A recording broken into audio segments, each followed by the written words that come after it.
In this resplendent world, an endless void bears both hope and despair, and only the Lord can raise high above it, traversing the myriad realms, refining a strand of the Tao to become immortal and conquering the infinite. Luo Chen has been reborn into this magnificent world, fully prepared to cling to the sturdy leg of his elder sister, the Empress, and to live his life as a carefree prince. That is, until an unexpected divine talent and an invincible chessboard came surging forth. Favored by fantasy, the Chessmaster, the natural embodiment of rules. The Rune Master, the tenfold attribute amplification of the collapsed chessboard. The golden piece of lightning, Raiden Mei, and the thunder law core derived from the bag of treasures. From the ground up, the cosmic wonder known as the Star of Celebration, linking the fortunes of the universe through the divine beast of fortune, the pioneer train. Countless years later, Luo Chen reflected, the treatment of a favored son of humanity is perhaps no more than this. Chapter 1. The era of lords. The pinnacle of the star-obtaining tower in Tianqin City, the ancestor worship altar gleamed with brilliance.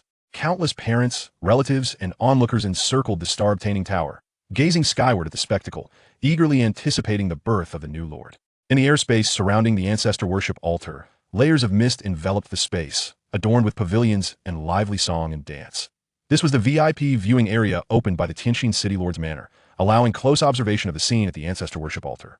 Only those who had made significant contributions to the Eastern Huang Ancient Kingdom or Tianqin City could purchase the rather expensive tickets for entry, subject to a stringent review process that required a cleaned background spanning 3 generations. Furthermore, the parents and relatives of the new generation of lords had priority purchasing rights.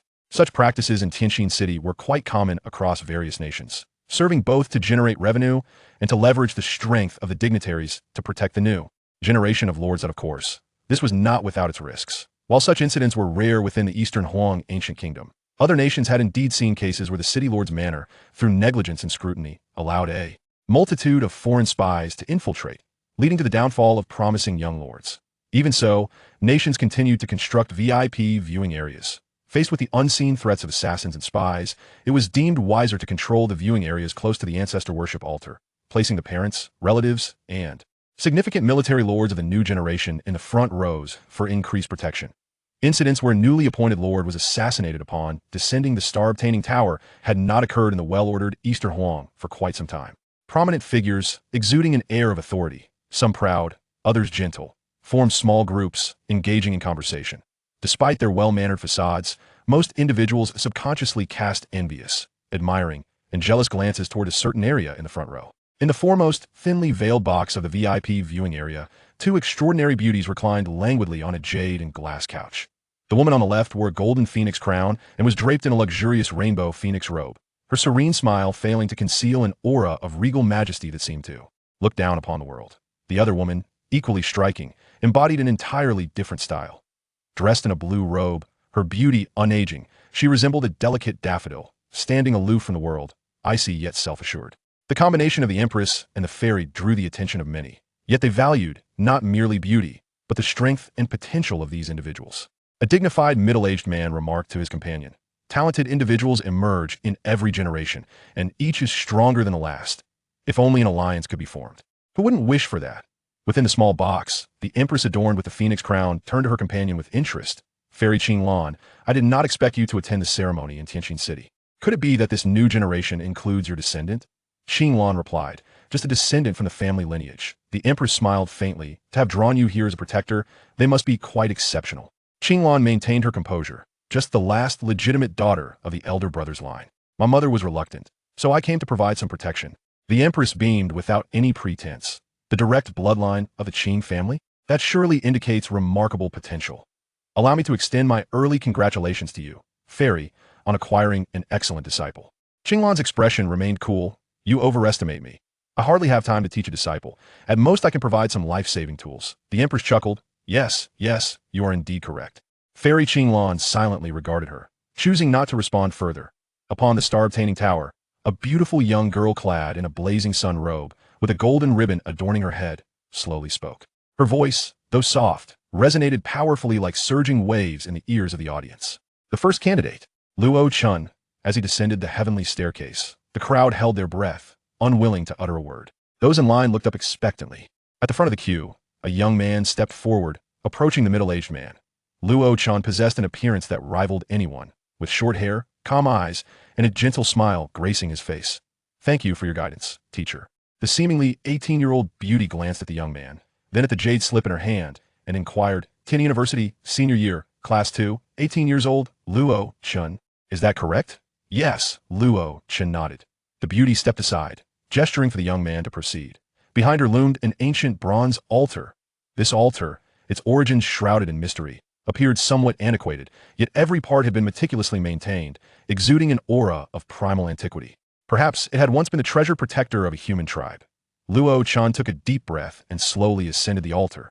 Seeing Luo Chen enter, the beauty unfurled a silk scroll and solemnly began to recite the ancestor worship prayer. Today marked the Ascension Festival, as well as the Ancestor Worship Festival. This individual was the spirit awakener of Tianjin City's Ascension Festival, tasked with guiding the new generation of youth in worshiping ancestors, obtaining the Lord's heart, and crossing the threshold from the mundane to become a lord. In the central square, throngs of people gathered, silence enveloping them as all eyes focused on the young man atop the altar, their expressions a tapestry of emotions. As Luo Chen listened to the voice of the spirit awakener, he felt a familiar and comforting gaze from the heavens, bringing him peace. Luo Chen was a transmigrator. The past was but a wisp of smoke, and beneath the wheels of fate, all beings are equal. Upon reincarnation, it seemed as if the waters of the Meng Pasup had washed away all mysteries of his birth, allowing Luo Chen to retain the complete memories of his previous life and return to the mortal realm. The good news was that Luo Chen had been granted a second chance at life. The bad news was that this time, he started in a hellish situation. At the onset of his reincarnation, Luo Chen had even begun to anticipate the day he would confidently declare in front of reporters, "I do not like money." However, upon opening his eyes, he found himself in a frigid wasteland, the biting cold enveloping him. At that moment, Luo Chen could only think, "In my previous life, I was an orphan, at least in an orphanage. This time, I am just lying in the snow. Am I the legendary 2-lifetime orphan? A tragic figure. Perhaps it was divine providence or the fortune of 9 lifetimes as an orphan, as just when Luo Chen was trembling in the cold, the Empress adorned with the phoenix crown fortuitously passed by, picked him up, and brought him back to Tianjin City, adopting him under the name of her brother, Akati. That time, the Empress had already begun to reveal her extraordinary charm as the daughter of heaven, and caring for a child was a trifling matter for her, with many willing to assist. Having lived for 18 years in a world of human lords, Luo Chen transitioned from eagerly anticipating a golden finger to having completely given up, fully prepared for the prospect of a mediocre lord's heart, planning instead to cling to his sister the Empress and live as a carefree prince in her realm. May all dreams of the world be tranquil and enduring, and the rites be fulfilled. Chapter 2. Myths no longer void. To the ancestors, we pray. To humanity, we beseech. To the world, we offer our supplications, embracing the trials presented by the ancestral altar. All those who bear the lineage of humankind and harbor a heart inclined towards humanity shall be granted a singular opportunity for extraordinary baptism. Within this sacred rite, the new generation will receive a Lord's heart, awakening exclusive talents, with a select few students even gaining companion beasts, unique edifices, and more. Each student, influenced by elements such as bloodline, soul pulse, disposition, knowledge, and fortune, will receive a distinct Lord's heart from the altar, each bearing similar or divergent territorial traits. The potency of these territorial characteristics directly determines the current developmental potential of the Lord, despite the boundless void brimming with infinite prospects. Even the most mediocre traits may hold the promise of elevating one to divinity, just like that figure from the Zhou Ming dynasty, who, starting with a white-quality beggar's heart, carved a bloody path through mountains of corpses to forge an immortal empire, becoming the progenitor of a dynasty. Yet, such individuals are exceedingly rare, likely only a handful gracing the pages of recorded lordly history. Such exceptional figures emerge but once in a million years. Under ordinary circumstances, it is evident that stronger traits are preferable.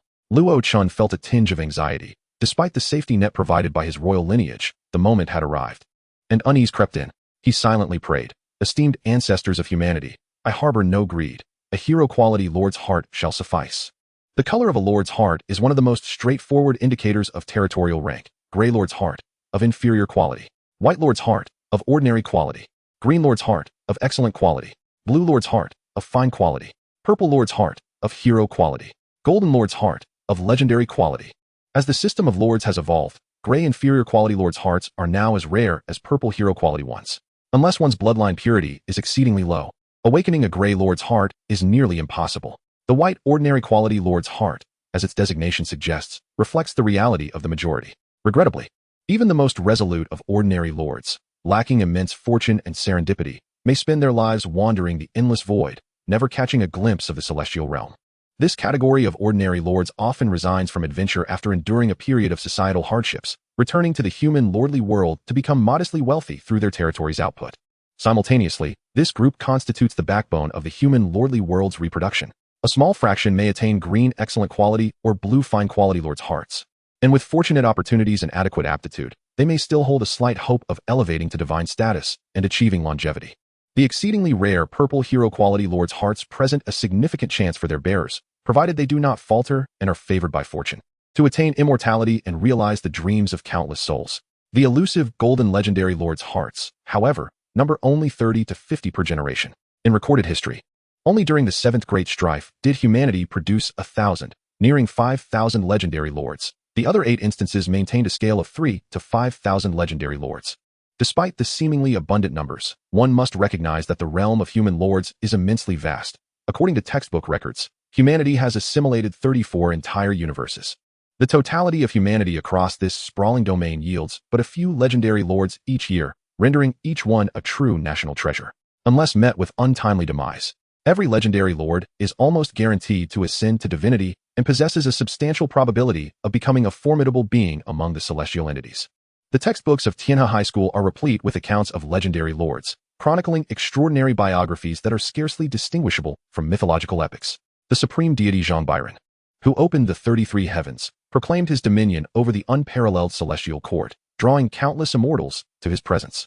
The founder of the Taoist court, Lier, propagated the profound teachings of the mystical gate, embodying tranquility and non-action, while the doctrines of Taoism spread across myriad realms. The dragon-subduing Arhat Li Shuyuan, existing in leisurely freedom, rode dragons and brought forth the Buddha's realm, with every word and deed aimed at the salvation of sentient beings. The biblical God Jehovah, presiding over the 9 heavens and the 7 abysses, shepherded humanity, with multitudes extolling the sanctity of the biblical paradise, fervently believing in its promise of eternal life. The new generation of rune god King Valkyrie, seated upon the crown of the world tree, wielded the spirits of war and slayed the beasts of dusk on the day when stars shone brightly. The master of truth in astronomy, Diana, traversed the void aboard the 9-ringed tower, pursuing truth and hunting malevolent deities. In the realm of lords, mythology is not mere narrative, but a chronicle of reality. The path of immortality, the seat of the eternal, though still suspended in the heavens, is no longer as ephemeral as a reflection in a mirror or a flower in water. And all of this begins at the ancestral altar. At this moment, the prayers of the Spirit Awakener approached their conclusion. The altar radiated a brilliant yet gentle light, warm and welcoming, as if ancestors long vanished in history were bestowing ancient blessings upon the present. The Spirit Awakener proclaimed with fervor, "May humanity thrive, and our ancestors remain eternal." In the next instant, the soft glow transformed into specks of starlight, eagerly rushing into Luo Chen's being. A voice, aged and tender like that of a benevolent grandfather, resonated within Luo Chen's heart. "Future descendant, carry forth our blessings, and walk with greater ease and composure." Faint points of light encircled Luo Chen, evoking a sensation akin to being in an ethereal realm, dreamlike and surreal. As he sensed the transformation within his body, a realization dawned upon him. Am I transcending? His form underwent indescribable changes, seemingly the most fundamental evolution at the essence of life, with flecks of light bestowing upon him the key to unlock eternal life. Moments later, Luo Chen's consciousness regained clarity as he gently descended from the air, discovering a miniature building of vibrant hues resting in his palm.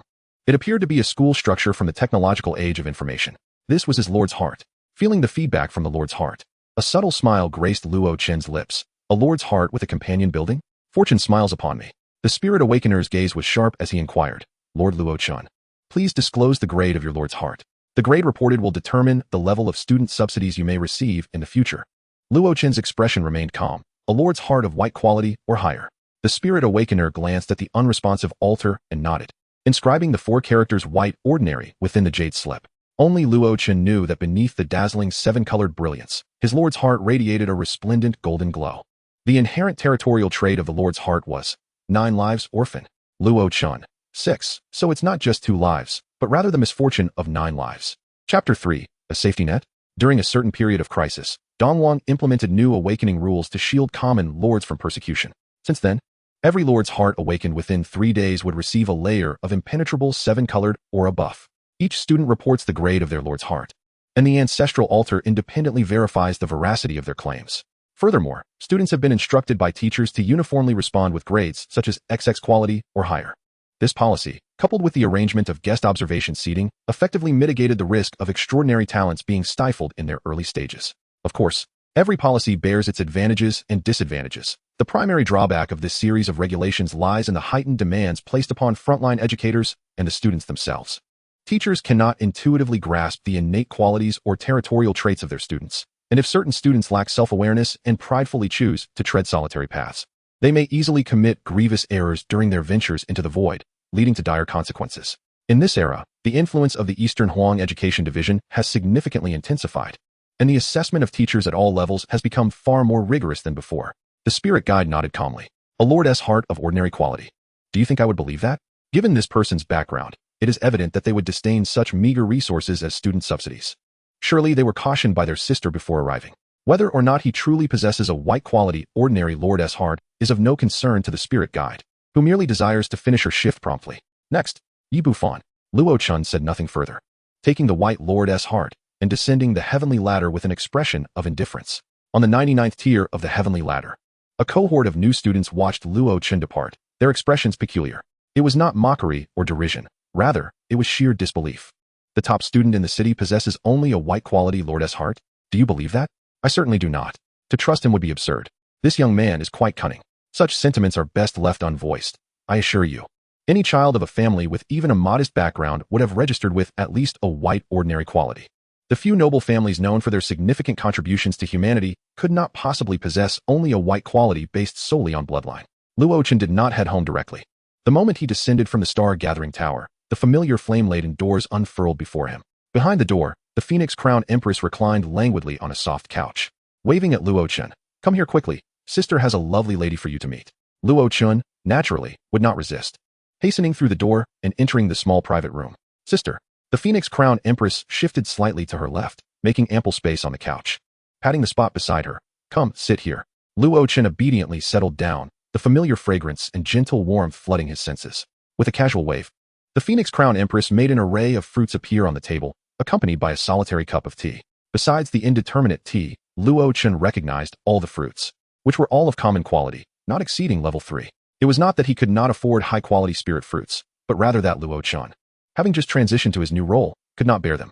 Only the cup of tea, steeped in ancient charm, held a phoenix-shaped tea leaf that radiated intense warmth, dyeing the entire drink a vibrant orange hue. If one leaned in closely, the melodious cry of the phoenix could even be heard. The fairy Qinglan expressed mild astonishment. "The royal path's auspicious blessings. You truly are generous." The phoenix-crowned Empress embraced Luo Chen's shoulders, her face beaming with pride. "Of course. He is my pride and joy." As she spoke, the phoenix-crowned Empress affectionately stroked Luo Chen's cheek, turning to the fairy Qinglan. "Let me introduce you. This is Qinglan, a lord from the Tao of Immortals, and like your sister, a student of the Mobius Academy. Moreover, she is one of the rare high achievers who can rival your sister. You may call her Sister Qinglan." Luo Chen politely greeted her. "Sister Qinglan, hello?" The fairy Qinglan glanced at the phoenix-crowned Empress and nodded gently. The top scholar of Tianqin City, truly deserving of the title. If only your sister were as humble as you. The phoenix-crowned Empress smiled faintly, unfazed by the remark. Subsequently, she waved her hand lightly, and a miniature tower radiating purple light materialized, floating before Luo Chen. "Due to the haste of today's visit, I have a small gift for you. Wishing you great success in the newcomer trials." Luo Chen promptly accepted it. "Thank you, Sister Qinglan." The fairy Qinglan nodded modestly, exuding elegance. The phoenix-crowned Empress glanced at the tower in Luo Chen's hands, satisfied, and nodded. "Little Luo, Qinglan has a closely related junior from her family, who is in the same year as you. Remember to look out for them when you meet." Luo Chen maintained a composed demeanor, still embodying that gentle humility. "Sister Qinglan's family descendant must possess commendable talent. If we can achieve cooperation, it would be beneficial for me as well." The fairy Qinglan smiled. Choosing not to elaborate, Luo Chen cast a glance at the star-gathering tower, vaguely grasping the situation. In a brief span of time, the number of individuals ascending the ancestral prayer altar had already surpassed 100, with the queue on the heavenly ladder arranged according to the comprehensive abilities of students from their early years onward. At this moment, the descendant of the fairy Qinglan had yet to arrive, indicating her absence from the top 100 of Tianqin City. Based on previous years' observations, students ranked outside the top 100 rarely awakened a lord's heart of purple quality or higher. The phoenix-crowned Empress and the fairy Qinglan engaged in light conversation, evaluating each new generation of lords. Luo Chen, naturally, refrained from interjecting, silently grasping the Lord's heart and swiftly completing the final step of his transition to lordship.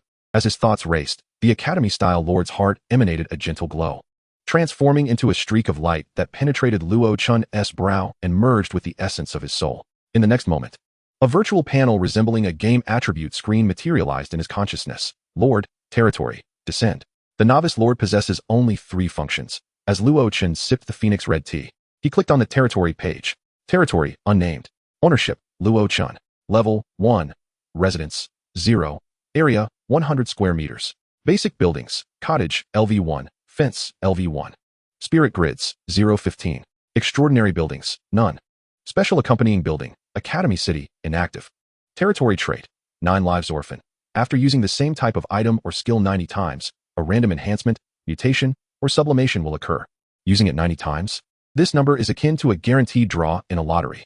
Luo Chen paused for a moment, an odd term surfacing in his mind. Is this the resentment of the unlucky? His lips twitched slightly. So, not only am I a 9 lives orphan, but also a 9 lives unlucky one? Chapter 4, The Shining Twin Stars. What of being unlucky? What of being an orphan? Have I eaten your family's rice? What? The Lord's heart I obtained is a glorious creation of humanity? Oh, then it's no problem at all. Luo Chen calmly glanced at the territory panel and closed it. If the personal talent of a lord is the embodiment of their physical body, soul, and willpower, then the territory trait reflects the lord's achievements and certain unique milestones in their life, albeit with a substantial element of luck. Thus, while territory traits may often bear similarities, they frequently exhibit peculiarities. These peculiarities are not necessarily weak. Rather, they may possess certain special functions. For instance, a senior from the previous cohort at Tianhe Academy, despite possessing merely a blue-quality Lord's heart, had a territory trait that was rather infamous. Although the specifics remain unclear, one piece of disclosed information indicated that the metabolic waste of the territory's residents was expelled in a rather odorous manner. These foul odors were non-toxic, merely unpleasant. Subsequently, that senior, utilizing some method, collected the foul air and created a cloud that enveloped his territory, further developing his territory trait to penetrate consciousness. Regardless of whether they were carbon-based life forms, silicon-based life forms, or energy beings, any conscious entity wishing to invade his territory would have to endure the overwhelming and soul-shattering stench. Every student who had faced him loathed him intensely. Ultimately, that senior achieved commendable results in the Longmen examination, becoming one of the few students from Tianhe High School to enter a prestigious university, later serving as an exemplary case among the faculty. Henceforth, he was affectionately dubbed the King of Odor by his juniors. Following his example, students from Tianhe High School frequently jested with friends, "You're so conceited. Be careful not to become the next King of Odor." For high school students who value their image, although the odor was formidable, who wouldn't prefer their territory to be ethereal and enchanting, glancing up at the cloud of foul air, sleeping amidst the stench. What decent person would enjoy such a thing? Compared to the infamous senior known for his foul odor, Luo Chen's territorial attributes are remarkably more conventional. At the very least, there are no side effects that resemble psychological torment. Enhancement, mutation, sublimation. Luo Chen mused, the terminology somewhat ambiguous, with outcomes appearing utterly capricious, yet it harbors no upper limits. Truly, it is worthy of its status as a golden legendary level Lord's Heart. The information panel of the Lord's Heart is not governed by data-driven laws, but is rather a pure repository of information. It serves as a central hub generated to assist the Lord in managing their domain, allowing the Lord to observe and oversee various affairs of the territory through the Lord's Heart. The third function, descend, academically termed void exploration, ranks among the top 10 monumental civilizational achievements in the annals of lordly history, a pivotal key to the rise of countless lords while burying innumerable souls. A flash of golden light suddenly flickered across the descend function. Ding! You have activated the Lord's Heart. Please commence the novice trial within 3 days. Wishing you prosperous martial fortune. Luo Chen glanced at the notification, swiftly setting it aside. A novice trial, indeed. Although somewhat bothersome, his 18 years of preparation were far from in vain. Subsequently, he opened the Lord's interface to inspect his personal attributes. Luo Chen looked at the teacup in his hand, silently contemplating, what extraordinary effects might this cup of fortuitous tea yield? Lord, Luo Chen, race, human. Territory, unnamed. Level 1. Physique, 29, Spirit, 35. Lord Talent, Radiant Twin Stars, Golden Legend. Chessmaster of the Twin Stars. Upon absorbing specific objects, attributes, or energies, you may utilize them to draw a special chessboard in pieces. You are favored by fantasy, and the drawn chessboard in pieces will have a high probability of originating from fantasy. Twin Stars Rune Technology. Enigmatic runes will grant you a unique experience. Each time you descend into the void, you may automatically draw a temporary rune, and upon completing the rune task, you will permanently possess that rune. Backpack. Purple Divine Lightning Tower, LV1. Special status, Imperial Fortune, a blessing from the Divine Beast of Luck. Within 33 days, your fortune will experience a significant enhancement. The panel appeared quite standard, with a physique that is 29 times the average level of humanity in this world, and a spirit that is 35 times higher. A testament to Luo Chen's steadfast commitment to a healthy routine and physical exercise over the past 18 years. A sense of excitement illuminated Luo Chen's face as he mused, to possess dual talents. Could this be the reward for his transmigration? The Golden Lord talents are not surprising, as they are a prerequisite for obtaining a Golden Lord's heart, while it is possible for a Purple Territory Lord to possess Golden Legendary talents. A Golden Territory Lord must undoubtedly have legendary talents. What truly astonished Luo Chen was the revelation of his dual golden talents. Although somewhat vague in semantics, they appeared to be exceedingly powerful. Aside from that, there was this unique status, which could enhance Luo Chen's fortune. A 3-day preparation period followed by a 30-day Novice Lord trial period, totaling 33 days, an extraordinarily precious gift that perfectly encompasses the entire trial duration. Luo Chen did not utter a word of thanks, but silently etched his elder sister, the Empress's kindness in his heart. Relying on another's strength was out of the question. With such a splendid beginning, if Luo Chen did not strive for excellence, he would scorn himself. Suddenly, the Empress poked Luo Chen in the side, gesturing towards the star-picking tower. Here she comes. This should be a descendant of Qing Lan's family. She was quite attractive, albeit somewhat aloof.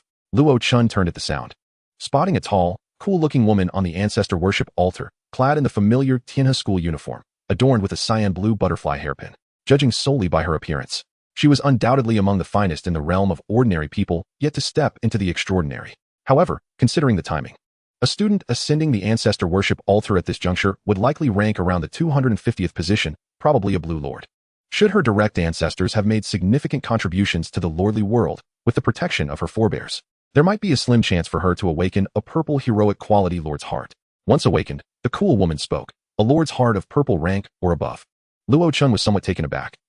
Subsequently, the cool woman stepped down from the star-picking tower, leaving the central plaza. Luo Chen glanced at the fairy Qing Lan, who wore a serene smile, showing no inclination to invite the woman up. She has her own path to tread. I need not concern myself.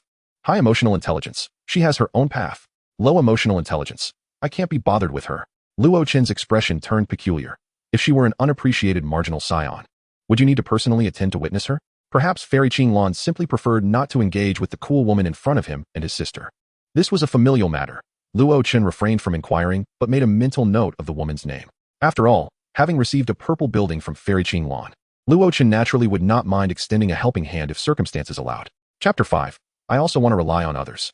On the 3rd day after awakening, at Tianhe University, Tianjin City boasts 4 nationally recognized key universities, 26 state-level key universities, and 173 ordinary universities.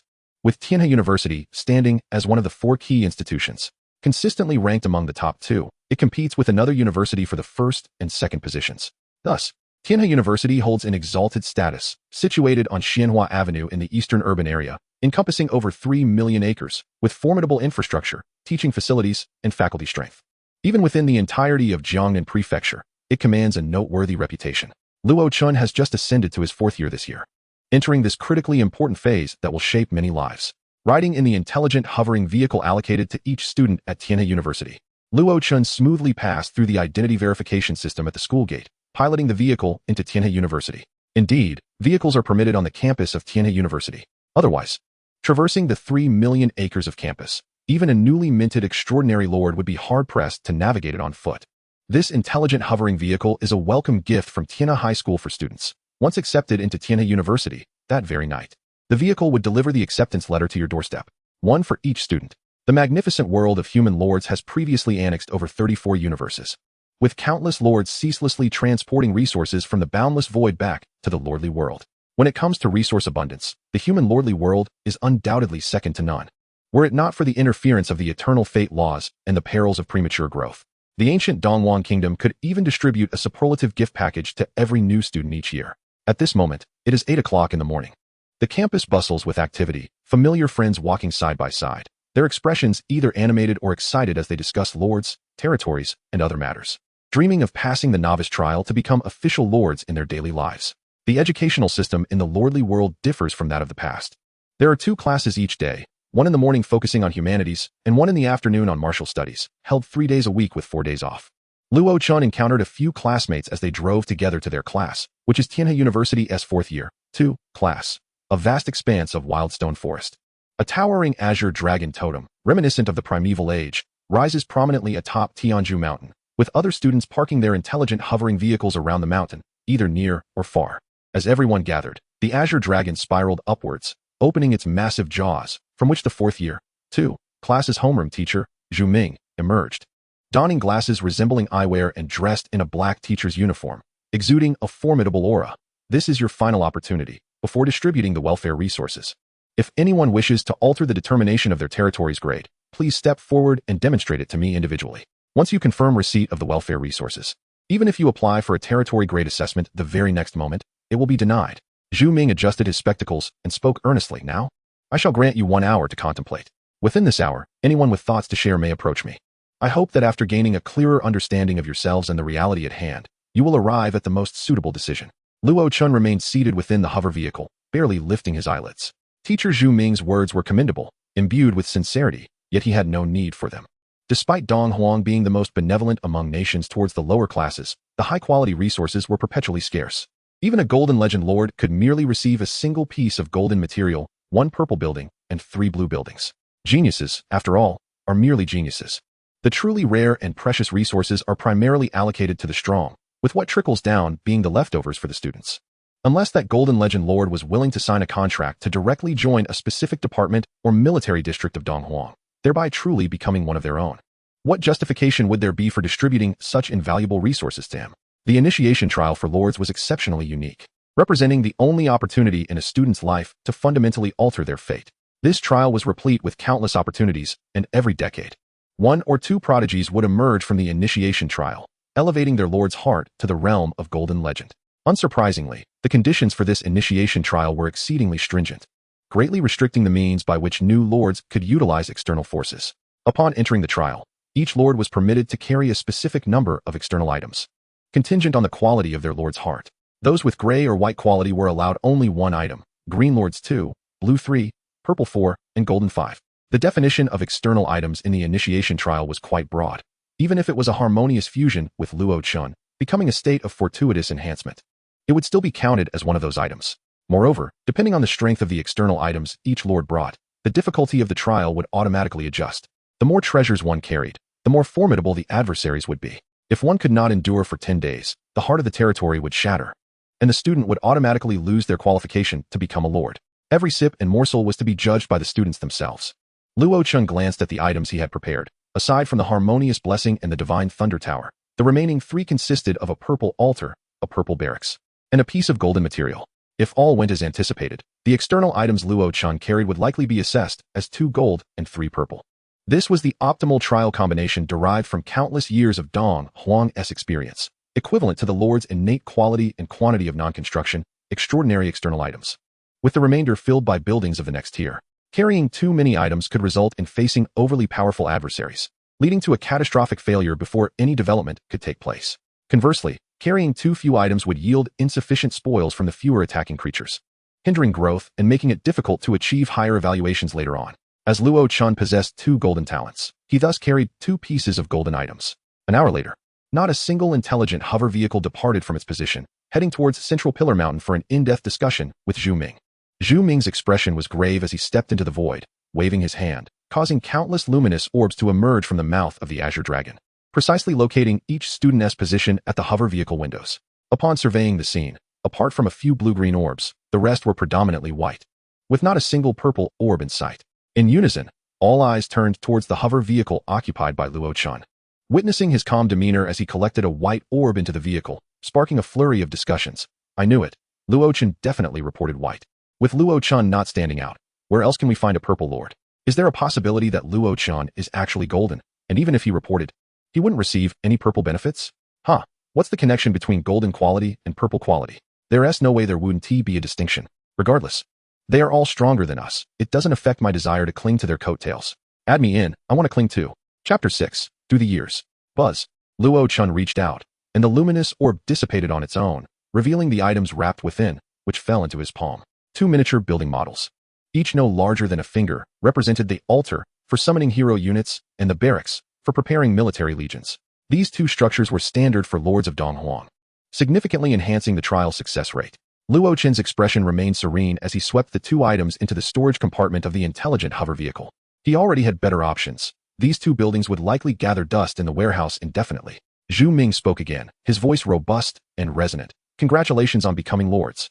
You are but a step away from truly transcending into the myriad realms and the boundless void.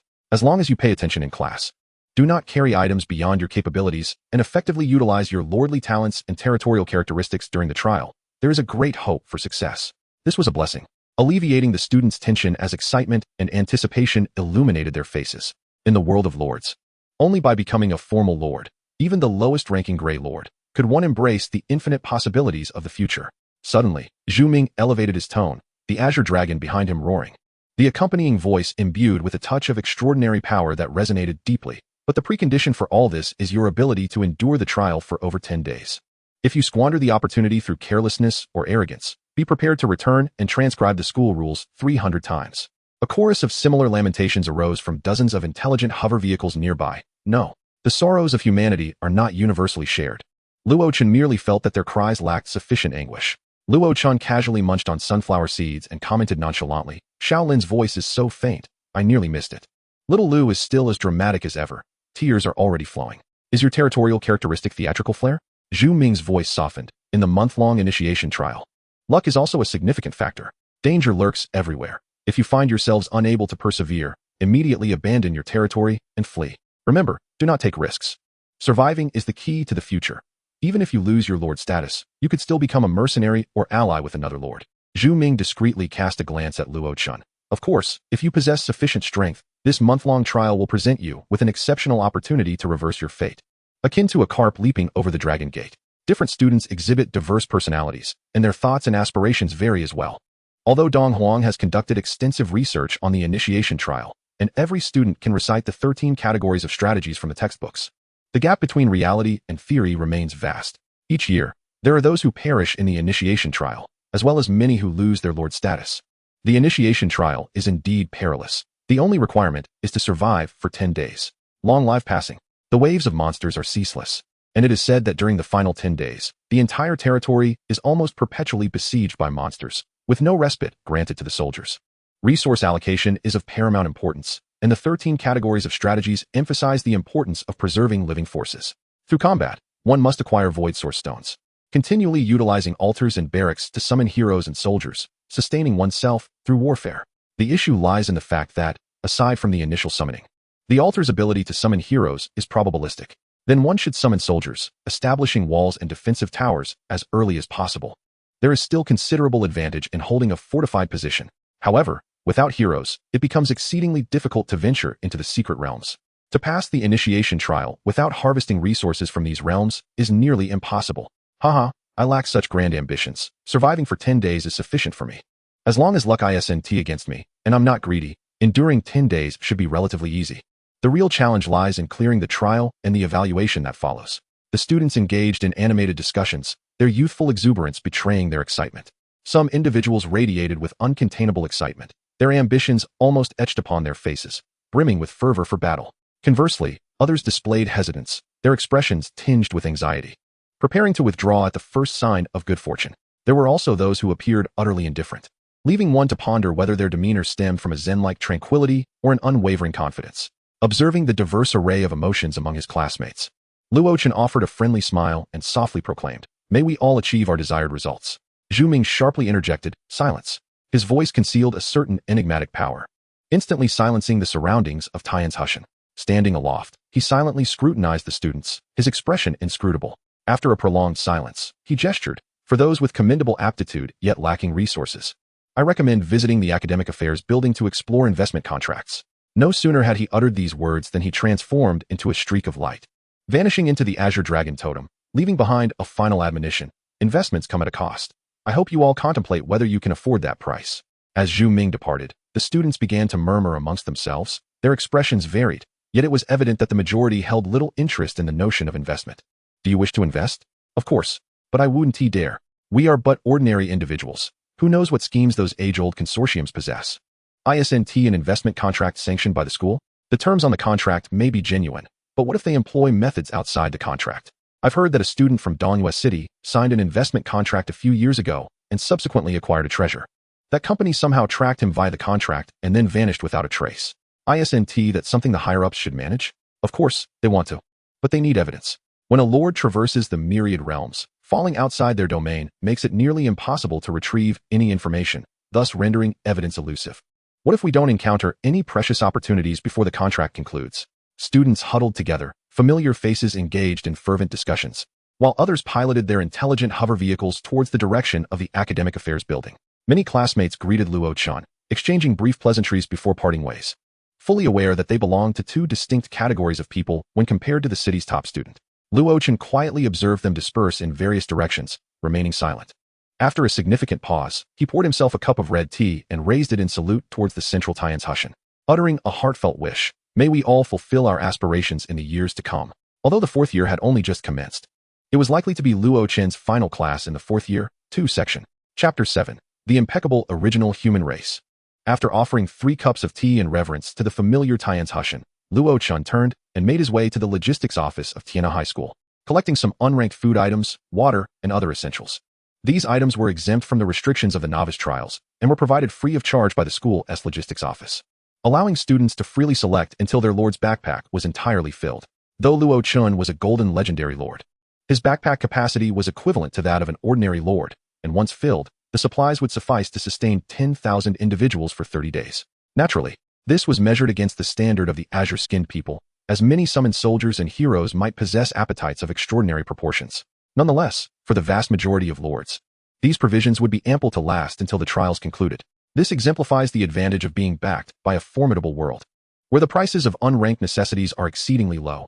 Even without school provisions, the most impoverished families could easily fill their children's backpacks with food. Driving home, Luo Chen took a tranquil bath, conversed briefly with his sister, and finally donned a set of unranked heavy armor, wielding an alloy longsword.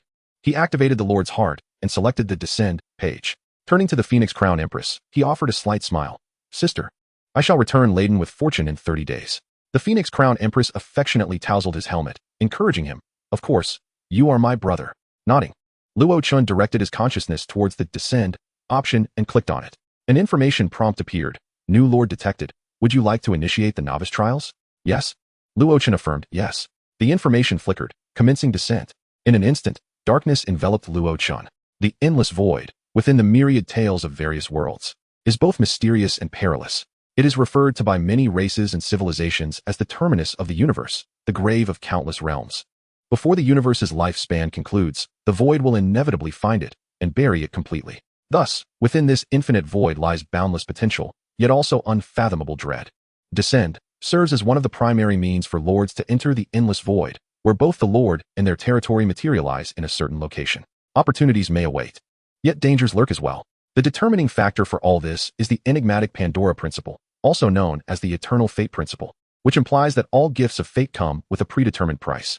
Only by enduring countless tribulations can one hope to gain a thread of transcendence. The more powerful the descending territory, the more heroes and soldiers accompany it, and correspondingly, the greater the dangers the Lord will face. Both factors maintain a relatively balanced state, effectively minimizing the likelihood of a Lord appearing in a fatal area.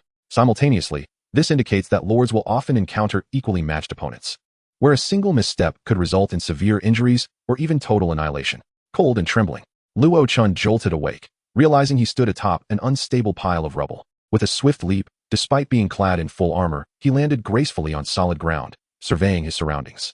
The air was arid, the temperature low, and beneath his feet lay standard rocky terrain, devoid of any signs of life. An arid plain? Luo Chen maintained a calm demeanor. It was neither good nor bad. The silver lining. There were no quicksand or mud that could conceal lurking monsters. Common mud and quicksand only affected unranked mundane beings. While extraordinary life forms could easily traverse them, certain monstrous races could even conceal themselves within, perpetually harassing territories. The drawback, this was a vast superplane, and the newly established territory would lack the advantageous terrain of a stronghold in a mountainous region. Luo Chen was not surprised by this development. Although the blessing of fortune was formidable, it merely increased the likelihood of encountering well-stocked yet manageable void monsters. It was utterly impossible to influence the operational mechanisms of the novice trials. Such terrain prompted Luo Chen to abandon the idea of exploration, opting instead to utilize the Lord's Heart right there. An invisible radiance emanated, swiftly enveloping a space of 100 square meters. The Lord's heart's information flickered. Upon the first release of territory, the current area will be assimilated, transforming it into your initial domain. Any hostile entities within the territory will be automatically expelled. Should friendly entities exist, there is a probability they will become your subjects, occupying the available slots in the territory's spiritual grid. If there are unclaimed extraordinary structures, they will become part of your territory, occupying the spiritual grid slots. Please carefully assess your surroundings to confirm whether to assimilate this area as your initial domain. Ordinary individuals and structures can be built in any quantity as long as the territory's area accommodates them. Extraordinary structures and soldiers, however, differ. Their existence and cultivation demand energy. And spiritual grid serves as the energy metric for the territory, indicating the capacity for extraordinary structures and soldiers. While it is not impossible to exceed the spiritual grid limit, any excess structures or soldiers would require the Lord to invest a substantial amount of external energy daily for sustenance. This introduces yet another issue. However, energy is akin to air, and the energies from different worlds are infused with subtle impurities unique to their respective realms. Unless it is an absolutely pure source of energy or a void source stone, once soldiers and buildings absorb a substantial amount of external energy, their compatibility with both themselves and the territory will diminish, potentially jeopardizing the Lord's future development. Thus, except in dire circumstances, Lords refrain from exceeding the upper limit of extraordinary factors in their domains. Luo Chen exclaimed, "Indeed, there is no room for hesitation. This desolate land holds nothing." As his words echoed, a radiant light descended, merging with the barren expanse. In an instant, Luo Chen found himself endowed with celestial vision, able to observe everything within his territory from a divine perspective, knowing all that transpired, territory exclusive. The wooden fence at the edge of the territory and the modest wooden cottage at its center slowly emerged from the ground, forming a rudimentary domain in mere seconds. Even a territory of golden quality must commence from scratch. Surveying his surroundings, Luo Chen stood upon the earth, a profound sense of intimacy washing over him from all directions. As if every void within his heart had been filled. This sensation resembled that of a long-lost orphan reuniting with a doting biological family, or a girl lacking security being cradled tenderly by her robust husband. Countless metaphors could not accurately capture the essence of this feeling. Yet humanity's emotional instinct aptly named it. Is this the taste of happiness? Even for someone as composed as Luo Chen, he could not help but be moved. It is no wonder so many are willing to perish rather than abandon their territories, ultimately facing annihilation together. This phenomenon reminded Luo Chen of a widely circulated yet unofficial academic hypothesis within the lordly realm. Are lords who possess territories the epitome of the perfect primal humanity? Chapter 8. The Inlayered Heavens. Luo Chen clapped his hands, suppressing his chaotic thoughts, and prepared to construct a village. Just then, the Heart of the Lord panel flashed rapidly, inundating Luo Chen with information, urging him to take notice. New generation lords, this is your first traversal through the endless void. You shall face the gaze of the infinite abyss. The novice trial period has commenced, lasting 30 days. During the trial, a wave of monsters will emerge every morning at 6 o'clock, growing stronger as time progresses. Defeating these void creatures will yield void treasure chests.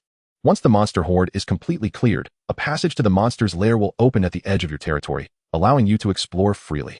At midnight each day, this passage will close automatically, so please return to your territory on time. Survive for over 10 days, and you will gain the recognition of the endless void, granting you the right to descend freely into it.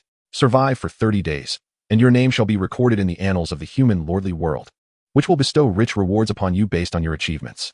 Luo Chen had heard the official details of the novice trial countless times during class and was well acquainted with the rules. Yet, upon witnessing this information firsthand, he felt a surge of excitement. My unique path as a lord has finally begun. Luo Chen approached the cottage and retrieved 2 purple building models from his backpack, which represented the 2 most crucial constructions for a newly minted lord, the altar and the barracks. Name: Altar of the Infinite Convergence. Type: Altar. Level: 1. Quality: Purple Epic.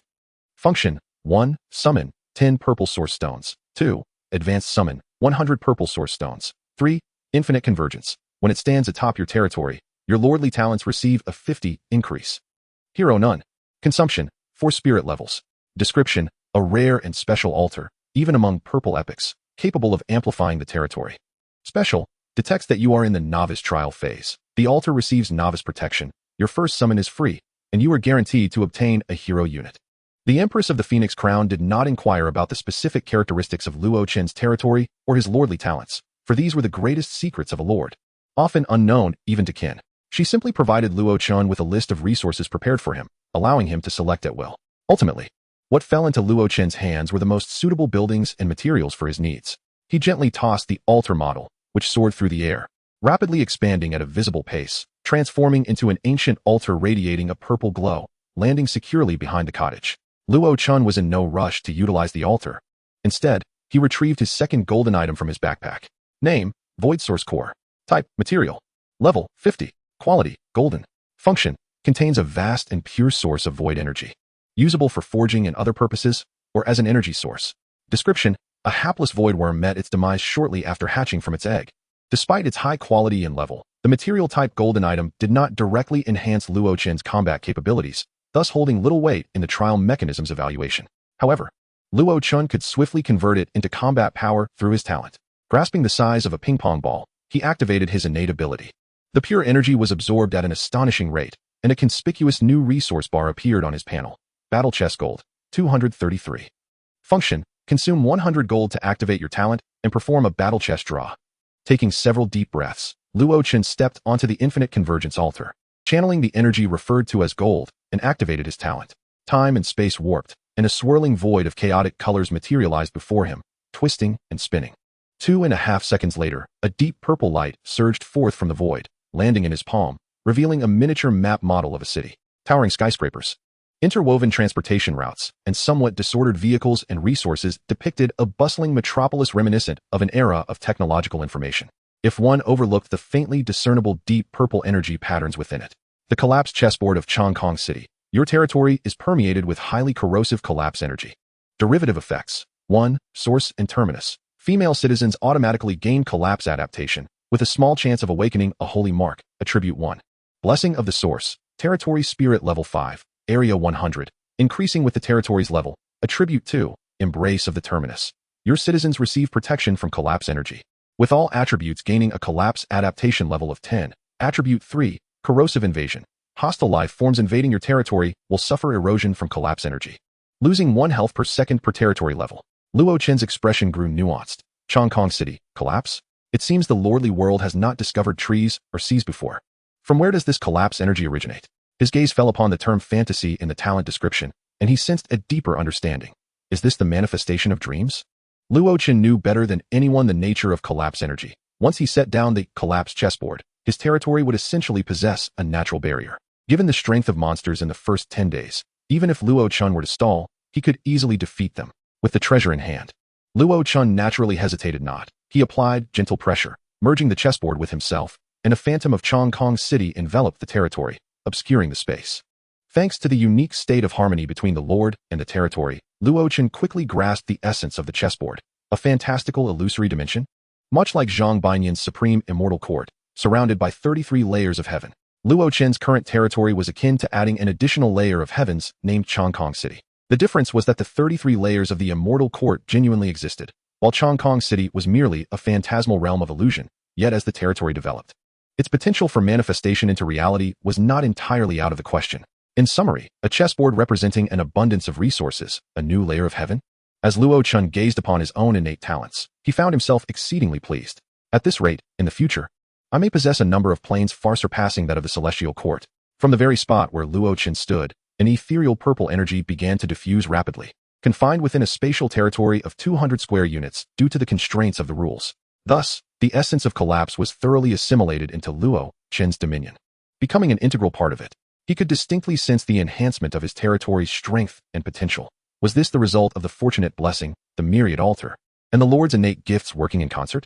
Truly extraordinary. Chapter 9. The Arbiter and the 3 Prominent Houses. Seizing the moment, Luo Chen hesitated not for an instant, wagering the remaining 100 chess gold coins in their entirety. Time and space twisted, and a humanoid chess piece materialized in his hand. It bore a resemblance to a chess piece from international chess, its upper half intricately carved to depict a girl dressed as a student. Raiden Mei. Identity, heroic chess piece. Race, human.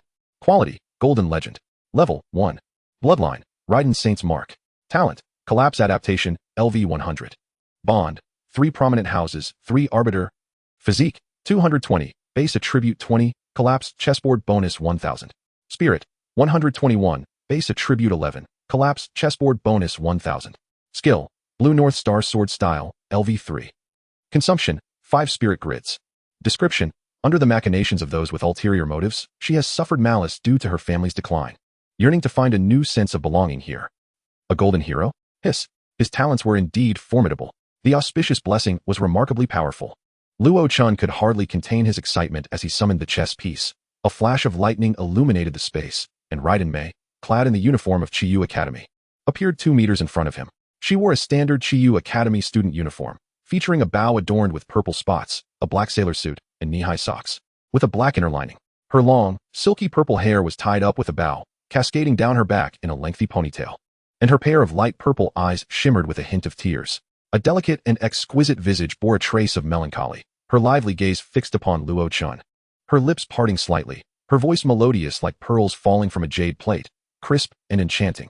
Raiden Mei, at your service, my lord. Luo Chen's expression, tinged with complexity that Raiden Mei found somewhat perplexing, softened as he replied, Greetings, Miss Mei. I never anticipated we would meet one day. Raiden Mei, puzzled, responded, My lord. You know of me?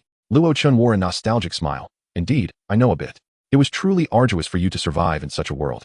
Uncertain of which version of Raiden Mei stood before him, Luo Chen reflected that fate seemed to be rather unkind to her, regardless of the iteration.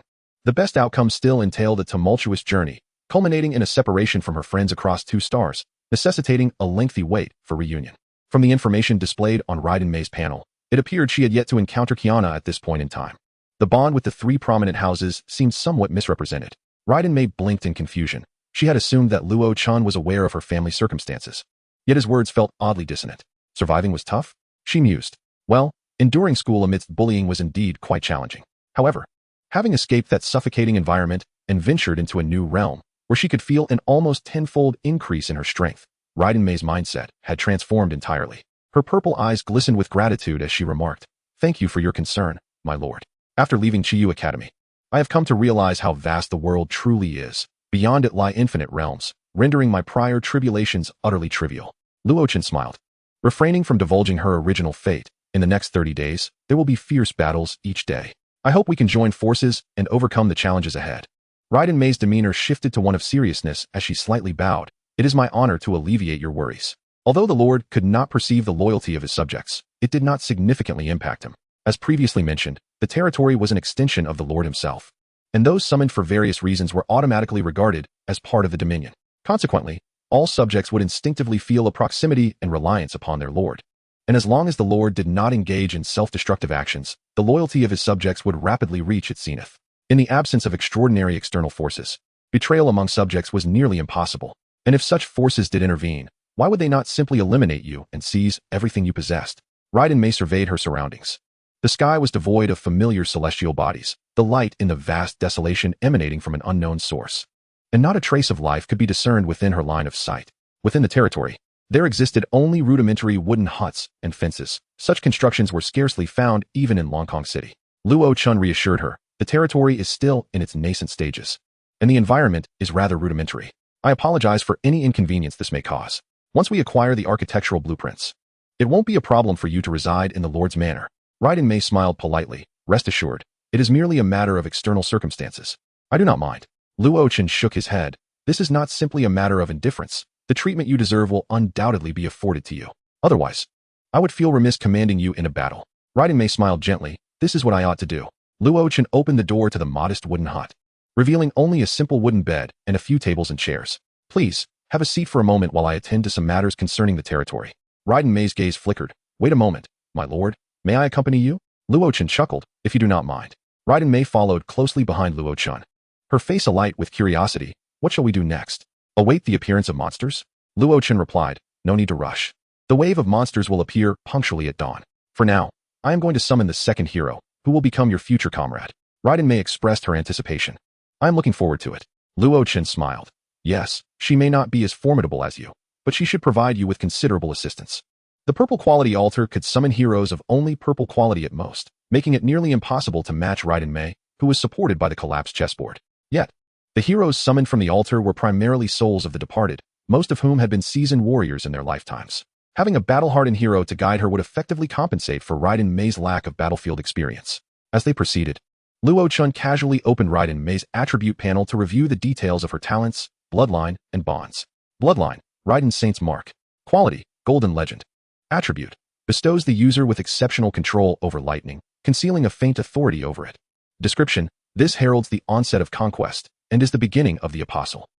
Talent, collapse adaptation. Quality, golden. Level, LV100. Attribute, collapse energy is your plaything. You are its master. Description, you are a born arbiter. Chapter 10, Liadeline. Bond, 3 prominent houses, 3. Bond quality, golden. Attribute, when 3 or more members of the 3 prominent houses engage in battle together, they gain 10 physique, 10 spirit, and 1 luck, alongside the trait on-the-spot eruption. On-the-spot eruption, when one of the 3 prominent houses is in crisis, there is a probability of unleashing one's potential, with a chance to convert that potential into strength. Duration, 3 minutes. Introduction, the brave ones, with their bonds, unleash their potential through the power of friendship. Bond, ruler. Quality, golden. Attribute, for each ruler participating in battle, an additional 10 vitality, 10 spirit, 3 luck, 5 intensity of collapse energy, and 10 recovery speed of collapse energy are granted, with no upper limit. Introduction, as a mortal, I shall guide in the name of the divine. Luo Chen.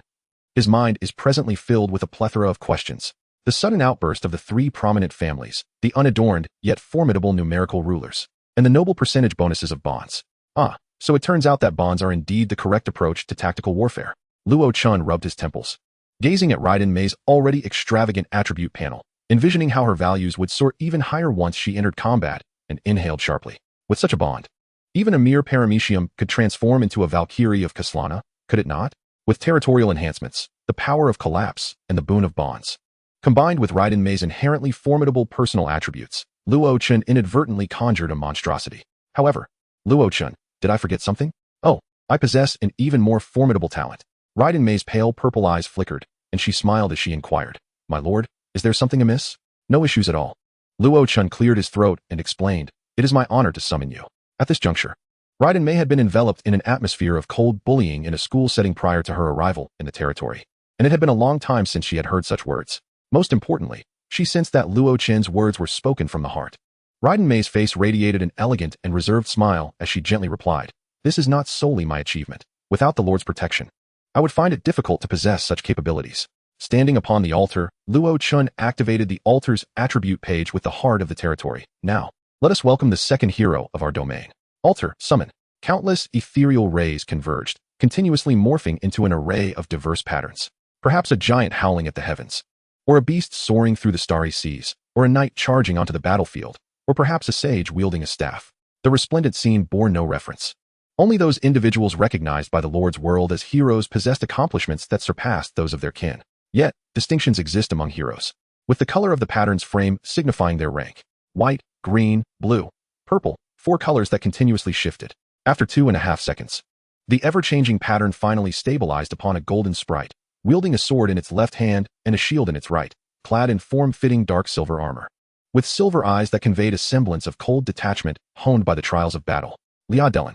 Identity, hero. Race, blood elf. Quality, purple hero. Level, 1. Bloodline, blood elf. Talents, 1. Blood source spirit, LV80. 2. Royal ancient blood, LV80. 3. Collapse adaptation, LV1. Vitality, 198. Spirit, 165. Skills, 1. Blue battlefield martial arts, LV75. 2. Purple fiery blood combat, LV55. Consumption, 4 spirit grids.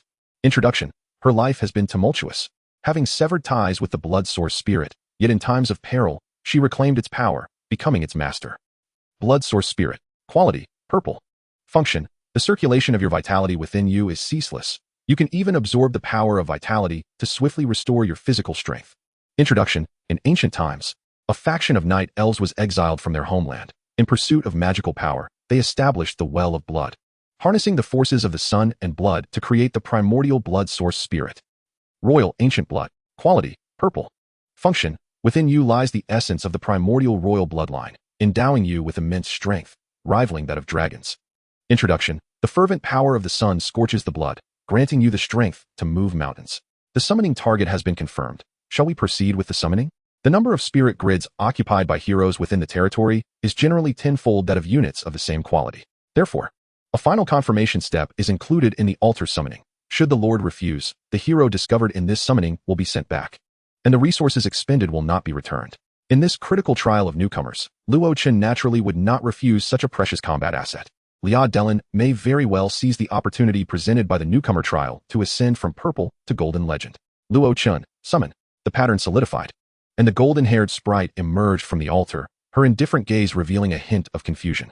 Moments later, Luo Che's focus returned, and she knelt on one knee. Raising both hands above her head, she performed the Blood Elf's ritual, swearing allegiance to Luo Chen.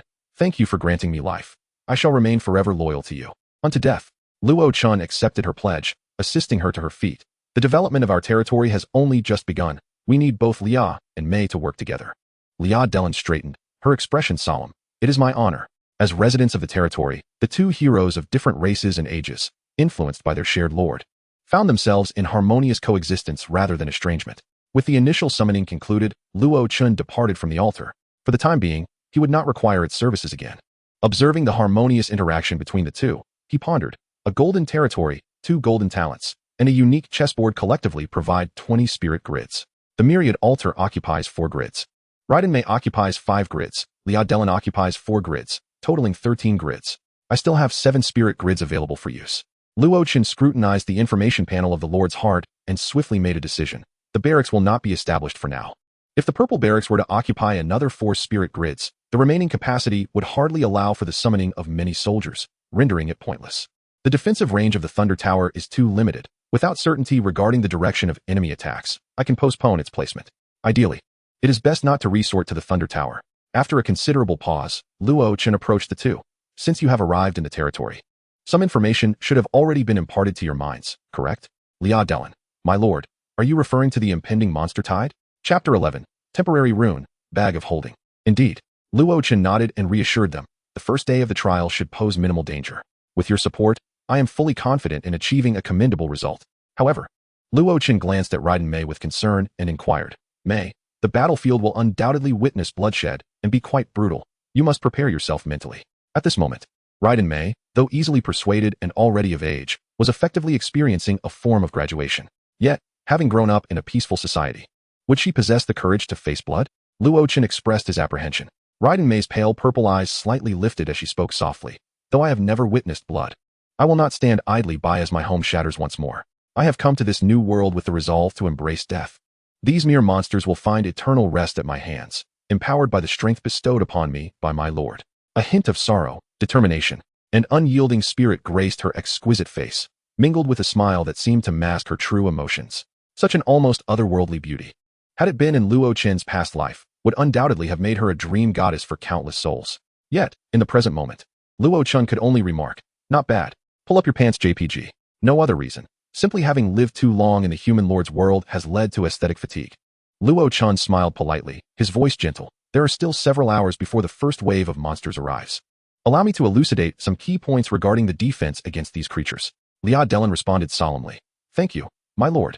As Luo Chen strolled through the territory with the two of them, he continued, first and foremost, there are only 2 vital cores to our territory, the territory itself and me, its lord. Luo Chen spoke calmly. If I were to perish, the territory would be obliterated, and everything within it would descend into the void. This can only be remedied once both I and the territory surpass the legendary threshold of level 100. He had no qualms about sharing this information with them. Once they became his subjects, they were all in the same boat. Secondly, there is the integrity of the territory as a whole. Should it be entirely shattered or completely occupied, I might manage to survive, but the subjects would have little chance of revival. Of course, the fortitude of the territory was beyond question. Under normal circumstances, unless faced with an overwhelmingly superior force, it was impossible to annihilate the entire territory in one fell swoop. At the very least, during the novice trial phase, this was not a concern. Luo Chen pondered. If all the buildings within the territory were destroyed, yet we remained alive, would that not qualify as the territory being fully occupied? Luo Chen chuckled. Under normal conditions, the complete destruction or occupation of all territory structures would indeed be regarded as a total capitulation. However, we are different. Luo Chen pointed to the sky, where a mirage-like scene shimmered faintly. Raiden Mei blinked in surprise, quickly recognizing several familiar landmark buildings. Is that Longkong City? Luo Chen clapped his hands and explained, yes, that is indeed Longkong City. However, it currently exists in a spectral state. Transforming it from illusion to reality will require considerable resources. Nonetheless, whether it is an illusion or reality, Longkong City remains one of the territory structures. Raiden Mei's eyes lit up. Does that mean as long as the monsters cannot reach Longkong City, the territory will never be completely occupied? Luo Chen added. In that case, we simply need to protect our lord. Even if it means delaying, we can wear down our enemies. Luo Chen nodded in approval. That is an excellent plan. He then shifted the conversation. Yet, this is our last resort. I would prefer for us to embrace a future of resounding victory. I believe that with your strength, achieving this will not be difficult. With newfound confidence bolstered by comprehensive enhancements, Raiden Mei declared, "No problem." Liao Delan bowed earnestly. "Yes, my lord." Next, Luo Chen led the two around the periphery of the territory, expounding on its origins and potential future developments. In essence, he was painting a grand vision. The difference, however, was that this vision was not mere fantasy. Should everything proceed smoothly, they would undoubtedly partake in this grand future, perhaps even to the point of excess. Throughout their journey, Luo Chen and the two engaged in extensive discussion. Initially, it was a straightforward account of the territory's current state, but as the conversation progressed, Luo Chen naturally revealed portions of his plans for future development. Territory construction, cultivation of spiritual veins, summoning heroes, recruiting troops, forming an army, instigating wars, upgrading the territory, and even devouring the world to achieve immortality. Apart from a few secrets, Luo Chen did not conceal his thoughts and plans. If a lord is forthright and maintains an orderly system of rewards and punishments, the subjects will almost invariably become fervent supporters in a short span, leaving little room for treachery. With such considerate subjects, Luo Chen felt no need for excessive caution.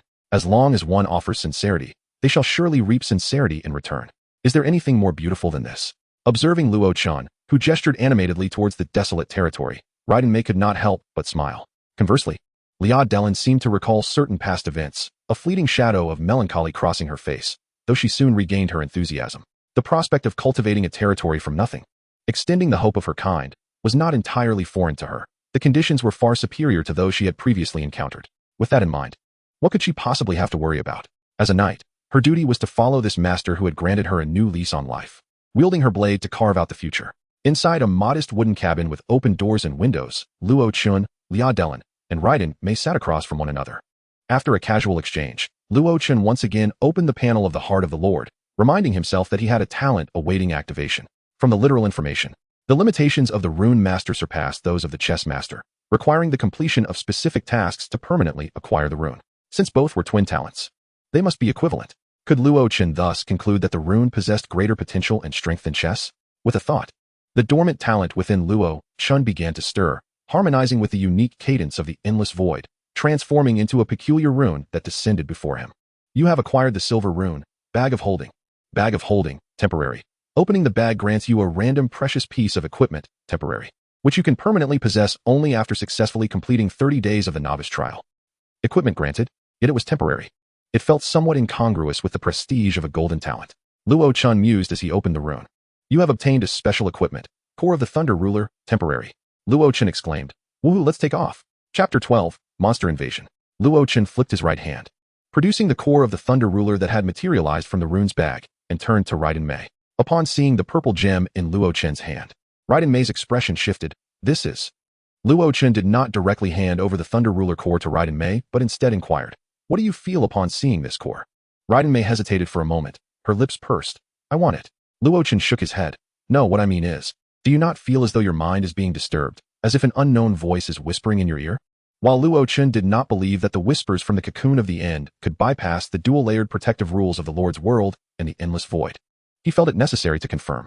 What if the ruler's persona was not derived from the whispers of the cocoon of the end or from the extreme emotions of the ruler's essence, but rather inherent in the core itself?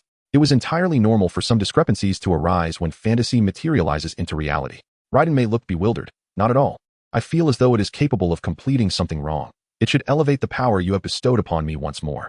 Luo Chen pondered for a moment before handing the large purple gem to Raiden Mei. Try to absorb it. Raiden Mei obediently accepted the gem, and with an almost imperceptible speed, the purple gem-shaped Thunder Ruler core merged with her. Your hero Raiden Mei has gained the divine ability, Conquering Thunder, temporary.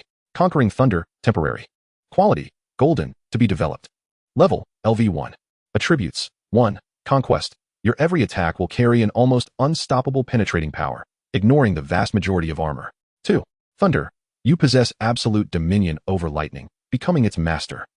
Description. The essence of thunder is electricity and magnetism, one of the fundamental laws. Your will transcends all, allowing you to conquer all things with boundless potential. However, it seems you are not yet able to fully control it. If you can comprehend it completely, mastering its power will lead you on the path to divinity. Luo Chen, powerful, invincible. The endless void is synonymous with death, disorder, and chaos. The ultimate destination of all things that cannot be reasoned with by common sense. In the vast multiverse, the cosmic sea, and myriad dimensions, All are susceptible to the insidious encroachment of the void, which consumes and devours. Thus, it is not surprising to encounter adversaries of various kinds in the boundless abyss. Despite being under the protective auspices of the rules during their trial as newcomers, their safety is not guaranteed. After inquiring about their conditions, Luo Chen began to succinctly impart to the two individuals the knowledge taught at the academy, including information on common monsters, their weaknesses, the characteristics of the void creature waves, and how to exploit them. Inside the humble wooden cabin, under the soft glow of dim lighting, Luo Chen engaged in conversation with the two for 3 hours. After glancing at the time, he declared, "Let us pause here. There are still 2.5 hours until the wave of void creatures arrives." The conditions being modest, he advised them to rest well and recuperate for the impending battle. Raiden Mei, brimming with energy, replied, "It's all right. I am not tired at all." With her greatly enhanced capabilities, both mentally and physically, she could easily endure several days without sleep. Luo Chen smiled reassuringly. "We shall not remain here for merely a few days. Rest assured, when the trial commences, I will awaken you. It is vital to maintain a good state of readiness before stepping onto the battlefield." As the lord of the territory, Luo Chen was an entity that possessed boundless energy and required no sleep. Liardalin readily agreed and added, "As warriors, our greatest value lies in defending our land. Let fatigue not become a detriment in battle." Luo Chen retrieved a soft, comfortable bed and bedding from his lordly pack, filling the already limited space of the small cabin to nearly capacity. With the matter thus settled, Raiden Mei ceased to protest, and both found their respective spots to rest. Initially restless, Raiden Mei ultimately heeded Luo Chen's advice, choosing to meditate with closed eyes to gather her strength, even if sleep eluded her. As time inexorably passed, although the barren land was devoid of sunlight, its brightness subtly shifted with the passage of time. At dawn, a faint glimmer appeared on the horizon, prompting Luo Chen to enter the cabin and awaken the two. Raiden Mei, still groggy, contrasted sharply with Liardalin, who sprang to her feet, invigorated, exclaiming, "My lord, is it time to begin?" At this, Raiden Mei quickly rallied. "I am here to assist." Luo Chen, with a gentle smile, reassured them. "There is no need for undue concern. Today merely marks the first day of the trial. It is a perfect opportunity for you both to acclimate to the rhythm of the newcomer trial." On the first day of the trial, the monsters that would attack were the simplest of foes, merely a few small skeletons and goblins at worst. Even with the additional gear Luo Chen carried, the first day would not present an overwhelming challenge. Given the development of the lordly world thus far, and setting aside other nations within the realm of Dongwang, any student who did not willingly resign themselves to mediocrity could, by virtue of their combat prowess, easily pass the first day's trial. "Let us proceed," Luo Chen declared, stepping out of the cabin with confidence. The trio emerged, leaning against the wooden cabin's walls as they awaited the oncoming wave of monsters. On the first day of the trial, at 6 o'clock in the morning, void creatures appeared abruptly not far from the territory, instinctively charging toward the direction of the cabin.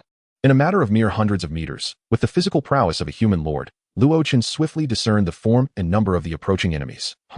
They are not just minor creatures. To the east of the territory, approximately 300 meters beyond the enclosure, 3 blood-red monsters, each towering around 3 meters, began to manifest. Their crimson skin bore stark black markings, and they wielded blood-colored curved blades, their faces contorted with rage, crowned with 2 demonic horns. Their appearance was a quintessential embodiment of hellish beings as understood by humankind. Garikaniu. The 3 blood-red monsters, undeterred by their size, attempted to breach the fence with reckless abandon, only to rebound violently, leaving them bloodied and battered. The humble wooden barrier, seemingly inconsequential, was, in essence, a derivative of the territory. Though not a full-fledged structure of the domain, it still held a modicum of territorial rules. While its height may not have been imposing, these accursed demons could not surpass the barrier. With no choice but to adhere to the territorial regulations, they furiously swung their blades at the fence. Driven by the void, these mindless creatures, consumed by their violent emotions, failed to notice anything amiss. As they encroached within 200 meters of the territory, subtle wisps of purple energy seeped into their bodies through their breath and skin, imperceptibly influencing them. Chapter 13. The Omnipotent Void Source Stone. Witnessing this scene, Raiden Mei observed the 3 monsters with a mix of surprise and trepidation. They appear somewhat fearsome, yet they are so clumsy.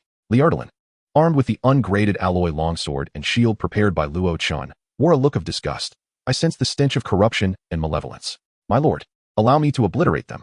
It seemed that the hellish, abyssal essence of these monsters left a profound impression on Liardalin.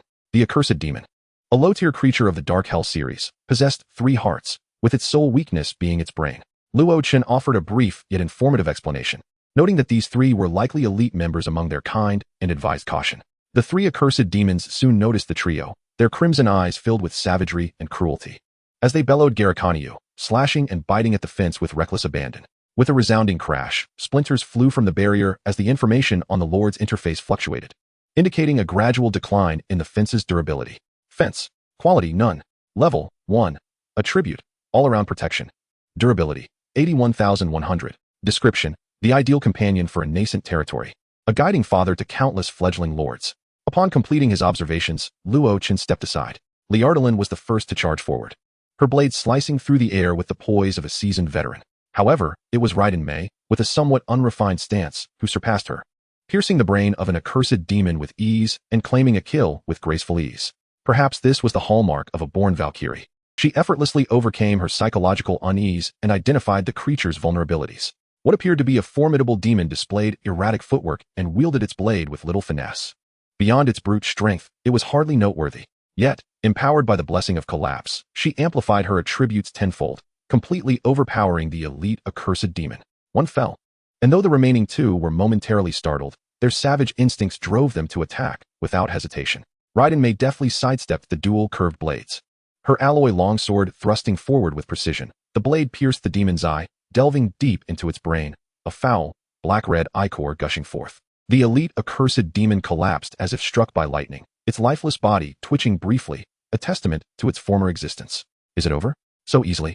Raiden Mei pondered, her instincts ringing alarm bells. She pivoted with her sword at the ready. With a splatter akin to a fountain, the final elite accursed demon succumbed beneath Liardalin's blade. Luo Chen expressed satisfaction. The first AS wave of monsters has been effortlessly passed. Upon the corpses of the three elite accursed demons, glimmers of light materialized, coalescing into three small treasure chests. Monsters tainted by the endless void contained void energy within, upon their defeat by the territory's members. This energy was captured by the territorial rules and underwent a series of complex transformations, ultimately materializing as treasure chests. A select few truly pure void energies, under the territory's regulation, had a chance to manifest as void source stones. Conversely, the less pure void energy would take form based on the impurities it carried, yielding specific products. In simple terms, with each monster slain, the territory acquires a treasure chest, which contains a void source stone equivalent to the game's currency, as well as equipment and materials akin to game items. Notably, the value of the void source stone often surpasses that of most equipment. This monster slaying and leveling up approach is the primary means through which human lords gain strength, and it also empowers many ordinary lords to defy authority and reject malicious contracts. When the upper class is unable to monopolize the means of production and the pathways for class ascension are opened, it is inevitable that new powerful figures will emerge from the vast populace of commoners. However, within the human lord's world, there are also certain Western nations that aggressively target common lords, exploiting and plundering resources through various means. It is not that they are unaware of this, but rather that they do not believe they will be the unfortunate ones overthrown by common lords. Long history has proven that many so-called noble families have indeed been toppled by common lords. White treasure chests, elite fallen demon 3. Luo Chen exclaimed as he picked up the 3 chests, distributing one to each person. Let us see who is luckier. A treasure chest? Raiden Mei received the small white box, approximately 10 centimeters in length, with a hint of confusion, feeling as though she were playing a game. Luo Chen chuckled. Perhaps the endless void itself is merely a game? He opened the first chest, revealing a weapon resembling a wolf's fang. You have obtained a wolf fang club, white 1. Alas, what misfortune! Not even a single void source stone, Luo Chen remarked, glancing at the others, who were eager to try. Liadeline, you have obtained a crimson bracelet, white 1. As Raiden Mei prepared to open her chest, Luo Chen seemed to recall something and pulled out an alloy longsword. Wait. Enter combat mode before you open it. We must take advantage of the luck-boosting bond. Naturally, Raiden Mei did not refuse, and the two engaged in a clash of blades. With one hand, she opened the treasure chest. You have obtained fallen arrows, white 1. Void source stone, white 1. In Raiden Mei's small chest, beneath the sharp blood-red arrows, a pure white, hexagonal stone resembling jade stood out prominently. Luo Chen's face lit up with joy. Truly remarkable. The golden bond proves its worth. Liadeline approached, gazing at the void source stone with a look of confusion. Void source stone? Is it precious? The treasure chests rapidly vanished after being opened. Raiden Mei, holding the arrows in one hand and the white-quality void source stone in the other, remarked, my body seems to crave it. Despite her words, she obediently handed the void source stone to Luo Chen. He accepted it. The origins of the void source stone are shrouded in various tales.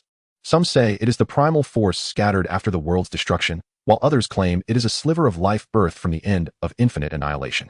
We shall seek its secrets later. What you need to know is that the void source stone is omnipotent. With enough of it, even a pig could achieve immortality.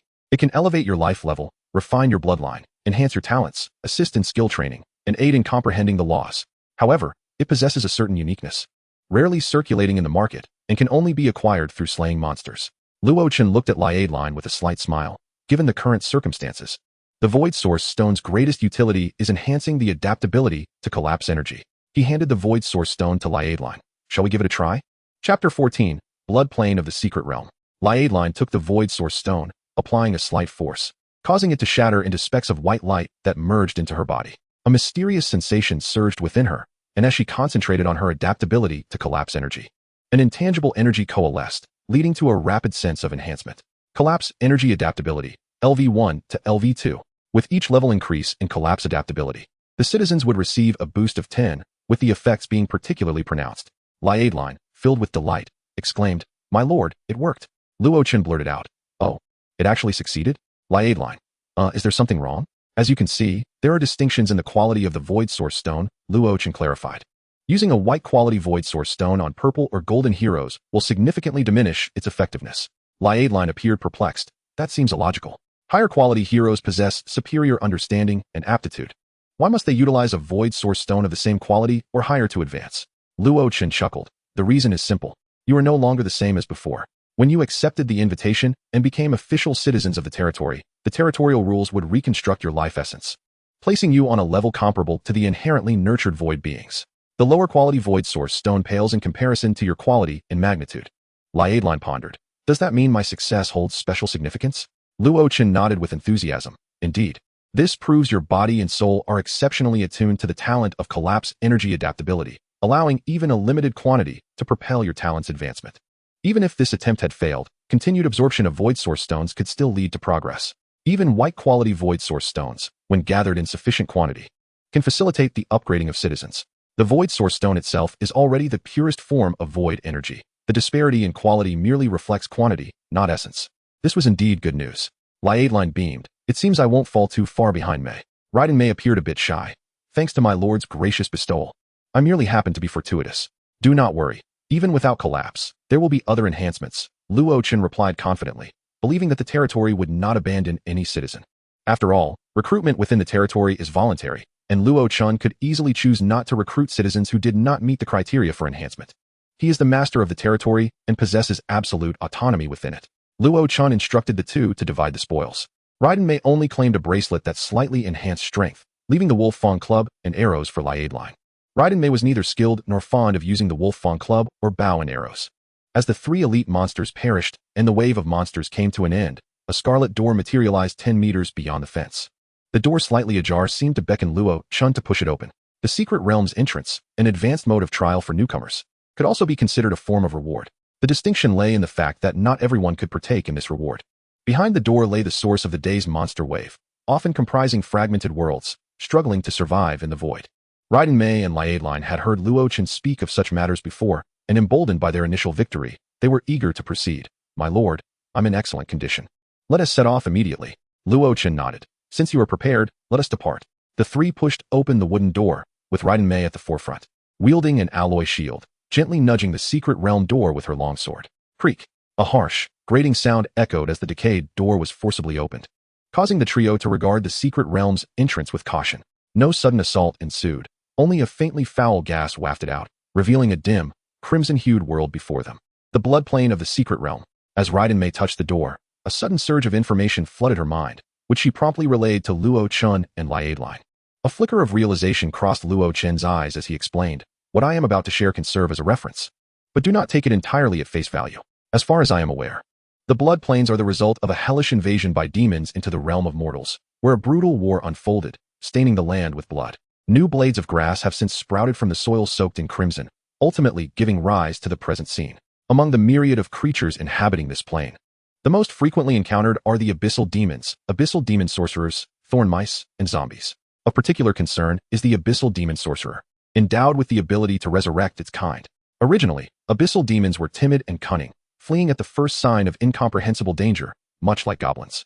However, those here have succumbed to madness due to the corruption of the void, and when combined with the resurrection abilities of the sorcerer, they become rather formidable adversaries. Raiden Mei's expression hardened as she gripped her longsword tightly. Rest assured, my lord, I shall not disappoint you. Darlene placed her right hand over her heart, speaking earnestly. It is the duty of a knight to alleviate the Lord's burdens. I am honored to serve you. Loken exhaled a sigh of relief, adding, such situations frequently arise during novice trials, and we have long devised strategies to cope with various circumstances. Given our current strength, we can afford to adopt a relatively aggressive approach. He retrieved a hefty rubber bag from his backpack, revealing fresh, ungrated pig's blood within. Isn't this a bit too risky?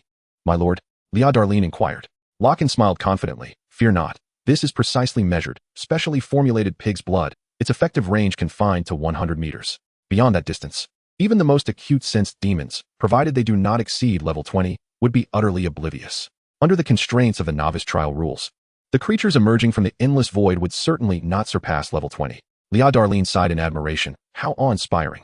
Raiden Mei, somewhat bewildered, remarked, do the merchants in your realm truly have the leisure to conduct such research? Loken beamed with pride. Not merchants, but the state. Lia Darlene mused.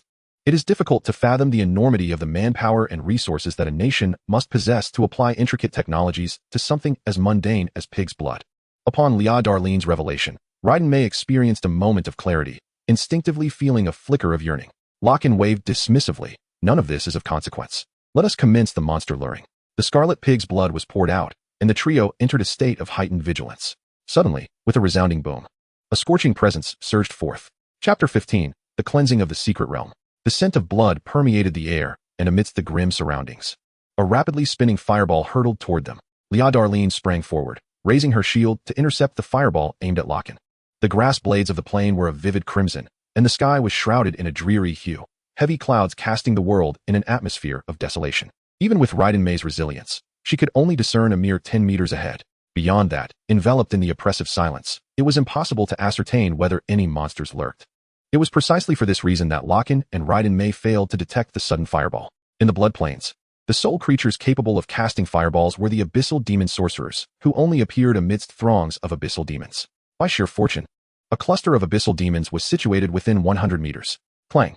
The sharp ring of a sword echoed through the air as Raiden Mei surged ahead. Plunging into the mist, the denizens of the territory shared a common vision through their lord, possessing a trait akin to immunity to friendly fire.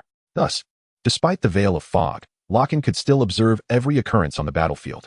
Dozens of monsters burst forth, the diminutive abyssal demons swarming around a nearly 2-meter-tall abyssal demon sorcerer. Clutching a staff fashioned from a ram's skull, the hunched figure, appearing ancient, exhibited an agility and power beyond human comprehension. In the next instant, Raiden Mei charged forth, her graceful form swinging her longsword to sever the head of an abyssal demon. With a resounding crash, the head exploded like a watermelon, black blood splattering everywhere. However, for beings tainted by the void, fear held no meaning. Their minds were consumed by a relentless cruelty and a thirst for destruction. Loken furrowed his brow. While a dozen abyssal demons were manageable, the addition of an abyssal demon sorcerer complicated matters. He stepped back and commanded, Lia Darlene, join me. Please ensure your safety, my lord, Lia Darlene replied, brandishing her sword and shield as she charged into the mist. The monsters erupted in a frenzy, their voices guttural and bloodthirsty. Rakanio. The abyssal demon sorcerer gathered its dark magic, raising the ram-bone staff as a small fireball began to whirl and expand. Lia Darlene showcased her remarkable physique, distinct from ordinary elves, as she leaped effortlessly, soaring several dozen meters into the throng of monsters. With a decisive strike, she cleaved through the nascent fireball, splitting both it and the ram-bone staff in twain. Meanwhile, Raiden Mei grounded herself, unleashing a dazzling purple lightning that surged forth, enveloping all the abyssal demons in its wake. In that fleeting moment, the abyssal demons' movements faltered, paralyzed. Having fused with the core of the thunderous rhythm, Raiden Mei seemed to embody the very essence of lightning, effortlessly unleashing a paralyzing effect. A few unfortunate black and red abyssal demons were reduced to charred remains beneath the violent storm. Alas, they would not live to witness the sorcerer's resurrection. The abyssal demon sorcerer was interrupted mid-casting, and before it could even spit blood from the backlash of its magic, a lengthy wolf fang mace collided with its face. Wham! The impact sent blood gushing forth. While Lia Darlene's attributes were not as elevated as Raiden Mei's, her bloodline granted her additional strength, sending the sorcerer's ancient teeth flying.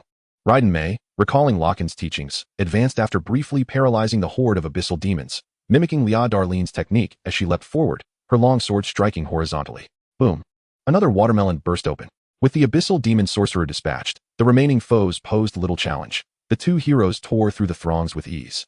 In just 2.5 seconds, all the abyssal demons lay defeated, and treasure chests materialized, soaked in a few drops of the black-red demonic blood. Raiden Mei and Lia Darlene returned with the treasure chests. My lord, we have triumphed.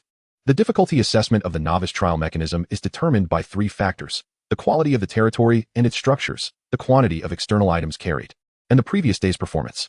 Therefore, the key to passing the novice trial lies in how to utilize limited resources to surpass a certain benchmark established by the trial's assessment. Rich combat experience, sound management abilities, exceptional innate talent, and sheer luck can all contribute to achieving this goal. Locking glanced at his fortuitous blessing and split the treasure chest with Raiden Mei. Open the chest. You have acquired tattered clothing, white, X1. You have acquired a skeletal arm, white, X1. You have acquired. In total, they opened 17 chests, yielding a plethora of white-quality miscellaneous items, materials, and gear, along with 5 white-quality void source stones. Among these 5 stones, 3 were contributed by the abyssal demon sorcerer.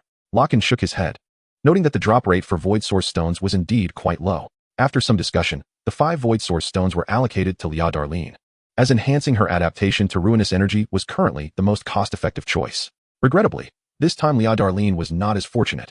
After consuming the 5 void source stones, her adaptation level only improved from LV2 to LV3. Lia Darlene expressed her apologies. I'm sorry to have disappointed you. Locke smiled and shook his head. This is merely the norm. Do not take it to heart.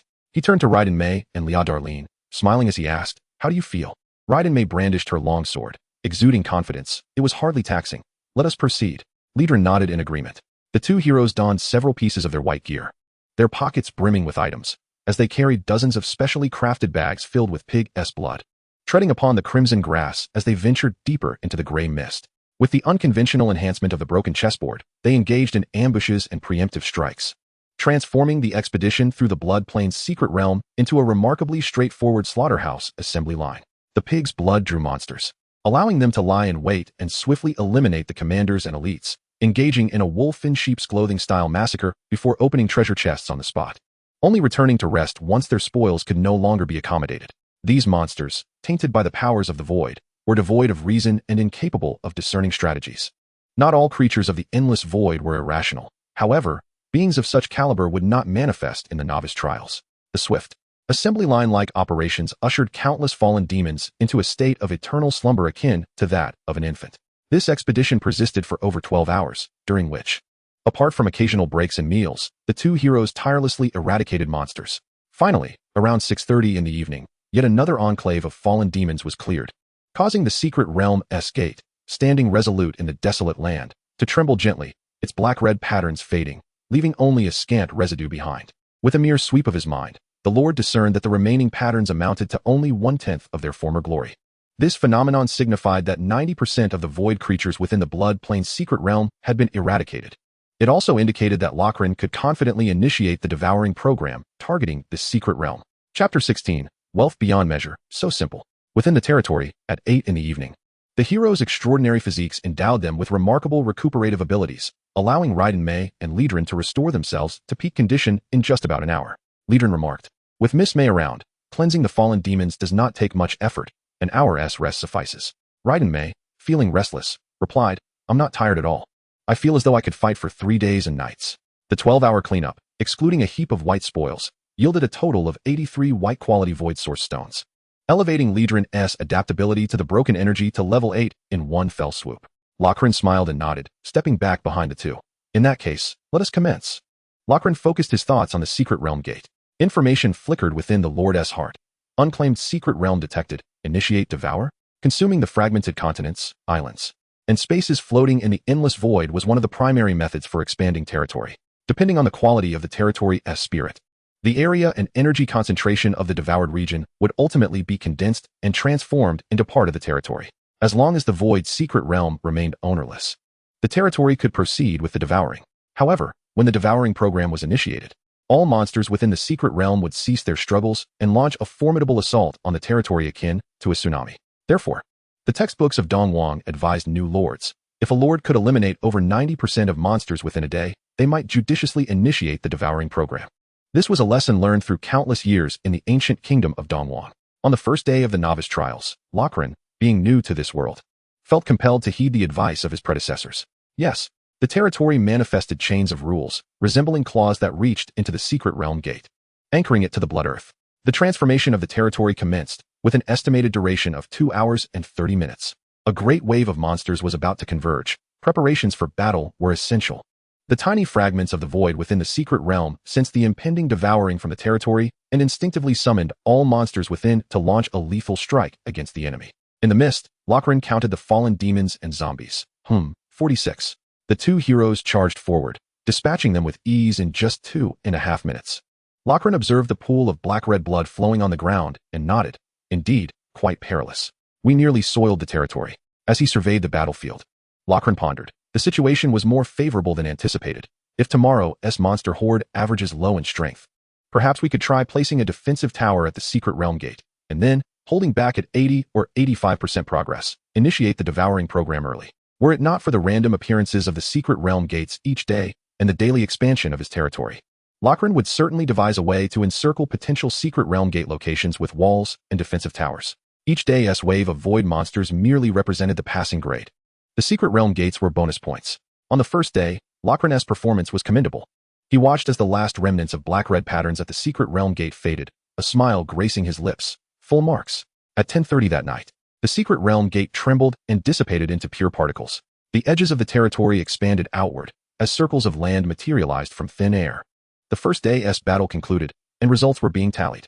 Battle summary. Enemies: 372 level 1 fallen demons, 25 level 2 fallen demon sorcerers, 153 zombies. Evaluation: a resounding victory. Basic rewards: secret realm resources self-acquired. Complete victory rewards: 1. 100 white void source stones, 10 green void source stones. 2. Territory area 100. Territory spirit 5. 3. Territory building, blood arrow tower, blue. The complete victory reward, referring to the rewards received after the territory fully devoured the entire secret realm, was feedback from the consumption of the secret realm's essence. A building? Lochran was somewhat surprised as he retrieved the reward from his backpack. A small arrow tower model resting in his palm. Blood arrow tower. Quality: blue. Level: 1/100. Attributes: Rogue's Vengeance Arrow, 3 shots per second. Inflicts additional damage to demonic creatures. Stock: 100/100. Attack range: 300 meters. Consumption: 3 spirit points. Description: the shared belief of countless fallen rogue archers grants the arrows a certain degree of anti-demon properties. The upgraded territory area was merely 300 square meters. Quite modest in size. With the range of the blood arrow tower, it could undoubtedly cover the entire expanse, assuming spirit point capacity was not a consideration. Lochran contemplated for a moment before deciding to stow the arrow tower away, explaining to the two, the current trial difficulty is not high. I believe we do not require the assistance of the arrow tower for now. Liedren appeared puzzled. Why not use it? Wouldn't increasing a defensive tower raise the trial's difficulty? Lochran shook his head. We have already acquired the arrow tower, regardless of whether we utilize it. The novice trial mechanism will assume that we have already employed it. Upon hearing this, both heroes were further perplexed. Lochran smiled slightly. I have my reasons for this. If you are not in a hurry, I shall unveil the mystery at midnight. What say you? Raiden Mei and Liedren exchanged glances, revealing gentle smiles. In that case, we shall await Lord's good news. Lochran handed the void source stones to Liedren, who accepted only a portion. As talents upgrade, the resources required increase. The cost-effectiveness diminishes for further ascension. Perhaps Lord should consider using the void source stones for territory upgrades? Citizens and heroes are integral parts of the territory. Only with the elevation of the territory's level can they continue to progress, and buildings are no exception. Lochran then handed the remaining portion to Raiden Mei. Then, take these, Mei, and use the void source stones to attempt to comprehend and master your ruler core. As for the territory upgrade, you shall know by nightfall. As time gradually elapses, the nascent territory is devoid of substantial constructions and, naturally, lacks any entertainment facilities. The three individuals merely sit upon the multifunctional recliner that Luo Chen had brought from the Lord's realm, engaged in light-hearted conversation. Under the expectant gazes of Raiden Mei and Leah Darren, the clock strikes 12, heralding the arrival of a new day for the territory. A gentle smile graces Luo Chen's lips as he waves lightly at the open space. Buzz. An unseen energy is siphoned by Luo Chen, materializing into 12 resplendent golden void source stones that rest in his palm. With the conclusion of the Bloodplane campaign, the territory's spiritual essence surged to 25 units, with the altar and 2 heroes occupying 13 of those units. Hence, with 12 units of spiritual essence remaining, would the extraordinary energy they encapsulate dissipate? Certainly not. As long as the Lord is willing, it can manifest into the world in the form of void source stones. This is the formidable advantage of the human Lord's realm. Once one ascends to the status of an official Lord, it is akin to possessing a veritable wealth-generating machine. Even without venturing into the endless void or exploring myriad worlds, one could still emerge as a modestly affluent individual. A slight smirk plays on Luo Chen's lips as he showcases the 12 golden quality void source stones in his grasp. For a lord, becoming fabulously wealthy is that simple. Chapter 17. The Unwavering Paladin of the Sanctuary. The heart of the territory flickers with information. A golden quality lord's heart has been detected. LV1 LV2 requires 10 golden quality void source stones. Do you wish to upgrade? Yes. Without a moment's hesitation, Luo Chen deposits the 10 golden quality void source stones into the territory. Territory, unnamed LV1 LV2, Area 100, Spiritual Essence 5. Observing the expanded territory. With the fence simultaneously extending to the edges, Luo Chen feels a surge of satisfaction. Initially, the territory was an exceedingly cramped 100 square meters, with merely a small wooden cabin and a modest altar occupying nearly all the space, leaving little room for a third structure. Now, as the territory steadily expands, it has finally reached an area of 400 square meters, evidently more spacious, and it is time to introduce new constructions, with the spiritual essence rising by another 5 units. The available capacity has increased to 17 slots. Luo Chen surveys the buildings in his backpack, contemplating which to utilize. Raiden Mei interjects eagerly. Wait a moment, my lord. With both me and Sister Leah here, our combat prowess is more than sufficient to effortlessly navigate tomorrow's trials. Why not reserve the spiritual essence? We could harvest 17 golden source stones tomorrow. She continues, with tomorrow's spoils, we could easily accumulate enough to elevate the territory to level 3. Luo Chen chuckles softly, shaking his head. While the level of the territory is indeed significant, the crux lies in whether we can muster a combat strength commensurate with that level. Otherwise, we shall inevitably face calamity within Pandora's balance. Raiden Mei blinks in confusion. Pandora? What is that? This explanation is somewhat complex. It is best left for another time. Luo Chen thought, for the most crucial matter is that the secret realm is not a trivial space. Though your combat strength is formidable, our numbers are too few. Having reached this point in the conversation, Raiden Mei could not oppose further. Which building does my lord intend to use? In the course of his exchange with Raiden Mei, Luo Chen had also made a decision, retrieving the final building obtained from the Empress of the Phoenix Crown from his backpack. Not all monsters in the secret realm would be lured in droves like the sinking demon, allowing us to wait in ambush. Within the endless void, there are indeed clusters of monsters that steadfastly defend their territory. Although defensive towers are commendable, barracks offer greater flexibility. If exploration of the secret realm is unnecessary, Luo Chen could await the onslaught of monsters and, depending on the nature of the monster wave, choose to deploy Blood Arrow Towers or Divine Thunder Towers accordingly. A model of a purple church building is cast forth by Luo Chen, rapidly expanding mid-air to transform into reality, settling beside the small wooden cabin. Sanctuary of Glory. Quality, purple. Level, 1-0-100. Attributes, 1. Recruit troops. Consuming the corresponding number of void source stones to summon the souls of fallen warriors to fight for you. 2. Hero's Invitation. Citizens with heroic identities can occupy this territory, providing varying degrees of enhancement based on the compatibility of the hero and troop type, with full compatibility granting special protection. Recruitable troop type, purple Sanctuary Paladin. Price, 10 void source stones, purple. Barracks consumption, for spiritual essence, troop consumption, for spiritual essence units. Description, the original Sanctuary Paladins, under the guidance of the Uther Sanctuary's emissaries, abandoned their faith in the God of Light in favor of the ideals of the light. From that moment forth, the Sanctuary Paladins derive their strength from conviction rather than worship. One of the foundational troop types in the Sanctuary series, a unique, mutated troop type within the Faith series. Troop limit, 10 per barracks level. Special, given that you are undergoing the novice trial, you receive additional protection allowing for the free recruitment of 10 troop types. The novice trial bestows unique advantages upon these two types of buildings, namely the altar and barracks, endowing the new generation of lords with initial resistance power. This is precisely why the welfare supplies from Dongwang invariably include both the altar and barracks. However, these enhancements seem to stem not from the blessings of the endless void, but rather from the benevolence of the human lordess realm. History textbooks and schools have emphasized that the original novice trials lasted merely 10 days, with only one wave of void monsters occurring each day, devoid of secret realm gates and such protections. The transformation of the novice trial into its current form is entirely due to the contributions of the venerable predecessors of the human lord's realm. Yet, the specifics of how the novice trial was altered remain unwritten.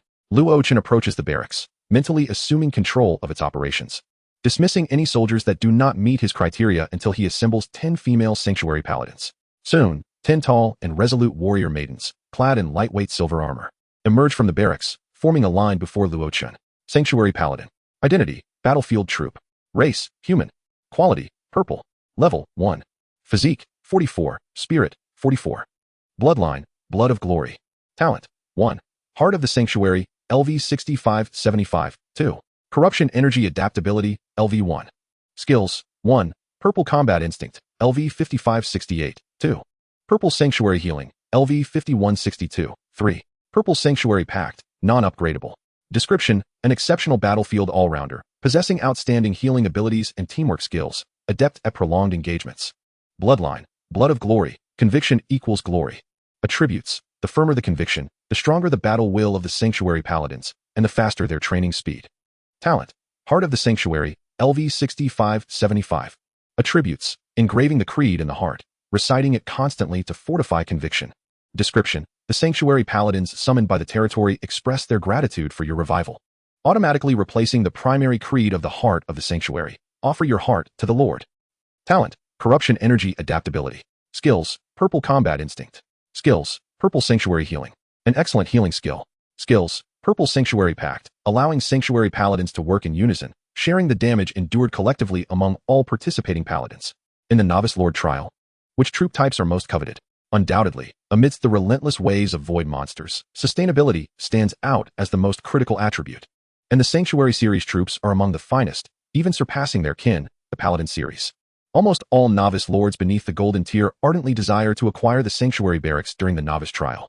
Once one possesses a Sanctuary Barracks, it can be said that one has directly acquired a passport to officially become a Lord beneath the golden quality of the Novice trials. Thus, a saying circulates among the Novice Lords, the Sanctuary Knight, the father of newcomers. Although, in the minds of students, the notion of a father figure could be quite diverse. As long as one is strong enough, you become my surrogate father. Chapter 18, the least desired type of monster encounter. The Sanctuary Knights received sleeping bags and tents from Luo Chen, encircling the small wooden cabin, either sleeping on the ground or resting with closed eyes. These were seasoned veterans.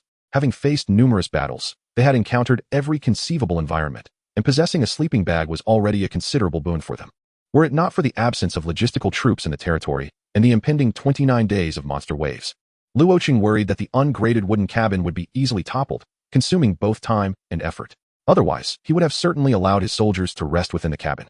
The interior space of the small cabin was reserved for Raiden Mei and Liadrin.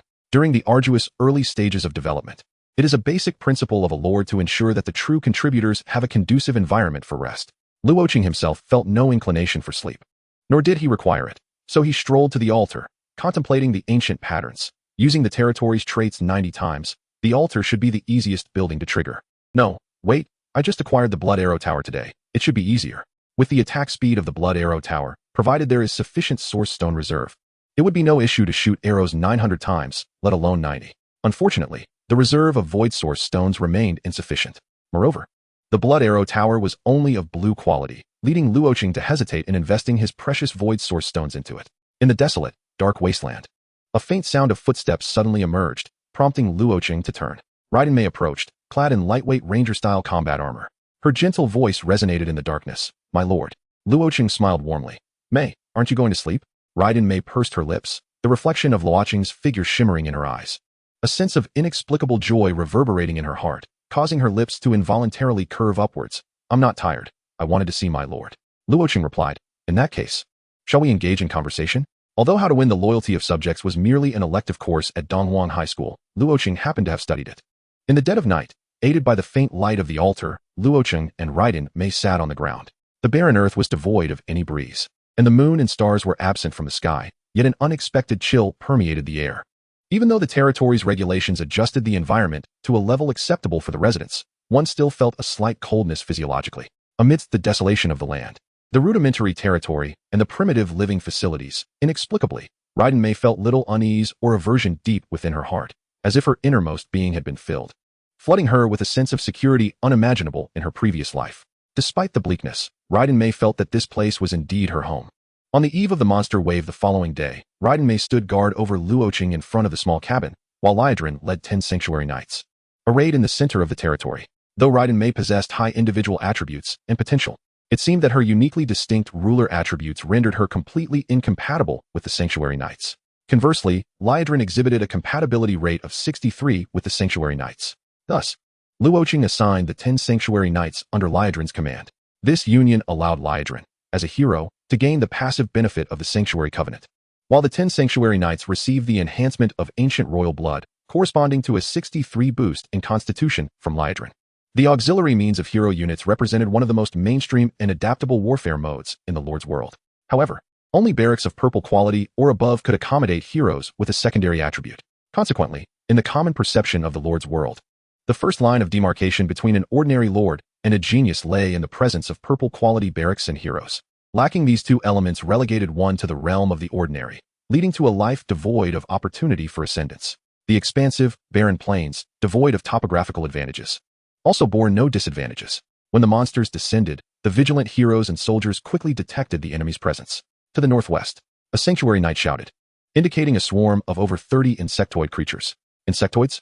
Luo Chen hastily gazed northwest, where grotesque monsters surged forth at an alarming speed. The previously estimated 30 quickly escalating towards 100.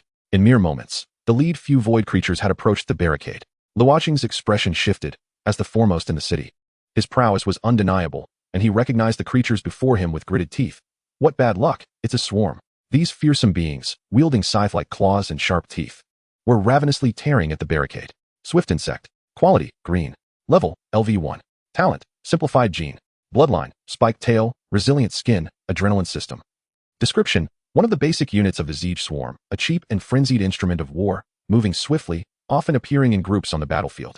Due to prolonged deprivation of incubation grounds and fungal mats, their internal genes have suffered varying degrees of degradation, significantly diminishing their combat prowess. Raiden Mei, the swiftest, was the first to reach the front lines, drawing her long sword as lightning crackled around her. To her surprise, these swift insects, despite their mere green quality, broke free from the paralysis effect within half a second. Is this truly a weapon of war? Raiden Mei's expression grew grave. She refrained from recklessly charging in, instead opting to control the battlefield, coordinating with Liadrin and the Sanctuary Knights to jointly exterminate the swift insects. Among units of the same level and quality, while the swift insects were formidable, they were swiftly dispatched by the Sanctuary Knights, who possessed superior quality. Unable to leverage their numerical advantage, the swarm, while powerful, could hardly be deemed a calamity. Holding 2 great heroes and 10 Sanctuary Knights, Luo Chen remarked, mediocre. The real concern lay in the aftermath of eradicating this batch of swift insects, leading to the gradual formation of the Secret Realms Gate. Minutes later, the battle concluded. Liadrin led the Sanctuary Knights in clearing the battlefield, and Raiden Mei returned to Luo Chen's side, inquiring with concern, "My lord, is there an issue?" Luo Chen, his expression somber, gazed at the gradually coalescing Secret Realm Gate, clasping his hands together. "I am praying." Raiden Mei responded, "Did you not say that lords do not believe in gods?" Luo Chen replied, "It's merely a quest for peace of mind." Raiden Mei? Luo Chen quietly voiced, "I hope that within the realm beyond the gate, there are no incubation grounds, no insect queens, no king insects, and most importantly, there must not be any fungal mats." Leading with the swarm, these types of social structures, characterized by remarkably clear divisions of labor and highly perfected systems, represented the kind of adversary that ambitious lords dread encountering the most. Should there be fungal mats within the secret realm, the moment an outsider enters, all the swarms would erupt into chaos, launching a full-scale assault. Soon, Liadrin's report shattered Luo Chen's illusions. Chapter 19, Bloodied. As the battle concluded, Luo Chen hastened to the front lines. By then, the corpses of the swift insects had completely dissipated, transforming into green treasure chests. Liadrin swiftly consolidated the intelligence, reporting to Luo Chen. On the land of the secret realm, there are withered purple bloodstains, and this flesh-like substance resembling moss is scattered everywhere. According to your instructions, the Sanctuary Knights have surrounded the secret realm gate and have yet to step inside. Is it indeed so? Luo Chen sighed deeply and conveyed a message to all. Assemble here to collect supplies, set traps, and erect temporary walls in preparation for the impending bloodbath. The term withered is frequently associated with flora, seldom with flesh and blood, as the latter tends to decay and transform into nutrients for the earth. Thus, the withered flesh within the secret realm is, in truth, a colony of dormant fungal blankets that have entered a deep hibernation mode, with most of their functions suspended, retaining only basic sensory capabilities. The moment the paladin steps onto the ground of the secret realm or disrupts the fungal blanket, the swarms within will undoubtedly be roused. Taking into account the vast expanse and resources of the blood plane, this secret space can potentially nurture a swarm numbering in the thousands. The lone piece of good news is that on the second day of the trial in the secret realm, even if my previous trial results were exceptional, it is unlikely that we will encounter mid-tier command units like the Bug Queen or Brain Bugs. After calculating the comparative strengths of both sides, Luo Chen felt a slight sense of relief. With the formidable Raiden Mei bolstered by a tenfold attribute enhancement at the forefront, victory was assured. However, caution was still paramount. It was best to prevent them from breaching the barricades and intruding into our territory. As Luo Chen pondered, A non-grade special alloy wall was erected around the entrance to the secret realm, with a multitude of deep pits filling the central area between the wall and the entrance. At the bottoms of these pits lay various traps, such as spikes and blades.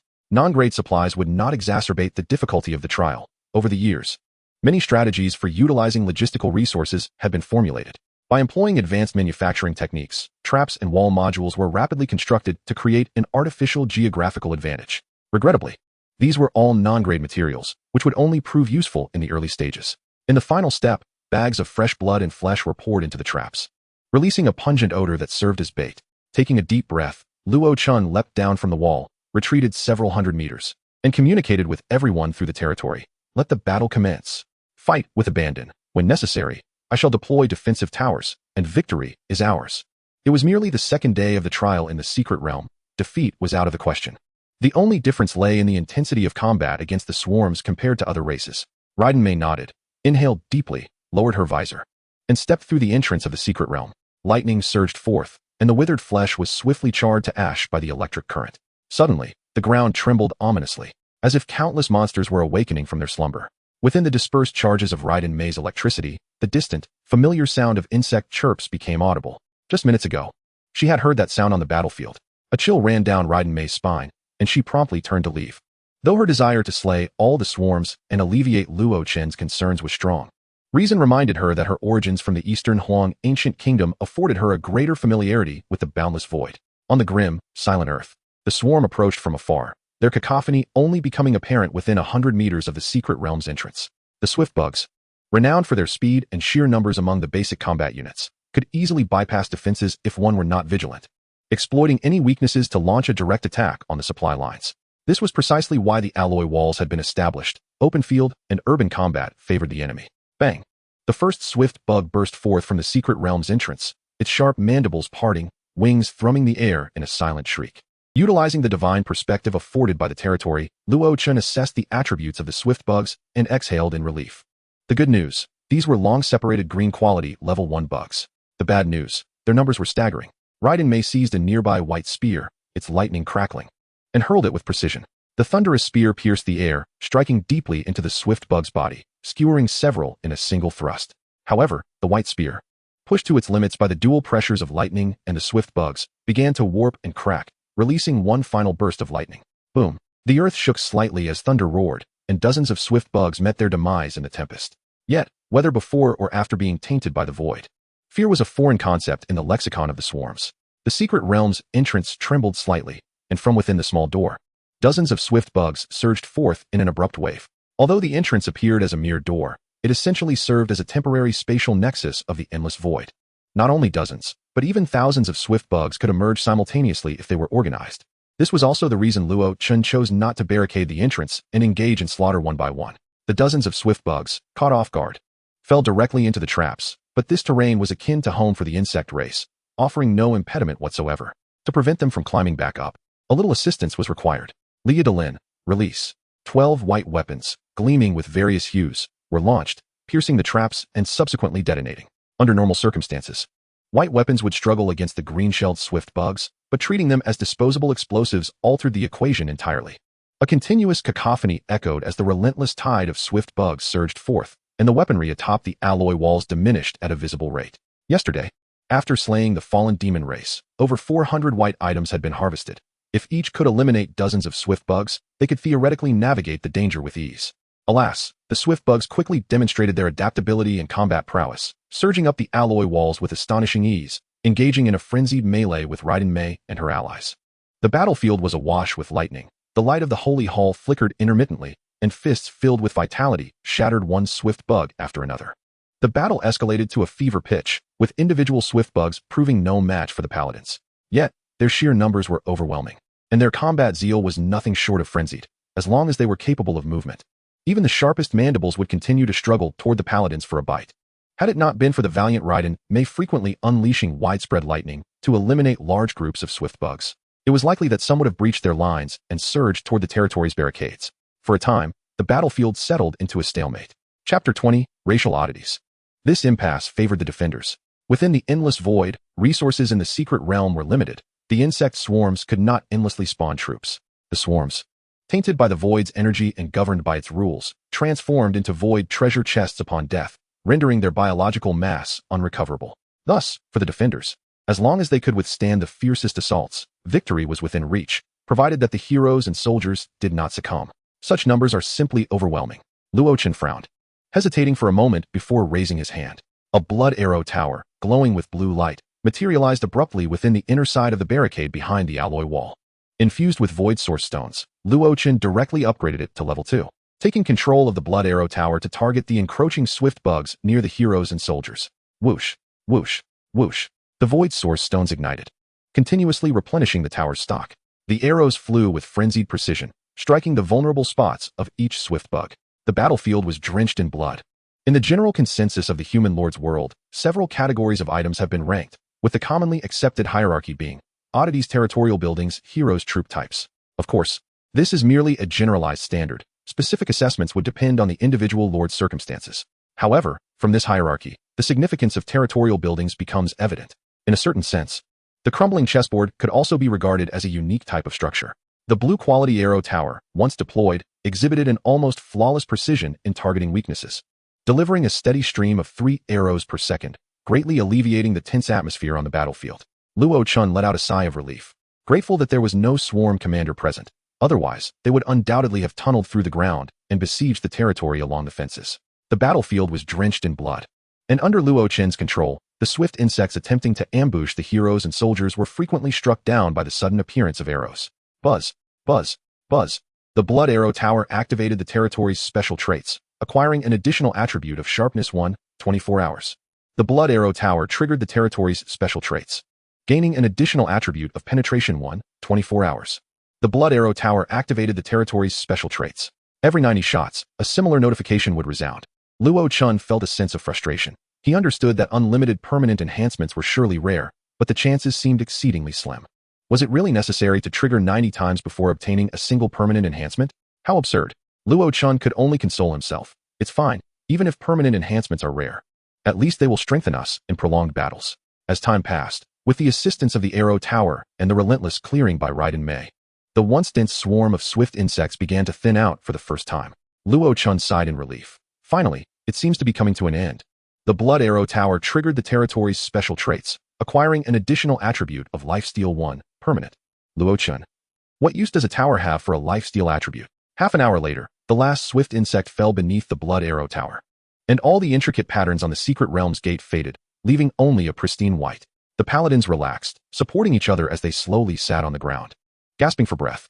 Even so, they did not remove their helmets. Liedrin stood proudly, weapon in hand, vigilantly watching the secret realm gate on behalf of the others. Raiden Mei, her armor crackling with lightning, evaporated the green blood on her armor for the 37th time. Luo Chen's voice echoed in everyone's hearts. Relax, my warriors. The battle has concluded. I am proud of your bravery, and I promise once more that the territory shall not forget your contributions. Upon hearing this, everyone breathed a collective sigh of relief. Whether lying down or sitting, each adopting various postures, they had experienced far more brutal battles than this, but reborn as units, they were now only level 1. Only Raiden Mei maintained a relatively intact state, quickly approaching Luo Chen with a hint of guilt. My lord, I have disappointed you. Luo Chen smiled. No? You have performed admirably. If faced with powerful individual foes, Raiden Mei, with her tenfold attribute enhancement, would undoubtedly be a formidable weapon. However, having only mastered the North Star sword style and lacking the time to develop lightning authority, she lacks stable and efficient large-scale destructive skills. In such circumstances, being able to assist the paladins in holding back the relentless swarm is already quite remarkable. Although the battle was somewhat fierce, the absence of casualties is already a significant achievement. Luo Chen privately remarked, thank goodness I chose to have paladins. There is no way any other unit could have emerged unscathed. Raiden Mei's expression was resolute. My lord, such a situation will not occur again. Luo Chen lightly tapped her head. Do not make such declarations. You are exceptional. You merely need time to grow.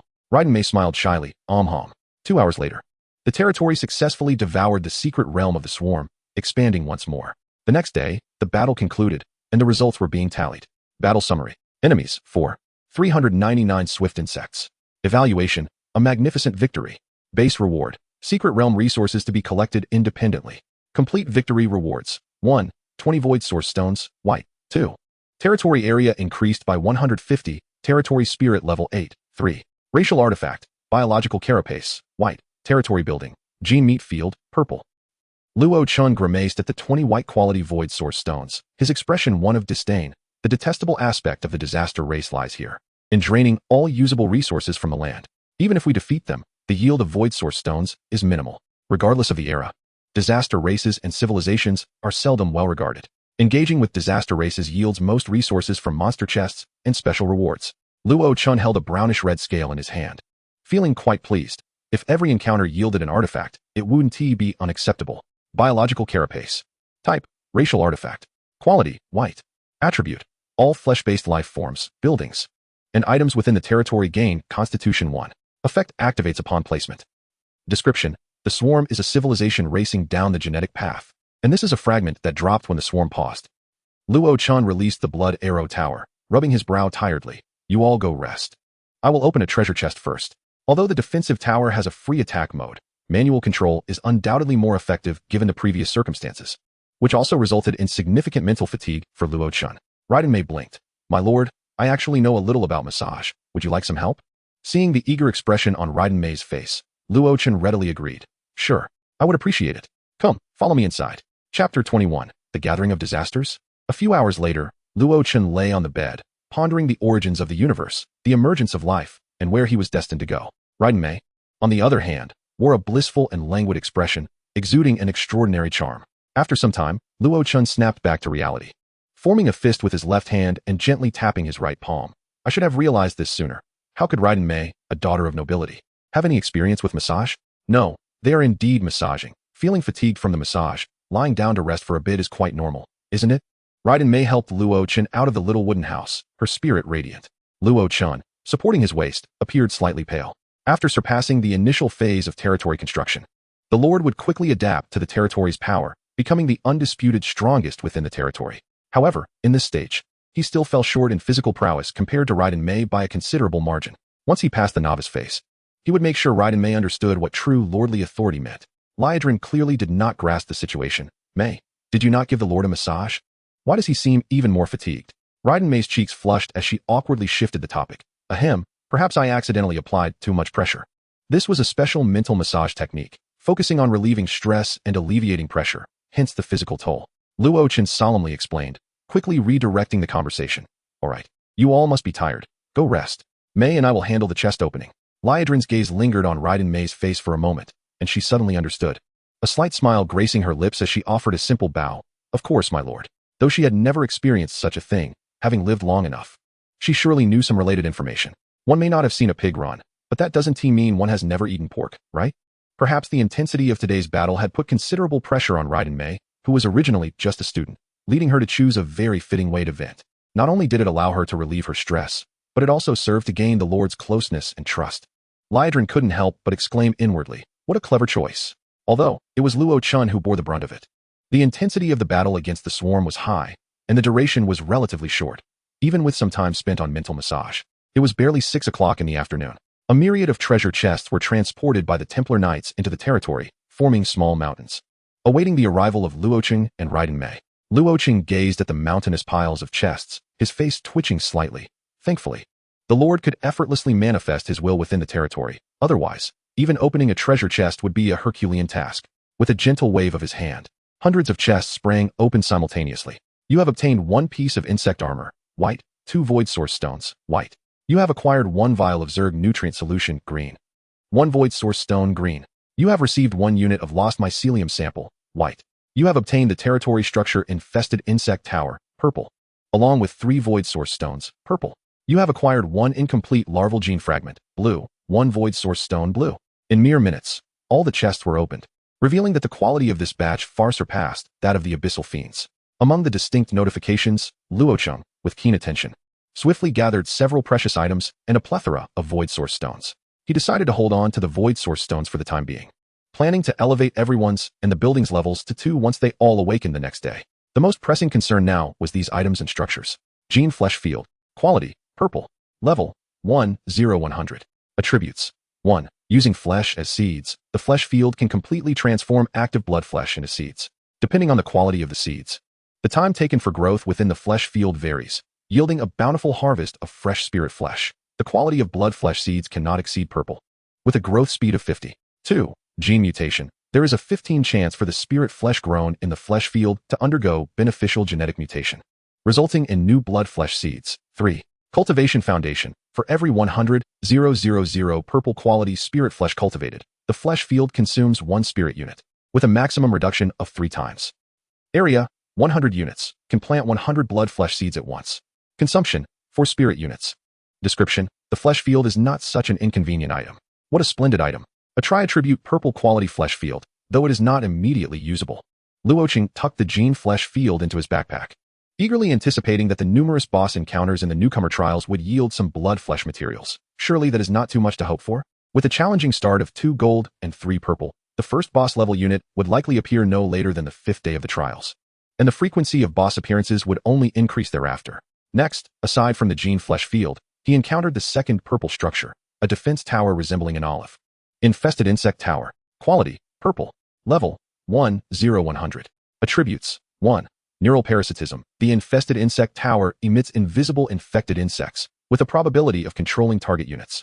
The lower the target's resistance, the higher the success rate of control. The controlled monsters cannot exceed purple quality, with a maximum control quantity of level 10. Stock, 5,050. Consumption, 4 spirit units. Description: the swarm is the abode of life. During his school days, many students exhibited great interest in disaster-type races, studying particularly diligently. The reason was simple. No one wished to perish because they failed to recognize a formidable enemy, succumbing to negligence. Everyone understood that the path of a lord was inevitably intertwined with warfare and bloodshed. Anyone could meet their demise. Yet no one desired to die in such a lamentable manner. The textbooks from Dongwang would not be lenient, as the Dongwang Education Bureau generously shared with society each year the myriad bizarre deaths of lords. Most importantly, this was documented with real names. Moreover, it was one of the mandatory exam topics each year. No one wished to become an infamous example in the textbooks for countless students, their legacy forever tarnished. One could die, but social death was utterly unacceptable. Thus, Luo Chen was quite familiar with the well-known infested insect units. I recall that the infested insects possess 3 renowned skills. Yet the purple quality infested insect tower only inherits 1. A complete infested insect tower would likely need to reach the legendary gold level, indeed worthy of the disaster swarm. Without hesitation, Luo Chen stowed away the infested insect tower. It is a fine item, and I am quite satisfied. However, whether to utilize it would depend on tomorrow's enemies. A sense of foreboding washed over Luo Chen as he recalled today's encounter. Encountering the disaster race on the 2nd day meant that the subsequent trials would likely feature particularly troublesome races. Could it be that my newcomer trials would devolve into the legendary gathering of disasters? Chapter 22. Let us relieve ourselves without restraint. On the 3rd day, Luo Chen upgraded all the buildings within the territory to level 2, recruited 10 more Templar Knights from the Glory Sanctuary, and elevated all heroes and soldiers to level 2. The once ample void source stones flowed away like water. Before reaching level 100, each building, hero, and unit required tenfold the same quality of void source stones for every upgrade. Lower quality stones could be used to make up the deficit. Without the dozen or so golden source stones produced by the territory itself, upgrading the subsequent recruits to level 2 would have posed a significant problem. The heroes and soldiers, now fully rested, awaited the impending enemy with renewed vigor. As the time arrived, the monsters appeared punctually upon the desolate earth. Buzz. No report was necessary. All heroes and soldiers beheld the towering figure in the distance. Standing over 30 meters tall, its body was covered in black fur, its face resembling that of a cruel, bloodthirsty ape, as it scampered across the ground, causing the earth to tremble faintly. Night Troll. Quality, gold. Level, 2. Talent, Troll S-Might. Bloodline, Titan Descendant. Skills, undisclosed. Description: the troll race, inheriting the Titan bloodline, boasts an exceptionally powerful physique and unparalleled strength among its peers. Is the Titan bloodline troll powerful? Certainly. However, in terms of individual combat prowess, Luo Chen felt no apprehension. The attributes of the ruler's physique were 10 times superior. Consider that. I told you. Who is the unfortunate soul that encounters disaster races every day? Luo Chen breathed a sigh of relief, smiling at Raiden Mei. Mei, it's your turn. The Templar Knights will assist you. Clad in a blue weapon and a set of green armor from yesterday's spoils, Raiden Mei was eager to leap into action. No problem. Leave it to me. I want to let it breach the territory. Raiden Mei charged forth, lightning crackling around her, wielding her weapon with fierce determination, striking the troll's thigh, piercing through its thick skin to reach the marrow within. The night troll, unprepared for the vast disparity in attributes, let out a low growl, its body involuntarily quaking as it staggered backward. How weak! Raiden Mei was taken aback. Its resistance to lightning was even lower than that of the green-quality swift insect. Luo Chen couldn't help but chuckle. It's not that the troll is weak. Rather, the swarm is simply extraordinary. In time, you will understand why. Even in the grand cosmic era, the swarm remains the undisputed disaster race. Quality is the comprehensive assessment of a life form by the Lord system, encompassing various factors including, but not limited to spirituality, wisdom, potential, physique, mentality, talent, bloodline, and skills.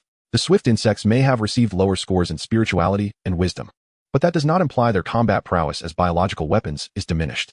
Once the swarm numbers swell, even a blue-quality life form may struggle to match a single green-quality swift insect.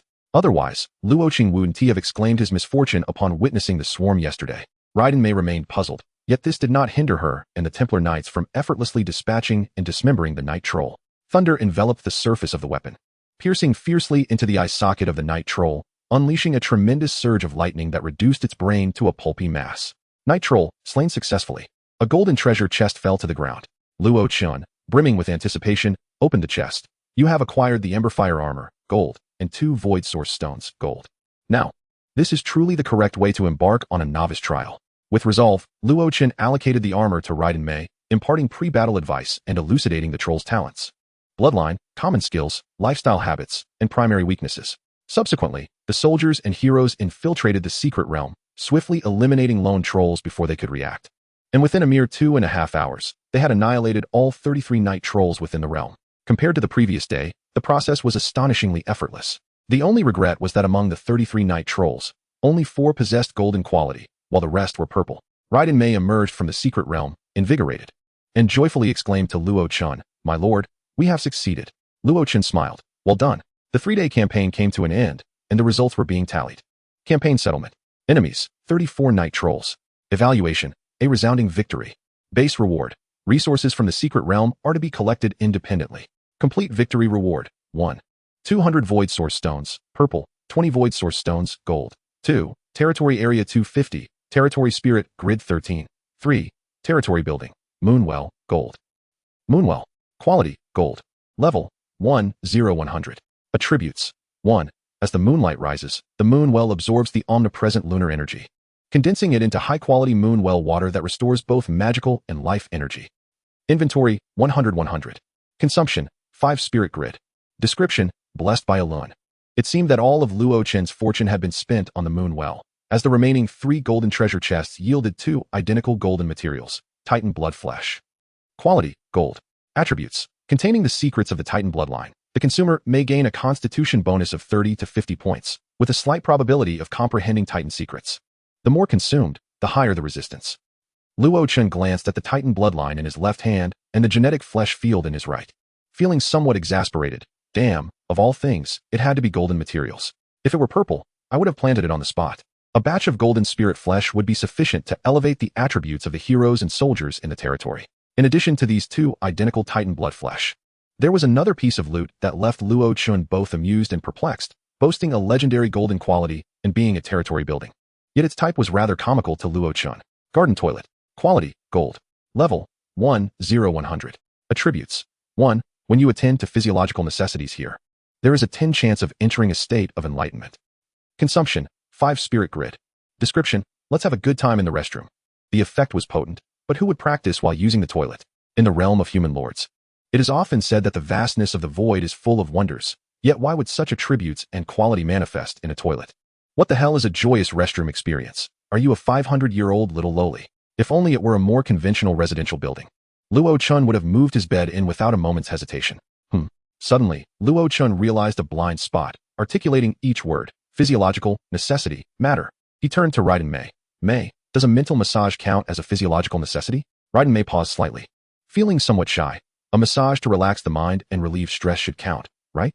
Luo Chen pondered, sensing that he might have discovered its correct usage, albeit with a hint of impropriety. Chapter 23 Universal Lords, commencing the catastrophe team building. After several hours of vanquishing enemies, the remaining time was at their disposal, and Luo Chen placed the few entertainment items resembling cards, boards, and storybooks from his Lord S pack near the altar for the paladins to use at their leisure. However, given the current situation, the paladins seemed more inclined towards training than entertainment. Due to the limitations of the territory, they could not exceed the territory's level through training. Yet their efforts would not go unrewarded, as evidenced by the decreasing number of source stones required for Luo Chen to elevate their levels in the future.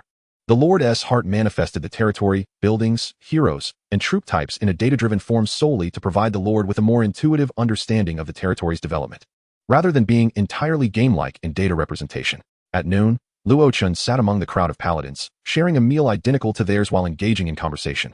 Oh, among you, did you all serve as Amazon warriors from the Yalan dimension in your previous lives?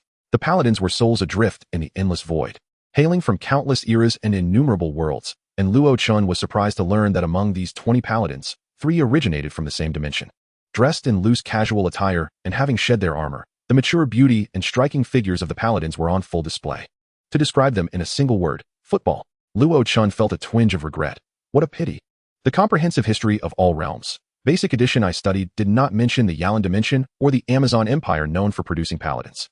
Within the myriad realms of the universe, the Amazonian tribes known to Zhanlan were either subspecies evolved from humans or closely related to elves. Most were typical matriarchal societies, with some Amazonian groups even possessing unique reproductive traits akin to parthenogenesis.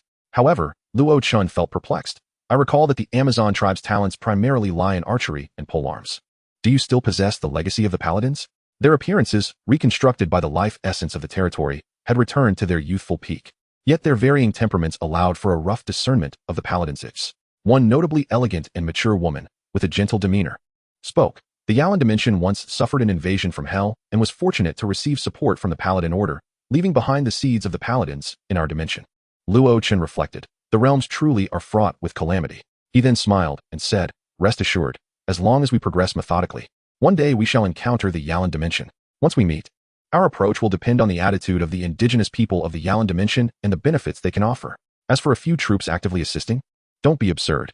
Even the most foolish lord would not act upon such matters. The Lord recruits troops and grants them a second life, which is a monumental grace. How could it be swayed by a few troops' opinions to interfere in a war of dimensional proportions? Unless the war itself could bring immense benefits to the territory. The long-lived purple-quality paladins clearly understood this principle, hurriedly stating, we have served the Amazon Queen in our previous lives, and all past matters have long since faded away. In this life, having received the Lord's grace, we are willing to serve the Lord unto death. Luo Chen chuckled. The territory is your new home. However, if we happen to encounter your homeland in the future, and circumstances permit, I would not mind if you wish to reminisce with old friends and family. Luo Chen smiled. I am your lord, and as long as it does not infringe upon the territory's interests, I naturally hope for your happiness. The soldiers of the domain do not solely originate from the barracks, with the appropriate structures. A lord can recruit beings from the outside world to become part of their territory, while barracks provide a more stable output. They are incapable of enlisting soldiers of a higher caliber than their own. Perhaps if the soldiers were to engage in some networking and promote the prowess of the territory, they might just stumble upon a few golden paladins. Upon hearing Luo Chen's words, the surrounding paladins felt a deep sense of gratitude. They had received the Lord's grace of revival, embraced the opportunities presented by the domain, and had the chance to glimpse the prospects of immortality alongside their Lord, who showed them heartfelt concern. Thus, their appreciation was profound. Luo Chen encouraged them with a smile. In the coming days of trials, please prioritize your safety. Once we uncover resurrection structures, such as the Cemetery of the Dead, the Cycle of Six Paths, or the Hall of Heroes, you may fight with abandon. As long as you remain loyal to the territory, regardless of the sacrifices made, I shall ensure your revival. The paladins responded in unison. We are willing to serve our Lord unto death. As the day unfolded, Luo Chen moved between heroes and soldiers, imparting no grand philosophies, but merely sharing simple tales from the past, soothing their spirits to alleviate the unease brought about by their unfamiliar surroundings. The effect was remarkably significant. Under the domain's nurturing, the loyalty and affection of both heroes and soldiers began to rise. Time passed swiftly, and after a day spent easily overcoming the trolls, Luo Chen, now holding a substantial amount of void source stones, felt an abundance of confidence as the fourth day's trials approached.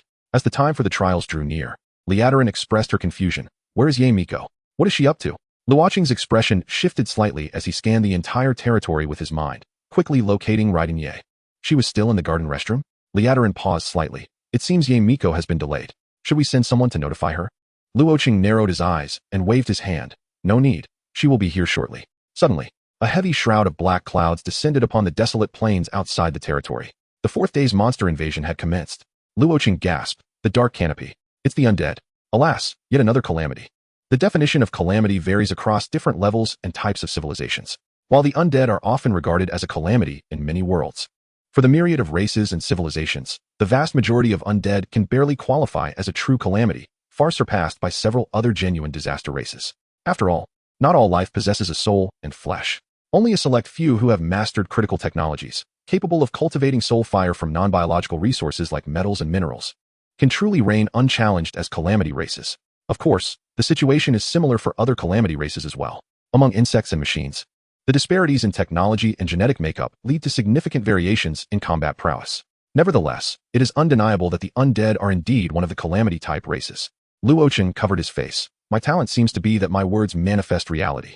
Once he emerges from this ordeal, Luo Chen mused that he could pen a book titled Universal Lords, Initiating Calamity Team Building. In this instance, Luo Chen refrained from sending the paladins out to attack. Instead, he glanced at the advancing dark canopy with a smirk. You are indeed unfortunate to have stumbled upon the location of the Blood Arrow Tower. The territory is an extension of the Lord, and he possesses the ability to rearrange the structures at will, akin to building blocks. However, each adjustment incurs a cost. If not absolutely necessary, Luo Chen would never consider doing so. Every void source stone in the early trials could be pivotal capital for the later stages. Yet, fortune seemed to favor Luo Chen, for the path of the dark canopy aligned perfectly with the site of a recent bloodbath against the insect horde. Behind the shattered alloy walls, the Blood Arrow Tower was sharpening its blades. Naturally, Luo Chen would not venture out. Instead, once he gauged the distance, he commandeered the Blood Arrow Tower and launched a tentative strike at the dark canopy. Bang! The arrows easily pierced the canopy, and under blind fire, they successfully struck an undead. Luck was on his side. It was merely a low-tier dark canopy with visual concealment. With a wave of his hand, he issued the command for everyone to gather around the arrow tower. This time they would engage in a defensive battle. Understood, Liadarin affirmed. Luo Chen returned to the vicinity of the garden restroom, utilizing the territory's divine perspective to observe the frontline situation. If all goes as expected, the dark canopy should be obstructed by the territory's barriers, revealing the hidden monsters within. He contemplated, given the circumstances of my territory, if the scale of the undead monsters on the fourth day follows the pattern, there should be a 4-digit number of skeletal soldiers, accompanied by a few specialized units. Conversely, if they emphasize quality, the strongest undead creatures that have been recorded during the early trials would be. Luo Chen gazed ahead and murmured softly, Death Knights. To Luo Chen's surprise, before the monsters within the dark canopy could manifest, a layer of dark purple light abruptly appeared atop the mist the moment it touched the barrier. Subsequently, it expanded at a visible rate, voraciously eroding the dark canopy. In a short span, the entire dark canopy transformed into a dark purple hue, its light flickering ominously, exuding a potent aura of corrosion. Luo Chen was taken aback. Is this the energy of corruption? In the next moment, the territory established a connection with the dark canopy, allowing Luo Chen to manipulate it and glimpse within, revealing a dense mass of skeletal soldiers, zombies, and wraiths. What version of the dark canopy is this? Capable of resonating with the energy of corruption? Upon returning, I must seek out this version of the dark canopy. At that time, Luo Chen could encircle the territory with layers of dark canopy, indirectly expanding the influence of corruption energy, truly a natural protective barrier for the domain. Without hesitation, Luo Chen controlled the dark canopy, ensnaring the undead creatures within and continuously infusing them with corruption energy, eroding the monsters from within. The irrational undead were completely oblivious to the changes occurring within the dark canopy, only able to sense the ambush from an unknown source. Yet all around them were their kin. Bound by the trial's rules, they could not attack their companions. Thus, the dim-witted undead simply awaited their demise. Liadarin waited patiently, not hearing any change in Luo Chen's commands, nor did any undead monsters emerge from the dark canopy. While remaining vigilant, she felt a twinge of curiosity. Could today's monsters be asleep? After several minutes, the frail wraiths and skeletal soldiers collapsed, leaving only a small handful of robust zombies still resisting. Boom! A tremendous thunderclap resounded. Liadarin and the others instinctively flinched upon discerning the source of the sound. They exhaled in relief. It's from the garden restroom. Ye Miko must have comprehended a new skill. After all, within the territory, aside from Lord Luo Chen, only Raiden Mei remained. A flash of lightning surged, and Raiden Mei burst forth from the garden restroom, brimming with enthusiasm, standing confidently before Luo Chen. Eager to engage. Has today's battle begun, my lord? Rest assured, I shall effortlessly annihilate all monsters. With the battle situation stable and his mood lightened, Luo Chen opened Raiden Mei's personal attribute panel, quickly identifying the changes. Skills. 1. Blue North Star 1-sword style. 2. Golden 5 Thunder Slash. LV1 executes 5 consecutive slashes at an extraordinary speed. Each strike carries a 20 chance to paralyze the enemy for 5 seconds. Each consecutive strike increases damage by 50. Special effects. 1. Tailor-made. The 5 Thunder Slashes is a combat technique meticulously crafted by Raiden Mei during her moment of enlightenment. The execution of this skill imposes virtually no strain on her physical constitution or mental state. as long as her stamina is sufficient and her spirit remains unflagging. She can employ it indefinitely. Luo Chen cast a doubtful glance at the skill. Is this the effect of a golden quality? Upon a second look at the special effects, he nodded in understanding. It is a passive skill. The enhancement of basic attacks without consumption or cooldown, coupled with a paralysis effect, embodies the true essence of a golden legendary quality. Raiden Mei surveyed the surroundings of her territory, her gaze resting upon the dark purple mist. A look of perplexity crossing her face. Is this the monster for today? A mist creature? No matter. Filled with enthusiasm, Raiden Mei assured the Lord. Even the mist cannot impede the might of thunder. Luo Chen cruelly shattered Raiden Mei's illusions. There is no need for that. The battle has already concluded.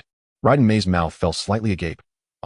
In the distance, the dark mist transformed into a dark purple glow, retreating back to the territory as the last zombie collapsed, morphing into a treasure chest. While absorbing the influx of collapse energy within the territory, Luo Chen calmly remarked, unless something unexpected occurs, you likely won't need to lift a finger in this secret realm battle. Having played the supporting role for several days, Luo Chen was on the verge of forgetting that the essence of collapse energy is a highly corrosive and destructive form of active energy. Raiden Mei instinctively responded, so, I toiled in vain yesterday? Luo Chen shot her a glance. Clearly, I am the one who has worked harder. Raiden Mei chuckled awkwardly. To enrich her combat repertoire, Raiden Mei requested Luo Chen's assistance in triggering the moment of inspiration effect. Thus, Luo Chen toiled throughout the night. After assimilating the dark canopy, the return of collapse energy to the territory had noticeably increased its reserves. In terms of void source stones, the collapse energy had augmented by at least 3 golden quality void source stones. Luo Chen attempted to extract it. Collapse source stone. Quality, golden. Attribute, a pure crystal of collapse energy. It is an exceptionally efficient, yet perilous form of energy. His first reaction, what a pity. It cannot be utilized as a void source stone. The second reaction, the talent of the Chessmaster has not activated. Collapse energy is not the type of energy required for that talent.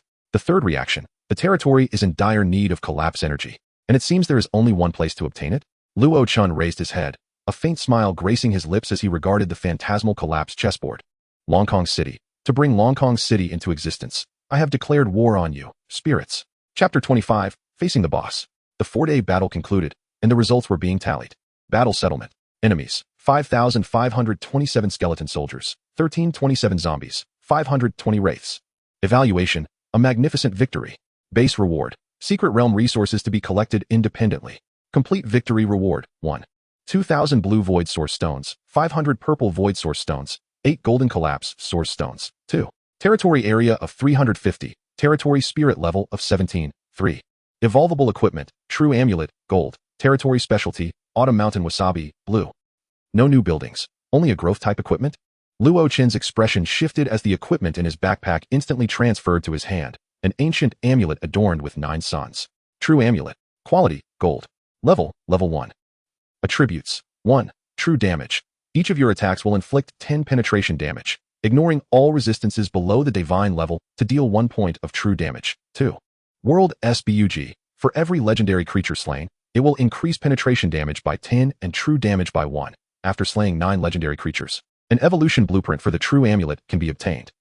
Description. In a mundane game-like world, the soul of a traveler was inadvertently captured, and from his essence, an unknown substance was extracted to forge this amulet. Yet it remains unaffected by the world, a veritable bug that cannot be interfered with during the World's operation. No one knows how many times it can evolve. Territory specialty, autumn mountain wasabi. Quality, blue. Level, equal to territory level. Attributes, 1. Unyielding. Consuming this plant grants a temporary boost of 10 to all attribute resistances. Long-term consumption has a minuscule chance of providing a permanent increase of 1 to all attribute resistances, with no upper limit. 2. Sunward growth. Consuming this plant grants a temporary increase of 30 to constitution and 10 to yang energy. Long-term consumption has a minuscule chance of providing a permanent increase of 1 to constitution and 1 to yang energy, with no upper limit. Description. Autumn Mountain Wasabi is the finest fuel station for men. No man would ever complain about having too much. The territory specialty is not a tangible seed, but directly inscribes the biological genes in the heart of the territory in data form. With a small expenditure of source stones, one can exchange for a plethora of seeds. Species deemed territory specialties generally share similar characteristics: mass production, permanent benefits, and no upper limit. The combination of these two elements signifies that territory specialties will never lack buyers. Among these sought-after specialties, the most common is the permanent increase in constitution, followed by a permanent increase in spirit, and then various refined branch attributes. The rarest are those that enhance comprehension and refine the foundation. In some enigmatic legends, completing exceedingly perilous world commissions or hunting unimaginable void creatures can even yield territory specialties that provide unlimited enhancements to law affinity. Thus, any territory specialty is an exceedingly rare treasure, an irreplaceable foundation for every territory. Even though Autumn Mountain Wasabi possesses only a blue quality, as time passes, the value it can generate will undoubtedly surpass that of ordinary golden quality equipment and skills. The only issue lies in Luo Chen once more retrieved the purple, gene flesh field, his expression one of exasperation. Is there an inherent conflict between the insect race and me? The second day of the trial, they throw me a challenge, and after that, they abandon me with a non-conventional, gene flesh field. If only you were a proper spirit field, I could have planted Autumn Mountain Wasabi today. Of course, Luo Chen merely voiced his grievances during the tense new Lord trial. Unless it is a plant that matures quickly and offers special benefits in warfare, no novice lord would establish a spirit field within these 30 days. The territory spirit level is exceedingly precious. Except for the self-important fool, of course. Raiden Mei appeared bewildered, her steps slightly unsteady, her expression subtly shifting. Luo Chen stored away the spoils and curiously inquired, "What is the matter?" Raiden Mei remained silent for a moment. I was contemplating how formidable our territory's collapse energy truly is, even beyond my expectations. Luo Chen chuckled. This is a special circumstance. Without your assistance, it would have been impossible for the collapse energy to overwhelm an entire undead secret realm in such a short time. After all, the territory level is too low, and the current concentration of collapse energy is pitifully sparse, lacking the influence of a will unifier, the cocoon of the end, or the powers bestowed by various lawgivers. Were it not for these undead tainted by void energy, who possess neither fear of death nor the instinct to survive, merely mindlessly following the rules of the endless void, they would not have attacked Luo Chen's territory according to the established program. The collapse energy would also have been unable to utilize the dark canopy to trap them all, leading to their demise through erosion. Moreover, Luo Chen continued with a smile. You are currently the only ruler entity in the territory. Once the concentration of collapse energy rises, who else besides you can command them? You are destined to be the future Thunder Queen. Hearing Luo Chen's words, Raiden Mei relaxed, involuntarily breaking into a smile. My lord, I will not let you down. Perhaps due to her recent escape from the harrowing clutches of school bullying, Raiden Mei may not even realize that she harbors a profound yearning for validation and a sense of belonging. For those whose souls bear an emptiness, the concept of territory serves as the most insidious of poisons. Once you become an official denizen, you are granted the opportunity to experience the sensation of your spirit being filled. All past regrets, sorrows, loneliness, and discontent will be suffused with an emotion known as happiness. This is not mere seduction. Rather, upon becoming a citizen, the territory shall eternally accompany you. Regardless of your location, whether you find yourself at the zenith or in solitude, the territory will never forsake you, always waiting silently by your side, offering support. Just as water will not abandon a fish, and the sky forever cherishes the eagle. It is precisely for this reason that a territory can be so indestructible, allowing the human lord to proudly stand above countless races. That evening, Luo Chen ensured that everyone could rest easy.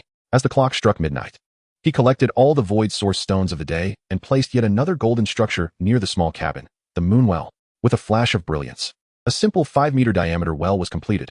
The walls of the well were crafted from an unknown verdant plant that shimmered with a glimmering green light under the reflection of the well's water. As if absorbing some special substance and releasing it into the water, the sun, moon, and stars are the most renowned of the 3 celestial laws, existing everywhere, regardless of location.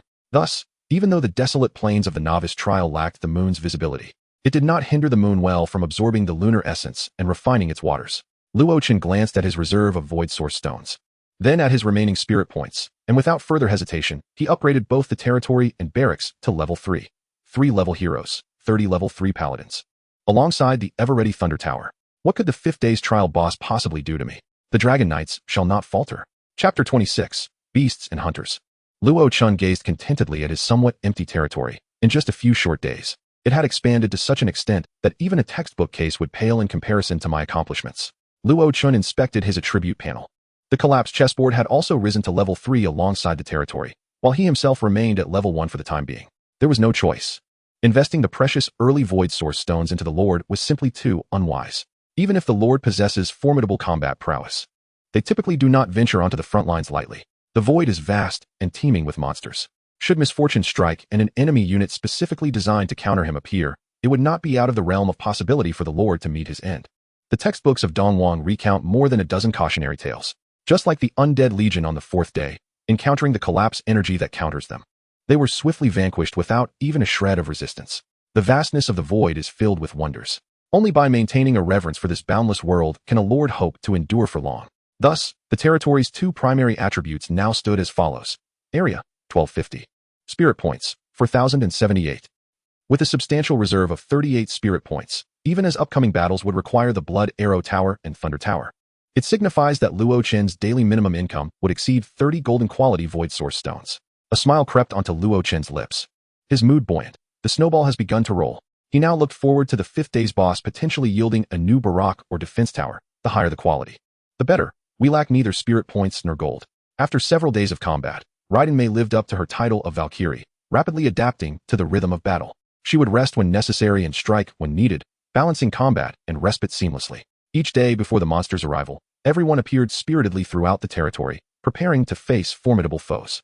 Luo Chen cautioned, barring any unforeseen circumstances, today's monster invasion would feature a specially enhanced boss-level unit. However, there was no need for excessive concern. A standard Black Iron boss is merely a golden top-tier unit with triple attributes, which Mei could undoubtedly handle. Luo Chen retained only about 5 or 6 golden void source stones for adjusting the positioning of the defense towers during battle and replenishing stock. He invested the remaining void source stones entirely into Lydian and the Paladins. Lydian's collapse energy adaptability soared to level 15, granting her a substantial 15-fold attribute enhancement, while the Paladins generally hovered around levels 8 to 10, similarly bolstered. With the Covenant of the Sanctuary in effect, the combat power of the Paladins surged in tandem with their numbers. As their ranks grew, they became increasingly resilient. Were it not for the lack of specialized lethal skills or potent bloodlines and talents among the Paladins, their quality would have long since ascended to the realm of golden legends. Boom! The earth trembled ominously, and from a distance, a terrifying roar echoed. Luo Chen felt a surge of excitement. Could it be a singular creature? Powerful solitary monsters were Luo Chen's favored adversaries, especially now that Raiden Mei had comprehended the 5 Thunder Slash and equipped the true small amulet, making her an unparalleled single-target assassin. Bosses are not to be feared, rather. It is the bosses hiding among a throng of difficult small monsters that pose the true threat, launching unexpected ambushes. Across the barren plains, monstrous beings resembling brown bears, with humanoid 5-fingered appendages, crawled towards the territory at a frantic pace. Upon their backs were dark, humanoid entities, faintly visible with curved knife-like weapons and a bloodthirsty spear strapped to their backs. Immense beast. Race, corrupted beast. Quality, purple. Level, 5. Skill, Wrath of Weeping. The beast activating this skill will completely lose its sanity, whispering malevolent thoughts to its surroundings, significantly enhancing its attributes as it frantically assaults nearby enemies. Description: once distant forest beasts, they have been corrupted by chaotic malevolence, placing them in opposition to humanity, to the death. Elite Darkstalker. Race, Demon Hunter. Quality, purple. Level, 5. Skill, Rapid Assault, Spear Throw. Description: after the world shattered under the dark onslaught, they transformed from demon hunters into demon stalkers. Given Luo Chen's performance in the trials, the emergence of purple-quality monsters was hardly surprising. What was remarkable was that this batch of hunters and beasts comprised a staggering 300 groups, totaling 600 creatures. Hiss. Truly deserving of being the wave of boss-level void monsters, the quality and quantity of the small monsters were astonishingly high. Luo Chen inhaled sharply, without much hesitation. Expending an amount of energy equivalent to a blue source stone, the Blood Arrow Tower appeared before the enemy, as if by teleportation. Swish, swish, swish. The arrow tower operated at full power, its arrows slicing through the air. This time, Luo Chen refrained from controlling it, allowing it to fire freely. Lydian, leading the Paladins, rushed to the front lines, while only Raiden Mei remained momentarily by Luo Chen's side. The boss-level entity had yet to appear, rendering it impossible to ascertain its type. Thus, Raiden Mei needed to remain vigilant against potential ambushes. Although these purple-quality monsters were 2 levels above the Paladins and outnumbered them by dozens, capturing the Paladins would not be an easy feat with Lydian and the Blood Arrow Tower providing support. Luo Chen felt no anxiety regarding their ability to withstand the pressure. On the battlefield's front lines, Paladins gathered before the barricades, utilizing the protective capacity of the barriers to engage in grouped combat. The immense beasts emitted harsh, grating roars, their voices imbued with countless malevolent thoughts, whispering to the hearts of the Paladins in an attempt to erode their fighting spirit. Yet, the hallmark of the Sanctuary series was their exceptional willpower and teamwork. The Paladins were completely undeterred by the colossal beasts, their agile forms leaving deep, bone-revealing gashes upon the monstrous hides. The demonic hunters perched upon the backs of these titanic creatures were not to be underestimated, utilizing the beasts as shields. They relentlessly hurled spear after spear. Some Paladins, caught off guard, suffered grievous wounds, bloodied yet resolutely standing their ground without retreat. Observing this, a paladin positioned behind the barricades swiftly cast a healing spell upon herself before charging forth to take the injured warrior's place. Only then did the wounded paladin stagger back a few steps to draw forth the moonwell water allocated by Lothar prior to battle, downing it in a single gulp as her injuries healed at a visibly rapid pace. Although the barricade's durability continuously diminished, Lothar possessed an ample reserve of void crystals, allowing him to replenish its strength. He felt a pang of regret. When would he finally uncover a proper wall? It seemed extravagant to use void crystals merely to reinforce a barricade. The battlefield settled into a stalemate, as beasts and hunters were methodically eliminated. If this trend continued, they would all be vanquished without ever breaching the territory, if not for the looming presence of the boss. Chapter 27. The Celestial Thunder Tower. Boom. A sharp, iron blood spear suddenly erupted from the throng of colossal beasts, thrusting violently into the chest of a paladin. Liedren was the first to sense the anomaly and attempted to shove the warrior out of harm's way. Alas, her speed proved insufficient. The iron blood spear pierced through the paladin's right shoulder, the immense force pinning her firmly against the barricade. Despite the damage being shared, the immediate excruciation numbed her nerves, inflicting torment upon her very soul with whispers of chaotic malevolence, rendering her unable to break free momentarily. While physical injuries could be mitigated, the psychological strain and suffering had to be faced by each paladin alone. The scent of blood ignited a frenzy among the colossal beasts, drawing them towards the scene. Concurrently, all paladins bore visible wounds, their breath becoming slightly erratic. In this world, there exists no benefit devoid of flaw. The covenant of the paladins endowed them with formidable resilience when facing opponents of equal or slightly higher tier. However, when confronted with an overwhelmingly powerful entity, annihilation was a distinct possibility. Fortunately, although the boss before them was formidable, it had not yet reached an insurmountable level of strength. Liedren charged forth, her battle blade cleaving the head from one of the colossal beasts, her expression fierce as she positioned herself protectively before the paladin pinned to the barricade. Her voice laced with disdain for the foul creature, repugnant monster. In that instant, the boss unleashed its attack, and the ever-watchful Raiden Mei identified her target. Dashing forward with the swiftness of lightning, her aura fierce, dozens of colossal beasts and demon hunters seemed to receive a command, hastily converging upon the center to thwart Raiden Mei's advance and completely seal off the path. However, all efforts were in vain.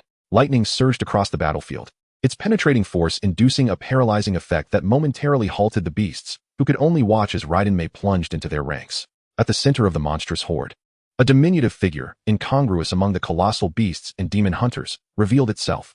Found you, the final boss of the 5th-day trial. Spirit of the Night. Race, corrupted spirit. Quality, gold, black iron boss template. Level, 5. Bloodline, spirit of nature. Talent, nature's blessing, elemental form. Skills, Night Stalker, combat instinct, ghostly strike. Description, once a spirit of nature nurtured by the fields and forests, it succumbed to the relentless onslaught of hell, corrupted by endless malevolence, betrayed by the beasts of the enchanted forest, and ultimately fell into darkness. Raiden Mei's eyes sparkled with determination, seizing the moment while the surrounding beasts were momentarily paralyzed. She nimbly maneuvered through them, pursuing the retreating spirit of the night. Swish, swish, swish. Her longsword sliced through the air, delivering 5 consecutive strikes aimed at the spirit's head. To her astonishment, despite the spirit enduring the full brunt of her attacks, the damage inflicted was far less than she had anticipated. A spirit of nature? Could it be that it possesses immunity to physical damage? Raiden Mei furrowed her brow, the intensity of lightning gathering upon her sword as she prepared to strike down the spirit of the night once and for all. However, the spirit, having regained its senses, seized the opportunity to vanish once more amidst the throng of colossal beasts. The void creatures of the novice trial, though devoid of intelligence, had long since ingrained their combat instincts before their fall. Clearly, this spirit of the night did not favor direct confrontation, preferring to strike from the shadows. Roar, roar, roar. Drawing upon their formidable physiques, the colossal beasts awoke from their stupor and began to encircle Raiden Mei. Frustrated at losing her target, Raiden Mei, without hesitation, unleashed her wrath upon the defenseless beasts and demon hunters. Once I've dealt with all of you, I shall see where it can hide. Within the gathered horde, the wrath of thunder accompanied by a deluge of flesh and blood spread wildly. Within the territory, Lothar, utilizing a godly perspective to assess the battlefield, furrowed his brow. Had he miscalculated? In the next moment, Lothar decisively retrieved from his bag the purple structure he had received as a gift from the Celestial Lady. A defensive tower unmatched even by the Empress herself. Celestial Thunder Tower. Quality, purple. Level, 1. Attributes, 1. Thunder Sword, 1 strike instant kill. The defensive tower unleashes sword-like lightning, inflicting area penetration damage upon the struck region, with a 5 chance to trigger paralysis. 2. Celestial Mark. Targets struck by the Thunder Sword but not killed will bear a Celestial Mark, each mark reducing the target's lightning resistance by 1, with a maximum of 10 marks. Stock, 100,100. Attack range, 100 meters. Consumption, for spirit crystals. Description, high above, the celestial thunder commands all. This dual-attribute defensive tower, a rarity beneath the Golden Legend, was even more remarkable for its ability to synergize with Raiden Mei, accelerating her efficiency in dispatching minor foes.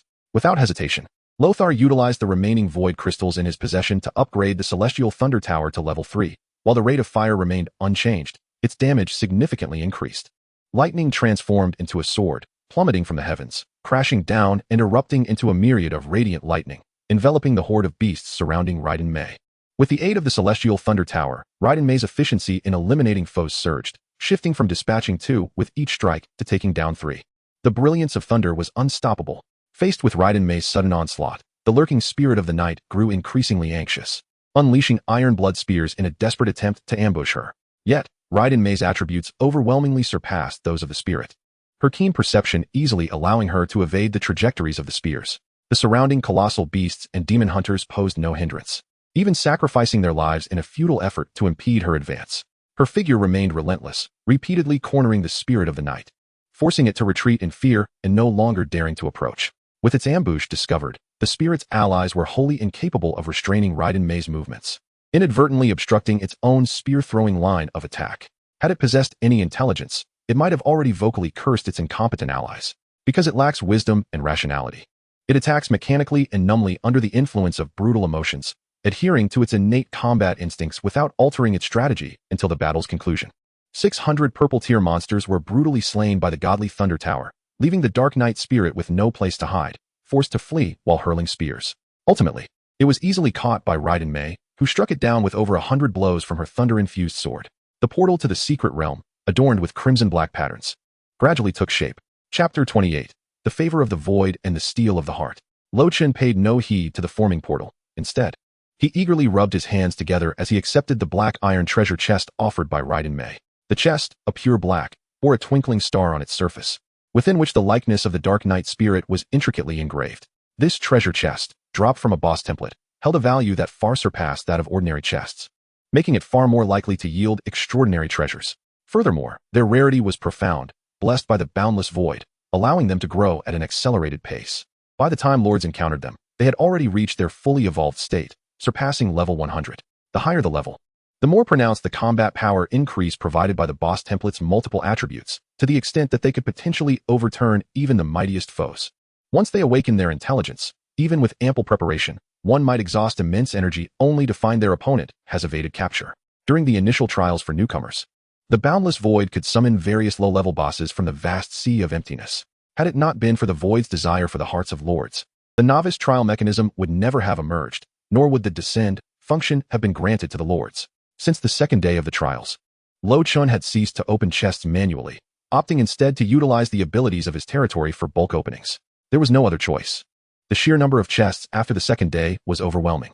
Luo Chen embraced Raiden Mei, basking in her good fortune, and extended his hand to open the chest. A burst of golden light erupted. Behold, a golden legend. Faintly, a familiar voice seemed to echo in his mind.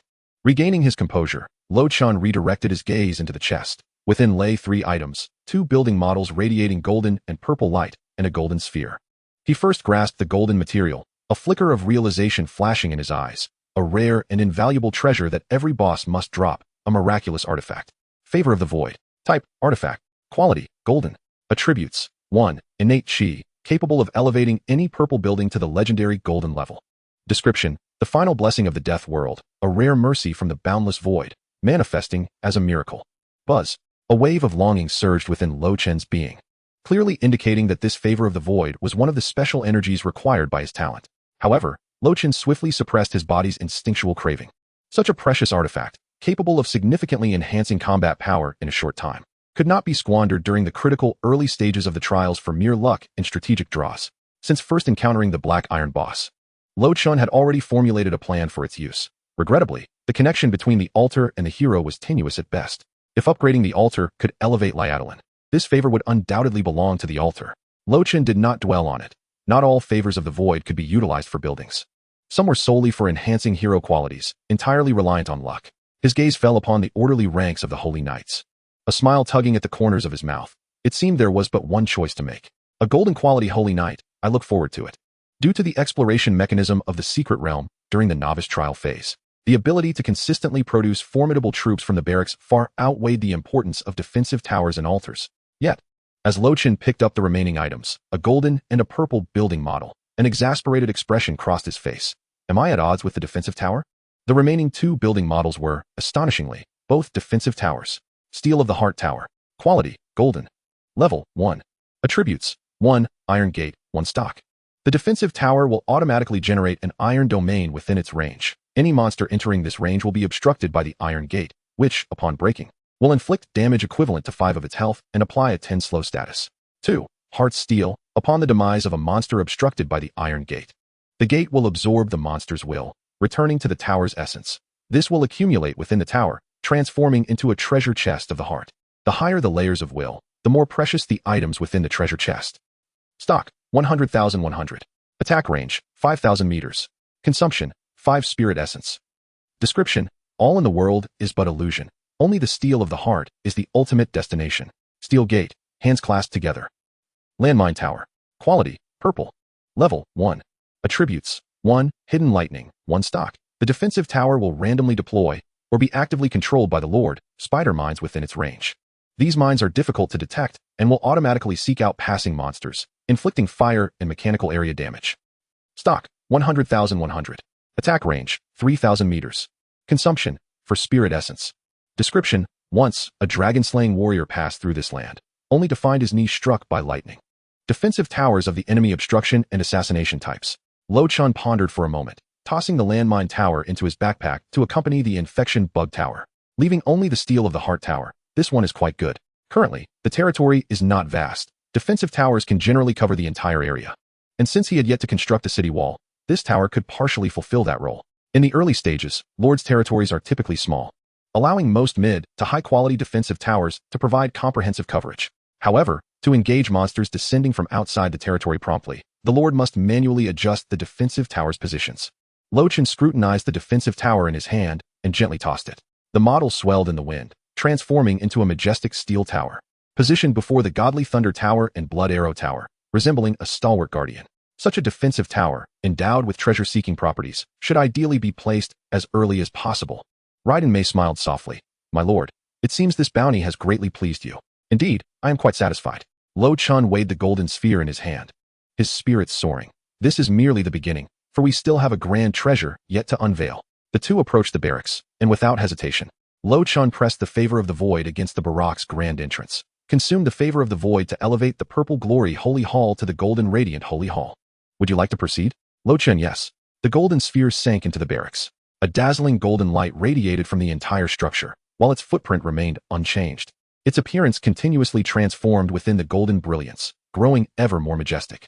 You have acquired the golden barracks of the radiant holy hall. You may now recruit golden tier, high-level holy knights. Detecting the same source holy knight units, the barracks trial mode has been activated.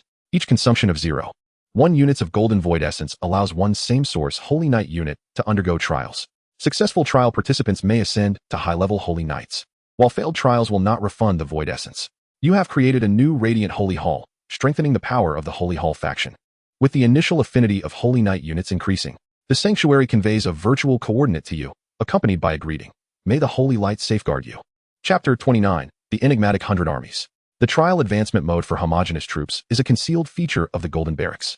The legendary quality battle souls of golden hue are exceedingly rare, with many having already been conscripted by other lords. Subsequent golden barracks must either directly utilize the territorial rules and void source stones to conjure a new golden troop from nothingness.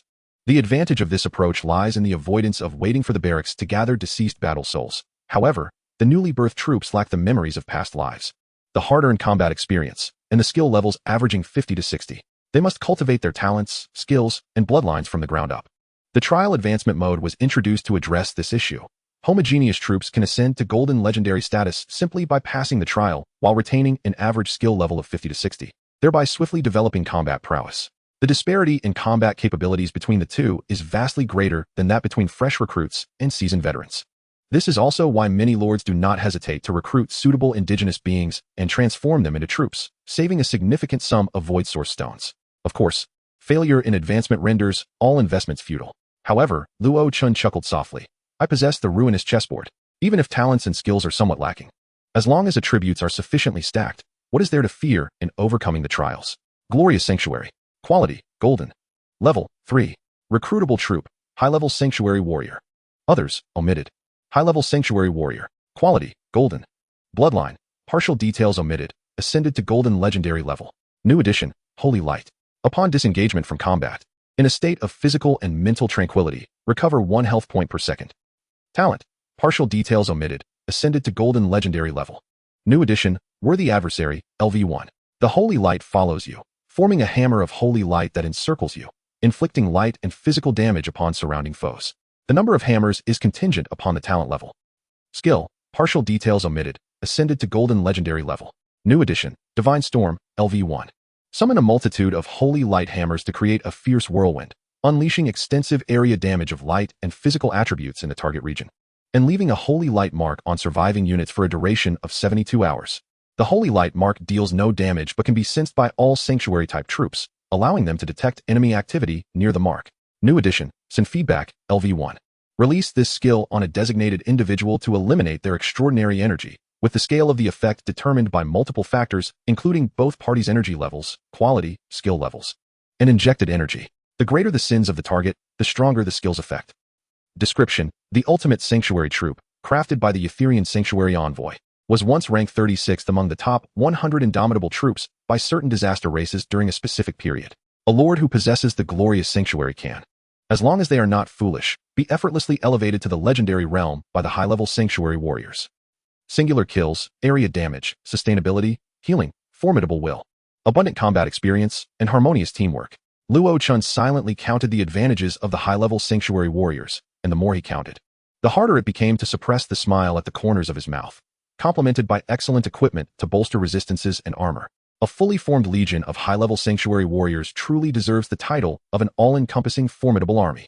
The transformation of the barracks naturally attracted the attention of the sanctuary warriors, who gazed at the glorious sanctuary with eager eyes directed at Luo Chen. Liadaline stepped forward as a representative. My lord, I know what you are thinking.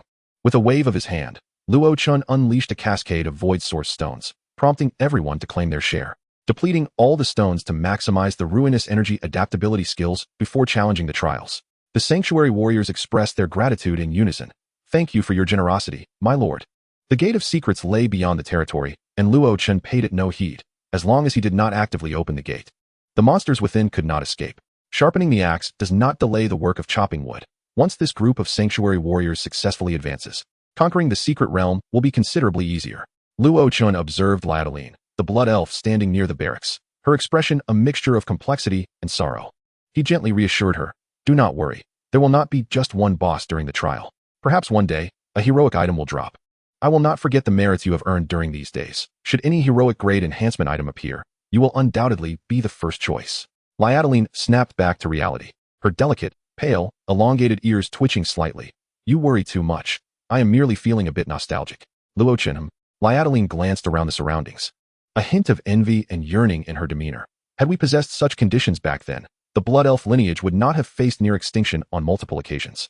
After her rebirth, she seldom contemplated her past life, partly because she genuinely regarded the territory as her home, and partly because, upon ascending to a higher platform, she realized that many of the things she once fretted over were not as significant as she had imagined.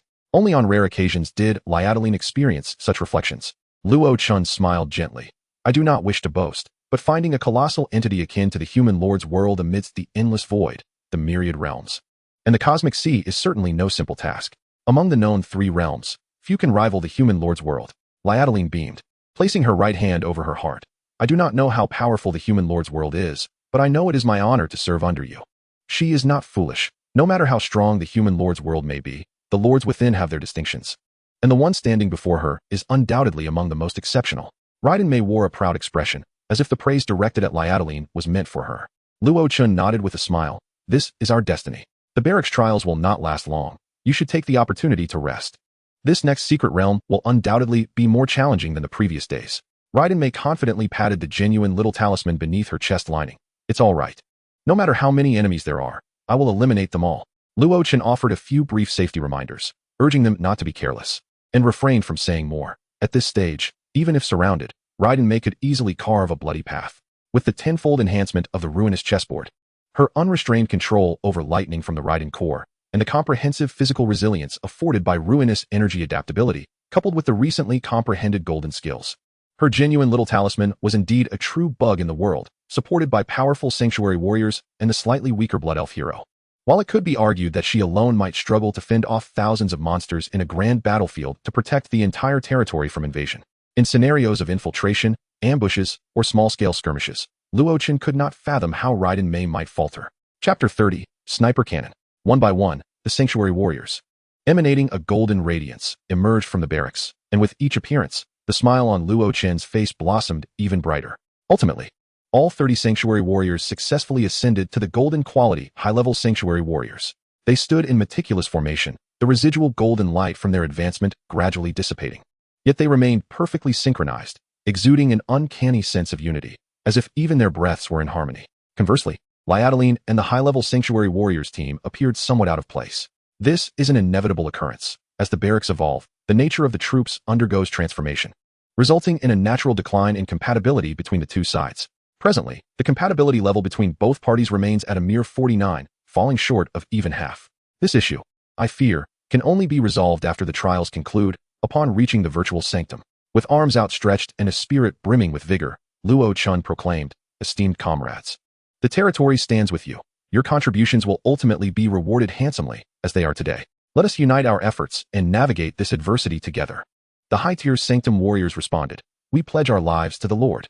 The gateway to the secret realm swung open, revealing a dense thicket of ancient black trees, contorted into grotesque shapes, collectively forming a scene reminiscent of a hellish domain. Luo Chen immediately discerned the origins of these abyssal trees. Corrupted trance? A bit unfortunate, yet preferable to encountering a carpet of fungi among the forlorn insect swarms. Even amidst the dual onslaught of chaotic malevolence and the endless void, a small portion of their essence still retained the semblance of trees. Most trees, however, harbor a profound fear of thunder and fire. Luo Chen surveyed the terrain of the forest and delineated a specific area, addressing Raiden Mei. "Do test your stealth within, and eliminate all the abyssal trees along this line.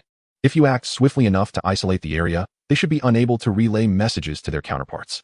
Raiden Mei assessed the area Luo Chen had marked and calculated. "It is feasible, though it will require some time. I fear we may not have enough." Luo Chen smiled reassuringly. "Worry not.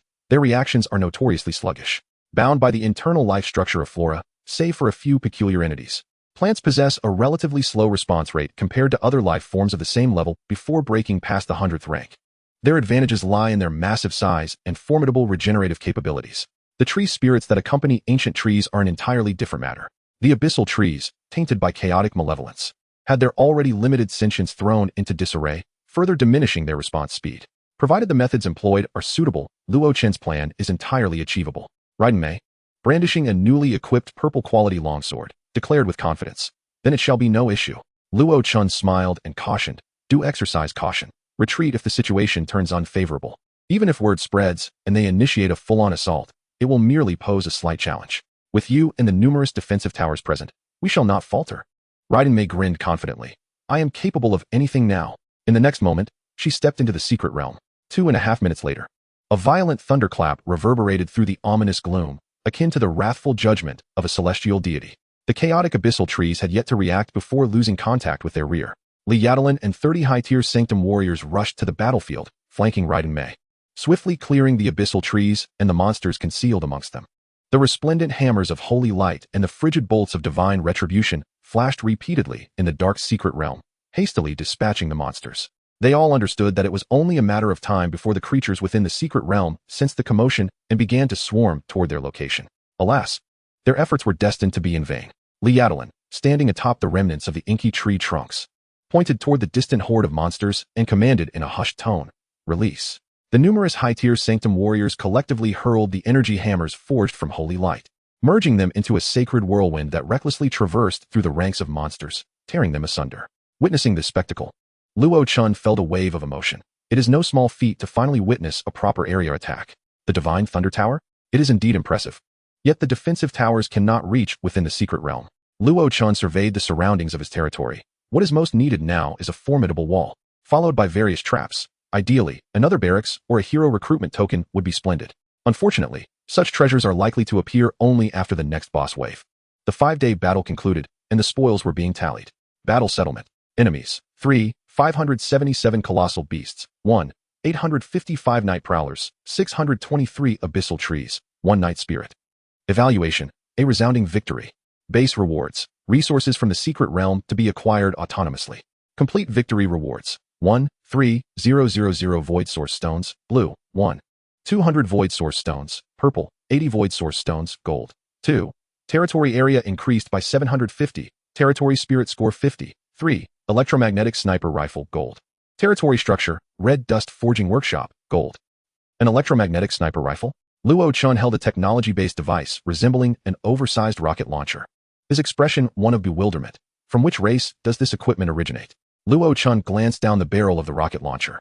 The caliber of this sniper rifle was ample enough to accommodate a normal human brain. A torrent of sarcasm surged within him. Is this what you call a gun? Are you certain this isn't a sniper cannon? Electromagnetic sniper rifle. Quality, gold. Level, LV1. Attributes, 1. Electromagnetic drive. Vast electromagnetic forces converge upon the projectile, endowing it with formidable penetrating power, significant lightning attribute damage, and minor physical attribute damage. 2. Infinite ammunition. This weapon possesses slight recoil, with no concerns regarding barrel overheating. It can absorb omnipresent electromagnetic forces to condense into electromagnetic projectiles, allowing for infinite firing, limited by the constraints of energy and material craftsmanship, under ample energy conditions. The replenishment rate of electromagnetic projectiles is maximally 3 rounds per minute, with a storage capacity of 100 rounds. 2. Auto-aiming. Electromagnetic projectiles collect stray electromagnetic information from the battlefield to correct trajectory data, automatically targeting enemies.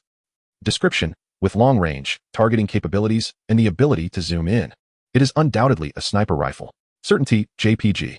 Luo Chen, 6. Although he found the attributes of the electromagnetic sniper cannon somewhat frivolous, he couldn't help but develop a fondness for it. This was indeed a remedy for his fear of insufficient firepower. Luo Chen's eyes gleamed with fervor. If only the blueprints could be deciphered for mass production. Chapter 31. In the name of the heroic spirits. Luo Chen effortlessly navigated through the 5th day's boss battle, distributing the spoils as per tradition, with a substantial influx of void source stones, leaving only a portion for emergencies. The combat prowess of the heroes and soldiers surged once more. Even as the trial's difficulty escalated, Luo Chen managed to breeze through it. The difficulty rating mechanism for the novice trials had long been deciphered by the ancient Eastern dynasty. The initial difficulty at the outset is determined by the territory's characteristics, the lord's talents, and any external items brought along. The daily trial difficulty thereafter is dictated by various territorial constructions, regardless of whether they are in use, heroes, troop types, equipment, artifacts, and the previous day's trial results. Among these, the territory level, previous day's performance, and building grades are of primary importance. Each glorious victory and the acquisition of abundant spoils will subsequently heighten the difficulty of the next day's trial. Only by adeptly utilizing all resources and unleashing a combat power that exceeds the trial mechanism's estimates can one successfully pass the novice trials. One must either possess immensely powerful talents and territorial traits, like Luo Chen, and bravely forge ahead with sheer genius, or be a born leader and strategist, maximizing every resource to its utmost, steadily developing a combat strength that surpasses the trial mechanisms. To become an exceptional lord and reap benefits from the endless void, one must either possess extraordinary talent or cunning prowess to dominate the secret realms. At the very least, one must embody one of these qualities, though it is not impossible to achieve without any. As long as fortune favors you, nothing poses a problem. Although the educational system and frontline educators of Dongwang do not overly emphasize the attribute of luck, concerned that students might harbor a sense of complacency and ultimately fall from grace. Every session on the various world forums within the Dongwang virtual universe showcases a plethora of fortunate individuals boasting about their trial experiences. Take the domain of Luo Chen as an example. It appears devoid of any geographical advantages, yet upon closer examination, there are indeed subtle advantages to be found.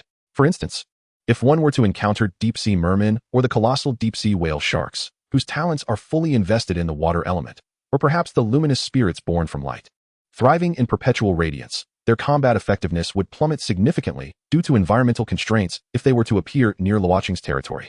Even if they were to swarm forth from a secret realm, collectively attacking, they would find it challenging to inflict harm upon an equally leveled domain. Theoretically, should a lord possess sufficient luck, encountering such void monsters for 30 consecutive days, even a lord of white quality, not particularly adept in battle, could endure the 30 days. However, achieving splendid victories and consuming secret realms would not be so straightforward. Luo Chen's fortune has indeed been rather favorable. While it may not rival the exaggerations of every session's lucky lords, since recruiting the paladins, The majority of adversaries encountered have been of infernal, dark, or chaotic attributes.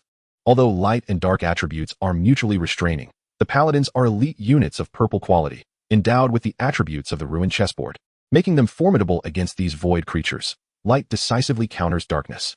Moreover, they have now ascended to high-tier paladins on the 6th, 7th, 8th, and 9th days. For new monsters and their corresponding secret realms descended upon the desolate plains, swiftly eradicated by Raiden Mei, Liadelin, and the paladins. Throughout this process, Luo Chen intervened minimally, only investing 30 golden void source stones to elevate his level to 3 after his reserves of void source stones became ample. Correspondingly, his 2 talents provided an additional 20 spirit slots for the domain. By the dawn of the 10th day of trials, the primary attributes of the domain surged dramatically. Area, 5950, spirit slots, 50448, daily guaranteed income, 398 golden source stones, with a daily income in the 3-digit range, complemented by a plethora of source stones obtained from monster chests. Luo Chen chose not to allocate resources towards upgrading the domain, but rather directed everything towards Liadelin and the high-tier paladins. Liadelin's adaptability to ruined energy surged to LV 100, mirroring the tenfold attribute enhancement of Raiden Mei. The only regret Luo Chen harbored was that, perhaps due to her acquired nature, although Liadelin's adaptability to ruined energy had reached its zenith, the term Hershers did not appear in her evaluation, unless unforeseen circumstances arise. Even if Luo Chen were to discover a new Hershers core in the future, Liadelin could not become a Hershers. An adaptability of LV 100 is Liadelin's limit, yet merely the starting point for a Hershers. Meanwhile, the 30 high-tier paladins each consumed a greater quantity of void source stones than Liadelin, yet managed to elevate their adaptability to ruined energy to LV 8590 before the arrival of the 10th day of trials. Several pre-existing and newly acquired skills and talents also reached this standard, making them among the strongest even among high-tier paladins.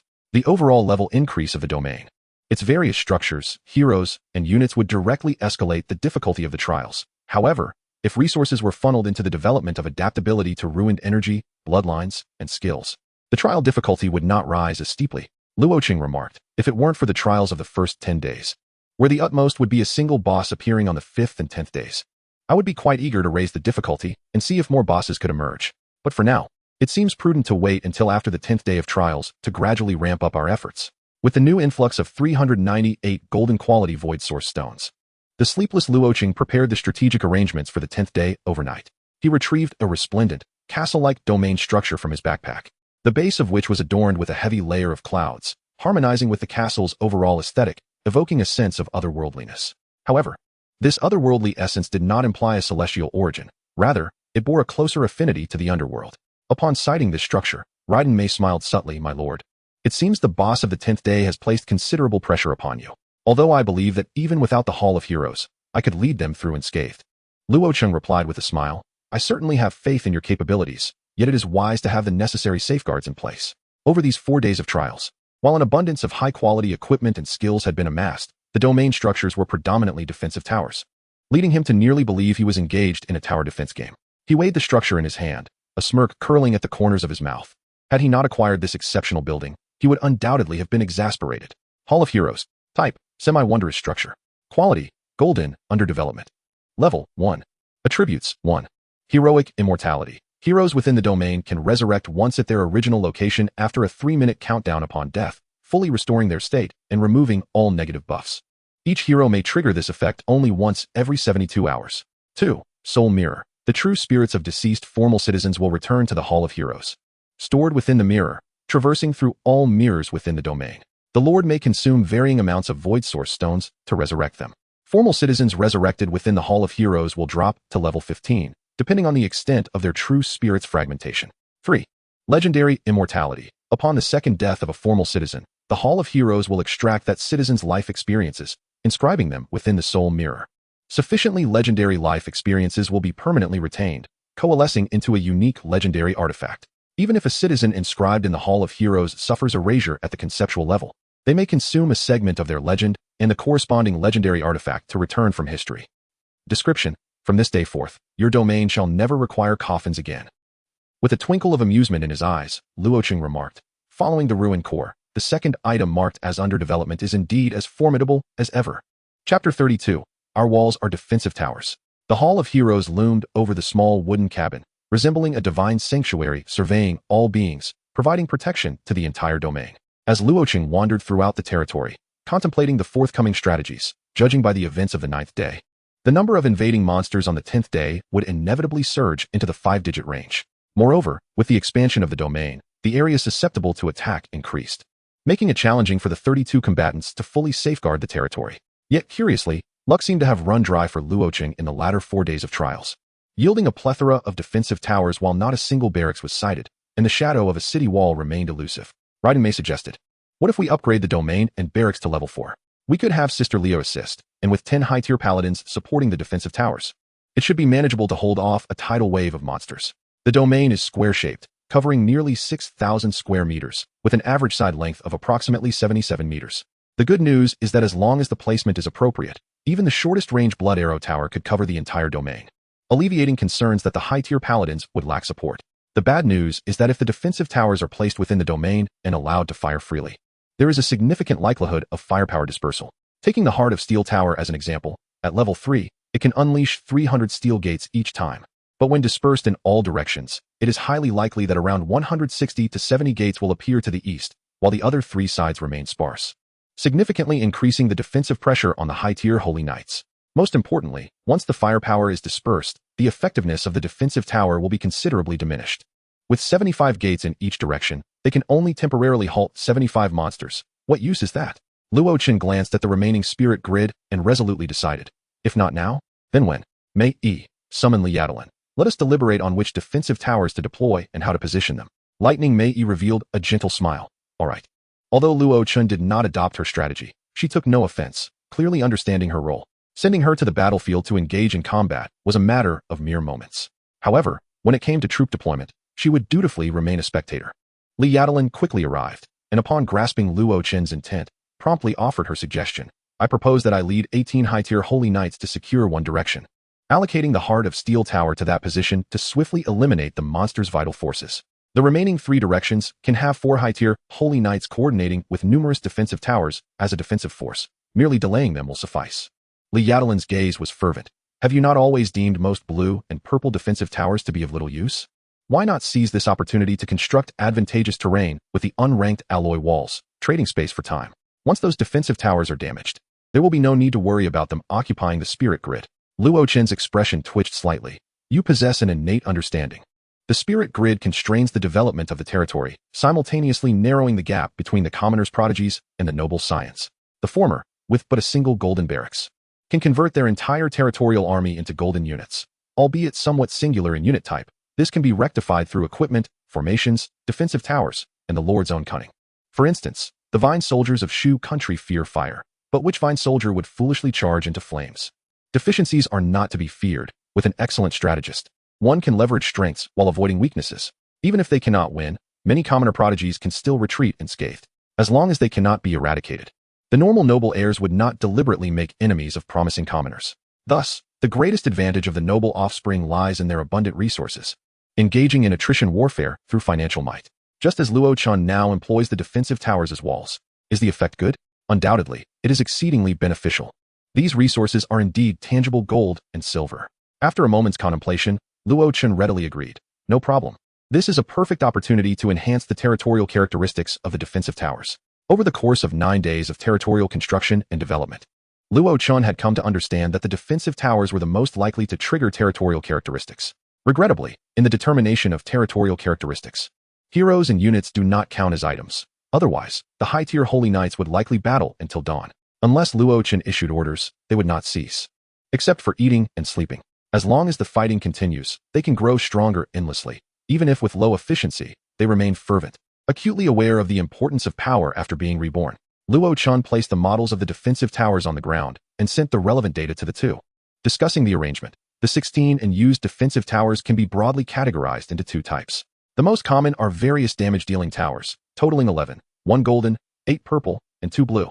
Secondly, there are 5 debuff-type defensive towers aiding in combat, comprising 1 golden and 4 purple. Luo Chen retrieved the purple quality Infestation Tower and placed it to the west. The Infestation Tower somewhat conflicts with the Heart of Steel Tower, slowing the accumulation of the Heart's treasures. The Heart of Steel Tower is currently on the east side, so the Infestation Tower shall be positioned on the west side.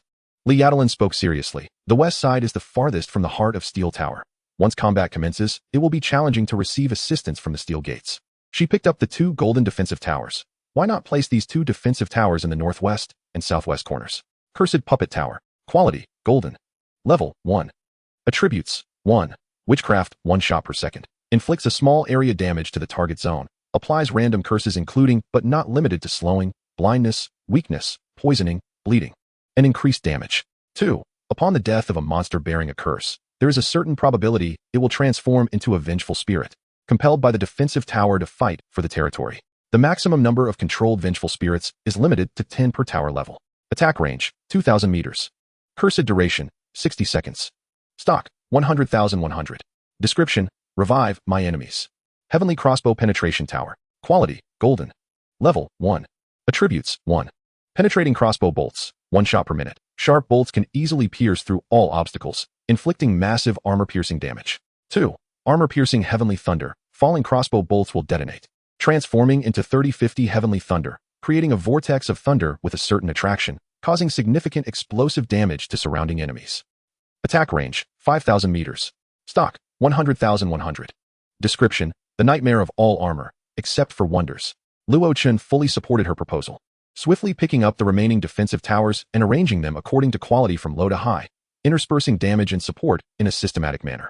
Finally, Luo Chen glanced at the old stalwart, the Blood Arrow Tower, standing before the Cursed Puppet Tower, and softly murmured, "If every arrow tower were like you, a lack of walls would not be an issue." Having experienced nearly every battle, the Blood Arrow Tower had long since amassed a wealth of territorial characteristics, with a significant portion being permanent enhancement, lifesteal 9, fortitude 9, strength 8. These are precisely the attributes desired in a wall. Luo Chen's expression was nuanced. "I have a feeling that if we cannot generate wall structures, the territory's walls will be a series of defensive towers. Is this strategy powerful? Certainly, it is exceedingly formidable. However, the spirit grid will lament. Spirit grid cannot enter, no matter how you think. It simply won't fit." Chapter 33. Art is Explosion.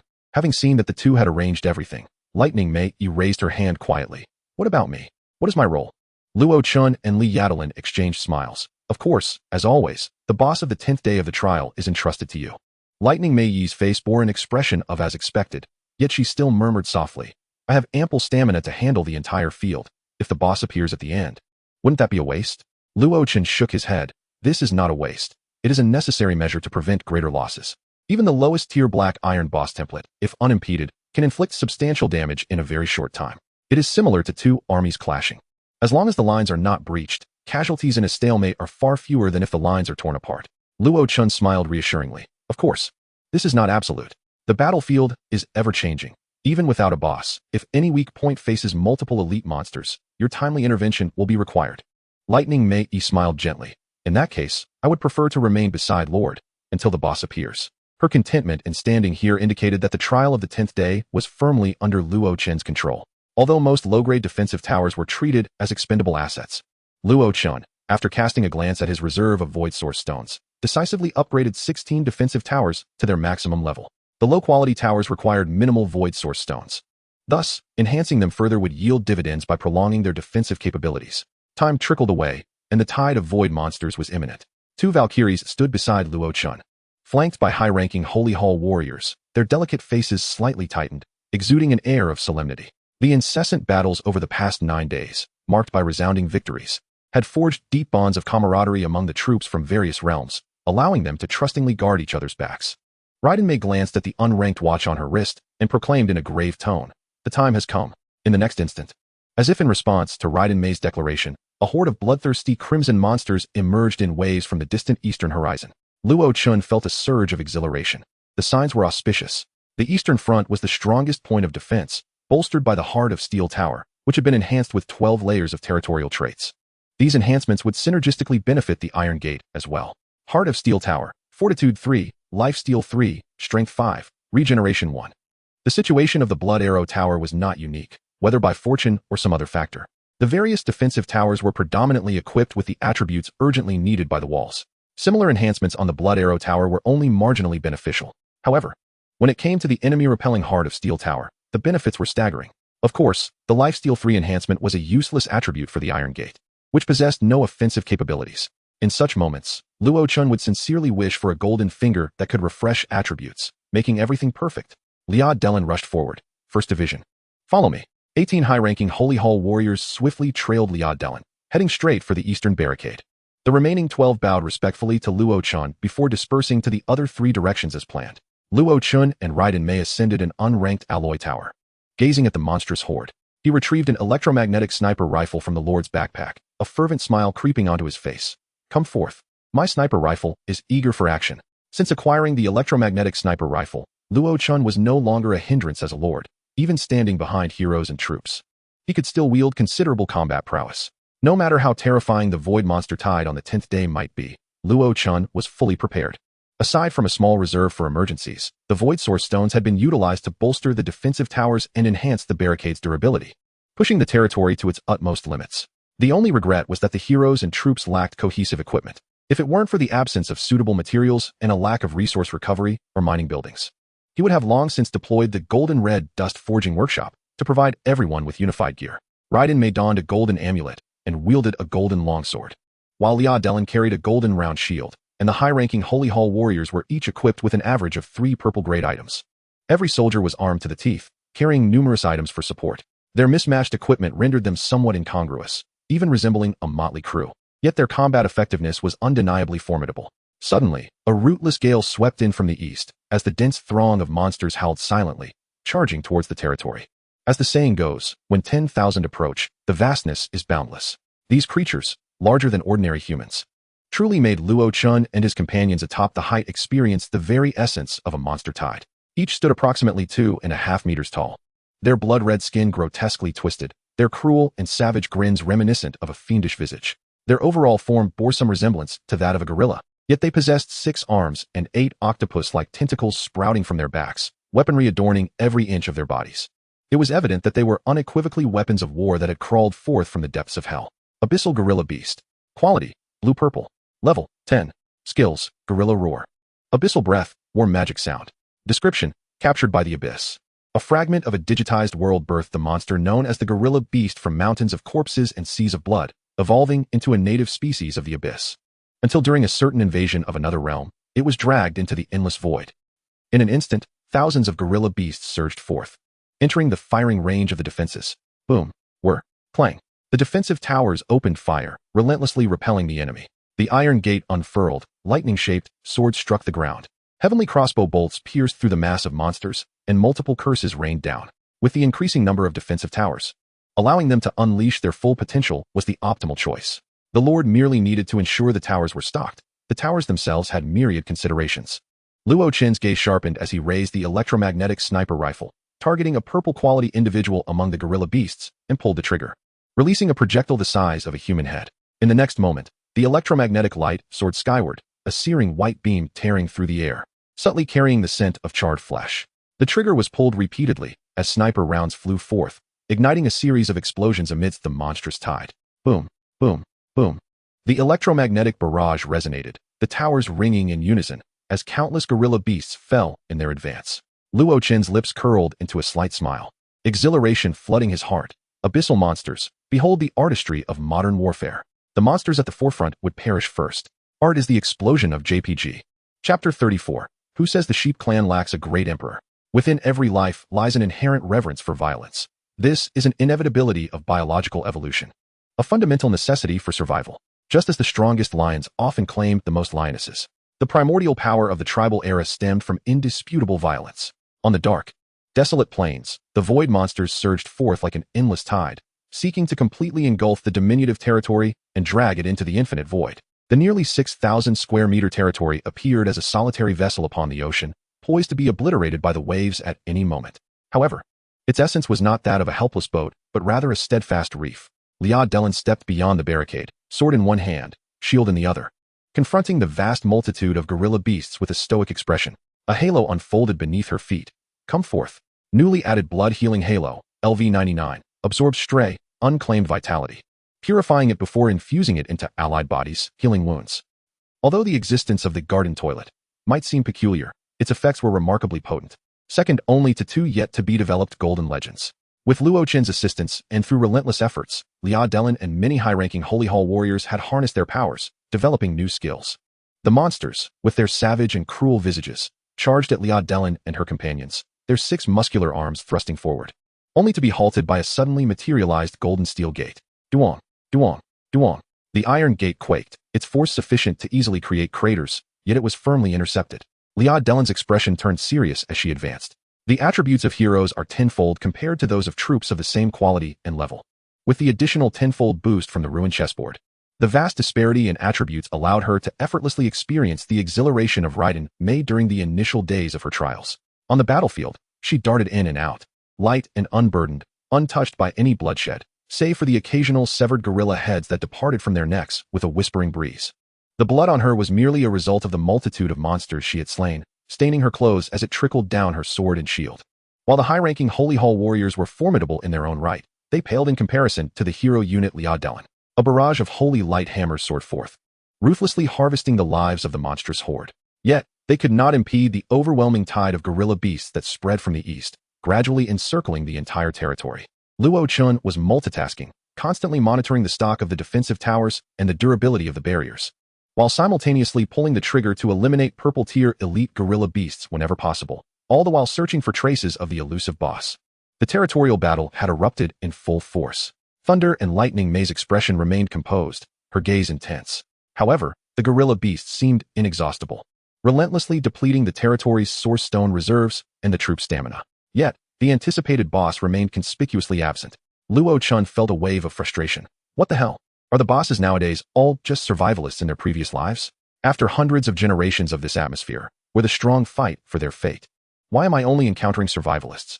This is not what a lord should experience. As time passed, the gorilla beasts suffered heavy casualties, but their fierce determination to inflict damage on the defensive towers and high-tier holy knights, even in death, ultimately caused significant destruction. The barriers, serving as walls, had been ripped apart within mere minutes of battle. The gorilla beasts dealt such high damage that certain segments of the barriers bore the brunt of attacks from multiple beasts at once. And before the void source stones could repair their durability, the barriers were rendered useless. Several defensive towers fell in succession, while the high-tier holy knights danced amidst the ruins of the buildings, utilizing their agility to swiftly and efficiently slay the gorilla beasts, halting their advance. The barriers were of a wall type, with primary attributes centered on durability, allowing Luo Chen to restore their integrity at minimal cost. In contrast, the primary attribute of the defensive towers was stock, meaning that replenishing their durability would incur costs far beyond what most could afford. Luo Chen glanced at his own source stone reserves, then assessed the battlefield, quickly calculating in his mind before deciding to watch as one defensive tower after another succumbed. In front of the cursed puppet tower, a remarkably resilient blood arrow tower, though battered and bruised, stood firm against the gorilla beast onslaught. Suddenly, the entire structure underwent a dramatic transformation. It no longer shot arrows, but instead unleashed a fireball larger than a human. The fire element roared within, swirling and coalescing into a compact sphere before shooting forth. Boom! The fireball soared, trailing scorching flames, and directly landed amidst the throng of monsters. Bang! A small mushroom cloud erupted, instantly melting hundreds of creatures, sending them flying as their anguished cries filled the air. Luo Chen widened his eyes in shock, utterly bewildered. What? Infinite Flame Burst Tower. Quality, Golden. Level, 3. Attributes, 1. Flame Burst, 1 shot per second. A devastating flame spell that can incinerate all. 2. Infinite. Every time 100 enemy units are slain, the tower automatically replenishes 1 unit of stock. Stock, 5,050. Attack range, 800 meters. Consumption, 5 spirit units. Description: the proud disciple of the legendary Archmage Antonidas, after being ruthlessly murdered, demons discovered fragments of the secret behind the infinite fireball from his remains. This secret, once disseminated, allowed future generations to construct the infinite flame burst tower. Luo Chen gasped in astonishment. What? You weren't just a diligent blue-tier workhorse? How did you suddenly transform into a luxury vehicle? The upper limit of his territory's characteristics was unexpectedly high. With a stroke of luck, he could even elevate directly from blue structures to gold. Luo Chen smacked his lips in realization. Now I understand why golden legendary students are so sought after. It's all making sense. No wonder none of the lords below the gold tier had ascended to become celestial kings, divine kings, or emperors. Even the Zhu Ming progenitor, starting with just a simple bowl, had to gradually enhance the territory's quality before ultimately establishing the illustrious martial Dao lineage. Despite his musings, Luo Chen remained intrigued by the Blood Arrow Tower, quickly locating its detailed data to pinpoint the source of its newfound power. Special temporary bonuses: Attack Speed 2. Spell Power 1, Lifesteal 15. Special permanent bonuses: Lifesteal 9, Fortitude 10, Strength 11. Special Dual Ascension: the Blood Arrow Tower underwent 2 ascensions. First transforming into the Shea Mage Tower, then into the infinite flame burst tower. Luo Chen wore a peculiar expression, deep in thought. Who is this Shea? What is the connection among the Rogue Archer, the mage, and the legendary Archmage's disciple? Are they all the same person? Suddenly, Thunder and Lightning Mei exclaimed, My lord. Look towards the northwest. That defensive tower has also ascended. Joyful tidings indeed. Luo Chen looked over with anticipation, only to witness a purple-tier damage-focused defensive tower transform into a sheep clan outpost. Quality, golden. Level, 3. Attributes, 1. 9 great holy bodies, 1 stock unit. Randomly summons a projection of a sheep clan holy body to serve you, lacking intelligence, driven solely by combat instinct, unable to leave the attack range. 2. Lazy Emperor's Bell. With each death of a sheep clan holy body, there is a slight probability to attract the attention of the lazy sheep projection, ringing the Emperor's Bell to vanquish all enemies within range. Stock, 11. Attack range, 3000. Consumption, 5 spirit units. Description: Who says there are no great emperors among the sheep clan? The 9 great holy bodies battle against the heavens, at the end of the celestial path. Who stands at the peak? Upon meeting the lazy emperor, the Tao is rendered void. Luo Chen exclaimed, When did the grassland take on a fantastical script? Chapter 35, The Most Frustratingly Defeated Boss. Boom. A remarkably robust white sheep man abruptly appeared on the battlefield, rapidly expanding in size before crushing several gorilla beasts with his clasped hands. Rock-solid battle body, warm sheep. Luo Chen briefly observed the situation, confirming the stability of the front line before quietly withdrawing his gaze. It wasn't that warm sheep was unattractive. In fact, from a human aesthetic perspective, warm sheep was rather adorable, yet it was too jarring for childhood memories. Luo Chen shuddered at the thought of how the sheep village would transform under a fantastical narrative. Would Wolf Fortress become a dark forbidden zone? The fierce winds from his punches tore through the monsters, as warm sheep rampaged across the battlefield like a roaring behemoth, wreaking havoc without restraint. As the gorilla beasts drew nearer, the high-tier holy knights tightened their formation, and the area of combat shrank. A series of iron gates lined up, relying on their numbers and resilience to withstand the relentless bombardment from the gorilla horde. Though the abyssal beasts, armed to the teeth, were formidable, they remained mindless creatures without the societal structure to develop units like gorilla archers or gorilla mages. Lacking multi-range capabilities, they could only engage in close combat. As long as the high-tier holy knights could withstand the initial onslaught from a few gorilla beasts, they could maintain their defensive line. Thus, even with countless gorilla beasts charging forward, the ultimate outcome remained the same. They fell one by one, succumbing to the relentless bombardment from the defensive towers, passively enduring the decay of the crumbling chessboard. The earth trembled as gorilla beasts continued to perish. Luo Chen and Thunder and Lightning Mei remained vigilant, while Leah Delin frowned, her actions accelerating as she ruthlessly slayed one gorilla beast after another. With the boss still absent, was there some insidious plot at play? Just then, the territory welcomed a new visitor. A cacophony of intense noise, accompanied by a fierce wind, approached from afar. This chaotic din, utterly incomprehensible to humans, only served to elevate the frenzy of the gorilla beasts emerging from the abyss. Luo Chen thought, They're coming. Lightning Mei, unable to confer with Luo Chen, swiftly propelled herself from the tower, hurtling towards her target. Luo Chen quickly cautioned, It's a demonic battle vehicle. Its weak points should be the engine and fuel tank. Before them loomed a rectangular shadow, an incongruous sight soaring through the air. To describe its motion as flight would be somewhat misleading, for its trajectory followed a flawless parabolic arc. The enormous shadow plunged like a laboring dump truck, ascending to a height before plummeting with ferocity onto the battlefield, crashing down upon Warm Sheep. Boom. A black-purple object resembling a mobile home directly flattened Warm Sheep to the ground, dragging it along as it mercilessly rolled over its form with its massive chassis and tires. Orangutan battle vehicle. Race, demonic battle vehicle. Quality, gold, black iron boss. Level, 10. Skills, vehicle charge, primal stage, gorilla highway, combat instinct. Remarks. It was once the chariot of the gorilla beast king, fortuitously gaining sentience. It instinctively devoured the gorilla king beast, thereby ruling over the gorilla beast clan. Luo Chen realized with a click of his tongue, I knew it. With such a flamboyant personality, how could the gorilla beast hide behind a wave of monsters? It wouldn't be fitting for it to refrain from a live performance. Apparently, it was consumed by its own chariot. Truly a letdown. The attributes of the orangutan battle vehicle were not overly formidable, yet its enhancement effect on the gorilla beast horde was quite impressive. However, such a boss was relatively easy to deal with. Luo Chen relaxed, raising his electromagnetic sniper rifle, a smile playing on his lips. With a mindless boss and its beast horde, a simple feint and diversion will suffice to draw their attention. Then, Lightning Mei can strike directly at the boss. Boom. Luo Chen was momentarily taken aback by the sudden eruption of a violent explosion and dazzling golden light. Bewildered. I haven't even pulled the trigger yet? Upon closer inspection, he saw that warm sheep had been crushed to death, its body transformed into golden light, seemingly triggering some mechanism. The space around the sheep clan watchtower trembled slightly as the golden light coalesced into a phantom. Within the phantom, a languid little lamb reclined upon a grassy bed, casting a glance in this direction before lightly tossing a copper bell. Buzz!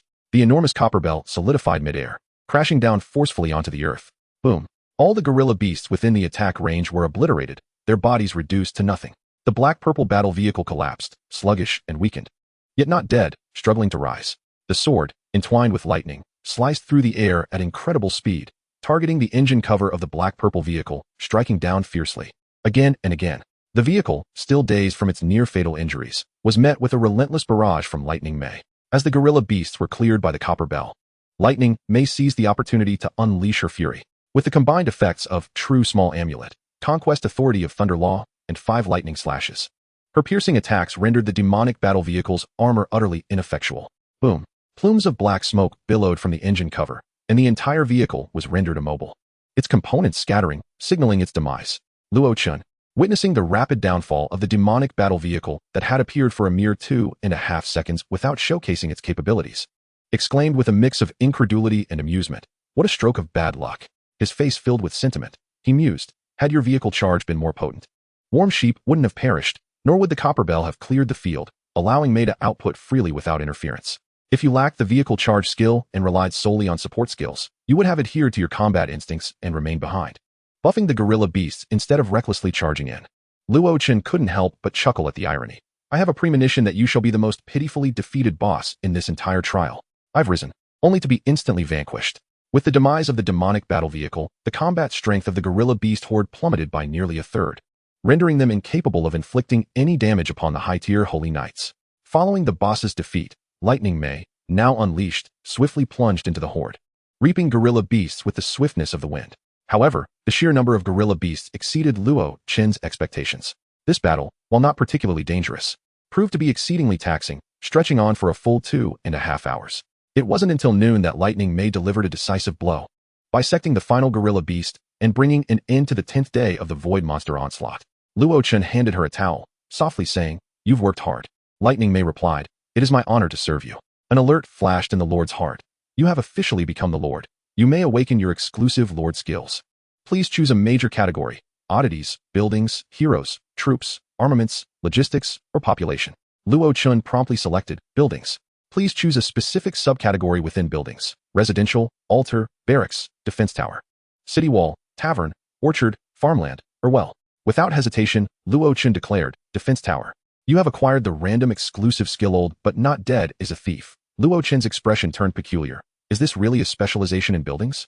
This skill sounds rather insulting. Chapter 36, the greatest winner of the trial.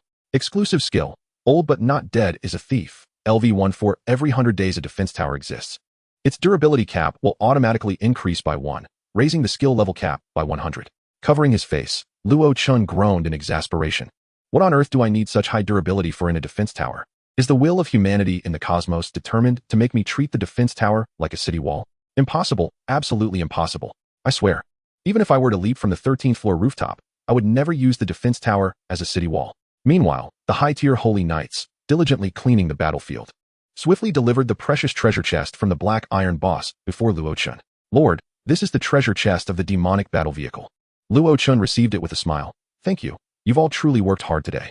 One of the high-tier holy knights, a typical subrace of the Eastern Huang human, with gray hair, blue eyes, and yellow skin, displayed a gentle smile on their round face, speaking in a soft voice. It's no trouble. This is what we ought to do. Luo Chen chuckled. After you finish tidying up the treasure chest, let everyone take a rest. We'll commence the exploration of the secret realm in the afternoon. The high-tier holy knight bowed. Yes, Lord. Lightning Mei eyed the treasure chest in Luo Chen's hands. Her curiosity piqued. Lord, do you think we might obtain a hero upgrade item this time? I hope so, but it depends on luck. Luo Chen placed his hand on the chest, offering it to Lightning Mei. Why don't you give it a try? Lightning Mei stepped back slightly, hastily replying, No? Your luck is far better, Lord. For a treasure chest of such caliber, it would be one thing if she were to uncover something valuable. However, if she were to unveil a worthless item, though neither Luo Chen nor Leah Dellen would blame her, she would undoubtedly feel immense guilt. Luo Chen smiled, saying nothing further, and with a gentle motion of his right hand, he opened the treasure chest. Golden light burst forth. Both Luo Chen and Lightning Mei focused intently. discovering 3 items within the chest, 1 gold, 1 purple, and 1 green. Lightning Mei gasped slightly. Wait, there's even a green item of such low quality? No. It must be something good. Luo Chen, unable to contain his excitement, eagerly picked up the green item, for within boss treasure chests, items rarely fell below purple quality. If one did appear. With anticipation brimming, Luo Chen thought, that would signify that this green item is undoubtedly extraordinary. The green item was a small drifting bottle, containing a somewhat tattered piece of yellowed paper. Celestial ship drifting bottle. Type, civilization oddity. Quality, green. Attribute, all humans, dragons, and foxfolk within the territory gain an additional point in constitution and spirit. The effect is permanent and passive. Description, a drifting bottle from a celestial vessel. Once retrieved by an individual who slayed deities, has endured countless hands over the ages, ultimately transcending into a wondrous artifact. What a splendid treasure. Luo Chen, brimming with satisfaction, stuffed the extraordinary item into the Lord's backpack. Another wondrous artifact acquired. Raiden Mei raised an eyebrow in mild surprise. Does a green artifact equate to a purple building? The value of this artifact surpasses her expectations.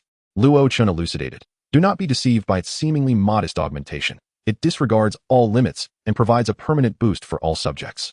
The higher the level of territorial development, the more staggering the benefits. With a hint of nostalgia, Luo Chen remarked, every lord has once harbored the same dream. One day, I shall count my artifacts until my hands cramp.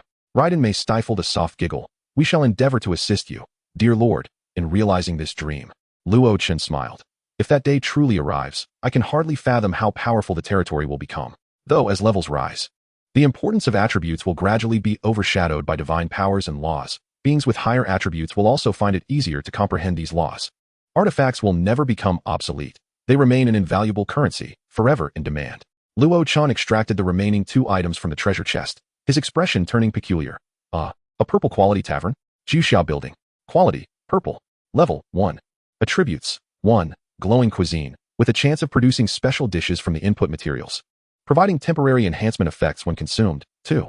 A gifted chef. Juxiao building comes with a purple quality gifted chef that does not occupy additional spirit slots. Stock, 100,100, can cook 100 portions daily. Spirit slots, 4. Description, I added some fluorescent powder. Raiden Mei's eyes sparkled momentarily before she quickly regained her composure, contemplating her words. It seems a bit extravagant for a tavern to possess purple quality. No, every building in the territory has its purpose, Luo Chen countered, shaking his head. If it hadn't appeared in a boss treasure chest, I would be even more delighted. You fought for me, and here you are, being served mere ordinary banquets like the Manchu Han Imperial Feast, Kung Fu Banquet, Zhou 8 Delicacies, Sujiang Banquet, and Looming Banquet. I feel utterly guilty. Raiden Mei's eyelids flickered as she struggled to suppress a smile, fearing that she might inadvertently utter a curse. The supplies Luo Chen prepared were mostly various foods, but these were not unpalatable emergency rations. Instead, they were an assortment of classic delicacies freshly prepared. Just as Luo Chen named the feasts, these are indeed the 10 renowned banquets that have been passed down through the ages. How could you call these ordinary? Strangely enough, even the exceptionally well-mannered Raiden Mei felt a surge of irritation. However, that was all in the past. Luo Chen raised the tavern building, declaring, from this day forth, you shall enjoy exquisite delicacies amidst your battles. Wait a moment, Raiden Mei exclaimed, startled. Are you planning to establish the Juxiao building, my lord? Luo Chen looked over in confusion. Yes, is there a problem? Raiden Mei organized her thoughts and delicately expressed, do you not think it somewhat regrettable to expend precious spirit slots on this? Luo Chen firmly dismissed the notion. There is no room for debate on this matter. We, the Eastern Huang people, certainly do not have the custom of sending soldiers to battle on empty stomachs. Raiden Mei? While those foods may lack rank, they are truly the renowned 10 banquets, each dish a feast for the senses. How could they be reduced to? In your words? Luo Chen reassured her. Rest assured, no provisions will go to waste. Once we establish a pasture, we can feed them to the animals. Raiden Mei maintained her expression. As you wish, my lord. I have no objections. In that moment, she suddenly grasped the essence of a higher civilization. Astonishing productivity. Comprehensive and multifaceted technological supremacy. A mere glimpse of the iceberg was enough to leave countless lower civilizations in awe. The Juxiao building rapidly expanded, settling near the Radiant Sanctuary. The Juxiao building is now open for business, elevating the quality of life for the subjects to 10086 JPG. The boss treasure chest gradually faded, and the final item appeared in Luo Chen's hands. Favor of the Void. Attribute. Innate Unity adds an additional attribute to a golden quality building, perfectly aligning with the building's essence. Luo Chen found himself both amused and exasperated. In today's trial, the contributions of the 2 heroes undoubtedly accounted for a significant portion. Yet, It appeared that the greatest beneficiaries of the trial were the high-tier sanctuary warriors. Chapter 37. Let the barracks stand up and fight. After cleaning the battlefield, Li Yadalin approached Luo Chen. The so-called cleanup involved merely running outside the territory to kick back the treasure chests that had fallen outside. Treasure chests are the most common constructs of rules, entirely resistant to damage. As long as they land within the territory, regardless of where they appear, Luo Chen can sense them and subsequently open them all at once. As such, battlefield reports are non-existent. Only Luo Chen knows how many treasure chests have emerged. Li Yadalin and the high-tier sanctuary warriors remain oblivious to the number of treasure chests. She approached, merely curious about the contents of the boss treasure chests and whether any heroes had received the favor of the void to ascend. As a warrior who had toiled her entire life, Li Yadalin would never miss the opportunity to grow stronger. However, upon hearing the attributes of the favor of the void from Luo Chen and Raiden Mei, Li Yadalin felt a tinge of disappointment, yet offered her suggestion. I believe the favor of the void would be best suited for the Hall of Heroes. The mightiest structure within the territory must surely be the Hall of Heroes, soaring high into the heavens, though it has yet to demonstrate its potential. Its very existence is the strongest reassurance. Luo Chen spread his hands. Therein lies the issue. What sort of additional attribute do you think would perfectly align with the Hall of Heroes? Upon hearing this, both Li Yadalin and Raiden Mei fell into contemplation. Raiden Mei suggested, a more unique mirror of souls. Li Yadalin proposed, a broader legend of heroes. Luo Chen nodded. Both are possibilities. However, they share a common characteristic. They cannot provide us with an immediate boost in combat strength. Luo Chen weighed the favor of the void in his hand and grinned. You must understand, while the favor of the void is incredibly precious, we are currently in the novice trial phase. As long as our performance is sufficiently outstanding and our combat strength formidable enough, we might even fulfill the wish of defeating a boss each day. Only in the novice trial phase, as long as the Lord can endure, the endless void will provide an infinite number of juvenile boss for the Lord to conquer. Although the original intent of the endless void is to obliterate the territory. Raiden Mei suddenly enlightened, clapping her hands gently. The important thing is not wealth, but how to generate wealth. With this revelation, Li Yadalin, already comprehending Luo Chen's reasoning, bowed slightly. Then, it leaves us with but one choice. Luo Chen smiled. Indeed, the high-tier sanctuary warriors are in for a treat once more. A few minutes later, under Luo Chen's guidance, a group of high-tier sanctuary warriors, filled with curiosity, arrived at the barracks in front of the radiant sanctuary. Luo Chen placed the golden orb upon the entrance of the barracks. And the Lord's heart prompted, do you wish to consume a favor of the void to add an additional attribute to the golden radiant sanctuary? Luo Chen, yes. The golden orb fused with the barracks, emanating a radiant glow once more. This familiar scene instantly ignited excitement among the high-tier sanctuary warriors. Not long ago, a favor of the void had elevated them to golden quality troops. What kind of fortune would this bring next? Thanks to the gentle image cultivated by Roth, the high-ranking paladins could hardly contain their excitement, engaging in fervent discussions. Could the barracks possibly undergo another upgrade? Surely not. For the Glorious Sanctuary is already the highest tier of barracks, isn't it? Well, although the Glorious Sanctuary is a magnificent legendary structure, it doesn't seem to be the apex. Oh, so there are indeed masters. I heard. Just rumors, mind you. Enough with the idle chatter. Hurry and share. I've even prepared some sunflower seeds. All right. My mentor once mentioned that before the fall of Lord Usher, during the Sanctuary faction's most glorious era, there existed 6 unique, mythical edifices that transcended the Glorious Sanctuary. I am not too clear on the specifics, only that they were collectively named the Arc class and brought hope and light to countless worlds on the brink of annihilation. So, we are that powerful. Don't get ahead of yourself. The true strength lies with the Sanctuary faction, and what does that have to do with you, a mere novice? If it weren't for our Lord, we would have long since been reduced to ashes. How cruel. The discussions around him were certainly not lost on Roth, the Lord. Yet he paid them no heed. He had not become so tyrannical as to suppress the freedom of speech of his subjects. As long as there were no opinions in his territory that contradicted his will, he was content. After 2 minutes and 30 seconds, the Glorious Sanctuary seemingly adapted to the foreign entity Roth had infused within it, once again consolidating its internal power, and the Baroque doors reopened. Roth accessed the attributes of the Glorious Sanctuary. Glorious Sanctuary. Quality, gold, others, slight. New attribute 3, surrounded by 10, blessed by the endless void. This building's unit recruitment cap is 10. Recruitment limit. Unit count cap Baroque level 100, originally Baroque level 10. Roth's expression was complex.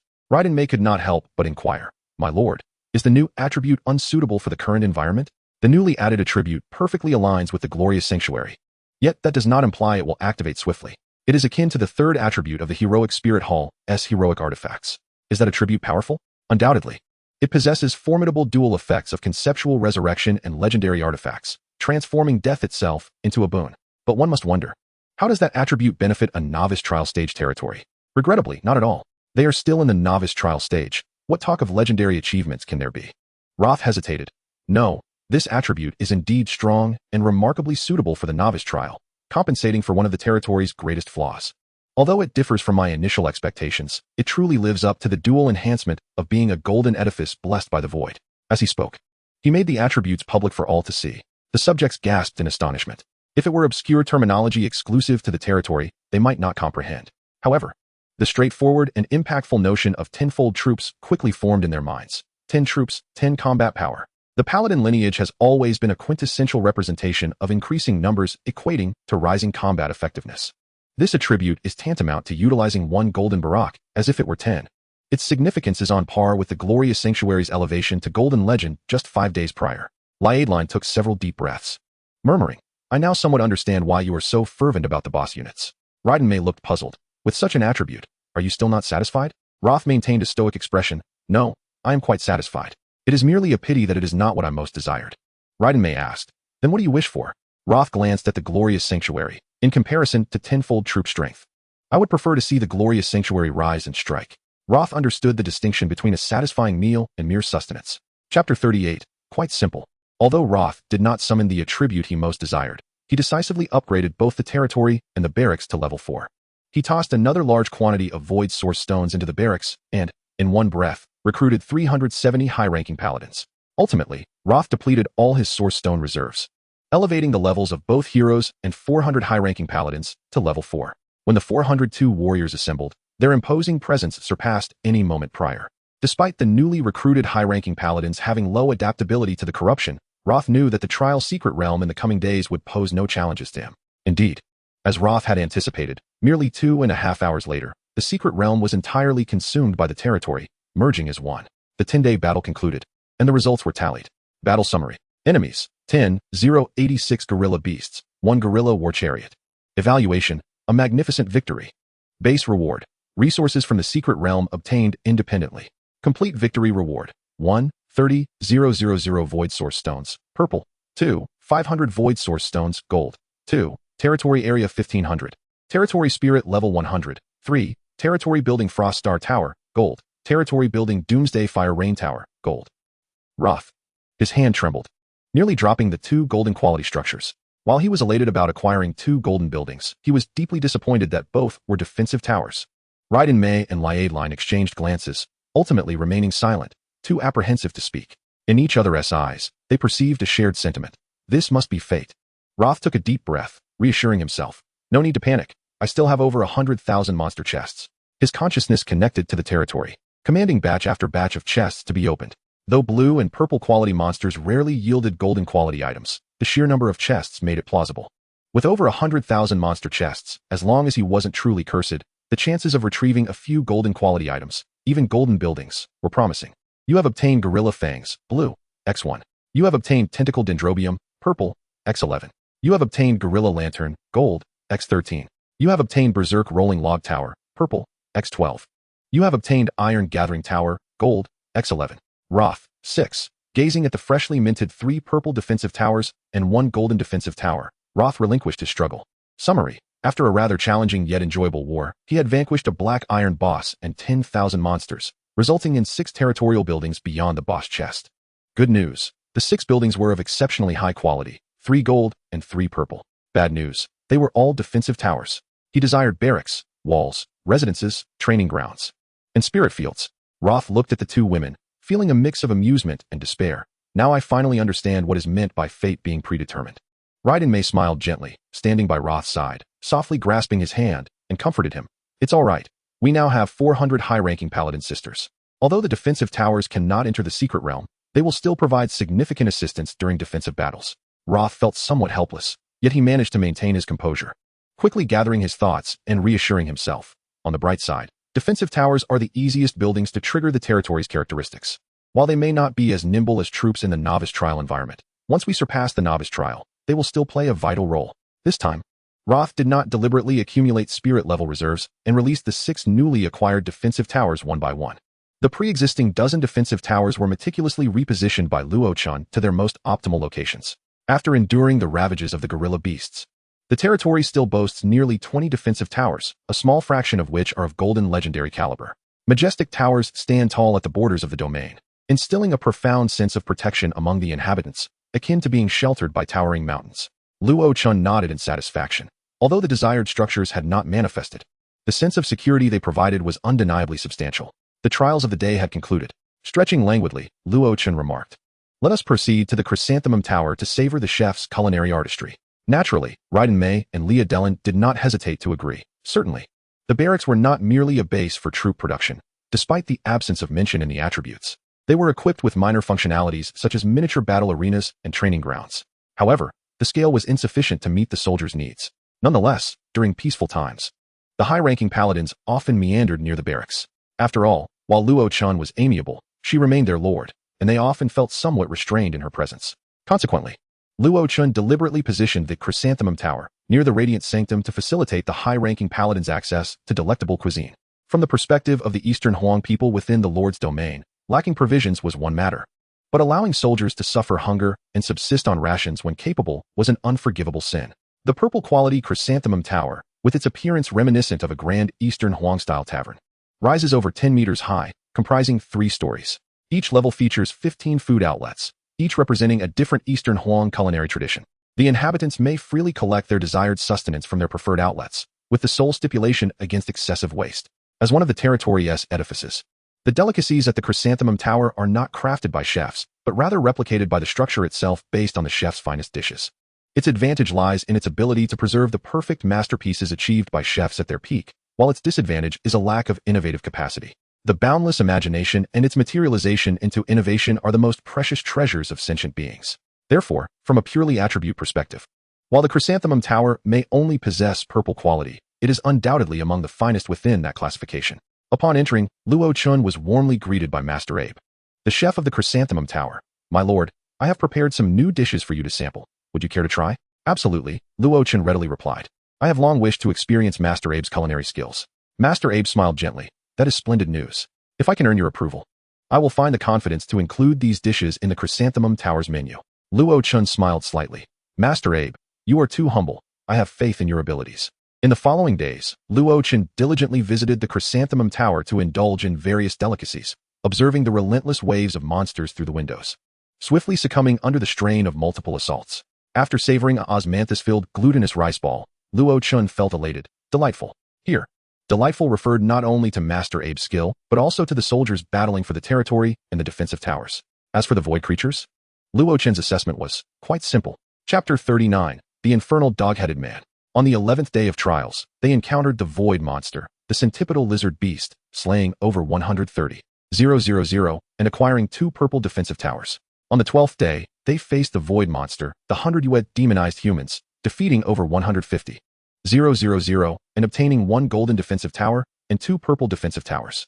On the same day, Luo Chen elevated the territory's building levels, and the levels of heroes and troop types, all to level 5. On the 13th day, they confronted the Void Monster, the Frost Skeleton Legion, vanquishing over 180,000 and securing 1 golden residence and 3 purple defensive towers. That day, holding the golden residence, Luo Chen felt a surge of emotion. What a challenge it has been. At last, I have acquired a territory building beyond defensive towers. While it was not the urgently needed barracks or walls, it would at least enhance the living conditions of the high-ranking paladins and accelerate their training speed. Sky Castle. Type, Logistics Building. Quality, Golden. Level, 1. Attributes, 1. Celestial Courtyard. Within the Celestial Courtyard flourish numerous golden-quality tianxiang flowers, non-harvestable. Residents dwelling therein will receive a beneficial state of tranquility, with a fragrant ambience lasting for 24 hours. 2. Unity of Heaven and Humanity. The Celestial Courtyard gathers vast amounts of energy, compressing and transforming it into a more efficiently utilized celestial essence, with residents' training speed enhanced by 100 and comprehension by 10. Inventory, 100, maximum occupancy of 100 residents. Consumption, 5 spirit grids. Description, it is rumored to be a part of the unfinished wonder, the A Fong Palace, with some claiming it harbors the sealed ancient technology of a lost civilization. Now, it has shed all extravagance, leaving behind a pristine abode, awaiting the return of its inhabitants. Thus, the sky above the territory, in addition to the illusory Longkong City and the majestic Hall of Heroes, now featured a castle afloat among the clouds. This is why lords tend to place greater importance on spirit grids rather than mere area. In the age of the extraordinary, floating buildings are not uncommon. As long as the territory's area suffices, excessive expansion can actually widen its vulnerability. Naturally, the altitude of the airspace is not limitless, closely tied to the territory's area. Observing the formation of yet another floating structure, Luo Chen sighed. How about a wall? It need not be golden. A purple one will suffice. I am not picky. The human lord system, having developed to this point, has retained building types that possess remarkable uniqueness, nearly irreplaceable. Walls are one of the core structures essential to a territory, possessing an attribute that no other building can replicate: comprehensive protection. This ability, akin to Fate's convergence and spatial safeguarding, ensures that hostile targets cannot harm the structures and inhabitants within before breaching the walls. This is precisely why, despite having an abundance of defensive towers, Luo Chen still yearned for walls. Luo Chen muttered, "What difference is there between a territory without walls and running naked?" At that moment, Raiden Mei and Leah Dellen ascended to the third floor of the Chrysanthemum Tower and seated themselves beside Luo Chen. Luo Chen smiled as she poured red tea for them. "Thank you for your hard work." Raiden Mei replied, "It is our duty." Leah Dellen, beaming, added, "Hardship is not daunting. As long as the warriors witness gradual improvements in the territory and their own growth, it is all worthwhile." Raiden Mei, with her eyes sparkling, exclaimed cheerfully, "It is akin to playing a game. Despite the fatigue during battles, seeing our progress instantly invigorates us." Luo Chen chuckled, "Because we can perceive the hope of a better life. Every lord possesses an innate ability to envision grand prospects. The distinction lies in whether some lords can realize these visions, transforming them into hope. Generally, as long as a lord achieves this level, the territory will coalesce into a united front, unwavering even in the direst of circumstances." Raiden Mei sincerely expressed, "I truly hope such days can last a bit longer." Leah Dellen chimed in, "It would be splendid if we could have more bosses. The trial's time limit cannot be altered, and I lack such grand capabilities." Luo Chen smiled as she clapped her hands, "But if it is a boss unit, you will be in for a treat." The two perked up, their eyes gleaming with anticipation as they gazed at Luo Chen. Luo Chen grinned.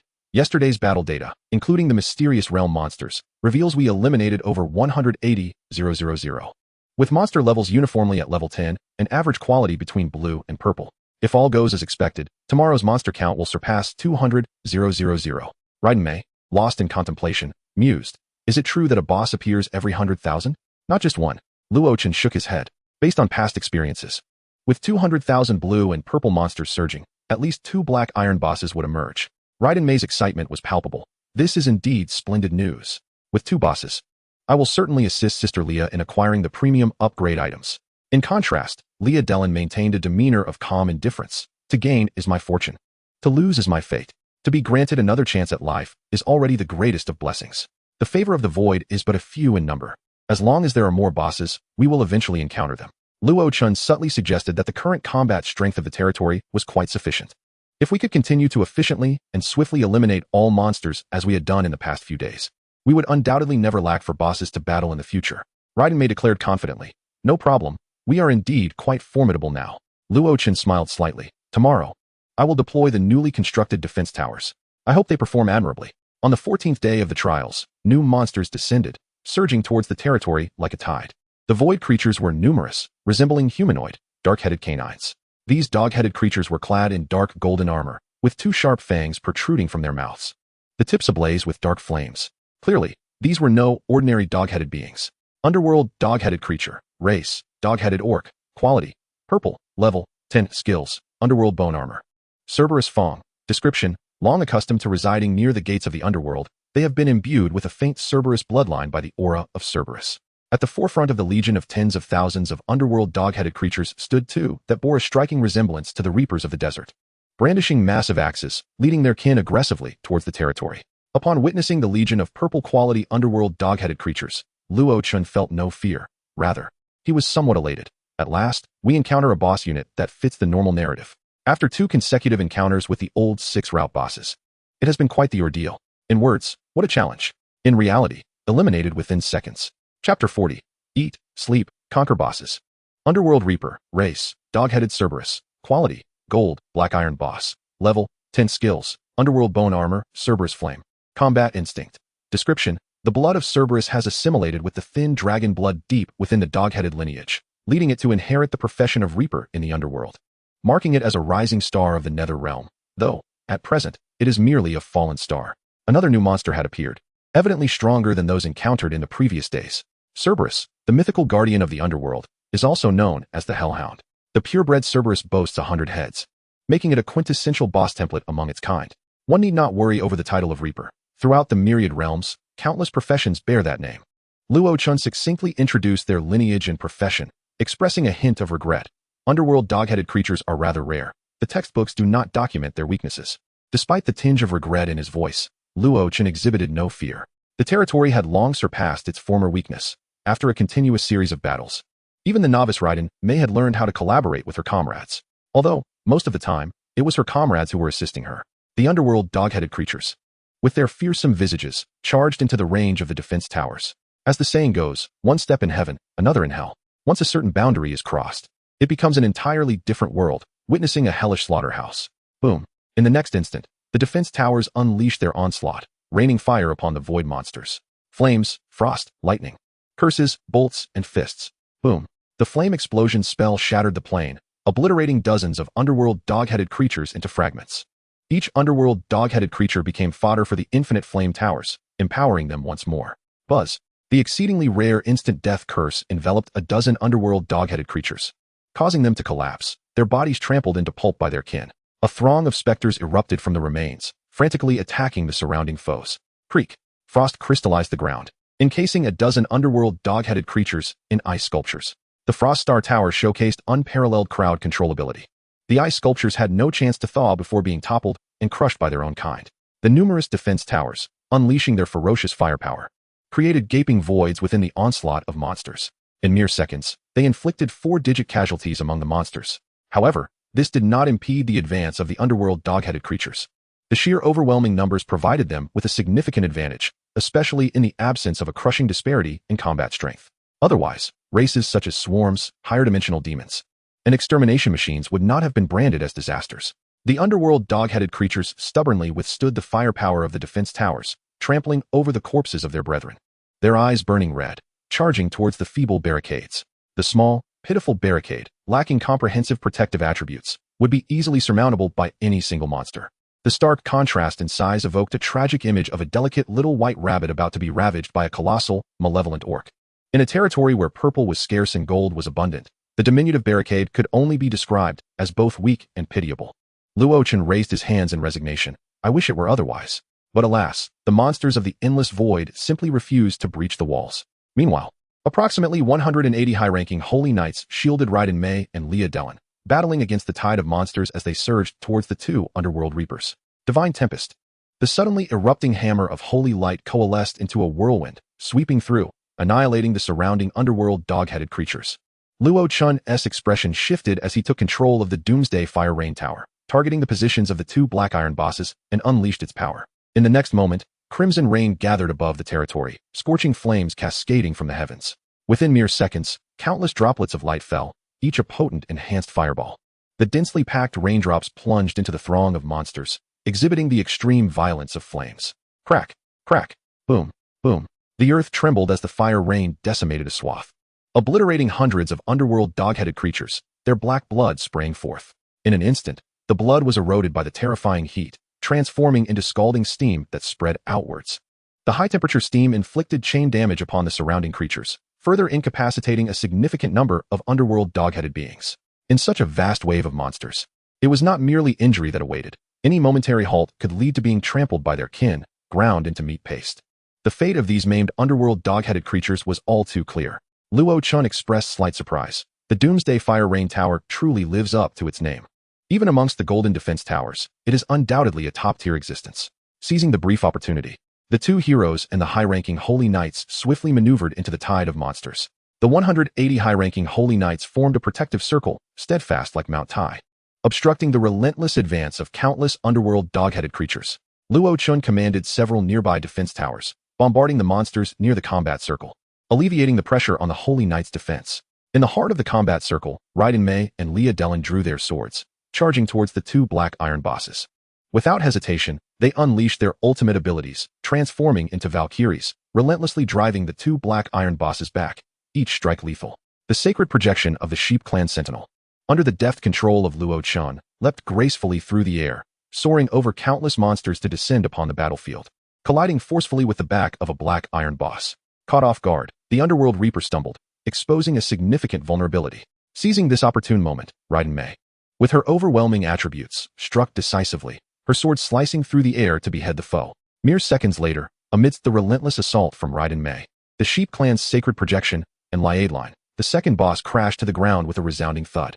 Luo Chen glanced at the clock.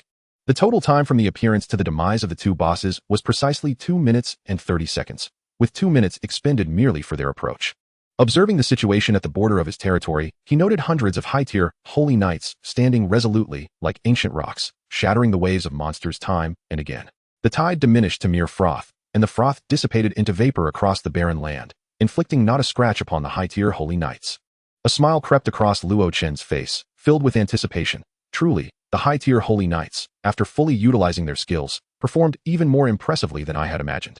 It seems I am on the verge of a life filled with feasting, slumber, and battling bosses. 2 hours later, the underworld Knoll heads were wholly vanquished, and the portal to the secret realm swung open. 3 hours hence, all monsters within the secret realm were eradicated, heralding a glorious victory. The boss treasure chests were being unlocked. You have received the blessing of the void, hero promotion. You have received the blessing of the void, unit promotion. Luo Chen's eyes gleamed with excitement. A double blessing indeed. Chapter 41, Demon Holy Knight. Blessing of the Void. Quality, gold, other, slight. Attributes, innate chi. Promotes 1 purple quality hero to golden legend. Blessing of the Void. Quality, gold, other, slight. Attributes, innate chi. Promotes designated purple and gold units to the same quality hero unit. With a smile, Luo Chen handed a golden orb to Liadeline, softly saying, "The moment has arrived. Let us ascend to legend." With a respectful bow, Liadeline, brimming with excitement, extended her hands to receive the golden orb. "Thank you, esteemed lord." Luo Chen accepted her homage with a gentle smile. "This is a reward for your contributions. The territory shall never neglect any loyal subject." Eagerly, Liadeline crushed the golden orb. A soft golden light erupted, swirling around her like a constellation of stars, releasing threads of incomprehensibly mysterious aura. In the shimmering rings, one could faintly perceive visions of blood-red suns, fallen moonlight, and elemental upheavals. Raiden Mei felt an inexplicable chill, stepping back to stand beside Luo Chen. "My lord, what is this?" Luo Chen smiled, explaining, "It is the final wail of a world before its descent into the void." Raiden Mei swallowed hard. "Will this affect Sister Liadeline?" "No need for concern." Luo Chen's expression was calm and resolute. "Heroes are extensions of the territory's rules, superlative beings on par with voidborn life, and will not be influenced in any way. Such occurrences have happened countless times throughout the history of Dongwang, with never a mishap. Should any unexpected events arise, Luo Chen would rather rejoice. As long as he reports this unknown phenomenon, a substantial amount of points and precious Dongwang merits would be his reward. For a great civilization like Dongwang, seeking to advance further, what it requires most is not the so-called resources, but the unknown. Interpreting unknown phenomena, tracing their origins, and transforming the unknown into the known. Each such endeavor will contribute to the edifice of this resplendent kingdom. One day, it may reach that ultimate ideal long aspired to by countless Dongwang people. In the next moment, the multitude of star rings converged, merging with Liadeline. Promotion successful. Liadeline. Race, blood elf. Quality, gold. Other, slight, promoted to gold legend. New bloodline. Eternal blood, the ancestral blood of the blood elves. Birth from the source blood of higher elves, bathed in the radiance of the well of eternity. You gradually possess an unparalleled physique and extraordinary magical talent. You are a natural leader among elves. New talent, Master of Sindorii. The exiled high elves lost their connection to the well of eternity and instead established ties with the sun well, combining blood, sunlight, and flames to create the Sindorii magical system. You are an absolute genius of the Sindorii magical system, effortlessly mastering all Sindorii magic and continuously improving it. New skill tree, Elven Enlightenment, Sindorii Flame, Protection of Alun. Description: you are but a step away from rebuilding your kin and ascending to the throne of the Elven Queen, reliant on either the Well of Eternity or the Sunwell. The choice lies in whether you wish to become the progenitor of High Elves or Blood Elves. Across the myriad realms and countless universes, numerous species akin to elves exist. Their origins vary widely, but can generally be categorized into 2 types. The most common are those born from the life tree or the mother tree, whose race's propagation is wholly reliant on the mother tree. Among this branch, the most renowned are the Blight Elves. In the distant past, the Blight Elves single-handedly repelled the undead and mechanical beings, consuming an entire universe. Following that battle, they successfully entered the ranks of calamity under the banner of elves.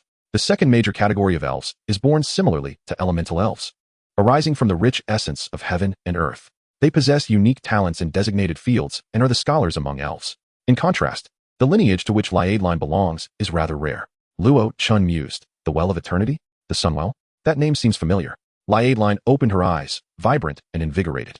Bowing respectfully, I shall use this body to clear all obstacles for my lord. With a smile, Luo Chen nodded. Excellent. I look forward to your future performance. The territory shall never disappoint any loyal subject. Raiden smiled sincerely. I believe in you, my lord. Luo Chen weighed another golden orb in his hand. Now, I require your assistance with a task.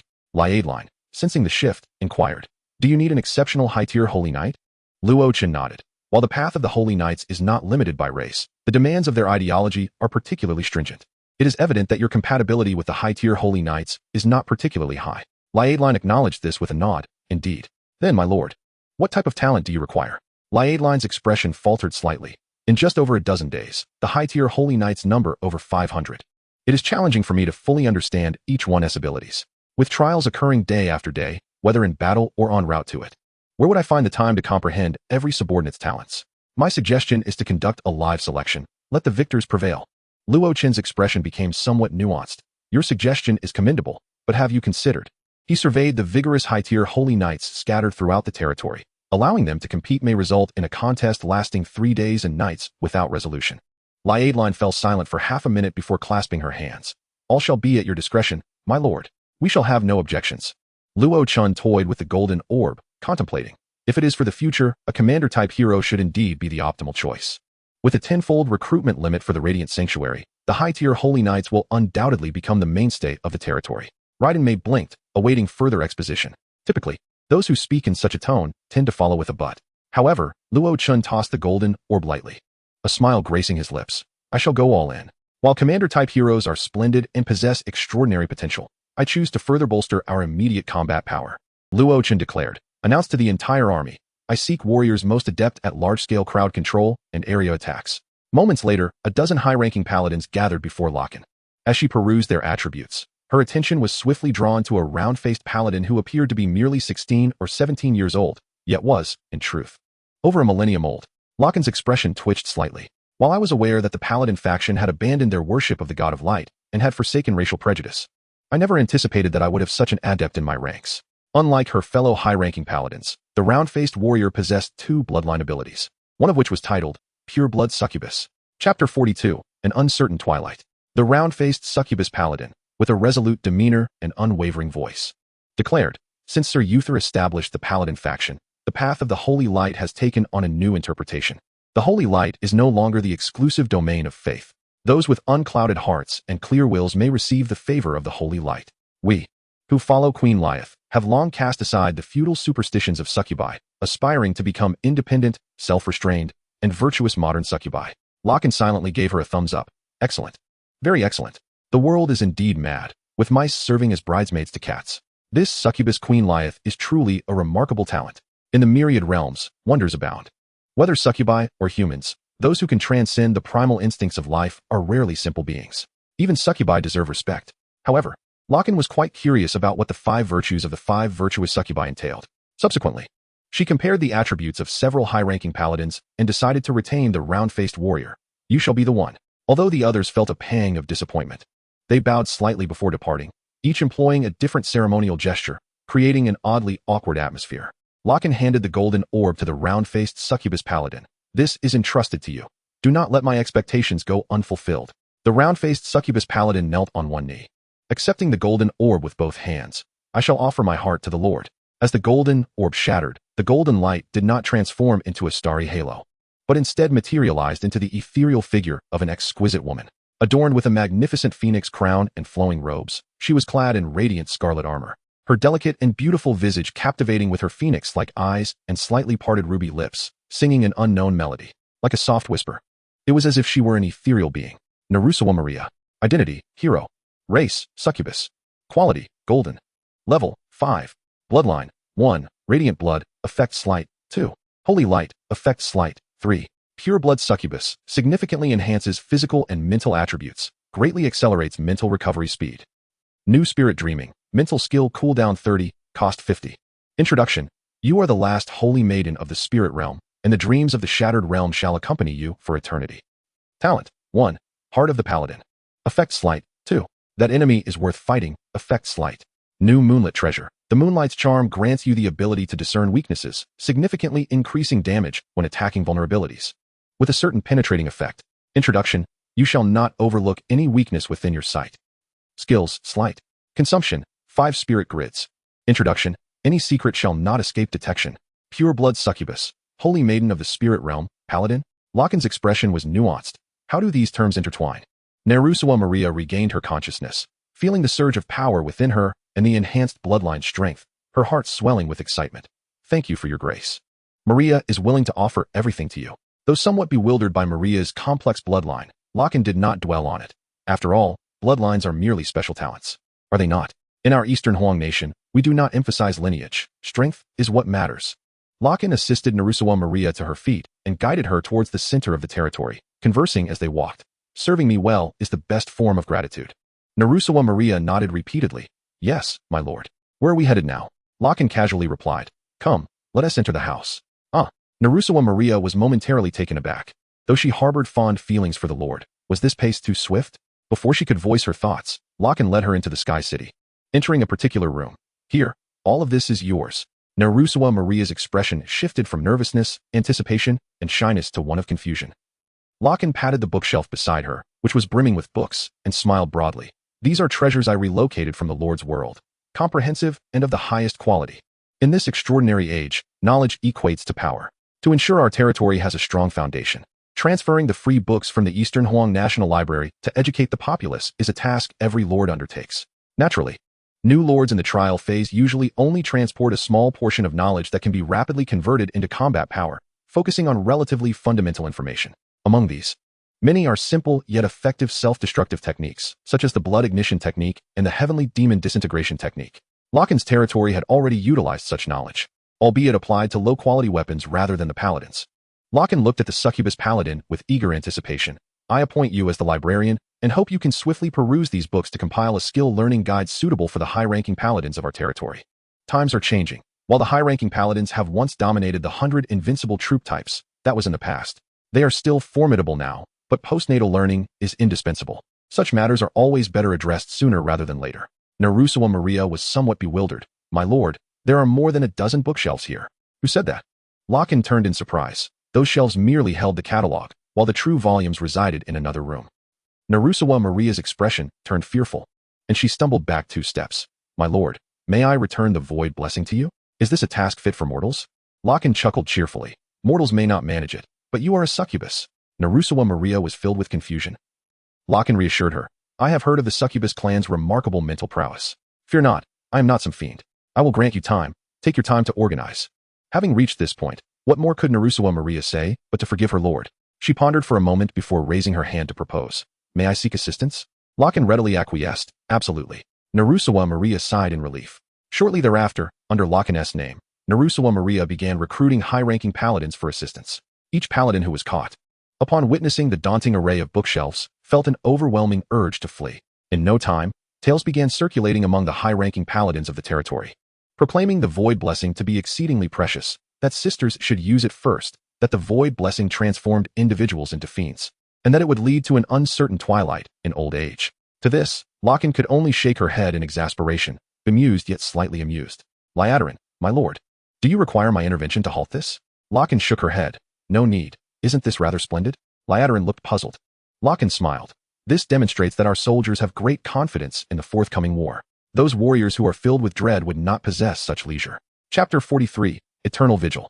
On the 15th day of the trial, the realm faced the onslaught of the void creature, the goblin-engineered Beast Legion, resulting in the demise of over 280,000 foes, and the acquisition of 1 golden defense tower and 3 purple defense towers. On the 16th day of the trial, amidst the eager anticipation of Luo Chen, 3 black iron bosses, the fire dragon orcs, made their grand entrance, accompanied by tens of thousands of various orc warriors, launching an assault on the territory. Ultimately, with the assistance of 3 heroes and numerous defense towers, the siege was navigated without peril. The 3 boss chests yielded 2 upgrades for buildings and a new type of void favor. Favor of the void. Quality, golden, others, slightly less. Attributes, 1 innate chi.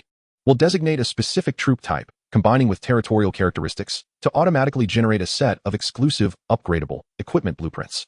Though it may not be immediately useful, it is undoubtedly a valuable asset. Once the issue of materials is resolved, The previously acquired golden legendary, red dust forging workshop, will soon find its purpose. While the Void Source Stone is deemed a universal material, which respectable lord would expend such precious resources on an unfathomable forging structure? 500 high-tier Holy Hall Knights, akin to fledglings awaiting nourishment, are still waiting to utilize the Void Source Stones to enhance their corruption adaptability. Other skills and talents can be honed through diligent practice. Yet the enhancement of corruption adaptability is nearly impossible in the current low-concentration environment of corruption energy within the territory. Luo Chen's gaze flickered as he stowed away the favor of the void, eyeing the remaining 2 favors with a glimmer of anticipation. 2 had emerged at once. Where should the second be employed? Raiden Mei expressed her surprise. Has the Lord already decided which building to apply the favor of the void to? Luo Chen's lips curved into a smile as he produced a small model of a city wall, his expression filled with satisfaction. At last. Our territory is to have a city wall. Raiden Mei blinked in astonishment before joyfully exclaiming, that is truly wonderful. She understood better than anyone how desperately Luo Chen yearned for such a structure. Tears of joy streamed down Luo Chen's face as he tenderly caressed the purple glowing city wall model. Indeed. It has been incredibly challenging. Halfway through the novice trials, and I have only now acquired a city wall. This fortune is simply extraordinary. Under normal circumstances, even an average lord could typically gather all major types of territorial buildings within 7 or 8 days. Although the quality of these buildings might not surpass Luo Chen's, they would at least possess the requisite structures. However, perhaps due to the unique characteristics of the territory, the blessing of fortune seemed to deem the defense towers as yielding greater benefits for the realm. Thus, for over 10 consecutive days, defense towers proliferated, while the drop rates for other types of buildings were significantly diminished. A few minutes later, Luo Chen's excitement subsided, and without further hesitation, he gently cast the city wall model. Enshrouded in ethereal purple mist, a monumental structure akin to the Great Wall of China erupted from the eastern edge of the territory, safeguarding the realm behind it. The wall stood a mere 10 meters high, even less than half the height of the defense towers. Yet, the presence of a wall, regardless of its stature, would impede any invading foe. Without inspecting its attributes, Luo Chen immediately invested a substantial amount of Void Source Stones into it. The purple wall expanded rapidly, as if it were a living entity, with segments of purple stone bricks emerging along the edges to extend and ultimately encompass the entire territory. The previously rudimentary fence seamlessly merged with the wall, vanishing without a trace. Luo Chen, disinterested in the wall's attributes, flung a golden orb into its interior. Let the ascension commence. Golden light surged forth, enveloping the entire territory in a radiant glow. For a fleeting moment, it evoked a dreamlike sensation. Eternal Vigil. Type, City Wall. Quality, Golden. Level, 1. Attributes, 1. All-encompassing protection. Regardless of the direction from which the attack originates, it will ultimately strike the wall. Only by breaching the wall can harm be inflicted upon the soldiers stationed on it and the defense towers behind. 2. In all the lands. The territory sheltered by this wall, including farmlands, orchards, pastures, and other logistical buildings and production units, receives a growth speed boost of 50 and a harvest boost of 50. With the citizens' training speed and loyalty also enhanced by 50. 3. 1,000 hands and 100 eyes. When the wall is attacked, each segment will conjure up to 1,000 hands of creation and 100 eyes of the divine. The hands will conduct repairs on damaged sections, while the eyes will unleash elemental attacks of up to 7 different attributes upon the attacking enemies. Durability, 1, 0, 0, 0, 0, 10, 0, 0, 0. Each segment's durability is calculated individually. Consumption, 5 spirit grids. Each additional 100 meters of wall requires 10 Void Source Stones, gold. Description, I command the thunderous peace of the worlds, that my citizens may eternally enjoy sweet dreams. Though the wall was not tall, for reasons unbeknownst, a sense of inexplicable reverence and security filled the hearts of all, as if a noble deity were shielding them from all storms. Luo Chen beamed with delight. It even possesses offensive capabilities? Does this mean the wall can grow stronger with each counterattack? 100 eyes of the divine. How swiftly will the characteristics of the territory be enhanced? In that instant, Luo Chen felt as if he had been struck by a pie falling from the sky. Embracing Raiden Mei at the waist, he declared, Come. To celebrate the completion of the wall, we shall not return until we are intoxicated. Witnessing Luo Chen's exuberance, Raiden Mei would naturally not dampen his spirits. Responding with a smile, very well. Let us call Sister Lia and Sister Chais. I alone am no match for the Lord. Luo Chen readily agreed. Absolutely. The more, the merrier. With the protection of the Eternal Vigil wall, the safety of the high-tier Holy Hall Knights was significantly bolstered, allowing the defense towers to unleash unbridled firepower upon the approaching monsters without a shred of worry. Since the 16th day of the trial, 3 black iron bosses have appeared daily alongside the tide of void creatures. On the 17th day, the seemingly endless Frostwolf horde, along with the green-skinned orcs mounted on Frostwolves, charged at the wall, crashing headlong into it amidst their battle cries for the tribe. 3 sorcerer-type orc bosses, initially lurking within the horde, soon found themselves ensnared by Raiden Mei, Liadeline, and Chais. The high-tier Holy Hall Knights, relying on their formidable physiques, shielded the 3 heroes as they plunged into the monster tide, systematically dispatching them. The 18th and 19th days passed without incident. The most troublesome adversary on the 19th day was a trio of colossal dark gold war ancient trees. With their formidable health pools and remarkable regeneration capabilities, they weathered the bombardment of the defense towers, breaching a segment of the wall. This marked the first instance of the Eternal Vigil being compromised since its construction. As of today, Luo Chen's collection of void favors had swelled to 11, all temporarily retained due to the lack of suitable vessels for their application. Observing the lone barracks within the territory, he lamented, "Surely, I cannot squander such precious void favors on a logistical structure like the one beneath the chrysanthemum." Chapter 44. The 3 Lifetimes of Grievous Lovers. On the 20th day of the trial, to Luo Chen's astonished gaze, the familiar darkened sky descended. One of the cataclysmic races, the undead, had returned. Luo Chen felt an overwhelming urge to weep, nearly bursting into song. "At last, I have awaited your arrival. Fortunately, I did not give up." Are the undead strong? It is not merely a question of strength. They possess a distinctly peculiar nature. Raiden Mei inquired. Peculiar? Luo Chen replied. Indeed, particularly repulsive. Most undead creatures are not particularly formidable among their peers. The traditional bone dragon of the undead lineage is renowned as a disgrace among elite troops. Weakness notwithstanding, their repulsiveness is undeniable. Each undead being acts as a miniature source of plague, incessantly contaminating their surroundings, transforming the land into a desolate environment inaccessible to normal life. Even if you manage to vanquish them, without a means to eliminate the lingering aura of the undead, it merely results in a slow, agonizing demise. However, this necromantic power serves as a potent elixir for the ethereal Longkong city. As Luo Chen beheld the throng of diverse undead, it resembled an opulent feast before him. Luo Chen, bring more, the child loves to feast. Raiden Mei? The dark canopy met the fortress walls, allowing the energy of collapse to permeate through, striving to assimilate and absorb the latent power within.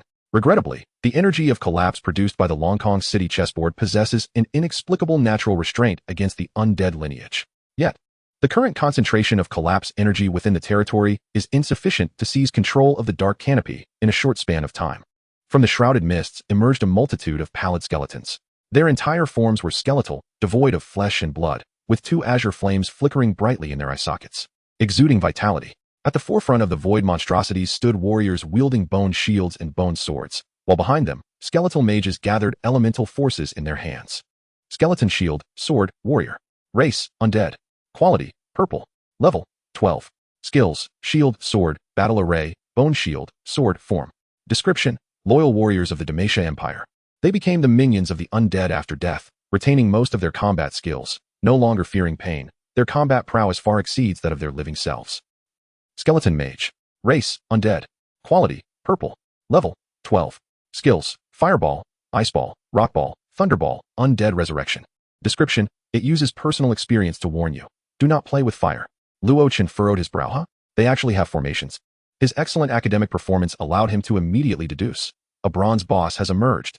Only a bronze boss template, 1 tier above the black iron boss, can impose dominance over various types of void monsters through its remaining combat instincts and inherent might. By leveraging their individual strengths, they arrange simple battle formations rather than charging blindly. Luo Chen smacked his lips. If I recall correctly, a typical purple lord, even if they endure until the 30th day, will ultimately yield only a black iron level boss. Even golden lords typically encounter a bronze boss with a semblance of military structure only in the last couple of days. Luo Chen smiled slightly. By this standard, I'm approximately 10 days ahead of the average golden legendary lord. Among the vast army of traversers, I may not be the most elite, but I should suffice. After all, the Traverser Association had not bestowed upon him a system. He rather wished for a golden finger to modify attributes. This batch of skeletal legions is not extensive. They seem to be merely vanguards of the undead, their abundant white bones being reduced to dust under the relentless assault of the defense towers. However, this is merely the beginning. The Skeletal Legion, the Banshee Wailing Legion, the Legion of Vengeful Hatred, and the Death Knight Legion. Wave after wave of undead monsters emerged from the dark canopy, materializing near the fortress walls. The defense towers roared, unleashing a torrent of attacks akin to a flood of spells, fire blast, curse, piercing crossbow, frost star. Amidst the fiery battlefield, only the resounding roar of the defense towers echoed, while the high-ranking paladins stood at the forefront of the walls, easily welcoming wave after wave of foes. With swift strikes, the undead were systematically annihilated. The combat capabilities of the undead at this level are not particularly strong, yet they never lose their fighting spirit. they know no fear. When such undead appear on the battlefield, the enemy is often startled to discover that the undead side seldom utters a sound. Only silent assaults, attacking, and attacking again. The advantage of sentient beings lies in their boundless imagination and creativity. Likewise, their emotions are more susceptible to external influences, leading to fluctuations. Often, the foes of the undead do not perish by their hands, but rather succumb to the intangible terror and despair that pervades the silent battlefield, ultimately being corrupted by the power of the undead and plunging into darkness. Luo Chen need not worry about this. Within his territory, none of his subjects fall below the golden legendary tier. Master Abe, descending the stairs. Observing the battlefield from a godlike perspective, Luo Chen frowned slightly. Is the number of banshees among this batch of undead somewhat excessive? Could it be that the bronze boss is of the banshee lineage? This is indeed troubling news.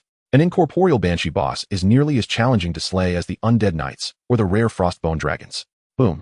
A tremendous sound abruptly erupted from behind the undead army. Even the dark canopy could not entirely obscure its form. Deep within the dark mist, a colossal figure hovered in midair, gradually approaching the territory. Boom, boom, boom. With each advance, it produced a cacophony akin to the tremors of an earthquake. Strangely, despite its aerial position, the earth did not quake under its immense weight. So, what, precisely, are these thunderous sounds? Naru's Maria's expression shifted. It's the sound of a heartbeat. Raiden Mei's mouth fell slightly agape. With such a loud heartbeat, just how enormous is its size? Luo Chen, isn't the key here why an undead being possesses a heartbeat? Moments later, the massive figure neared the fortress walls, the dark canopy failing to conceal its shape. Luo Chen and the others narrowed their pupils. Oh, how hideous! The creature stood approximately 50 meters tall, resembling a horizontally expanded, rotund demon, adorned with 3 heads atop its neck. One head bore a sorrowful expression, another was infatuated, and the third appeared bewildered. Luo Chen was left in utter confusion. Is this boss truly undead? Even the textbooks and numerous reference materials from Dongwang fail to mention such an oddity among the undead. 3 lives, 1 grievance. Identity, hero. Race, undead human, Buddhist demon. Quality, gold, bronze boss. Level, 12. Skills, all suffering in the mortal realm. All sentient beings have feelings, the desire for the nation of 10,000 wonders. Description, the intricate and unbreakable ties between humans, Buddhists, and demons culminated in their demise, forming an inseparable bond as undead lovers. Furthermore, it should be noted that all 3 were men in their previous lives. Luo Chen, please grant me eyes that have never gazed upon it. Chapter 45, Ascending to Paradise. Raiden Mei rubbed her eyes, feeling a headache coming on. What on earth is this monstrosity? Its very origin, as well as its current form and abilities, are exceedingly troublesome. A hero-class bronze boss.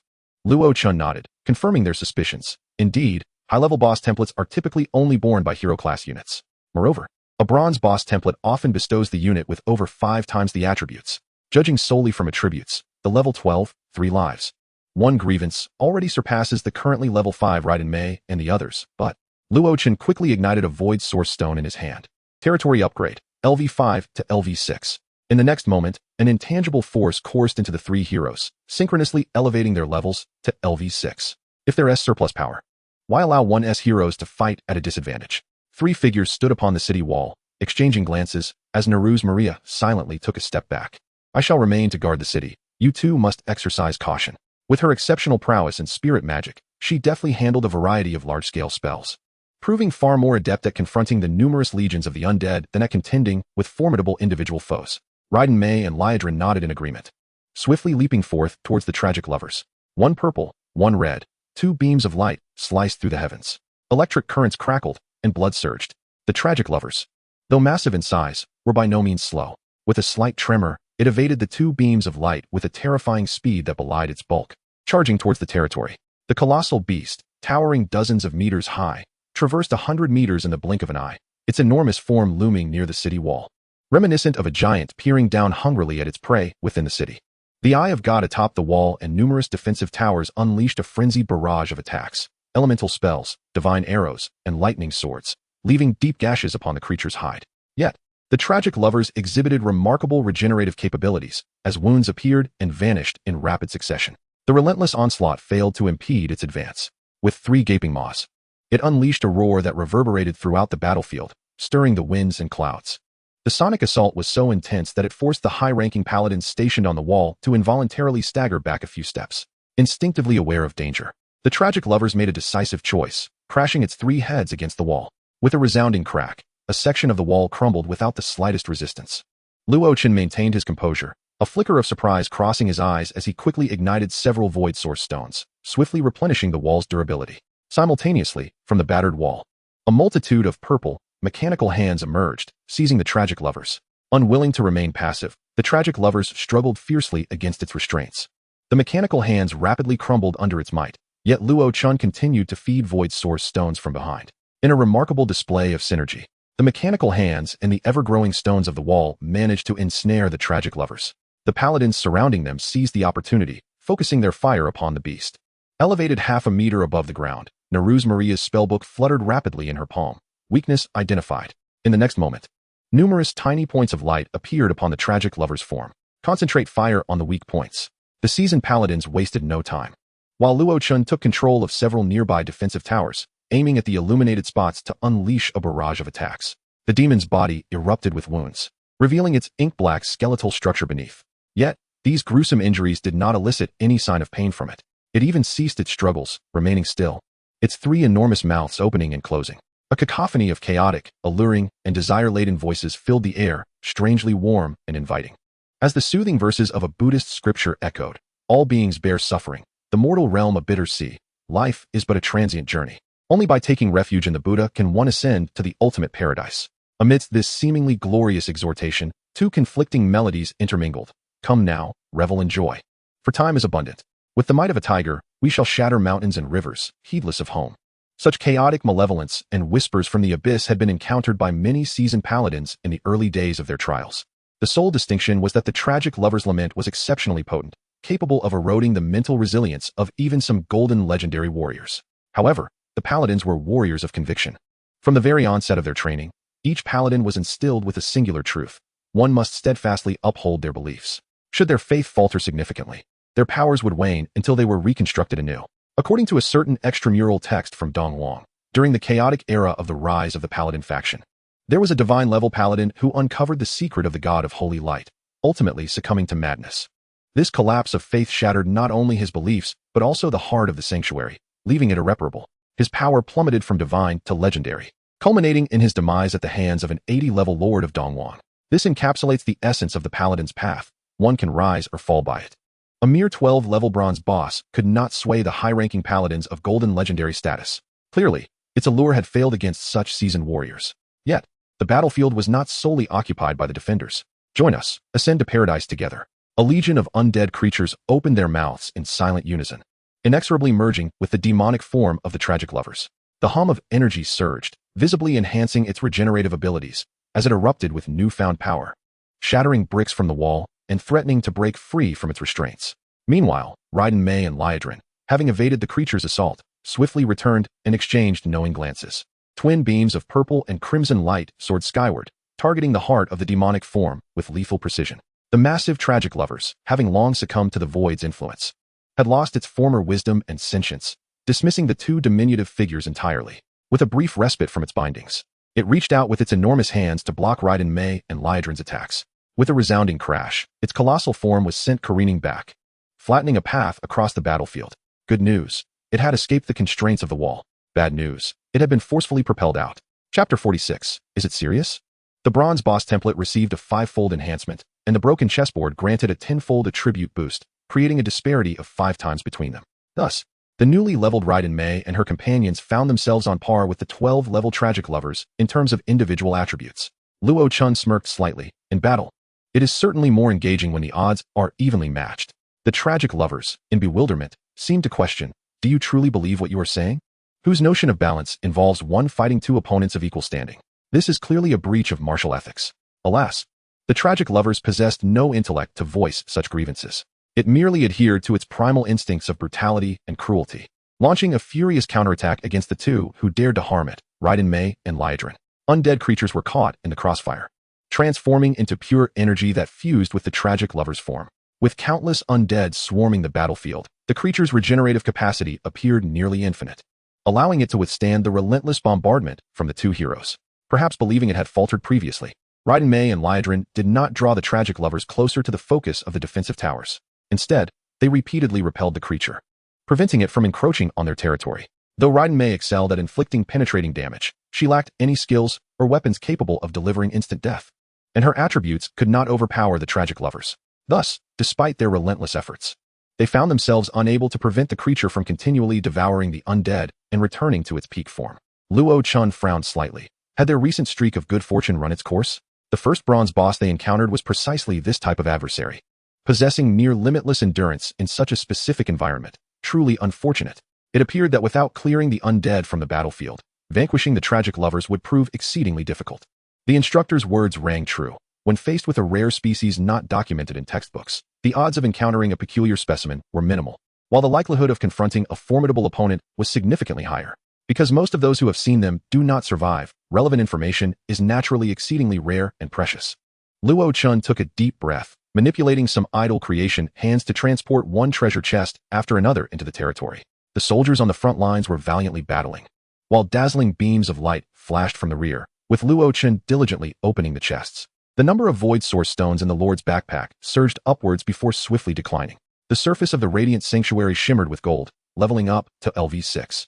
The barracks resumed operations, and 100 high-tier sanctuary warriors emerged, taking a moment to digest the basic information from the territory before quickly noticing the battle conditions atop the walls. These seasoned warriors exchanged no more than a glance before hastening to the front lines. They initially believed themselves to be reinforcements for the battlefield, only to discover upon reaching the walls that their presence was entirely unnecessary. Moreover, were these comrades not a tad too formidable? The void source stones produced over several trial days were all invested by Luo Chen into their ranks. In recent days of trials, monstrous hordes numbering in the hundreds of thousands had become the norm, resulting in an exceptionally high yield of void source stones. Consequently, the adaptability of the 500 sanctuary warriors had a baseline exceeding level 80, effectively multiplying their attributes eightfold. With such augmented personal attributes, they were more than capable of vanquishing dozens of high-tier sanctuary warriors, provided, of course, that those high-tier warriors had not activated the Sanctuary Pact. Though somewhat perplexed, the newly recruited 100 high-tier sanctuary warriors swiftly assimilated into various squads under the guidance of Luo Chen and Neruz Maria, slaying the undead atop the walls. Why were their comrades so powerful? They could not comprehend. Oh, the enemy consisted of undead monsters? Now that was familiar. In an instant, these high-tier sanctuary warriors felt as if they had returned home. The intensity of the battlefield remained unabated, but the war had entered a stalemate phase. Undoubtedly under Luo Chen's control, the defensive towers continued to launch assaults, while the high-tier sanctuary warriors had long lost count of how many holy light hammers they had thrown. Neruz Maria stood atop the city walls, her spellbook flipping incessantly as vast magical attacks rained down. The fiery breath of a dragon incinerated skeletal remains, while earth-shaking serpents ensnared the undead, and the frost of winter immobilized the enemy's feet. The instincts of the bronze boss-level combatants continuously warned the eternal lovers of impending danger. Sensing that something was amiss, it roared furiously, its sounds ranging from celestial chants to seductive melodies. Liadarin, possessing the resolve of a seasoned warrior and the resilience of one reborn, remained unfazed, while Raiden Mei, who had recently endured bullying, felt no trepidation. The core of lightning within her radiated with purple light, seemingly conveying disdain. Is that all? Who is this little nobody? Thus, the eternal lovers' roars held no sway over the two heroes. Instead, they grew increasingly vigilant, resolutely holding back the eternal lovers, preventing it from advancing even an inch. In the desolate land devoid of sun, moon, or stars, the warriors engaged in battle had no time to glance at clocks. Yet they held their lines firmly through sheer will, exhibiting not a hint of fear. Did they really think they could wear down our high-tier sanctuary warriors in just a few hours? Who do they think they are? I could fight for 3 days and nights. After a considerable time, the undead on the battlefield became sparse, skeletal remains turned to dust. The banshees could no longer emit a sound, and the death knight's lances fell to the ground. Ultimately, the massive demonic form of the eternal lovers crashed down, and a hint of benevolence and relief appeared on its 3 twisted faces. As the portal to the secret realm gradually coalesced in the distance, Luo Chen exhaled, wiping away the non-existent sweat from his brow. Finally, it is over. Truly, this trial for newcomers, capable of propelling one to great heights, encounters all manner of monstrosities. We nearly couldn't hold on. A newly recruited high-tier sanctuary warrior, standing near Luo Chen, overheard his mutterings. She felt her slightly fatigued body and mind, glanced at her and scathed comrades, the defensive towers that had sustained no damage, and the walls soon to be repaired by the hands of creation. A puzzled expression slowly emerged on her face. Is this what you call a battle where we almost couldn't hold on? Aside from the greater number of undead and the rather foul stench of the skeletal remains, was there any real risk? Had she faced such conditions, she would have long since met her end with a smile. The soldier fighting alongside her spoke calmly, offering an explanation. Don't mind it.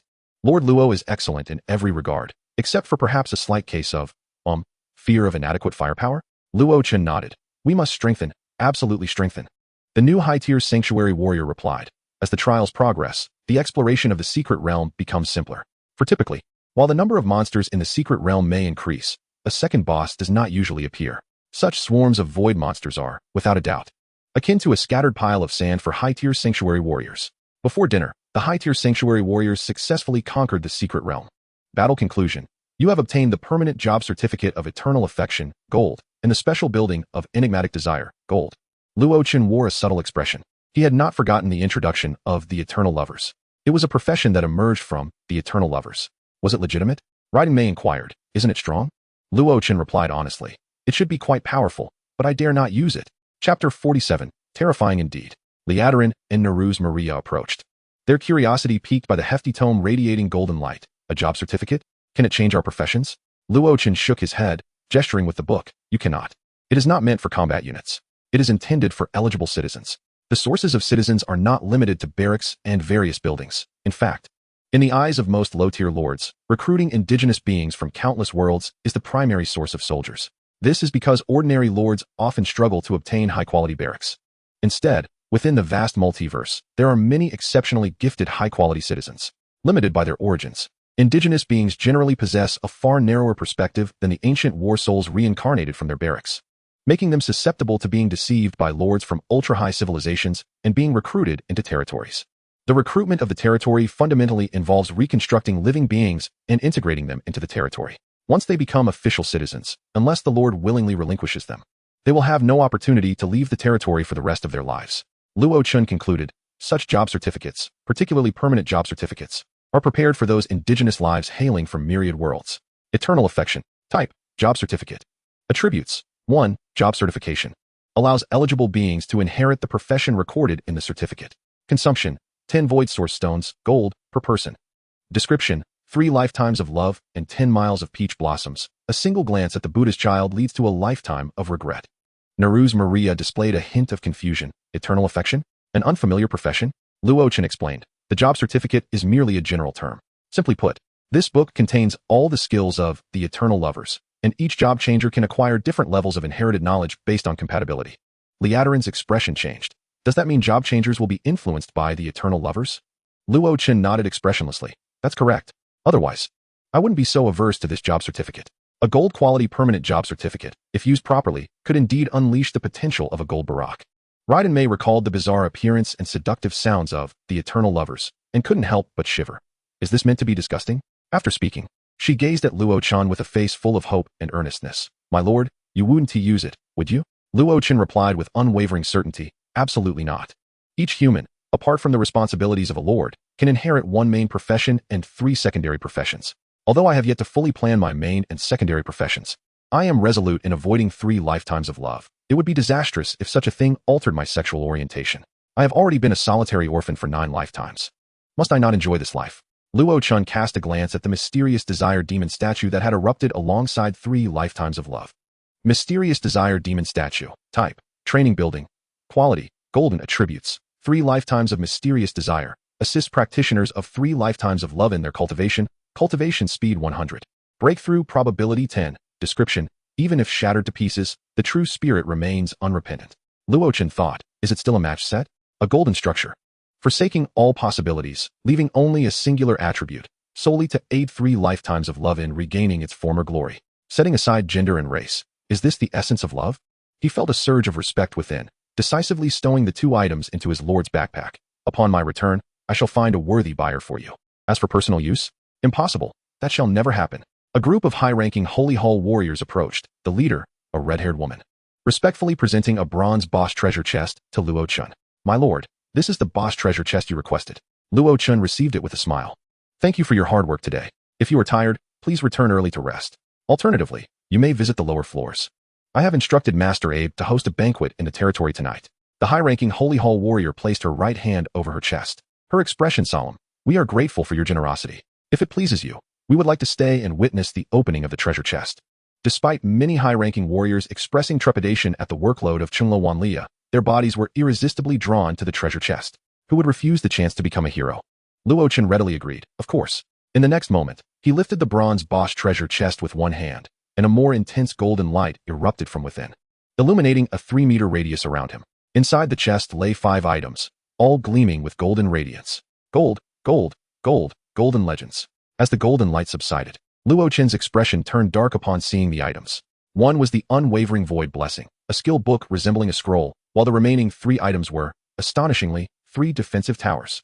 Earth Dragon Vine Tower. Attributes. 1. Summon Earth Dragon Vine. 2. Earth Dragon Vine Entanglement. Description. Wild, exposed, binding, entangling, understand. Universal Salvation Tower. Attributes. 1. Gatling Bodhisattva. 2. Armor-piercing bullet. Description. Namo Gatling Bodhisattva. 6 roots pure, impoverished uranium bullets, 3,600 turns in one breath. Great mercy to save the world. Heaven and Earth Tower. Attributes. 1. Pink Legion summons 1,000 pink skeletons to fight for you. They cannot leave the defensive tower's attack range. 2. Resplendent and glorious.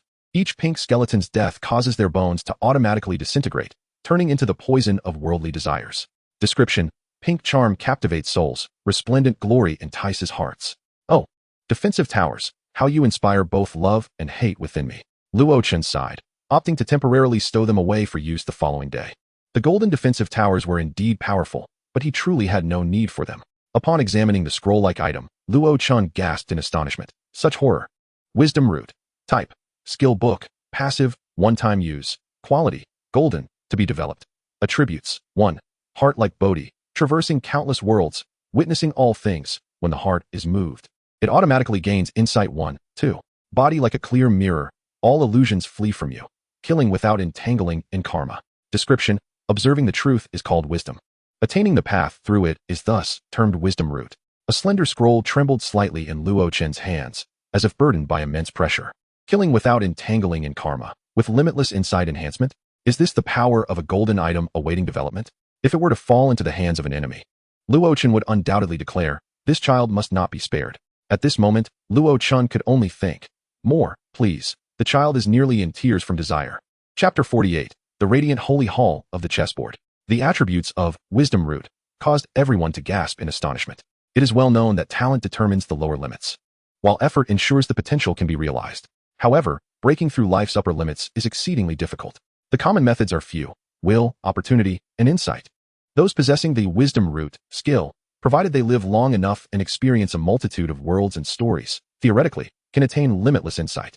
In other words, such beings will gain theoretically infinite potential. Compared to the Wisdom Root skill book, the upgrade of troop types through the Void Blessing? Apologies, we are not well acquainted. Unfortunately, like the Void Blessing, the Wisdom Root is a rare item that can only be used by one individual. The high-ranking Holy Hall warriors, Anqinglawan, with a keen sense of self-awareness, simultaneously turned their gazes towards Raiden Mei and Leah Darren. Among those present, only these two were qualified to use it. Thankfully, Luo Chen was the Lord. Otherwise, this skill book would likely have been utilized for his own benefit. However, as the Lord, the citizens and territory are fundamentally part of the original human race. By granting it to a citizen, Luo Chen could similarly acquire the skill, provided he meets certain, not overly stringent conditions. Indeed, while golden, awaiting development skill and items are incredibly powerful, they are entirely insignificant in the grand scheme of the human lord's world that overlooks all realms. They can never transcend the foundational rules of the territory. Leah Darren pondered for a moment, then bowed respectfully. My lord, I believe Miss Mei is the best candidate. Even disregarding the core of the lawgiver that Luo Chen bestowed upon Raiden Mei at the beginning, Leah Darren still felt her potential could not rival Raiden Mei's. Though the presence of the chessboard of collapse in Longkong City is minimal, it continuously provides support to all. There is no doubt that once Longkong City solidifies, and Raiden Mei takes charge, it will bring about earth-shattering changes. Unless, of course, Leah Darren were to acquire the super-evolutionary versions of the Eternal Well, the Well of the Sun, or the ultimate evolved eternal ancient tree of the Tree of Life. However, this speculation is based on Leah Darren's understanding of the chessboard of collapse, which is far from its entirety. Seeing Leah Darren take the initiative to step back, Luo Chen naturally felt compelled to respond, reassuring her, rest assured, the future of our territory is indeed bright. Even if we cannot unveil similar items in this trial, we will undoubtedly ascend to the realm of legends. Even fully realized bosses cannot escape our pursuit. Leah Darren's lips curled into a smile, and she bowed respectfully. I will always believe in you, my lord. A whimsical decision, yet it brought her back from the brink. Upon arriving in the territory, Raiden Mei was no longer the weak individual of the past. She eagerly accepted the skill book, her spirit soaring. With this, I shall surely accomplish anything in the future. Upon hearing this, Luo Chen couldn't help but smile. With Wisdom Root finding its rightful owner, all eyes were now fixed on the final golden orb, each mind conjuring similar thoughts. What type of blessing would it be? Void blessing, quality, golden attributes, innate chi, select any single building. And it can be transformed into a type of building already existing in the territory, with the possibility of customizing attributes to a certain extent. The transformed architectural quality remains unchanged, retaining its original attributes while additionally acquiring new building characteristics. Depending on the compatibility of the two structures, special bonuses may be obtained. 3 heroes and numerous soldiers exchanged glances. Is there such a type of blessing? Raiden Mei expressed her curiosity. It seems that high-quality bosses yield more formidable blessings? Luo Chen replied, statistically speaking, that is indeed the case, but it is not absolute. In the history of Dongwon, there have been instances where a golden boss dropped a tavern that was promoted to a golden void blessing. Raiden Mei clicked her tongue. A golden boss dropped such a thing? That lord's mindset must be in shambles. Luo Chen chuckled softly. Indeed. Otherwise, it wouldn't have become a classic case in textbooks. Raiden Mei couldn't help but ask, to be this unfortunate and still end up in a textbook, how tragic is that? Luo Chen laughed heartily. Of course, textbooks would never reveal real names. It is an ancient tradition of Dongwon to protect the dignity of the revered. Holding a golden sphere of light, Luo Chen surveyed the various buildings in his territory. It seems I can only transform it into an existing building type. And the barracks is the only option? With seasoned veterans present, Luo Chen naturally would not act unilaterally and turned to inquire, Waria, which type of comrades is most suitable for your high-tier holy knights? Comrades. Waria Chung slightly paused, turning to those behind her. Do high-tier holy knights have such companions? The red-haired warrior responded calmly. Of course not. Our high-tier holy knights are always at the forefront, with no comrades capable of keeping pace with us. The rest of the group murmured, other types of troops? Aren't they just a hindrance? Indeed, if danger arises, we would have to rescue them. How troublesome. You're right. Our legion is sufficient on its own. Others are unnecessary. Well, I'm still in the phase of being a holy knight and have occasionally cooperated with the speedster. But I didn't feel much assistance. Luo Chen glanced sideways, bemused. So you are all lone wolves. The proud red-haired warrior stood tall. No warrior would refuse excellent comrades. Yet the reality is, the vast majority of holy knights go their entire lives without encountering allied troops that can match their prowess. Often, we find ourselves on the most brutal front lines, and comrades lagging behind become liabilities and fatal vulnerabilities. Luo Chen's expression turned nuanced. Is this the real-life version of being too strong and out of sync with the world? He felt elated to possess such troops. However, a question arose. How should he select a second troop type to achieve a synergy greater than the sum of its parts? Luo Chen fell into contemplation, envisioning one renowned legion after another. Raiden Mei tugged at Luo Chen's sleeve, gently suggesting, if you're unsure right now, it's perfectly all right. Let us have a meal first. Even without a second legion, I am confident we can successfully clear the trial on the 30th day. Luo Chen blinked and smiled. All right, tonight, we feast together. The soldiers cheered. Hooray, long live the Lord. That night, Luo Chen sat on the 3rd floor of the Chrysanthemum Pavilion, gazing down upon the multitude of buildings in his territory. Suddenly, his gaze fell upon the Radiant Sanctuary, and he murmured, Since high-tier holy knights lack complementary troops, why not continue to strengthen the Radiant Sanctuary? With a thought, the void blessing illuminated, and the Radiant Sanctuary was selected. The Lord's heart information flickered. Please select the building type for transformation. Wall, defense tower, tavern, residence, cemetery, forge, or agricultural chessboard. Luo Chen looked up, seeing the ethereal Longkong city, rubbing his eyes. I can even choose a chessboard. Why didn't you mention such a significant matter earlier? There's no need for hesitation. Without a moment's delay, Luo Chen made his decision. Chessboard. The Radiant Sanctuary erupted with an unprecedented brilliance, the entire structure gradually transcending, slowly ascending to heights surpassing even that of the Hall of Heroes. You have lost the Barracks Radiant Sanctuary and gained the new chessboard Radiant Sanctuary. Notification. Your remarkable feat has attracted the attention of the Sanctuary faction, extending to you a solemn invitation, wishing to regard you as a son of the Sanctuary. Chapter 49. Only mind. Only mind. It's truly only mind. Regarding the invitation from the Sanctuary faction, Luo Chen exhibited little reaction. It is impossible for the Sanctuary faction to bypass the dual constraints of the Lord's world and the endless void, to be aware of the circumstances within Luo Chen's territory. They merely sense the evolution of the Radiant Sanctuary towards the embryonic form of a realm. A lord capable of mastering a domain in the novice trial phase is a coveted prodigy sought after by every faction and esteemed academy. Naturally, with Luo Chen's connection to the Sanctuary faction, they would not miss this opportunity. Whether the endeavor would be successful is another matter. The invitation must be sent, as even establishing a good rapport is a worthwhile endeavor. By this point, Luo Chen had largely deciphered that the essence of the Chessmaster's talent lies in constructing a realm and awakening heroic spirits through some unknown means. The chessboard represents the realm, and the pieces symbolize the heroic spirits. The chessboard Radiant Sanctuary is currently in gestation. You may input up to 3 keywords, elements, and the new building will generate corresponding attributes based on your keywords. Please enter keywords, elements. Keywords, indeed. Luo Chen leisurely savored a bowl of osmanthus-flavored dumplings, contemplating his positioning of the high-tier holy knights in his mind. The endless void, myriad realms, and the cosmic sea, just 3 known immortal domains hold boundless opportunities awaiting exploration by the Lord. Thus, no one knows what sort of fortunes the Lord may encounter. Any extraordinary opportunity may drastically alter the troop's nature. Sometimes, an overly chaotic path of advancement may not be beneficial for the overall territory. Lords often enhance advantages and eliminate weaknesses based on their perceptions of the troop type, creating evolved versions of new troops.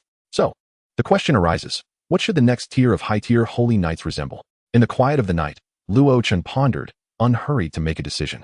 After a considerable time, Raiden Mei approached him with a glass of juice, her expression revealing hesitation. Luo Chen glanced over. What's the matter? Is there an issue? Raiden Mei's demeanor was peculiar. I was chatting with my sisters just now and suddenly realized something, and I wish to seek clarification from you, my lord. Luo Chen chuckled. Haha, though I am a lord, I am neither omniscient nor the creator of holy knights. I may not be able to answer your question. Raiden Mei shook her head. No, you certainly can. Luo Chen, oh, do tell. Raiden Mei, with a subtle expression, gently prefaced her disclaimer. I'm not particularly concerned about this matter. I just happened to learn about it tonight and am a tad curious. Luo Chen found it amusing and nodded. Yes, I understand. Raiden Mei cautiously inquired. I wish to ask, did you intentionally select ancient battle souls without companions to invite them into your territory? Without companions? Luo Chen blinked, a flash of confusion crossing his face before he quickly realized. Are my subordinates all single in their past lives? Raiden Mei looked perplexed. You weren't aware of this? Luo Chen, at a loss for words. Of course not. The ancient battle souls of the Golden Legend are already exceedingly rare, and our territory only requires females. I hardly have the leisure to investigate whether they were single in their past lives. Raiden Mei's mouth opened slightly. Huh? I thought you wanted to create a super crystal palace exclusive to you in the territory. Luo Chen raised an eyebrow. When have I ever said such a thing? Where did you hear that? Raiden Mei replied matter-of-factly. Everyone says so, especially Waria. Ahem. A sudden bout of violent coughing erupted. Naruz Malia hastily stepped forward, declaring, let me clarify, I was merely jesting. Sister Obase, please assist me in explaining. Luo Chen and Raiden Mei exchanged knowing glances, turning to the approaching red-haired lady knight. Obase Rosbach, it is an honor to meet you, my lord. The red-haired lady bowed in greeting. Although Luo Chen did not fully comprehend her etiquette, he sensed an underlying rigidity in her demeanor that spoke of utmost discipline. The person before him was the high-ranking knight who had presented Luo Chen with the boss treasure chest earlier that afternoon. Given Naruz Malia's demeanor, it seemed she held her in high esteem. Luo Chen inquired with intrigue, Malia, is this someone you know? Naruz Malia quickly waved her hands. I wouldn't dare claim such familiarity. If anything, I am acquainted with her, while Sister Obase does not recognize me. Luo Chen responded gently. It appears we have a renowned sage of the sanctuary among us. With Obase's presence, our territory seems poised for prosperity. Naruz Malia nodded. I have studied the history of the sanctuary within my clan. Sister Obase was among the first knights to follow Sir Usser, contributing greatly to the establishment of the sanctuary. Obase's expression remained composed. I have merely lived in loyalty to my ideals. Such deeds do not warrant glorification by posterity. Luo Chen smiled as he poured tea for Obase.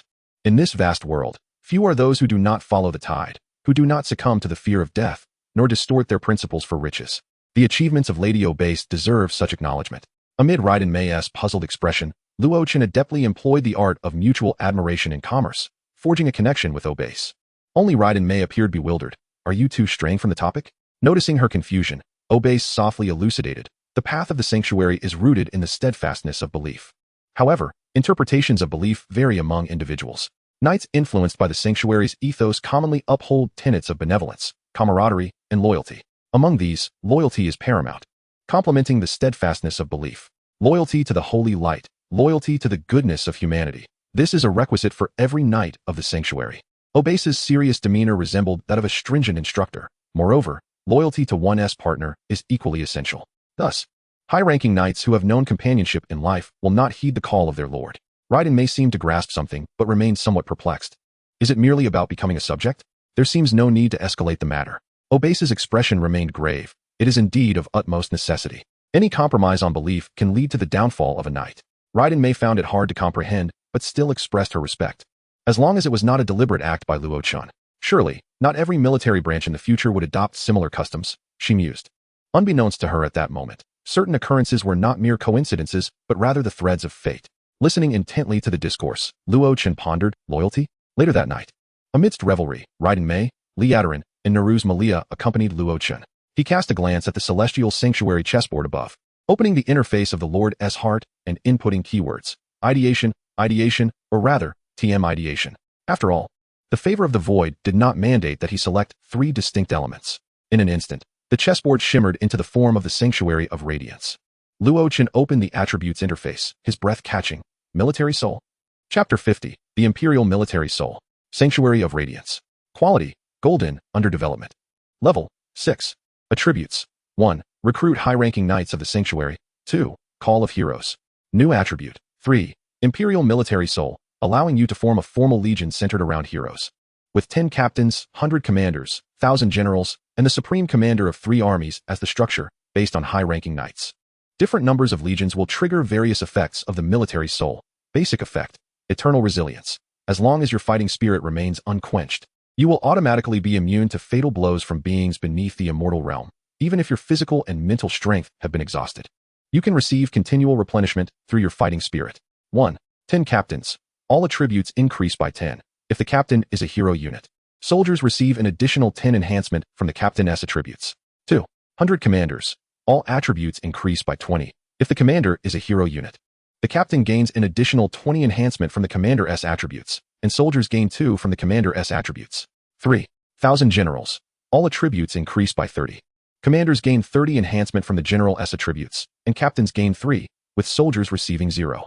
3. 4. Supreme Commander. All attributes increase by 40. Enhancements for generals follow suit. The Supreme Commander gains the additional effect of unity of military and civilian. Unity of military and civilian. As long as the commander can endure, they can mobilize the strength of all soldiers within the legion for their own use. Together we, the military and civilian, shall overcome all calamities. 5. Supreme Commander of 3 armies. All attributes increase by 50. The commander's enhancements follow suit. The Supreme Commander gains the additional effect of indomitable military soul. Indomitable military soul. Every act of steadfastness and belief by the sanctuary units under the Supreme Commander will grant 1 point of military soul power to the Sanctuary of Radiance. The commander can utilize different amounts of military soul power to distort reality to varying degrees according to their will. Restrictions. 1,000 generals must be led by heroes of purple quality or higher. Supreme Commander must be led by heroes of golden quality or higher. Supreme Commander of 3 armies must be led by commanders of golden quality or higher. Special bonus. Return of the Sanctuary. All sanctuary units under your command will be regarded as chess pieces, automatically gaining tailored sanctuary bonds. Special effect. Soul Energy 30, Golden Level 5, Level 6. Sanctuary of Radiance will no longer consume soul energy, instead continuously drawing void energy to provide you with ample energy. Description. One of the pinnacle achievements of sentient life forms on the path of collective civilization and ideational ascension. A symbol of the outstanding courage of sentient beings and the pride of humanity. Brave Lord. Lead the indomitable military soul of the Empire to behold the magnificent vistas of the boundless void. High-ranking Knights of the Sanctuary. Quality, Gold, Others, Brief. New bonds. Fearless Sanctuary, 10 when 10, high-ranking. Knights of the Sanctuary engage in battle together. They gain 10 to physique, 10 to spirit, 10 to all resistances, and 10 to recovery speed. Fearless Sanctuary, 100 when 100, high-ranking. Knights of the Sanctuary engage in battle together. They gain 20 to physique, 20 to spirit, 20 to all resistances, and 20 to recovery speed. Fearless Sanctuary, 1,000 following this pattern, limitless. Gold. Did I just hit the jackpot? Luo Chen's expression suddenly betrayed a hint of disbelief, exclaiming instinctively. Here, gold did not refer to the quality of legendary gold. In his territory, legendary gold was as common as dirt. Luo Chen's utterance was driven by sheer incredulity. Akin to drawing 5 legendary gold cards from a Hearthstone pack, or pulling 10 golden wishes in Genshin Impact, an astonishment bordering on the impossible. His reaction drew the attention of Raiden Mei and the others. Naruz Malia rubbed her eyes lazily. My lord, I truly cannot eat anymore. Luo Chen chuckled in exasperation but did not wake her, gently patting her head. Sleep now. Tomorrow will bring you a surprise. Work was work, and life was life. Since they had agreed on a celebratory feast, matters of business could wait until after the trials the following day. Contemplating the significance represented by the imperial military soul, Luo Chen's lips curled into a smile, his spirits soaring. This is a miracle that even the sanctuary during its zenith never possessed. Legends tell that every lord endowed with the spirit of the empire's military, as long as they have not fallen, nearly always establishes a dynasty of their own, with many progenitors among them. Luo Chen lifted a bottle of clear, vibrant red fruit wine and mused. It seems I shall never have the chance to visit my sister's domain and live as a carefree prince, indulging in a life of leisure. Luo Chen was unaware of how the preferences of the previous generation had been cultivated, but he himself did not harbor a fondness for alcohol. He would occasionally indulge in a sip of fruit wine when in high spirits, much like this very night. In the profound darkness of the night, upon the desolate expanse, beneath the lofty skies of the territory, a modest yet truly radiant sanctuary was gently emanating a soft glow. The warm, holy light cascaded upon the gathered multitude, akin to a breathtakingly beautiful garment of pure white gossamer. The scene, tranquil, distant, pure, and perfect, seemed to freeze into an eternal legend. Above the small wooden cabin, within the Hall of Heroes, countless soul mirrors flickered in unison, etching each citizen and this extraordinary tableau deep within their reflective surfaces. The legends of heroes shimmered brightly here, known as the dawn of empire. On the following day, the formidable physiques of the heroes and the elite knights of the sanctuary roused them precisely half an hour before the battle. Why half an hour before the battle? Neruz Maria yawned nonchalantly and remarked, "Isn't it just a siege against hundreds of thousands of monsters? What high-ranking knight hasn't faced similar wars? If anyone isn't battle-ready in half an hour, I'll personally ensure they train harder." Luo Chen chuckled. "Confidence is commendable, but you appear to underestimate yourself and your comrades." Neruz Maria retorted. "Is this an underestimation? War is a significant matter of national survival. If one awakens from slumber just half an hour before the battle, replacing them with a fresh batch of recruits might not provide enough time to prepare, and the defenses could be breached in an instant. Even in a school sports event, athletes know they need several minutes to warm up." The corners of Neruz Maria's mouth twitched. "My lord, your faith in us is appreciated, but war is no trifling matter. Hubris and pride have led countless famed legions to their demise." Luo Chen smiled slightly as he manipulated the luminous sanctuary, bestowing the spirit of the empire and the bonds of the sanctuary upon all heroes and soldiers. In the next moment, Neruz Maria bolted upright, her face a mask of astonishment. This. Luo Chen teased. "Do you now believe that half an hour is ample time?" It took Neruz Maria 2.5 minutes to absorb this shocking revelation, and under Luo Chen's playful gaze, she turned to the many elite knights in the hall below and shouted, "The Lord commands, sleep for another 25 minutes. The sanctuary knights, after a brief moment of confusion, joyfully responded, "Of course. Wah, I've never fought such a lavish battle before." That day, the soldiers warmed up for 5 minutes, and then decisively vanquished the invading foes within 50 minutes. Luo Chen smiled warmly. Thus begins the empire. Deep within the Hall of Heroes, the soul mirrors quivered in unison, the words of legendary heroes gradually fading, replaced by the phrase dawn of empire. This is the essence of a lord, the sovereign within their domain. Even if it were but Luo Chen's thoughtless words, the territory would respond to his will. Chapter 51. The insects have never truly been defeated. The Triumphant Lovers is merely a beginning. Following it, each day's trials saw a varying number of bronze bosses emerge. On the 21st day of trials, the invading monsters were a horde of gray-skinned barbarians, possessing a formidable physique that surpassed the ordinary purple life forms and wielded lethal skills honed in the mountains of corpses and seas of blood. Every strike was deadly. The boss that appeared was a behemoth, as formidable as a small mountain, the muscle-bound leader of the barbarians who proclaimed himself the Undying King. Unfortunately for them, they faced a fully prepared contingent of sanctuary knights, emboldened by multiple enhancements. They even dared to engage in open-field combat outside the city. With the aid of heroes, the barbarians fell one by one outside the city walls, each met with a fatal blow from the defensive towers. On the 22nd day of trials, a relentless swarm of mutated zombies descended upon them, each one a grotesque variant, devoid of any ordinary zombies. Violent zombies, clown zombies, vomiting projectile types, explosive types, hunting types, smoke types, night types, witch types, tank types, and the boss, the biological mother organism. The mother organism possessed the ability to spray bile, inflicting additional damage upon the walls. A multitude of explosive types, in conjunction with the biological mother, managed to blast a hole in a segment of the fortifications amidst the relentless bombardment from the defensive towers and troops. Fortunately, the breach was not significant. Obase promptly led the elite sanctuary knights to block the gap with their own bodies. Thankfully, the zombies' most potent weapon, their toxic corpses, had no effect on the elite knights. Although the battlefield was exceedingly harsh and foul-smelling, the biological mother was ultimately pursued and mercilessly reduced to a pulpy mass by the elite knights. A valiant warrior, even amid the stench of hellish filth, would not falter, yet this did not mean they would overlook the source of the foul odor. In the aftermath, the water reserves within the territory's supplies plummeted by a tenth. On the 23rd day of trials, Luo Chen's long-awaited stroke of luck re-emerged.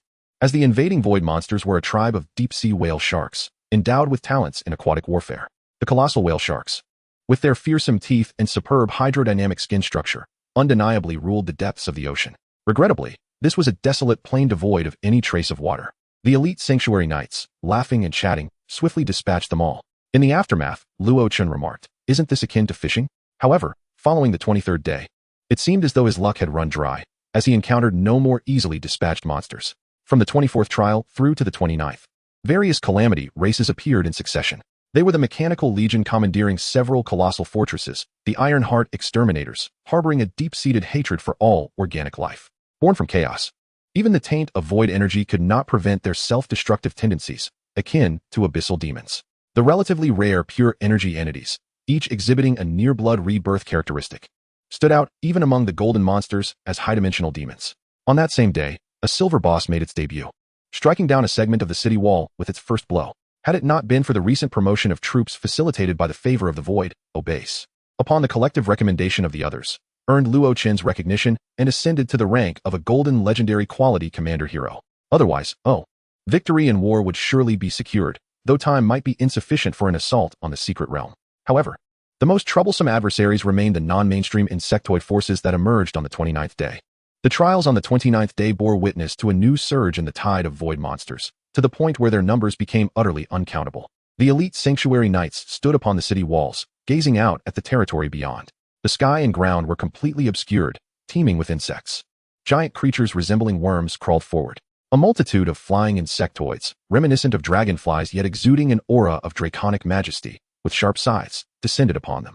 Though these were not the most renowned of the calamity insect races, they displayed astonishing combat prowess.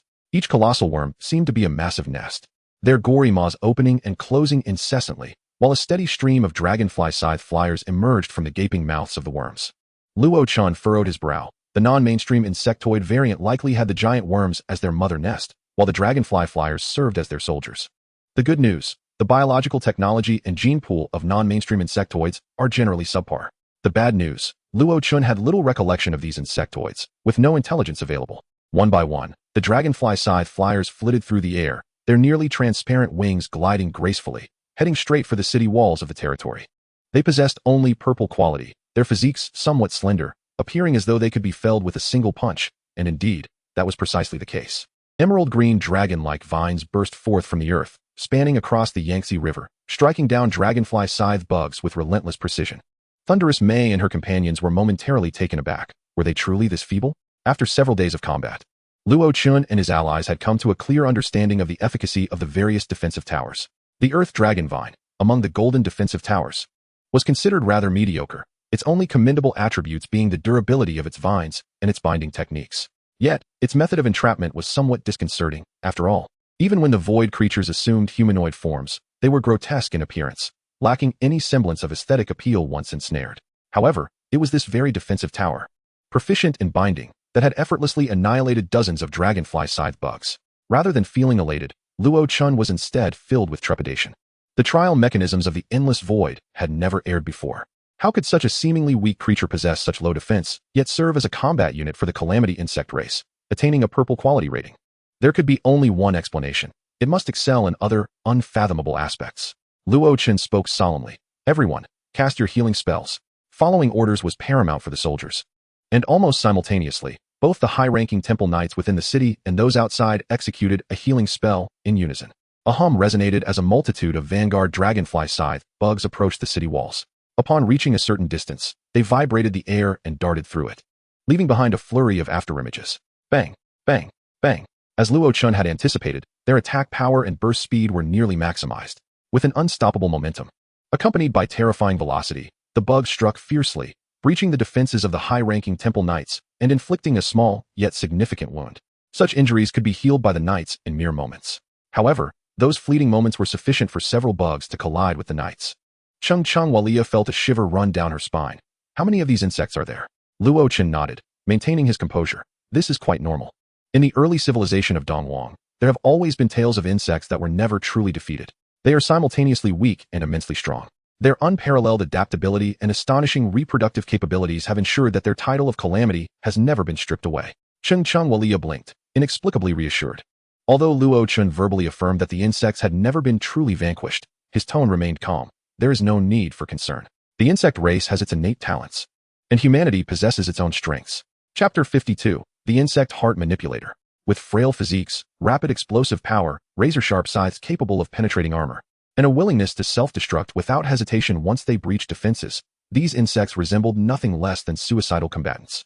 They harbored no thoughts of survival, nor did they wish to engage in a war of attrition with the high-ranking temple knights. The insects gambled recklessly. Either they perished, or they took their enemies down with them. Such tactics rendered the high-ranking temple knights somewhat disoriented. Were it not for Luo Chen's relentless use of void origin stones to bolster the durability of the high city walls, allowing some knights to shelter behind the walls and cast their healing spells with ease, the situation could have been dire. Even so, the current battlefield front exuded an atmosphere reminiscent of the Syrian War, with an unending swarm of flying insects and the incessant sound of explosions. The lone silver lining was that with each thunderous roar, not only did danger loom, but treasure chests also rained down. Luo Chen gazed at the chests cascading like rain, contemplating. If these chests do not experience conceptual overlap or the phenomenon of similar phantoms, perhaps they could serve as cover.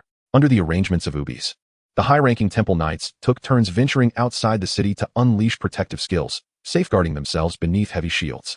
To mitigate the firepower directed at each segment of the walls, and to prevent the walls from being obliterated before repairs could be made, it was essential to have some soldiers engage in combat outside the city. Luo Chen wiped away non-existent sweat. Fortunately, we haven't been so unfortunate as to have the walls breached yet. Otherwise, with merely a fence, these dragonfly scythe bugs might very well entomb us alive. Prematurely concluding our novice trial, Thunderous Mei maintained her composure.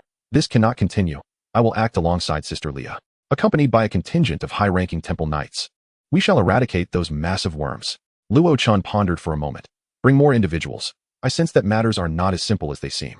If we could resolve this with mere decapitation tactics, it would not align with the challenge level of the trial on this 29th day.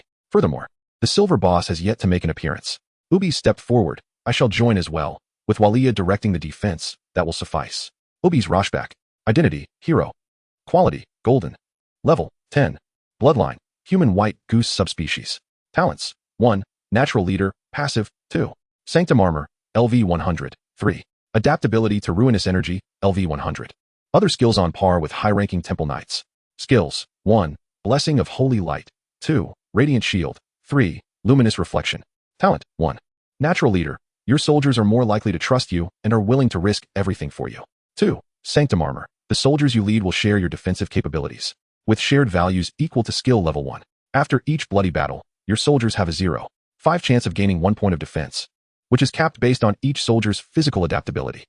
Description: one of the prominent figures from the early days of the Sanctum faction. She was once heralded as one of the 3 great steel plates of the Sanctum during that tumultuous era. Consequently, her image often undergoes significant distortion in many historical accounts, particularly regarding her physique. To this day, Luo Chen found it perplexing why such a renowned figure did not respond to the altar's call in the capacity of a hero, but instead chose to serve as a mere soldier. Ubis slightly inclined her body, her tone mild, yet sincere. Status is inconsequential. What matters is the ability to be with comrades, and to have a leader worth following. At such moments, Luo Chen would glance at her curvaceous form, pondering inwardly. Are you certain it's not because of the steel plate? Heroes are accompanied by epics. The praises, slanders, and accolades of the world shall be collected by the altar, woven into a laurel of epic significance, thereby crowning them as heroes. Correspondingly, should one descend as a hero, they would inevitably be influenced by the epic of heroism. Does this sound somewhat familiar? Indeed. The original altar construction drew significantly from the technology of the heroic ritual, much like the historical roots of the city walls, which were an immortal marvel co-created by the various summer dynasties, the Great Wall. Ubis fixed her gaze intently on Luo Chen. My lord, is there something troubling you? Luo Chen's expression remained unchanged, a gentle smile gracing his lips. Nothing at all. In the days to come, I shall rely on you. Ubis bowed respectfully. It is my honor to serve you.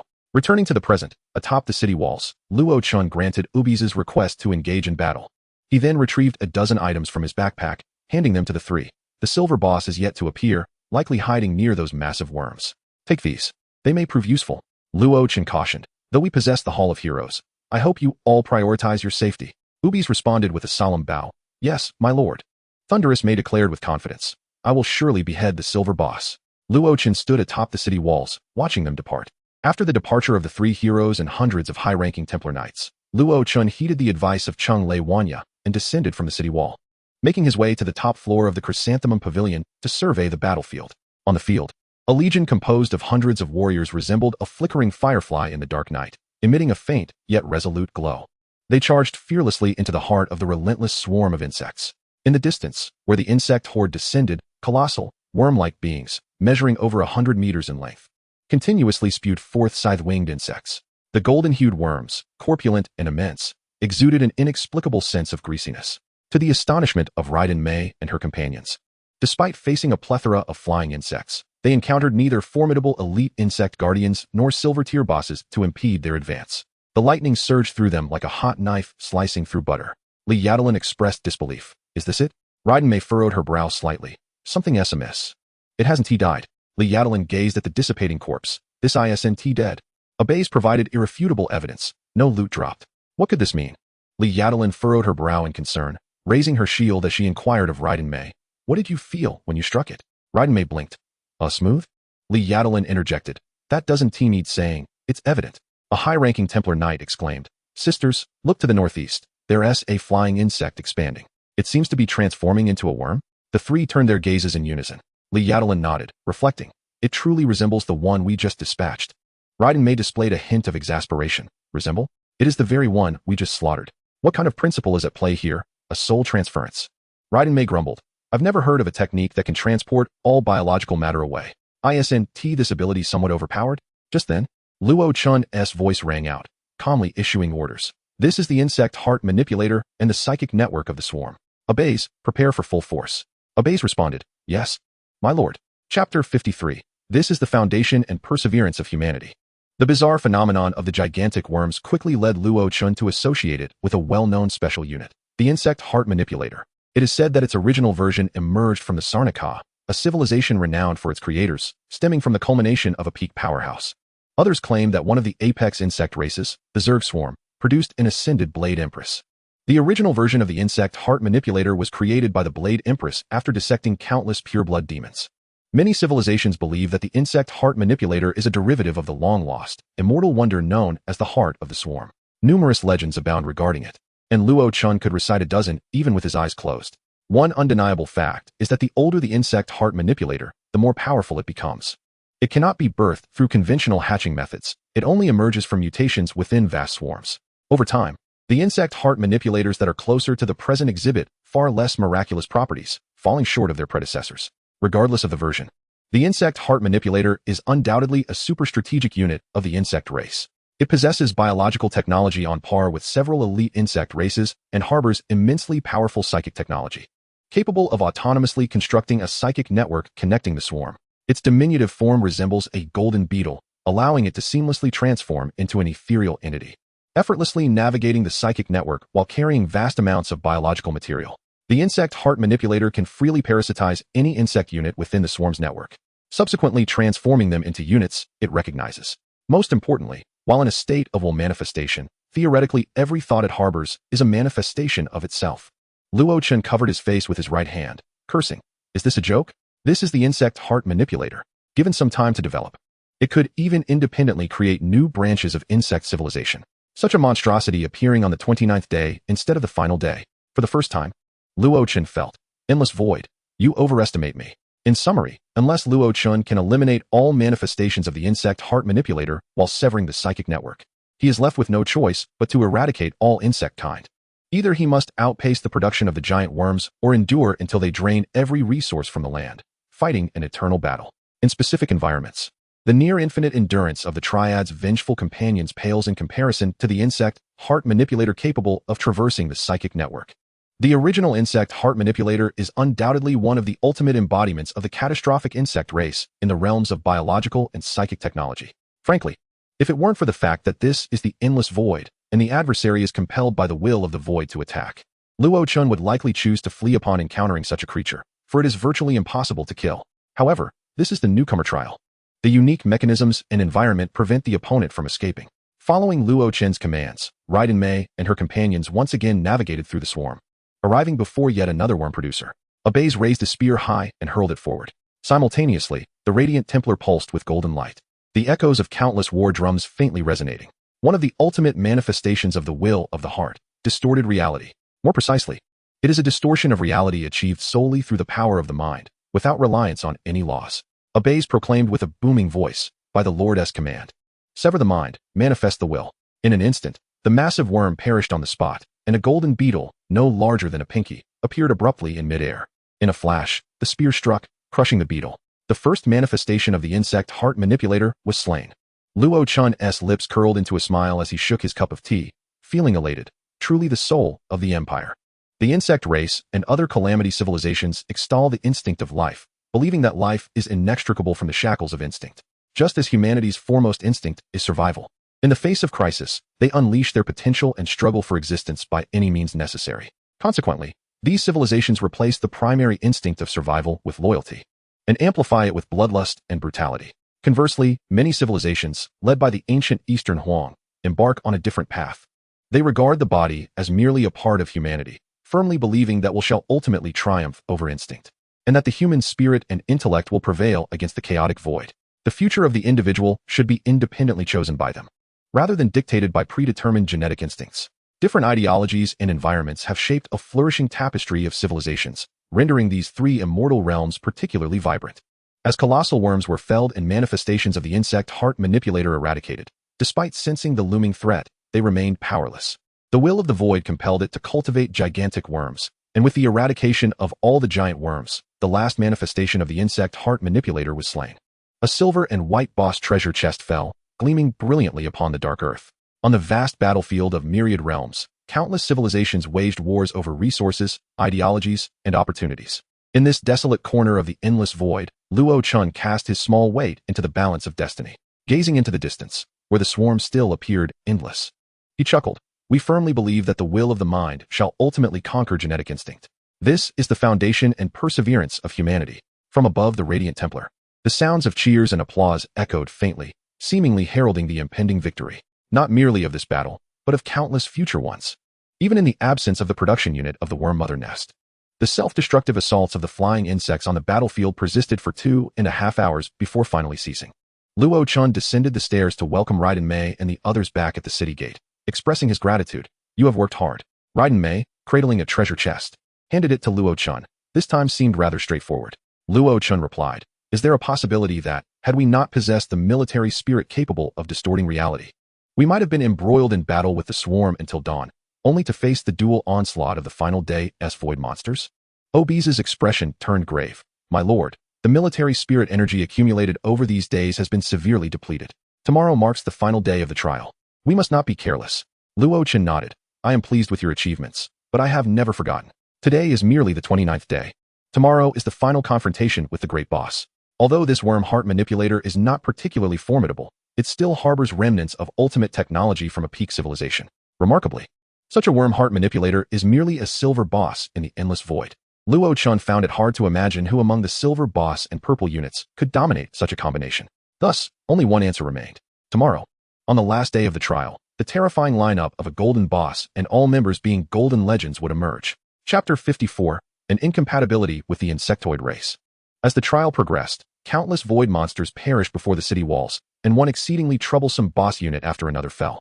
A vast amount of spoils was returned to the territory, causing both its area and spiritual capacity to rise continuously, with various buildings springing up. Notably, nearly 100 defensive towers stood in 3 dense rows within the inner city walls, their golden and purple lights intertwining. If one were to open their attribute panels, they would find a 2-digit permanent enhancement listed at the end. The only slight regret was that the sublimation effect proved more elusive than Luo Chen had anticipated. Since the Infinite Flame Burst Tower and the Sheep Clan Watchtower, no defensive tower had triggered the sublimation effect. Moreover, the mutation effect had yet to manifest even once. Aside from this, the territory's level, all buildings and hero units, as well as the Lord's own level, had been elevated to level 10 using Void Source Stones. Simultaneously, the adaptability of 1,000 high-tier Sanctum Knights had also been raised to level 100, enjoying a 10-fold attribute boost from the collapsed chessboard, coupled with the Sanctum Bond, Imperial Military Spirit, and the attributes of the heroic commander. Any high-tier Sanctum Knight now possessed the capability to challenge an ordinary golden hero of the same level. Although hero units typically boasted more specialized talents, bloodlines, and skills, high-tier Sanctum Knights could at least hold their own against golden legendary heroes without issue. They could easily slay any ordinary heroes below purple rank, provided the opposing territory did not possess attributes as outrageous as Luo Chen's. Ultimately, heroes are merely a part of the territory, while the Lord remains the core of everything. The beloved boss units of the Endless Void were initially designed not to target heroes, but the lords themselves. The so-called bosses, upon every appearance, are meant to be besieged. For without such an assault, they are nearly impossible to defeat. When a lord appears beyond the realm of human lords, they enjoy this privilege. The boss units favored by the Endless Void are no different. The distinction lies in the fact that lords, for the sake of future development, choose to build their territories, dispersing their power into buildings, heroes, and soldiers, while most boss units concentrate their might within themselves. Therefore, it is quite normal for heroes to be unable to overcome bosses. From their very foundations, they exist on different tiers. However, Luo Chen, being the boss among bosses, allows Raiden Mei and others the opportunity to confront certain boss units directly. Throughout, the true source of the territory's strength has always rested with the Lord himself. Even if Luo Chen were to forsake the territory, his innate talents as a twin star could still offer him a substantial chance to ascend to the status of an immortal deity through the cultivation of other pathways. Raiden Mei, filled with both concern and curiosity, remarked, "Surely, the Eastern Huang ancient kingdom is not filled with monsters like you, my lord?" Luo Chen chuckled, "I too hope that is the case. If so, our Eastern Huang ancient kingdom would truly dominate the known realms." Raiden Mei smiled softly, "My lord, you are far too modest. The mere existence of someone like you is ample proof of the Eastern Huang ancient kingdom's strength. It has always been true that shallow waters cannot nurture true dragons, except in cases of extraordinary fortune.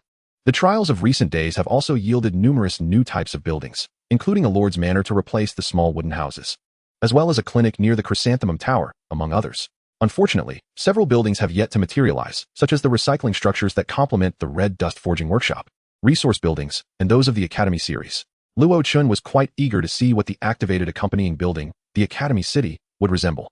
Academy City. Type, accompanying building. Quality, golden. Status, unactivated. Unlock conditions. 1. A multitude of different types of academy buildings is required. 2. A coreless cave paradise must be present. 3. The first batch of resident academies must be arranged in a specific formation to establish an orderly whole, ensuring the stable operation of the cave's fundamental mechanics. For example, 5-element 5 academies, earth, fire, water, wind academies, etc. On the 29th day of the trial, during the post-battle night, Raiden Mei, Lia Dreen, Naruz Malia, and OBs approached Luo Chen and bowed. "My lord." Luo Chen waved his hand. "No need for such formality. Find a place to sit." Throughout these days of interaction, even the latest arrival, OBs, had grasped Luo Chen's laid-back nature and found a spot to settle. Raiden Mei sat beside Luo Chen, and like the others, her gaze fell upon the stone table in the center. Does my lord have a deeper intention with this arrangement? At that moment, they were seated in the pavilion of the Lord's Manor courtyard, with 36 orbs of void favor casually placed upon the stone table at its center. The sole downside of boss-level monsters is that regardless of their quality tier, as long as they do not surpass golden and reach legendary status, they can only yield a single favor from the void. Moreover, their type is entirely random. Luo Chen fiddled with 2 glowing orbs in these past days. "We have slain 4 silver bosses, resulting in 2 favors that rival the transformation of buildings. However, these 2 are not for building transformation, but rather for building fusion. They can merge 2 buildings of the same type, inheriting attributes while gaining additional enhancements. One was dropped by a high-dimensional demon boss, and the other was acquired from the treasure chest of the Worm Heart Manipulator." Remembering the treasure chest of the Worm Heart Manipulator, Luo Chen felt a wave of frustration. Apart from a void favor and a blue anomaly, the rest were all golden defensive towers. It was hard to believe that such a formidable silver boss had failed to drop even a single golden item awaiting development. Reflecting on the earlier trial days, when the territory's potential had yet to be fully realized, the swarm had greeted them with thousands of rapid insects. After the battle, they left behind a non-mainstream genetic meat field. Luo Chen began to suspect, am I simply incompatible with the insectoid race? Despite the fact that this building fusion favor far exceeded the value of ordinary golden items awaiting development, it did not deter Luo Chen from inwardly cursing the inherently malevolent insectoid race. With a calm demeanor, Luo Chen placed the 2 glowing orbs into his backpack. "These 2 favors from the void shall serve my own purposes." The current dilemma lies in our understanding of the formidable nature of the Bug Heart Manipulator. What are your thoughts on the impending final battle tomorrow? Raiden Mei and the others exchanged glances. Ultimately, it was Raiden Mei, the most seasoned among them and the one who had developed the quickest rapport with Luo Chen, who spoke first. "Well, when the soldiers come, let them come. When the water rises, let it be contained." The territory can only be elevated to level 10 during the rookie trial phase, and all of the buildings and troops that have already been deployed have reached their utmost limits. A plethora of purple-quality equipment and below has been enhanced with explosive enchantments by the likes of Naruz Maria, serving as potent explosives. Luo Chen smiled, gesturing towards the 30-odd void blessings laid out on the table, and said with a grin, "The value of the void blessings is evident to all. I can absorb a portion of them and convert it into the gold required for utilizing my talents, allowing us to introduce new pieces on the chessboard while we still bask in the fortune of the blessing. This infusion of vitality should provide us with considerable assistance. Neruz Maria and the others wore subtle expressions, casting a glance at Raiden Mei, the only one among them with a proper chess piece background. In their interactions with her, Raiden Mei had claimed to be a recent university graduate, and her past life experiences were merely those of an ordinary young lady, devoid of any extraordinary abilities. This inevitably sparked intriguing thoughts among them. Does every piece possess Mei's caliber? While a powerful territory is indeed advantageous, could it be that theirs is somewhat excessive? Chapter 55. Trust in oneself or in fate. Luo Chen chuckled softly, shaking his head. No, it is indeed my fortune to have recruited Mei. She is exceptional. Truly one of a kind. Even traversing her original world, there are only a handful who could compare. Each of them wields different powers. You might consider it a unique divine essence. The concept of the lowrider's core was beyond their comprehension. However, when he mentioned divine essence, their curiosity was piqued. The group collectively inhaled sharply. Neruz Maria, with a beaming smile, took Raiden Mei's hand playfully, saying, Sister Mei, in light of our shared struggles against the Lord during the night, once you achieve success, you must take me along. Raiden Mei felt a bit bashful at the comment, repeatedly stating, the powers of the lowrider were bestowed by the Lord. I am merely fortunate to have adapted to this strength. Luo Chen seized the moment to redirect the conversation. Obes, gazing at the void blessings on the table, stated solemnly, unless we can summon heroes of Mei's caliber with absolute certainty, it would be an egregious waste to absorb the precious void blessings as energy. Luo Chen smiled gently, and therein lies the crux of the issue. Having witnessed the capabilities of the bug heart manipulator, do you have confidence in overcoming the trials of tomorrow, given the severe deficiency of military spirit? Upon hearing this, the group fell into a contemplative silence. Luo Chen chuckled, breaking the somewhat somber atmosphere. There's no need for such despondency. Regardless, I am immensely grateful to have encountered such remarkable individuals in this vast domain, and even more so for your invaluable assistance in navigating one trial after another. Obes maintained a calm demeanor. Lord, you flatter me. The opportunity to live again is a stroke of fortune. Neruz Maria nodded in agreement. Indeed, I never dreamed I would become a hero after my demise. Raiden Mei smiled tenderly. I am grateful for my decision that led me back home. At this juncture, the three shared a tacit understanding and turned their gazes towards the last hero, Leah Darren. You've all had your say. What should I say? She inquired. The others chuckled softly at her response. Luo Chen, with a look of contentment, remarked, It seems you already possess an answer? Raiden Mei rose, bowing slightly, and together they proclaimed, Please, Lord, safeguard the void blessings. We shall undoubtedly secure victory for you. Luo Chen smiled with satisfaction, retrieving the void blessings from the table into his backpack, his right hand lightly tapping the surface. Then let us simulate the battlefield conditions for tomorrow with the powers we currently possess. With both hands raised, elbows resting on the stone platform, he intertwined his fingers beneath his chin, though the endless void embodies nothing more than instinctual will. Even artificial intelligence understands the necessity of data collection and flaw identification. Thus, the monsters we encounter tomorrow will surely be of a type that counters us. Luo Chen's expression grew serious, or rather, they will be of a kind that makes it difficult for us to achieve merit. Raiden Mei, somewhat perplexed, asked, Difficult to achieve merit? Luo Chen explained calmly. The will of the void lacks intelligence, yet anyone who underestimates it as a fool will inevitably be consumed. In other words, since it permits the Lord to enter the void and provides a tide of void monsters for the rookie trials, it indicates that while the rookie trial mechanism is not absolutely fair, it is certainly relatively equitable. Luo Chen smiled slightly, hinting, the weakness of the void monster tide lies in its inability to retreat. They must launch an offensive on the territory. So where does their advantage lie? Raiden Mei, struck by inspiration, exclaimed, I know. It is time. If we cannot swiftly eliminate the monsters each day, we will face an unending barrage from subsequent monsters. Neruz Maria pondered thoughtfully. I see. If the boss of the 30 days possesses extreme survival capabilities, we may not have the time to defeat it. And the trial will conclude with the passage of time.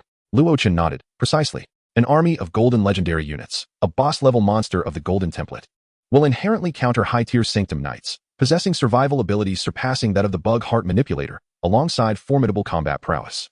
Considering these 5 critical factors, Raiden Mei and the others struggled to fathom the magnitude of the monster tide and boss they would face tomorrow. Raiden Mei felt a shiver run down her spine. Her voice dry. A calamity assembly? Luo Chen blinked, smiling. It will not be a calamity. The efficient recycling and repurposing of biological materials, mechanical remnants, and necromantic ashes is one of the greatest advantages of calamities. Yet, this advantage is nullified in the boundless void environment. Furthermore, the inability to escape the trial mechanism and the desolate plains with depleted resources severely hampers the calamity's reproductive capabilities. Therefore, The boss and monster faction on the final day will most likely not be calamities. Not calamities? Maria furrowed her brow. I am not attempting to boast. But at the level of high-tier sanctum knights, unless faced with extraordinary brute force or prearranged formidable traps, there should not exist monsters that can completely counter us, right? An army with obvious weaknesses does not merit the title of an unbeatable army, even in the past. If it were not for the severe lack of military spirit, we would have confidence to charge through even against super deadly formations. Luo Chen nodded with a smile. You are correct. The battle-hardened Obes observed Luo Chen's cheerful demeanor. His right eyelid twitching, his mouth twitching slightly as he quietly remarked, you are still young, with little experience. In a certain sense, high-tier sanctum knight armies indeed have their nemesis. Raiden Mei and the others looked over with curiosity. Is there really a nemesis? Seemingly recalling some unpleasant past, Obes' expression soured as he rubbed his brow and exhaled a heavy sigh. Our greatest nemesis is ourselves. Raiden Mei and Leah Darren, their thoughts wandering, envisioned a chaotic scene of heavily armored soldiers, resilient and recovering, brawling amongst themselves, and lamented. After 3 days and nights of fierce battle, we discover that not a single one has perished? Leah Darren retorted. No, it should be that our allies nearby notice the battlefield is remarkably clean. Not a drop of bloodshed. Maria interjected. Indeed. Maria maintained a stoic expression. What of being resilient? Did we consume your family's rice? Not merely a breed akin to the high-ranking Templar Knights, Luo Chen, drawing upon his extensive knowledge, apprised the assembly of the potential varieties of monstrous factions, and collaboratively devised a strategic layout. After much deliberation, it became evident to all that the most formidable adversaries remained the high-ranking Templar Knights. Raiden Mei remarked, with opponents like you, it is truly a nightmare. Luo Chen responded with a smile. Then we should count ourselves fortunate. The high-ranking Templar Knights will always be our finest allies. And for the most part, we are spared the necessity of confronting such foes. Chapter 56, The Oak Automaton, Remnants of Philosophy. For 30 days of trials, the desolate, windless, and shadowy wasteland appeared perpetually in this grim visage, devoid of vitality. Only in one corner of the barren expanse, within a sizable territory, did structures emanate a myriad of luminous hues, as high-ranking Templar Knights diligently fulfilled their duties. In the moments preceding the onset of war, an abundance of equipment was transported to the city walls, meticulously stacked in preparation. The soldiers, even with their eyes closed, could grasp their gear, utilizing it as artillery to hurl into the throngs of monsters, inflicting considerable damage. The previous night, Luo Chen and his companions had scarcely slept, laboriously formulating various contingency plans. With half an hour remaining before the arrival of the void monsters, Luo Chen seized the opportunity to ascend the city walls, donning a reassuring smile to comfort the high-ranking Templar Knights. Despite his life-giving favor towards them, they could not depart the territory. However, employing the citizens merely as tools contradicted Luo Chen's moral compass. The soldiers, wholeheartedly devoted to him, were poised to fight valiantly to defend their homeland. As the Lord, he naturally felt compelled to offer encouragement and inspire hope. Numerous high-ranking Templar Knights bowed in unison, greeting, "Good morning, my lord." One inquired, "Is the trial nearing its conclusion? Might it be extended a few days? I have yet to satiate my thirst for battle." Another chimed in, "Indeed. Each day, I encounter a plethora of peculiar races. It is utterly fascinating." To Luo Chen's surprise, these high-ranking Templar Knights lived up to their title as ancient war spirits. The relentless cadence of battle over the past 30 days had not engendered the slightest twinge of ennui. Rather, they seemed to crave further conflict. With approximately 3 minutes remaining before the eruption of war, Raiden Mei and her compatriots arrived, their demeanor amiable, yet resolutely ushering Luo Chen away from the battlements. Direct involvement in the fray was a commendable morale booster, yet the high-ranking Templar Knights had long since transcended the need for such trivial encouragement. Luo Chen's presence here, aside from presenting a critical vulnerability, served little purpose. Buzz, the barren plains and the void's obscured realm trembled in unison, as a radiant beam of light erupted in the distance. Within the celestial column, a faintly discernible, circular, dull brass behemoth descended from the abyss of the endless void. Concurrently, the air was filled with a cacophony of chaotic noise, as if a multitude of souls had awakened from slumber, astonished by the sight of the tumultuous void. Yet swiftly, the energies of the void coalesced, harmonizing the dissonance into a singularity. In the dim, desolate, and chaotic expanse, akin to a premier cathedral choir, a pure, majestic melody reverberated throughout the cosmos. On the first day, bestowed with reality. On the second day, bestowed with chronology. On the third day, bestowed with language. On the fourth day, bestowed with value. On the fifth day, bestowed with order. Luo Chen. His expression mirrored that of a bewildered individual. Elderly subway, cell phone JPG. A look of terror crossed Luo Chen's visage, an embryo of philosophy. Such a being, endowed with intrinsic divinity, likely wielded divine authority, or perhaps even had the potential to forge a divine realm. Pinocchio, was it truly within the realm of possibility for someone as inexperienced as he to encounter? While the precise stature of the singular deity remained unclear, it was certain that a primary god, or even a divine monarch, was not beyond the realm of possibility. Luo Chen's countenance twitched. The endless void, you hold me in far too high regard. This intensity exceeds the threshold, does it not? Unless, of course, this embryo is flawed. Luo Chen's expression shifted as he summoned the void source stone, channeling his will through the power of his territory, extending it into the distance. Without clarity regarding the entity's nature, he would remain as restless as a cat on a hot tin roof. The sacred choral tones gradually subsided as the light beam began to collapse inward, with all the luminous specks surging into its form. From afar, what emerged was unmistakably a brass automaton's head, encased in ancient brass mechanisms. It surrounded a visage of purest white. Unlike any human, this being's countenance radiated an aura of divine essence. It bore a resemblance to the philosophical embryo of the divine lord, yet there were distinctions. Although this automaton's head was intricately crafted, Luo Chen could still discern a deep fissure at its brow. Tendrils of fine, yet immensely dense black mist emanated from this cleft, swirling throughout the automaton's head, exuding an overwhelming malevolence. Luo Chen exhaled in relief, clapping his hands. Now this feels more appropriate. The sanctity of it all has no place in the void. Clearly, it is a creation of the void, steeped in malice, yet the sounds it produces remain so pure, it is utterly dissonant. With the final resonant tone of its choral hymn, the philosophical embryo opened its gargantuan maw, unleashing beams of light that cascaded onto the barren plain. Crack, creak. In the midst of chaos, a rhythmically discordant symphony of mechanical joints echoed as pure white automata rose from the earth. These figures were not delicate masterpieces, but rather appeared as mass-produced items from a factory. Uniform joints, freshly unwrapped skin, identical features, their visages indistinguishable from one another. The sacred, majestic, and choral-like tones, imbued with a potent allure, resonated within the hearts of all. Choral harmony. May you all forever enjoy sweet dreams. A great mind once proclaimed that a rational societal structure should encompass 7 days of rest each week. 100,336 Oak Automata, the fallen philosophical embryo, made their grand entrance. Remnants of philosophy, identity, hero, quality, golden evolution state, golden boss template. Race, philosophical embryo, a unique lineage. Level, 20. Bloodline, Tai. Talents, 1. Divine 7 days, 2. Dream of Tai, 3. Choral harmony. Skills, 1. Harmonious resonance, 2. Divine order, 3. Oak utopia.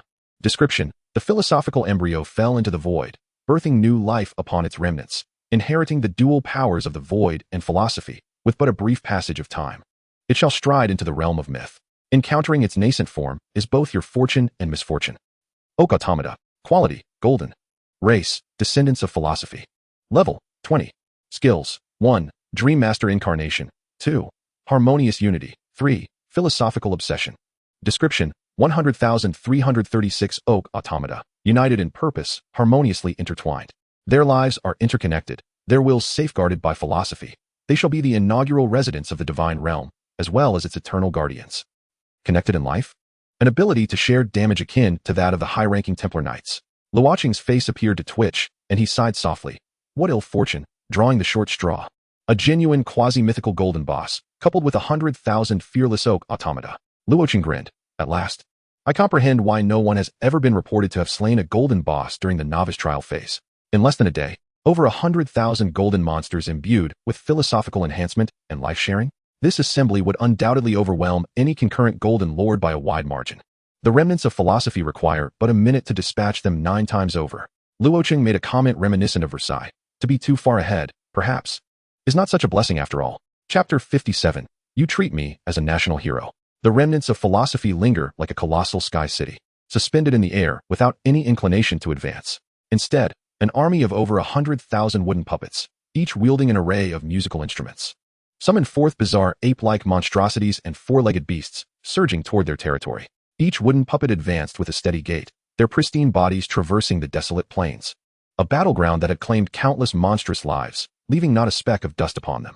It was as if they were never meant to belong to the mortal realm, untouched by the ashes of worldly affairs. From nothingness, glimmers of light converged in the hands of the wooden puppets, forming an assortment of exquisite instruments, akin to works of art. At first glance, it was hard to believe they could be the terrifying guardians of the divine. Only the summoned beasts, racing across the earth, unleashed their tumultuous and frenzied roars, their sharp canine teeth glinting with a metallic coldness. The speed of the ape-like monsters and 4-legged beasts outstripped the lumbering wooden puppets. As they were the first to breach the defensive tower's range, The golden gates projected by the Tower of Intent transformed into solid walls, rising before the advancing monsters. The frenzied beasts, unable to halt in time, crashed headlong into the unexpected barrier, sending many into a daze. The nearby Inferno Explosion Tower, Earth Dragon Vine Tower, and Heavenly Thunder Tower engaged automatically. Following a barrage of thunder and flames, the four-legged beasts suffered grievous injuries, shedding numerous parts, though retaining some combat capability. They were no longer a significant threat. Conversely, the ape-like monsters, though bearing slight wounds upon their skin, had their ferocity unabated, becoming even more savage. Luo Chen furrowed his brow, surveying the battlefield and making a swift mental calculation. No longer hesitating, he ignited a bit of Void Source Stone, relocating the defensive towers from the other three directions to this location.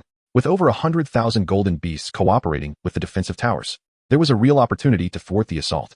Thus, there was no longer a need to retain such a multitude of defensive towers in the other three directions.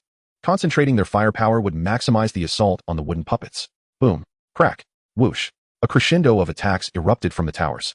The Sheep Clan's holy body charged into the fray, dispatching a monster with a flurry of punches and kicks. The crimson skeleton disintegrated, its ashes morphing into a maddening red mist.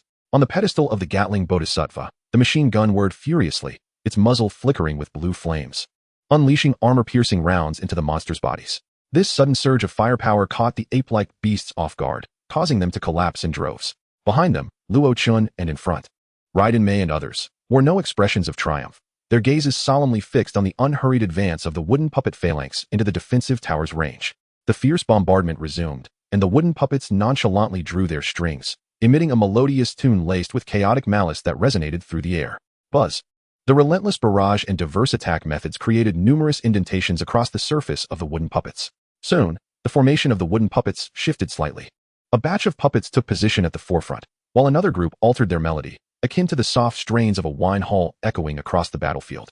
As the tune changed, the pockmarked surfaces of many puppets rapidly healed, becoming smooth as new.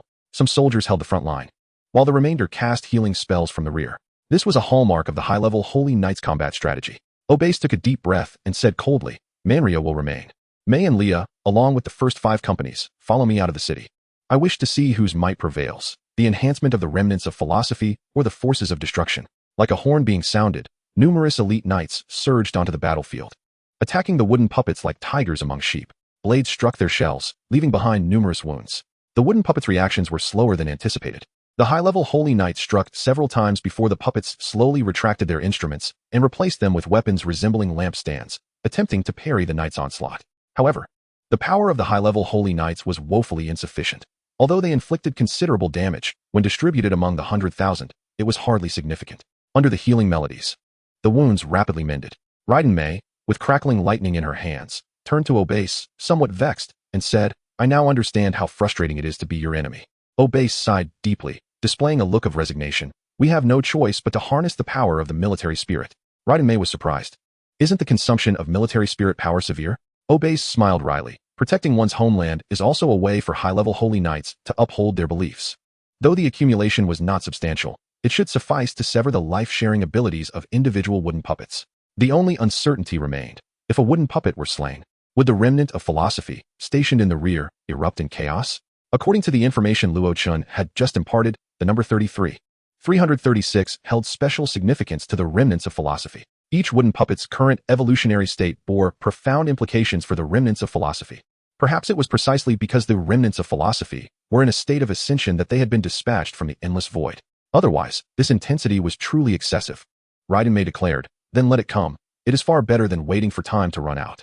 Although waiting until time's end could also constitute a victory condition, the evaluation for the trial on the 30th day would not be high. Yet, Raiden Mei gazed toward the enormous skull silhouette in the rear of the battlefield, eager to prove to the Lord that we had not let down his expectations. Obase smiled broadly, raising her spear high, the military spirit resonating. Coincidentally, I think the same. Obeying the Lord's command, severing the link, you shall walk alone. Buzz.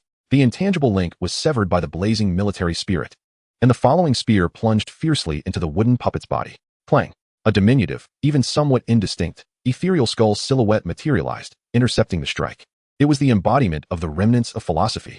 Raiden Mei instinctively turned her gaze toward the distance. The remnants of philosophy, in a state of ascension, remained unshaken by the subtle impact. Obase's attack was like a gentle breeze caressing solid rock, utterly ineffectual. The two were on entirely different planes of existence. Observing Raiden Mei's group, Luo Chen fell into silence at this spectacle. After a prolonged moment, he sighed softly. Come back. We shall hold our ground until the trial concludes. Though not a complete victory, it would suffice.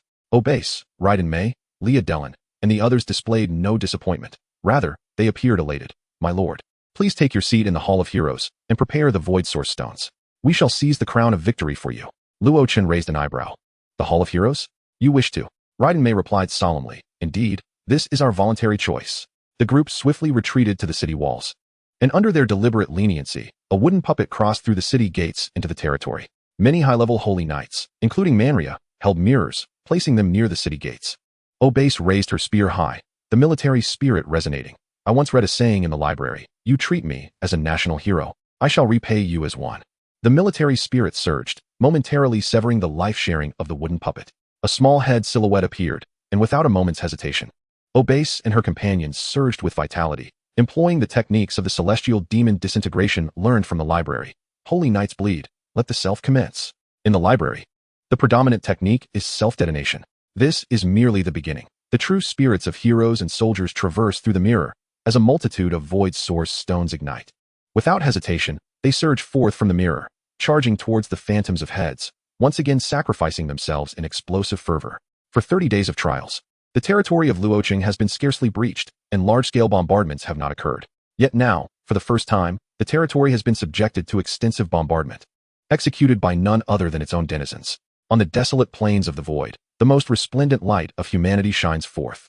Luo Chen observes this scene in silence, pouring himself, and the heroes and soldiers, a glass of wine. The youth drinks heartily, his smile a mixture of gravity and brilliance. This is the radiance and pride of humanity that we yearn for. To all of you, to Dongwang, and to tomorrow. In the distance of the battlefield, the philosophical remnant opens its eyes, its gaze, imbued with divinity, quietly surveying the territory. Crack.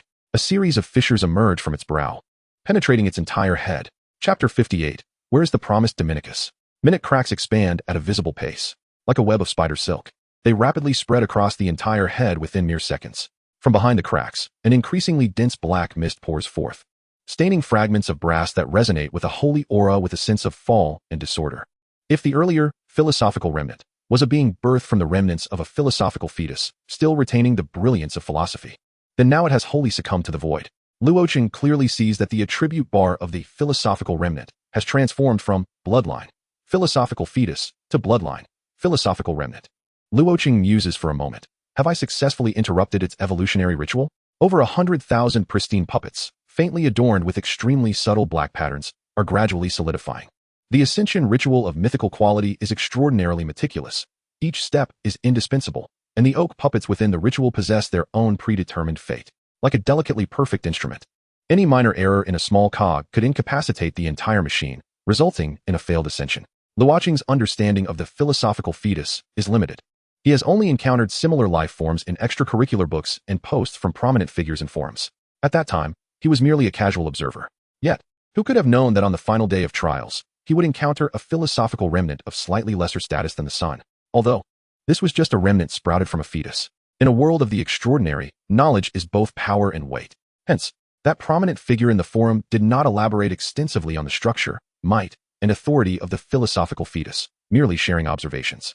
Throughout, they used the codename X, emphasizing the strengths and weaknesses of such life forms, along with countermeasures. At the conclusion of the post, they appended a note that such beings are exceedingly powerful. I have lived for several millennia and have only dispatched 7 or 8. Such a high-quality post undoubtedly garnered an abundance of admiration. Coupled with Luo Chen's memories from his previous life concerning the philosophical fetus and the knowledge accumulated across 2 lifetimes, he formed a rough deduction regarding its situation. Realities unfolding further confirmed Luo Chen's inference. Utilizing the last vestiges of military spirit, along with the self-destructive soldiers, they successfully interrupted the philosophical remnant's ascension ritual. Luo Chen softly murmurs, perhaps this is my fortune? A philosophical remnant, whose ascension ritual has been interrupted, should be easier to contend with, right? In the distance of the battlefield, the philosophical remnant is nearly entirely fallen. Only a pair of detached, godlike eyes, devoid of sorrow or joy, gaze upon the territory, fixating on the over 100,000 oak puppets. The final sacred and benevolent voice resonates across the barren plains. May all members of the family share sweet dreams in the afterlife. In the next moment, an unseen blade slices through the air, severing the mysterious connection. Over 100,000 oak puppets collapse in unison, their light dissipating into individual treasure chests. You are truly dead. Luo Chen is left bewildered. Huh, is there a boss unit that actively kills its subordinates? Soon after, he quickly regains his composure. His brow furrowing. This is illogical. Monsters trapped within the trial mechanism should not harm their own kind, unless the philosophical remnant possesses a certain degree of sentience and retains the memories of its time as a philosophical fetus, along with the grand aspirations shared with the god of day and the over 100,000 oak kin. However, Luo Chen mutters, it seems there has never been such a precedent in the novice trials, has there? Among the known public information, no one has encountered this super-specified boss before? Oh, then it's nothing. It turns out it exceeded the expectations. Just as the nascent awareness of a newborn can be overwhelmed by the memories of a body spanning 50,000 years, the philosophical remnant birthed from the philosophical fetus inherits the wishes of the god of day. This, it seems, is indeed a highly plausible scenario, combining the existing information. Luo Chen gradually clarifies his thoughts, drawing the conclusion. Due to the interruption of the ascension ritual, the philosophical remnant is unable to suppress the encroachment of the void. Before its final fall, it sends over 100,000 oak puppets to the afterlife. In certain circumstances, living can be more agonizing and tormenting than death. The philosophical remnant in the distance of the battlefield, its vast cranial shadow enveloped in dense black mist, resembles a colossal egg of a terrifying creature. The black mist undulates, as if it is breathing. The philosophical remnant's form rapidly expands, a torso and limbs gradually sprouting from beneath its head. From afar, it appears like an enormous automaton. A sense of unease wells up within Luo Chen. Phase 2? Is your phase reversing? Transforming from a philosophical fetus back into the Dominicus of the choir's collective desire? That giant, upright, brass automaton resembling an indistinct conductor? A multitude of void source stones ignite. The Hall of Heroes trembles incessantly.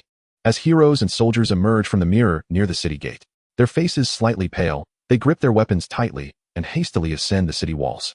Although they can be resurrected, the pain and torment of their souls self-destructing must be borne by each hero and warrior individually. Raiden Mei struggles to maintain her footing, her weapon propped against the ground, serving as a counterbalance for her body. The girl's voice is somewhat hoarse. Did we win? A base gazes into the distance, his tone grave. We are still one step away. As a base contemplates whether to send someone out of the city to ambush the automaton within the black mist egg, a blade cuts through the air, dispersing the black mist. The newly transformed philosophical remnant stands firm upon the earth. This scene enters Luo Chen's view, causing the heart of the Lord to tremble frequently as the attributes of the philosophical remnant undergo a significant update. Philosophical remnant Lilith's egg. Identity, hero. Quality, golden boss. Race, philosophical remnant. Level, 20. Bloodline, Lilith's egg, philosophical fetus. Talent, new second apostle, black moon, others, slight. Skills, new fruit of life, fruit of wisdom, at stance, others slight. Description, water is the origin of life and can also serve as a vessel for consciousness and emotion. The corporeal form transforms into the life-giving waters, embracing Lilith's egg. The soul resonates in harmony, consciousness flowing back to the realm of philosophy. Thus, humanity shall reach the pinnacle of evolution, metamorphosing into divinity. Note, the philosophical remnant's failed ascension allows the hidden Lilith's egg, incomplete, to instinctively consume its power, merging the two and granting her boundless potential. Yet at this moment, she is enduring the backlash of the failed ascension and is in a severely injured state. If she recovers even a tenth of her injuries, she will unimpededly ascend into myth and rapidly grow. At this juncture, it is your sole opportunity. Hint, run, it's not shameful. Luo Chen. Where is Dominicus, as promised? What on earth is this? Chapter 59. The abyss does not save the unworthy, and the reckoning does not alter fate. The terms Lilith's egg, black moon, second apostle, and at field coalesce in Luo Chen's mind, leading him to finally recall the origin of Lilith's egg. He gazes once more at the towering mechanical giant on the battlefield, and cannot help but exclaim, Hey, you are clearly the second apostle. So why do you resemble the EVA unit, 01, after transforming? Dominicus and Neon Genesis Evangelion are not even in the same realm. Luo Chen feels a slight headache creeping in. At this moment, he comprehends the profound truth behind the saying. The endless void encompasses infinite possibilities. Luo Chen muses, if my life were a novel, the author would undoubtedly be a complex and patchwork creature. Luckily, it is the EVA unit, 01. If it were the unit, 00.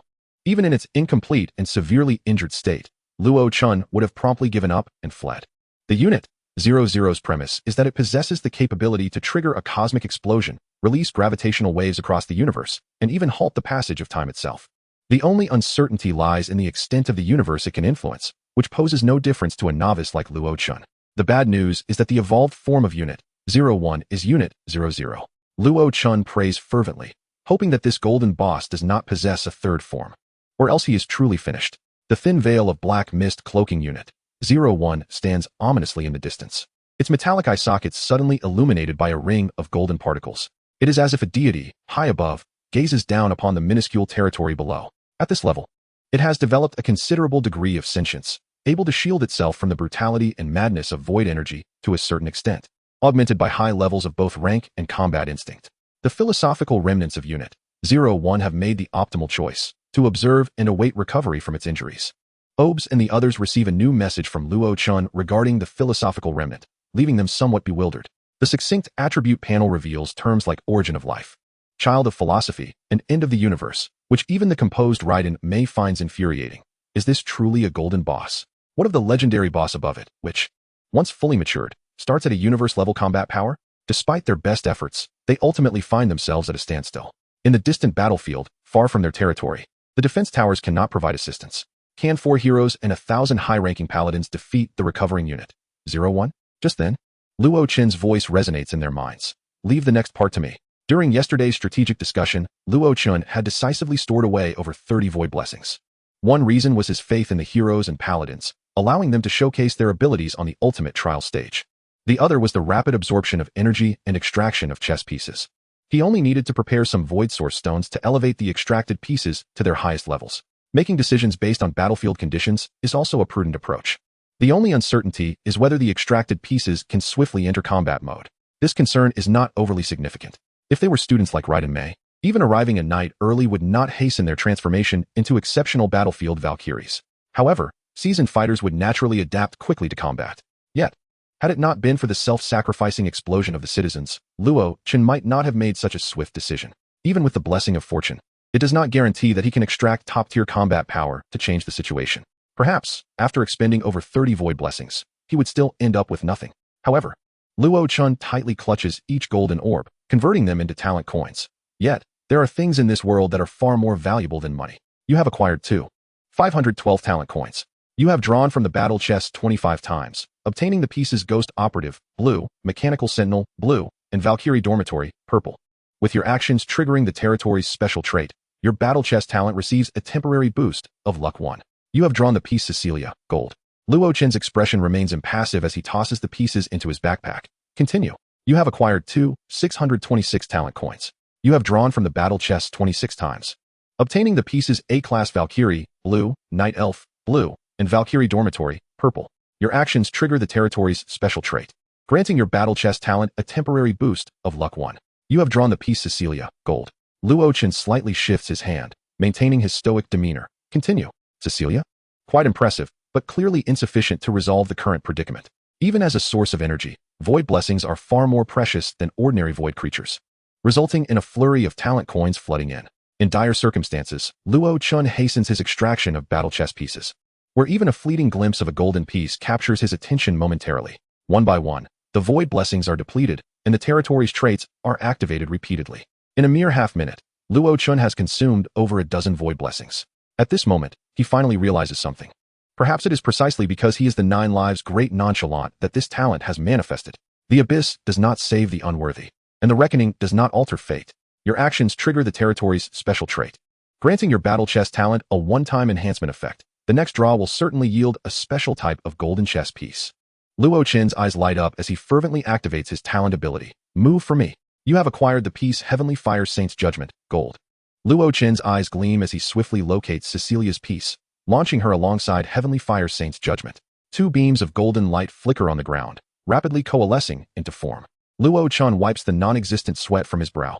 Fortunately, the blessing of fortune still proves useful. Although the cost is steep, I have finally struck gold. Cecilia and Heavenly Fire Saint's Judgment, though somewhat mismatched, should have encountered one another before. Thus the issues should be minimal, right? As the golden light dissipates, 2 figures materialize before Luo Chen. One is a lively girl clad in Valkyrie armor, her face brimming with curiosity. Greetings, Lord. Is this the scenery beyond the world? The other is a resolute white-haired warrior in fiery armor. Thank you for granting me life. I shall serve you. Luo Chen. Where is my Heavenly Fire Saint's Judgment? Luo Chen opens their attribute panels. Cecilia Shania. Description: Cecilia, on the verge of formally embarking on a mission in a certain timeline, could not suppress her yearning for the other world and accepted the territory's invitation. Heavenly Fire Saint's Judgment. Description: a divinely awakened heavenly fire saint's judgment. Possessing ample combat experience and capable of autonomously initiating the zero-rated power, eradicating greatsword mode. Divine awakening? Luo Chen. Seems quite promising. Chapter 60. Even gods. We shall slay before you. Heavenly fire saint's judgment. Identity: hero. Quality: golden, to be developed. Race: key of the gods. Level: level 1. Bloodline: key of the gods. Talent: dual pistols of heavenly fire, LV 100. Eradicating greatsword, LV 100. Backup hidden energy, LV 100. Adaptability to destruction energy, LV 100. Skill: combat instinct, LV 98. Description: a divinely awakened heavenly fire saint's judgment, possessing ample combat experience and capable of autonomously initiating the zero-rated power, eradicating greatsword mode. Luo Chen grasped the hand of the heavenly fire saint judgment, his expression earnest. Heavenly fire, this is my lifelong request. Please do grant me this favor. The heavenly fire saint judgment appeared somewhat bewildered but soon nodded. No problem. Luo Chen pulled her along, gesturing towards the ominous pitch-black mist enveloping the first machine in the distance. Fly over and assess it. If you engage the cataclysm mode, will you be able to annihilate it? The heavenly fire saint judgment, embodying the decisive nature of a warrior, nodded in agreement. Just as she was about to dash out of the heroic spirit hall, Luo Chen halted her with a firm grip. Wait, let me level you up first. A multitude of void source stones surged into her, causing the heavenly fire saint judgment's level to soar. In no time, a fiery red figure streaked across the sky like a meteor, heading towards the colossal being. Seizing this brief interlude, Luo Chen finally had the opportunity to examine Cecilia's attributes. Upon doing so, his expression became somewhat nuanced. Lucky one? Unfortunate soul? Cecilia Shaniat. Identity: hero. Quality: golden. Race: human Shaniat. Level: 1. Bloodline: Shaniat holy blood. Talent: Cecilia's sacred mark, collapse adaptability. Skill: Valkyrie combat technique, LV 80. Introduction: Cecilia, on the verge of officially setting forth in a certain world line, could not suppress her yearning for other realms and accepted the territory's invitation. Note: Cecilia has triggered a special enhancement from the collapsed chessboard, giving birth to a sacred mark named after herself. The conflict between Cecilia's sacred mark and the Shaniat holy blood is imminent. Vigorous combat is not advised. The infinitesimal probability of the collapsed chessboard giving rise to a sacred mark has finally been activated, but it has manifested upon Cecilia? Luo Chen pondered. Am I truly fortunate, or merely cursed? He infused several pieces of void source stone into Cecilia's body, suppressing her sacred mark. You should rest for now. I will conduct a thorough examination of your condition after the battle. The conflict between the sacred mark and the holy blood had yet to erupt when it was quelled by Luo Chen's universal void source stones. Consequently, Cecilia gazed at Luo Chen with a peculiar expression. There is nothing wrong with my body, my lord, upon our first meeting. To wish to inspect a young lady's physique is hardly a gentlemanly act. Without further ado, Luo Chen directly shared Cecilia's attributes with her. Within 3 seconds, Cecilia's expression shifted like a chameleon, her emotions fluctuating wildly. Luo Chen cleared his throat, preparing to reassure her. Yet, Cecilia leaped up joyfully, her youthful exuberance resonating in the small space. I actually have my own sacred mark. Does this mean I am destined to become a great hero in the future? Luo Chen, momentarily taken aback, replied gently. Indeed, you are a hero. In the original timeline, you saved countless lives. Cecilia exhaled in relief, sitting down with renewed vigor. My lord, I have now forsaken my original future to rally to your cause. I aim to save even more people than my future self. Luo Chen smiled warmly. Absolutely, I will assist you. On the battlefield, the towering giant loomed over the earth, its mechanical gaze shrouded in a faint black mist, fixated upon the approaching heavenly fire saint judgment. Hovering in the air, the heavenly fire saint judgment frowned as she scrutinized the creature before her. A shiver running through her, so powerful, the black mist quivered, coalescing into cubic forms that surged towards her. Luo Chen furrowed his brow and sent a mental message. What is the situation? The heavenly fire saint judgment responded. My memories are primarily filled with battles against collapsed beasts and rulers. I have never encountered an adversary of this type. Luo Chen inquired. What are your thoughts? The heavenly fire saint judgment, darting to evade one cube after another with ease. Remain composed. There is no option but to fight to the death. As for the so-called invincible enemy, she had encountered such foes before. Weapons are inherently meant to confront enemies. The concept of retreat does not exist in her lexicon. Luo Chen chuckled. No need to worry. The heroic spirit hall will guide you back. The corners of the heavenly fire saint judgment's mouth curled upward. Then let my death serve as the measure of whether she is truly as formidable as she appears. Warriors have never feared death, yet if resurrection were possible, that would be even better. However, Luo Chen, exasperated, thought, I intended for you to assess combat capability, not to evaluate it in this manner. A false assessment of combat power, multifaceted reconnaissance, and abrupt probing attacks. A true assessment of combat power, a relentless, bloody battle. The heavenly fire Saint Judgment surveyed the increasingly dense black cubes with a furrowed brow. I require comrades. The voices of Raiden Mei and others echoed nearby. We are here. Aside from Luo Chen and Cecilia, all the heroes and high-ranking sanctum warriors within the territory emerged from the city gates, resembling fireflies in the vast night, hastening towards this location. As for the other pawns, Luo Chen glanced at their attributes and abandoned the thought of summoning them. Pawns of purple quality or lower held no value in such a battlefield. Rather, they would squander precious spiritual capacity and void source stones. Yubai's, with a calm demeanor, defended against the oncoming black cubes with her shield. We of the Eastern Huang ancient nation do not abandon our comrades. Upon hearing this, Luo Chen couldn't help but smile, lightly applauding. Well said. He was thoroughly pleased with the combat resolve of Yubai's and her companions, and even more delighted by their embrace of Eastern Huang culture. Surrounded by crackling lightning, like a battle maiden of the Valkyries, Raiden Mei's expression was solemn. Victory is within our grasp. Let us take the final step together and present our victory to our Lord. As if in unison, the high-ranking sanctum warriors shouted, Offer our hearts to the Lord. Raiden Mei exclaimed, You all misread the lines. A fleeting distraction flickered through their minds as Raiden Mei, Yubai's, and Manhwaaudiobook charged into the dense barrage of black cubes. Under the cover of their comrades, the heavenly fire Saint Judgment seized the opportunity to transform into the Cataclysm Greatsword, delivering a self-sacrificial strike, activating backup hidden energy. Boom. A crimson pillar of flame erupted, illuminating the desolate plains. Luo Chen's expression tightened. What is the situation? The heavenly fire Saint Judgment, in the process of respawning, calmly remarked, Didn't he kill it? Luo Chen remained unfazed. Do you have confidence? The heavenly fire Saint Judgment's voice carried no hint of resistance, even tinged with excitement. Not dead, but defenses breached. If one attempt fails, we shall try 100. As long as my lord's void source stones are sufficient, even gods shall fall before us. Luo Chen. Next, the weapon known as the Key of God unleashed its immense power, deploying itself as a one-time nuclear bomb, ruthlessly bombarding the philosophical remnant. At this moment, Luo Chen realized that the first machine, resembling the philosophical remnant, was not immobile by choice. It had sustained injuries too severe to allow movement. Seizing this vulnerability, they recklessly pressed their lives into the metaphorical gun chamber, firing forth the soul's radiance named humanity and sacrifice towards the philosophical remnant.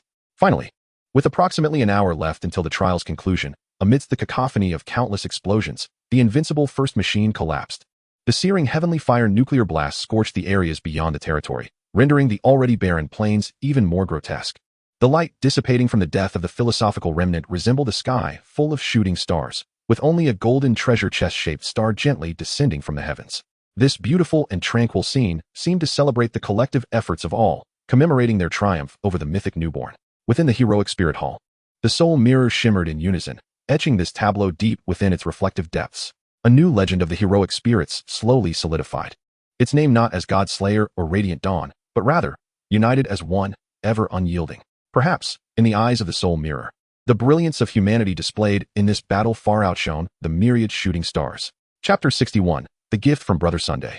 Countless luminous specks, akin to shooting stars, drifted into the depths of the void, gradually dimming and being assimilated under the relentless erosion of ethereal energies. On the top floor of the Chrysanthemum Tower, Cecilia gazed at the dreamlike meteor shower, whispering softly, How beautiful. Upon witnessing the descent of a golden treasure chest, Luo Chen instantly relaxed, settling back into his seat. Hearing Cecilia's words, he offered a friendly smile. Do you enjoy meteor showers? Some logistical entertainment structures, equipped with functions akin to holographic projections and virtual reality, allow one to appreciate even grander meteor showers at any moment. Cecilia shook her head. No, I meant those heroes. Beneath the curtain of meteors. As the war drew to a close, the fighting spirit of the heroes and high-ranking sanctum knights swiftly waned in unison.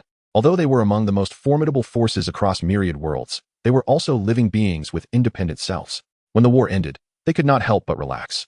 In fact, over 100 high-ranking sanctum knights returned to their city, reincarnating in the Hall of Heroes, on the spot. The idealistic power of the imperial military soul could ensure that they clung to the last remnants of life when their fighting spirit was fervent. Yet idealism is a deeply metaphysical matter. Sometimes, even if one forces themselves into a trance, their subconscious may resist.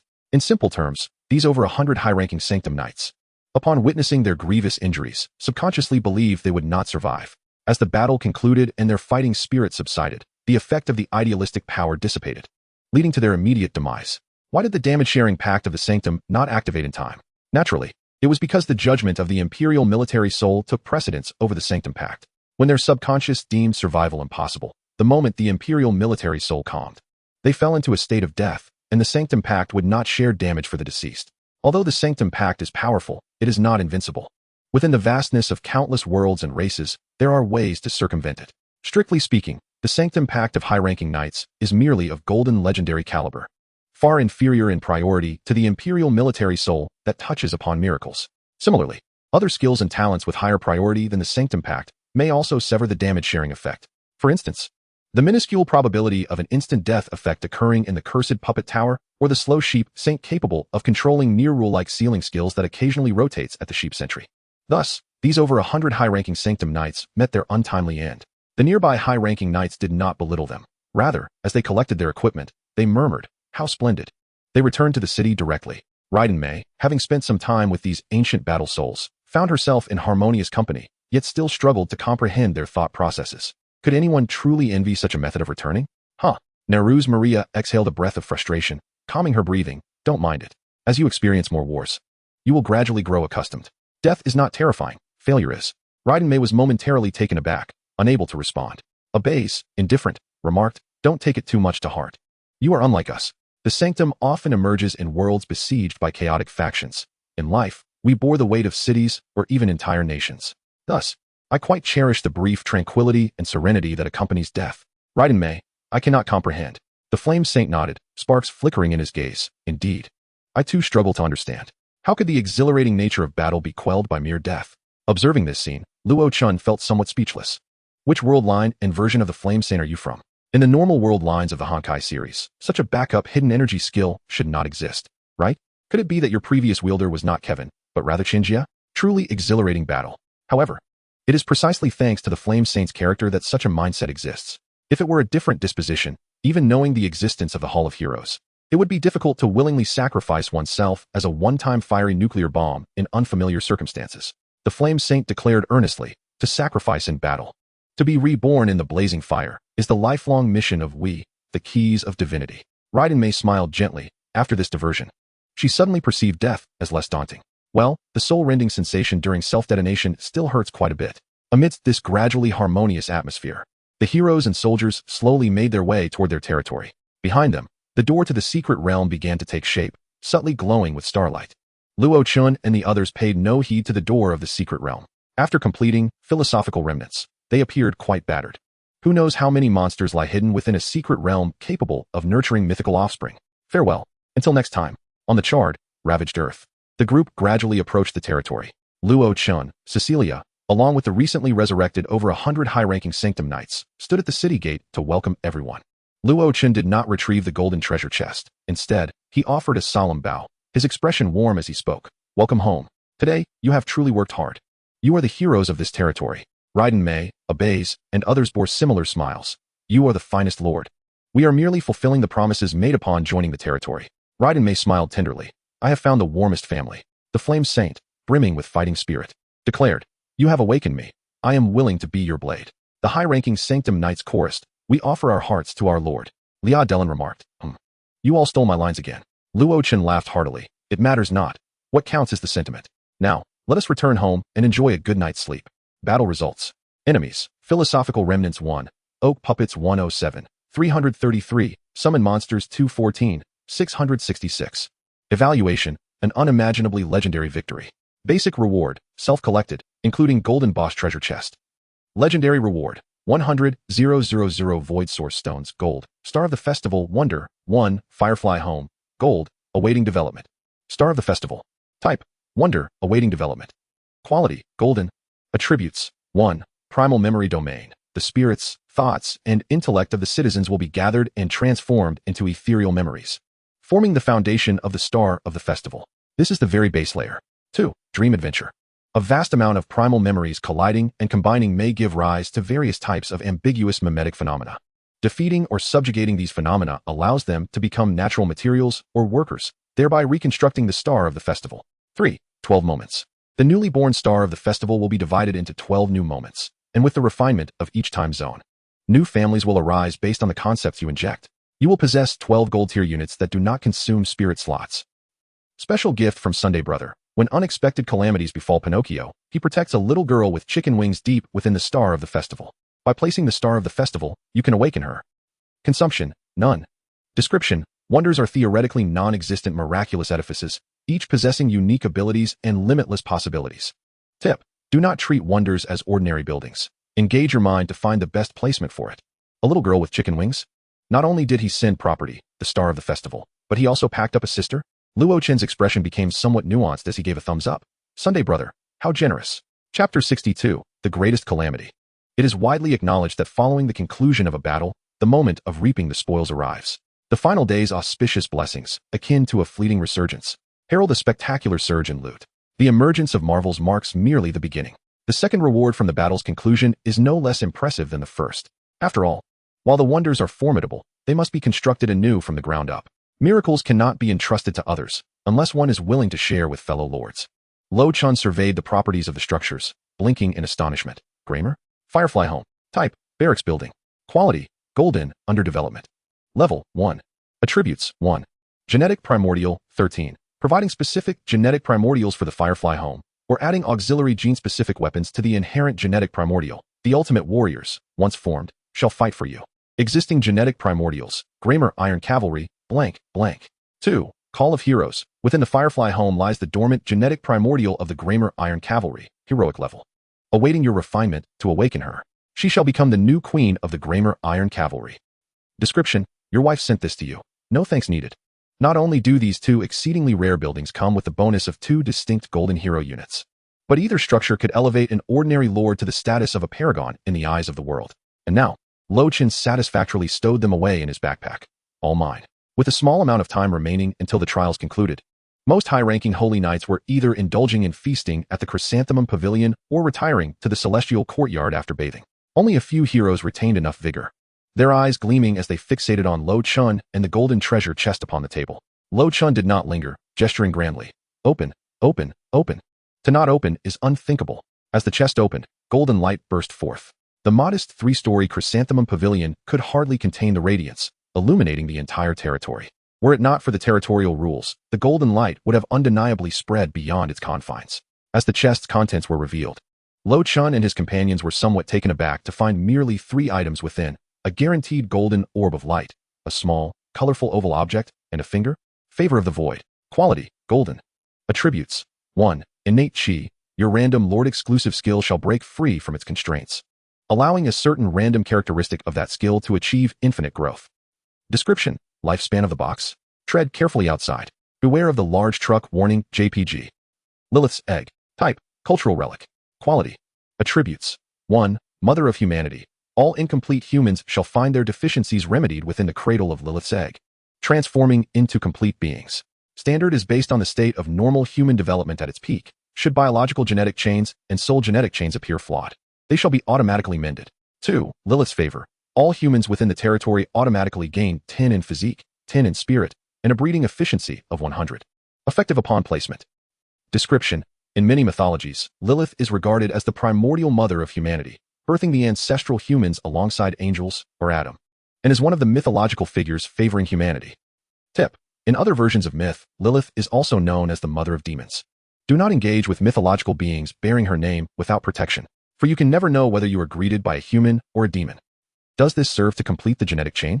Luo Chen felt a surge of excitement as chaotic images of Zerg species flitted through his mind. Is this not a facet of the Zerg's signature prowess? Pinnacle civilizations, or races, are often the result of the development of several peak technologies. The formidable ecological adaptability and ceaseless genetic evolution are undoubtedly core technologies of the Zerg. In a certain light, Lilith's egg bears a striking resemblance to the Zerg's fundamental technologies. The primary distinction lies in that Lilith's egg does not provide genetic mutation services. It solely focuses on mending incomplete genetic chains. Luo Chen's eyes sparkled with increasing brilliance as he quickly grasped the true purpose of Lilith's egg. If I can find a human version of Abathur, an exceptional human researcher, I could replicate humanoid Zerg within my territory. A slight smile graced Luo Chen's lips. What fortuitous timing, to find a free expendable race just as the trials conclude. In contrast, while the second attribute enhancement is precious, it seems somewhat trivial by comparison. Luo Chen blinked, slowly realizing, the Grammar Iron Cavalry is actually me? Would mass-producing humanoid Zerg evoke a sense of despair among the populace? Luo Chen chuckled coldly. Humans are not so easily disposable. Within the myriad realms, the branches of the great human race shine like countless stars. Luo Chen held complete confidence that he could locate an initial human sample from the human gene library that would not provoke the discontent of his subjects. Demons, beastmen, wraiths, biohumans, or perhaps the fallen reanimated, Raiden Mei, Empress, and others remained blissfully unaware of the purpose of Lilith's egg. Though Empress had existed for ages, she and the other high-ranking holy knights were quintessential warriors.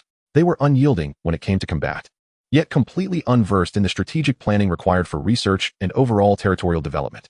Indeed, if they possessed exceptional research talents, they would not have been summoned to the barracks in the guise of warriors. However, upon witnessing Luo Chen's evident excitement, they too felt a surge of joy. Raiden Mei curiously inquired, "Is it truly powerful?" Luo Chen's lips curled into a smile as he confidently nodded, "Absolutely. With it, in due time, we shall be able to call ourselves a calamity." Upon hearing this, the ancient Empress regarded Luo Chen with a subtly complex gaze. "Are you serious?" Luo Chen awkwardly chuckled. "Haha, I almost forgot. We are indeed a calamity. Indeed, the primordial human lords are calamities that rival the endless void. The greatest calamities within the known realms." Raiden Mei, Neruz Maria, and others gaped in astonishment, momentarily at a loss. "We are a calamity." The celestial fire saint calmly chewed on a piece of void source stone, mumbling, "What is a calamity? Can it fight?" Raiden Mei, "It can fight. But it may not be your preferred style of combat." Empress calmly shot her a glance. "Infinite respawn suicide bombing. Is that not akin to a calamity?" Neruz Maria appeared wide-eyed. "Haha, so we are part of a calamity now? What kind of calamity are we, and why have we never heard of it before?" Luo Chen cleared his throat, explaining, "The current world of human lords, particularly in the Eastern Huang ancient kingdom, has long completed its primitive accumulation and has not engaged in large-scale calamities for quite some time. Presently, the Eastern Huang ancient kingdom seeks the unknown rather than mere resources." Raiden Mei's expression turned nuanced. "Just say it plainly. What kind of calamity are we?" Luo Chen shrugged. The primordial human lords were indeed referred to as calamities in ancient times, especially following the advent of resurrection and recycling buildings. The myriad ancient civilizations across the realms and the cosmic seas fondly referred to us as the fourth calamity. Players. Empress, fondly. Indeed. Those who were not fond have already perished. Chapter 63. The darling favored by humanity. As if learning without a teacher, Raiden Mei and the others leaned back in a tactical retreat, their expressions subtly scrutinizing Luo Chen. Their wide eyes and animated expressions seemed to convey an unspoken understanding. Yet they appeared to articulate everything. Luo Chen, with a head full of black lines, inquired, "What do you wish to say?" Raiden Mei, unable to suppress her amusement, chuckled softly, "I merely found it amusing to reflect upon the Lord's usual antics." Neruz Maki raised her hand, her face alight with joy, exclaiming, I know. After clearing her throat, she mimicked Luo Chen's demeanor and tone, exuding a wealth of emotion as she proclaimed, "The inherently malevolent calamity, insect race." Raiden Mei quietly added a sharp remark, "Dying in illness, the greatest calamity is indeed myself." Luo Chen rolled his eyes and retorted with mild annoyance, "What is there to be surprised about? The calamity races despise encountering other types of calamity civilizations." Raiden Mei asked, "Why is that?" Obase, remaining calm, explained, "Because, in most instances, the resistance of calamity races far exceeds that of other civilizations of the same tier." Raiden Mei scoffed, "So you simply wish to pick on the soft targets?" Luo Chen replied proudly, "Of course. If there are soft targets, would you not seize the opportunity?" Raiden Mei was momentarily at a loss for words. After a playful exchange, Luo Chen, ever mindful of the time, promptly put a stop to their antics. "Well, time is running short. I shall be departing for a while. Matters concerning the territory will be discussed and managed by Raiden Mei and Obase." Obase inclined his head respectfully. "Yes, my lord." "Oh, very well," Raiden Mei echoed, yet her expression still bore a hint of confusion. What matters could there possibly be regarding the territory? There are no low-quality residents here. If any trouble arises, it merely indicates that someone is itching for a fight. Luo Chen added, "Let them brawl on the city walls. Just ensure the territory remains undamaged." Raiden Mei retorted, "Do I really need to oversee that?" Luo Chen stood, adjusting his collar, and added, "Oh, by the way, during my absence, the territory's rules will activate. No one will be able to leave the territory, so let them not panic. This is a normal occurrence." Obase and the others rose in unison, bowing, wishing my lord a smooth journey. Luo Chen smiled, "Indeed, upon my return, I shall take you to witness a broader world, a truly superior civilization within the known realms." The higher-ranking sanctum warriors, including Neruz Maki, brightened at this prospect. Placing their left hands over their chests, "I vow to offer my heart to my lord." Raiden Mei tilted her head slightly. Can that phrase still apply in this context? Luo Chen chuckled, but before he could respond, the heart of the lord pulsed with information. Newcomer trial concluded. All citizens have been detected as returned. The reception program is now active. Welcome home, lord. Obase's face momentarily flickered with confusion. What about the trophy resembling a finger? A treasure not meant for public display? Contemplating this, Obase chose to disregard the matter, maintaining a composed demeanor as he engaged in conversation with the others. In the next moment, it felt as though time within the territory had been suspended. Under the influence of an invisible force, the entire territory began to visibly contract, like the folding of space. The expansive territory transformed into a resplendent golden sphere of light, merging seamlessly with Luo Chen's brow, enveloping his body, soul, and consciousness. An immeasurable, grand, yet benevolent power descended from infinite higher dimensions, lifting Luo Chen away from the boundless void. Before departing, Luo Chen cast a glance at the territory's original location. On the charred, apocalyptic ground, an enormous gaping void had formed, capable of penetrating the Earth's core. Luo Chen smiled lightly. Fortunately, there are no living beings here. Otherwise, it would surely become the world's greatest unsolved mystery. But why does the primordial human territory require a desolate wasteland of endless void as its foundation? Before Luo Chen could ponder further, the vast power elevated him swiftly into a mysterious dimensional space. Above, a multitude of dazzling stars illuminated the sky, while beneath lay an ocean shimmering with countless hues. In an instant, a voice, ambiguous in gender yet reminiscent of both saint and sinner, resonated within his mind. As if following a predetermined protocol, humanity is reviewing your trial experience. Please hold on. Before the statement could be completed, an information panel materialized before Luo Chen, densely filled with details of his performance and rewards. You have successfully completed the 10-day trial. Reward: Level 1 access to the Human Dao Library. Detection of your Dongwang nationality grants you Level 1 access to the Human Dao Library. You have fully completed the 30-day newcomer trial. Reward: Level 1 access to the Human Dao Library. You have slain 33 bronze bosses during the newcomer trial. Reward: Level 3 access to the Human Dao Library. Free merit points. You have slain 4 silver bosses. Reward: Level 4 access to the Human Dao Library. For merit points, you have slain 1 gold boss. Reward. In an instant, the information panel displayed a slight disturbance, and Luo Chen sensed a more colossal, yet welcoming consciousness descending upon him. The will of humanity's essence? Unfortunately, the information panel did not answer Luo Chen's query. After a fleeting pause, the information continued to emerge. Reward: Level 10 access to the Human Dao Library, 10 merit points. In recognition of your outstanding performance, you receive an extraordinary reward, the title of top player, not yet on the leaderboard. Luo Chen silently calculated in his mind, nodding with delight. Level 20 access to the library and 17 merit points. A tremendous gain. Following the World United Conference a millennium ago, humanity had intensified its support for newcomer lords. During the newcomer trial, the achievements converted into merit points would automatically multiply by 10. A total of level 20 access to the Human Dao Library is truly a valuable asset, sufficient for Luo Chen to access most of the hidden information beneath the realm of immortals and divine beings. The reason some materials are temporarily inaccessible is primarily that Luo Chen, being only at level 10, cannot bear the weight of such knowledge. As for the title of top player, Luo Chen remained unfazed. If my performance doesn't qualify me as the top player, then I must seriously question the authenticity of the Dongwang Education Bureau's textbooks. In the distant past, the title top player referred to the most exceptional, fearless players within the world. With the emergence of the Lord system, although the title was not outright abolished, it transformed over time into a form of encouragement and honor, awarded to exceptionally outstanding, sub-level 100 new generation lords. The top player is also known as the Heavenly Prodigy, officially recognized by the will of humanity as a true child of destiny. Its function is remarkably straightforward. Top player. Type, title. Attributes. 1. The veteran does not die. For every year lived in the human lord world, automatically gains 1 resurrection count, which can accumulate. This resurrection includes the lord, territory, and citizens, but excludes peculiar items and consumables. Current resurrection count. 1, 2. Mom, I'm hungry. Calls upon the will of humanity to descend, clearing all obstacles for you. Usable only once. Description. As a favored cub of humanity, even death dares not approach you. Special. Becomes invalid after level 100. Chapter 64. The Fusion of Order and Harmony. The information panel shimmered with light, detected 17 merit points. Would you like to activate the Human Dao Treasury? Luo Chen affirmed. Yes. In this era, merit points symbolize not merely the world's favor, but also serve as the most precious currency within the human lord world. It appears that the boundless expansion of resources within the human lord world has led the instinctual will of humanity to perceive its treasury as excessively abundant. Thus, in the distant past, following the establishment of the Human Dao Library and the virtual cosmos, a third venture was initiated, the Human Dao Treasury.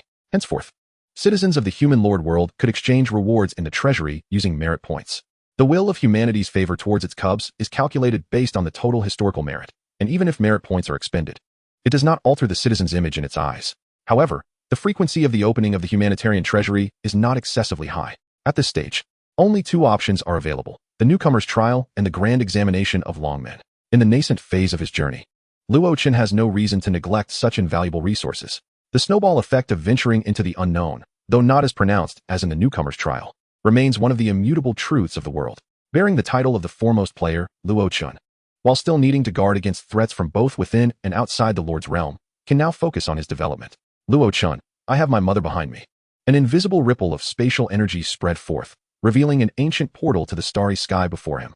At the center of the portal, there lay a commonplace star system featuring a solitary sun, with the third planet in its orbit, a resplendent azure sphere. This is the primordial visage of the Lord's world, the genesis of all, the cradle of players, and a perennial focal point in history lessons each year. Luo Chen extended his hand, and the portal responded, opening to reveal a pristine and luminous hall, reminiscent of the ancient period of the Saint Tang dynasty. The hall is quite magnificent, adorned splendidly. Luo Chen cast a perfunctory glance and swiftly traversed the hall to reach the end of the grand chamber. Upon the towering throne, numerous shards of shattered glass mirrors lay scattered. Each fragment bore corresponding inscriptions: humanitarian selection, curiosities, architecture, heroes, troops, armaments, logistics, citizens, miscellaneous. As a favored offspring of humanitarian ideals, Luo Chen, like countless predecessors, was the first to activate humanitarian selection. The glass mirrors shimmered, gradually revealing an item, a piece of exquisite jade inscribed with countless runes. Luo Chen was somewhat taken aback. A cultivation technique? Unity of heaven and man. Type: visualization method. Quality: 9-colored myth, to be developed. Attributes: 1. By aligning one's heart with the celestial heart, one can choose a certain cave, dimension, world, or universe for visualization, gradually gaining mastery over the principles of celestial operation. The stronger the resistance to the target, the higher the failure rate. Those who have attended school know that a territory is essentially a special world embryo, binding to which world should not require humanitarian instruction, right?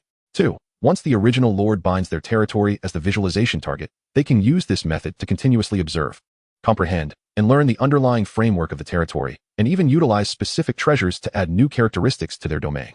The vast chasm of the human lord system is filled with the wisdom of ancient sages, their greatest treasures hidden within the foundational framework of the territory. Go learn. 3. We have never left. After completing the above 2 steps, your citizens can visualize your existence in various ways, thereby achieving the unity of heaven and man. The subjects of your subjects are not your subjects. The troops of the barracks are not your possessions. The skills of your citizens are not your skills. The method of unity of heaven and man will resolve this issue for you. Restrictions: when you choose to practice this visualization method, some incompatible knowledge from main profession inheritances will be shattered, unless you can develop the method of unity of heaven and man to its utmost, thoroughly harmonizing it. Introduction: humanitarian selection, you deserve it. Luo Chen quipped. So, I am the heaven, and my citizens are the people. Unity of heaven and man. Luo Chen's expression turned subtle. I suddenly feel fortunate that there is a broken chessboard in my territory. The knowledge of visualization methods, though not a compulsory topic in the grand examination of longmen, is still a key focus in the curriculum. In the realm of human lords, where celestial beings often manifest, visualization methods can, in a sense, be regarded as a form of voyeurism. To advance further and achieve a state of unity is not simply a matter of mere observation. The thought of that scene sent a shiver down Luo Chen's spine. Luo Chen silently resolved. It seems my territory is destined to tread further down the path of disarray. In the assessment of territorial characteristics, defensive towers and barracks are considered Luo Chen's possessions, yet the troops they summon do not belong to him. The primary reason is that the citizens possess independent consciousness, indistinguishable from natural beings. Thus, to transform citizens into Luo Chen's possessions through the Lord's characteristic assessment necessitates effort on a spiritual level. When both maintain a state of mental unity for an extended period, the territorial characteristics will naturally take effect on the citizens. Indeed, this aligns well with the societal ethos and cultural traditions that Eastern Huang promotes regarding the brilliance of humanity. Knowledge related to territorial characteristics is a focal point in Lord studies, primarily teaching students how to better develop these traits. Luo Chen already had a notion on how to resolve this issue. Yet unexpectedly, humanitarian guidance presented the optimal solution directly. Regarding the second characteristic of the visualization method, the original Lord, Luo Chen, quietly retrieved a finger from his backpack. Is it because of this? The harmony of order and dissonance. Type: mythical curio consumable. Quality: 1-colored myth. Attributes: in the primordial state, using it will add new characteristics to the selected territory. The lowest characteristic level is golden legend, while the highest is 1-colored myth. This trait will be randomly generated across the 7 categories of reality, calendar, language, value, rules, meaning, and dignity. Hint: once, a member of the Tianhuan tribe, in a mundane form, wielded this power akin to the creation of dreams, yet he steadfastly adhered to a human-centered belief, compelling the weak. Thus, within this power lies a hidden door prepared for posterity. If your will is sufficiently strong, igniting the brilliant glow of humanity, you may be able to pry open the hidden door and wield some degree of control over the generation of territorial characteristics. Introduction. All chaos ultimately returns to order, harmony. Chapter 65, Entangled Fate. Is the ability of the harmony of order and dissonance formidable? Undoubtedly, it is terrifyingly strong, yet its uncertainty temporarily restrained Luo Chen's inner impulses. Should a territorial characteristic arise that conflicts with the broken chessboard or the imperial military spirit, Luo Chen would undoubtedly be left reeling from the consequences, just as Luo Chen was grappling with his concerns. The considerate humanitarian guidance delivered the visualization method of unity of heaven and man. Luo Chen's gaze fell slightly, and the price of the visualization method gradually materialized. Price: 10 merits. Introduction: a true blood-curdling bargain. If you do not purchase it, humanitarian guidance will be saddened. Yet, she will continue to love you as always and sincerely hope you achieve countless glories on the path you choose and discover the true meaning of the way. Luo Chen's expression turned resolute. Buy? Not purchasing would be inhumane. The humanitarian spirit is so considerate. If he were to refrain from buying, he would awaken in the middle of the night, guilt-ridden, and slap himself twice. Luo Chen reached out, and the glass mirror rippled. The warm touch, reminiscent of celestial jade, felt as though a loving mother were gently caressing his palm. 10 merits. You have acquired the visualization method of unity of heaven and man, 9-colored myth. Luo Chen caressed the jade, without hesitation, directly placing it against his forehead, merging it with his soul consciousness. Such a precious treasure is best utilized as early as possible. As an inexplicable warmth enveloped him, Luo Chen relaxed and began to sift through the offerings within the humanitarian treasury. Random Hero, Golden Legend. Price: 1 merit. Random Barracks, Golden Legend. Price: 1 merit. Random Defensive Tower, Golden Legend. Price: 1 merit. Random Special Lord Exclusive Skill, Golden Legend. Price: 1 merit. Selectable Cave Paradise, Golden Legend. Price: 5 merits. Selectable Curio, Golden Legend. Price: 110 merits. Humanitarian Benevolence elevates the quality of architecture, priced at 1 point of merit. Gazing at the dazzling array of treasures, Luo Chen couldn't help but smirk. How I wish to possess them. Alas, he lamented, his coffers were empty of merit. He swiftly dismissed several items whose prices were evidently mismatched. For instance, the humanitarian care akin to the Void's benevolence was utterly unworthy of 1 point of humanitarian merit in the market. However, humanitarian will, a mere manifestation of the instinctual essence of human overlords, would not, like unscrupulous merchants, constantly monitor fluctuations in market value to adjust the prices of the humanitarian treasury. The prices within the humanitarian treasury are all-cost prices devoid of profit. Oh, except for humanitarian selection, which is genuinely a loss-making price. The treasure bearing the essence of the 9-colored mythos is not something one can acquire casually. The humanitarian will exhibit great patience, and Luo Chen, too, felt no urgency as he compared the items in his backpack, reminiscing about the current state of his territory, pondering what would suit him best. Survival? Not necessary. Oh wait, he thought, I must acquire a 7-color black box. Resurrection does not cover extraordinary items. If Lilith's egg and Order and Harmony's remix were to be lost, it would surely lead to his demise. Swiftly, Luo Chen scoured the logistics category and located the 7-color black box. 7-color black box. Type: time-space artifact. Quality: Golden Legend. Attributes: 1. Extraordinary item storage box. Conceals the aura of extraordinary items, undetectable by others. 2. Schrodinger's cat. You may place 7 black boxes in various locations, and only you and those you permit can retrieve the extraordinary items stored within any one of the boxes. Description: a painstaking creation of the progenitor of 7-color magic. It is the best home for extraordinary items. Tip: comes with a VIP membership card for the 7-color pavilion, enjoying a 30% discount. For ordering magical artifacts, look for the 7-color pavilion. Luo Chen. 6. The minds of the overlords are indeed nimble. Advertisements have even made their way into the humanitarian treasury. Although somewhat speechless, Luo Chen nonetheless expended 1 point of merit to acquire it. He possessed great confidence in the combat strength and development speed of his territory. Yet the essential items for survival were indispensable. Let us not forget, the blood of a player flows within Luo Chen's veins, with the assurance of resurrection. If he does not court danger, is he still a player? Pli has been harmed. After spending a little time, Luo Chen conducted a brief inventory, identifying talents and items that could potentially bring forth greater possibilities in the future. Territorial traits and Order and Harmony's remix need not be considered. I shall contemplate the next developmental direction once I have digested the unity of heaven and man visualization. Thus, among the remaining attributes, the most promising are undoubtedly the talents of Chessmaster and Rune Master. The requirements for these two talents are quite simple. With a resolute expression, Luo Chen declared, "Humanitarianism above. I wish to see the goddess of luck's undergarments." Suddenly, the humanitarian treasury flickered, and a new entry materialized. Day tour under the skirt of the goddess of luck. Type, special service. Attributes, 1. As stated, no additional effects. This product is solely responsible for safety protection and bears no responsibility for subsequent causal consequences. Tip, the probability of receiving orders from the goddess of luck in the human overlord world is extremely low. Selections can be made from observed civilizations and races. Price, 1 point of merit. Description, do you fancy this kind of vibe? Luo Chen nearly choked on his own saliva, hastily exclaiming, "No, I do not need that." It was a metaphor. The humanitarian treasury continued to flicker, yet this item remained prominently displayed within the treasury. Luo Chen's expression became peculiar as he tentatively inquired, "Do you still accept such requests?" The humanitarian treasury flickered once more, revealing a plethora of items that Luo Chen had previously overlooked. Breeding rights with the mythical creature Feathered Serpent, until pregnant. Breeding rights with the mythical creature Star Soul Titan, until pregnant. Breeding rights with the observed Plain Terra's progenitor beast, until pregnant.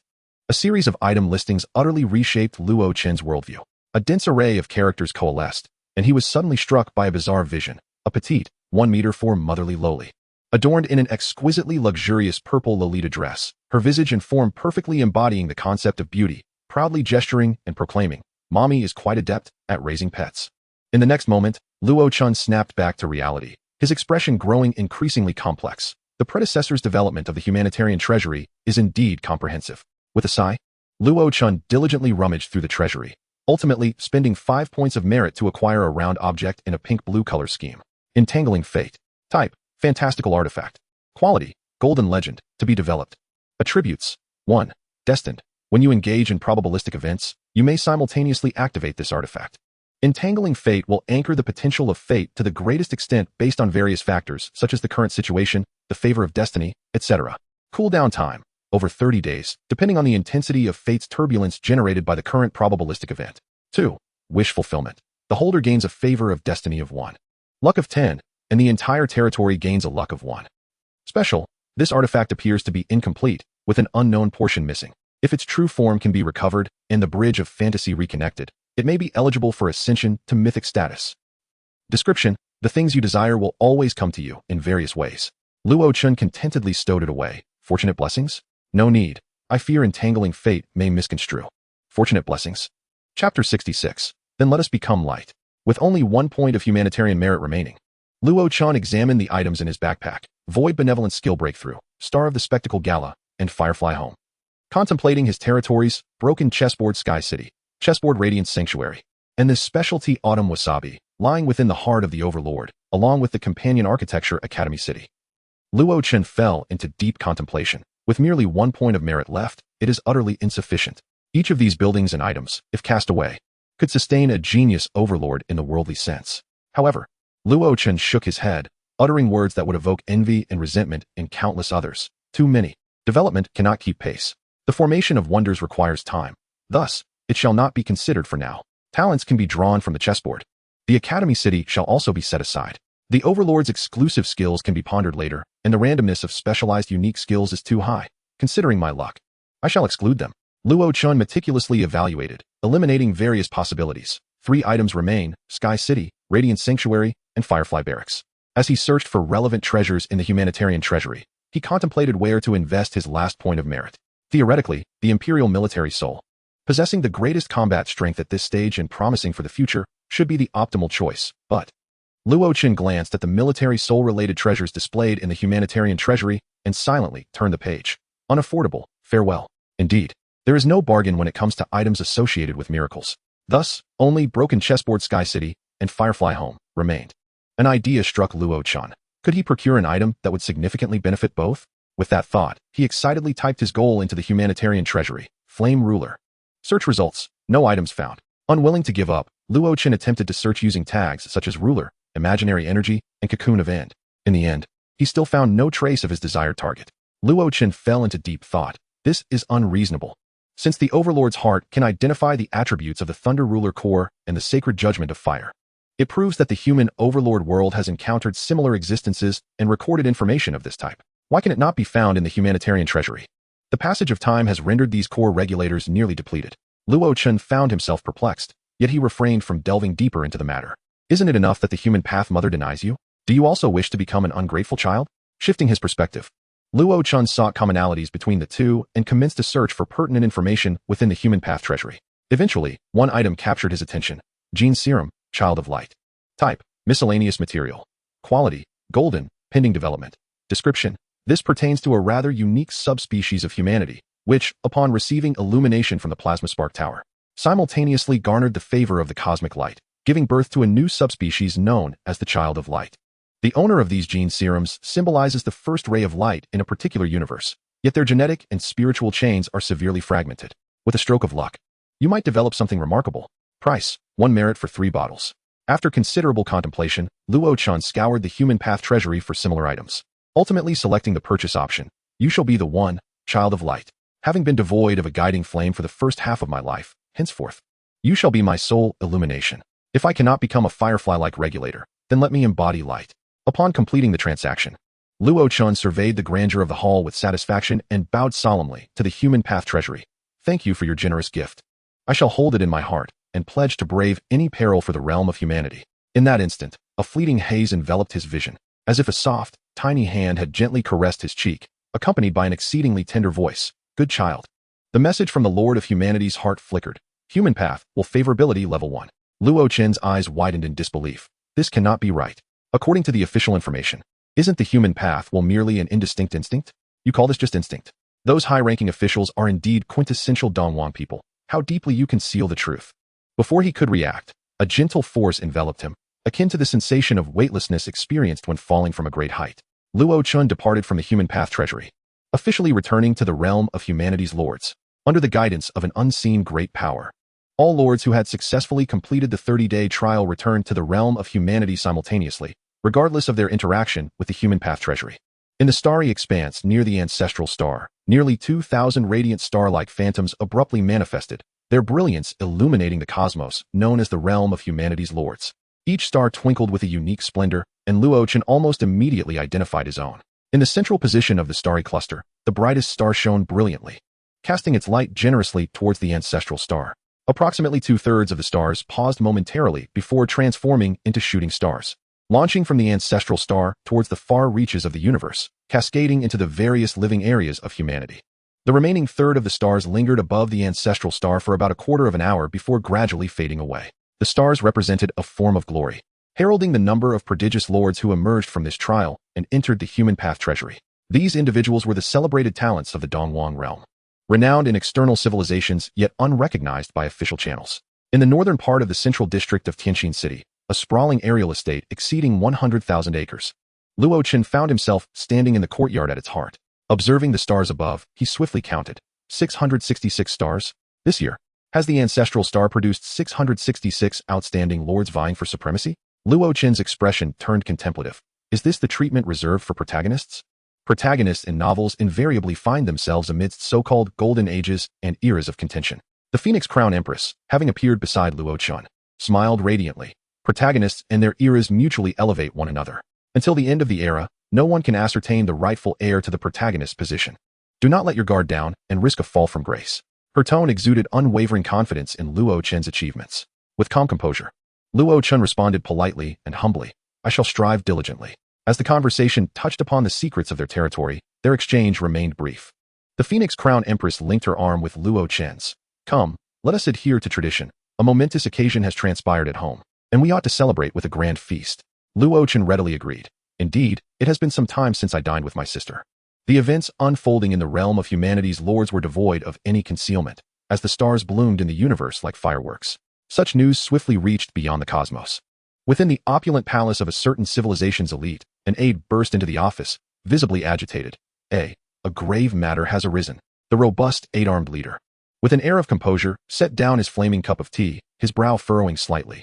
You are my aide. Such alarm is unbecoming? The aide straightened, a hint of embarrassment on his face. The leader nodded, lifting his cup for a sip. Speak. What has transpired? The aide handed over the documents, casting a cautious glance at the leader's posture, discreetly repositioning himself. Otherwise, he might be showered with tea or flames. The latest news reveals that this year's Lord trials in the sect civilization have birthed nearly 2,000 prodigies. The leader paused, his hands freezing, his expression stiffening. Remarkably, he did not spew his drink. The aide, puzzled, glanced towards the inner side of the desk, astonished at the leader's newfound audacity. From the other side of the room, a cold, electronic voice echoed. Detection indicates that the leader is in a state of shock, activating emergency medical procedures. So he was merely rendered speechless. The aide mused, I may have overestimated you. In the brief span of time that followed, numerous observed civilizations bordering the realm of humanity's lords simultaneously released announcements within their own societies. Countless beings discerned the leader's terror through the chaotic wording of the announcements. Run. Flee. The players have emerged. Chapter 67. Retrieving structures, slaying monsters for loot. In the ensuing days, Luo Chen sought the counsel of the Phoenix Crown Empress, acquiring extensive knowledge on territory development. She answered his queries with diligence. As Luo Chen's understanding deepened and his access to the human path library expanded, he began to form a general appraisal of this sister, who was celebrated throughout much of the Donghuang ancient kingdom. The knowledge she possessed undoubtedly surpassed that of ordinary immortals. Her upper limits remained ambiguous, as Luo Chen was unable to accurately assess them at present. Only a few years his senior, her prodigious talent and the territorial system of the imperial dynasty warranted her being affectionately referred to as an empress by the denizens of Tianqin City. Yet, could such a caliber of lord not graduate? Tianqin City was merely a small city within the vast expanse of the ancestral star, lacking significant renown even among the Jiangnan prefectures. The most powerful lord in the public eye barely scraped the threshold of immortality. The Phoenix Crown Empress's standing in Tianqin City was thus evident. Naturally, as the Empress's brother, Luo Chen attracted considerable attention in Tianqin City, with many attempting to forge connections through various means.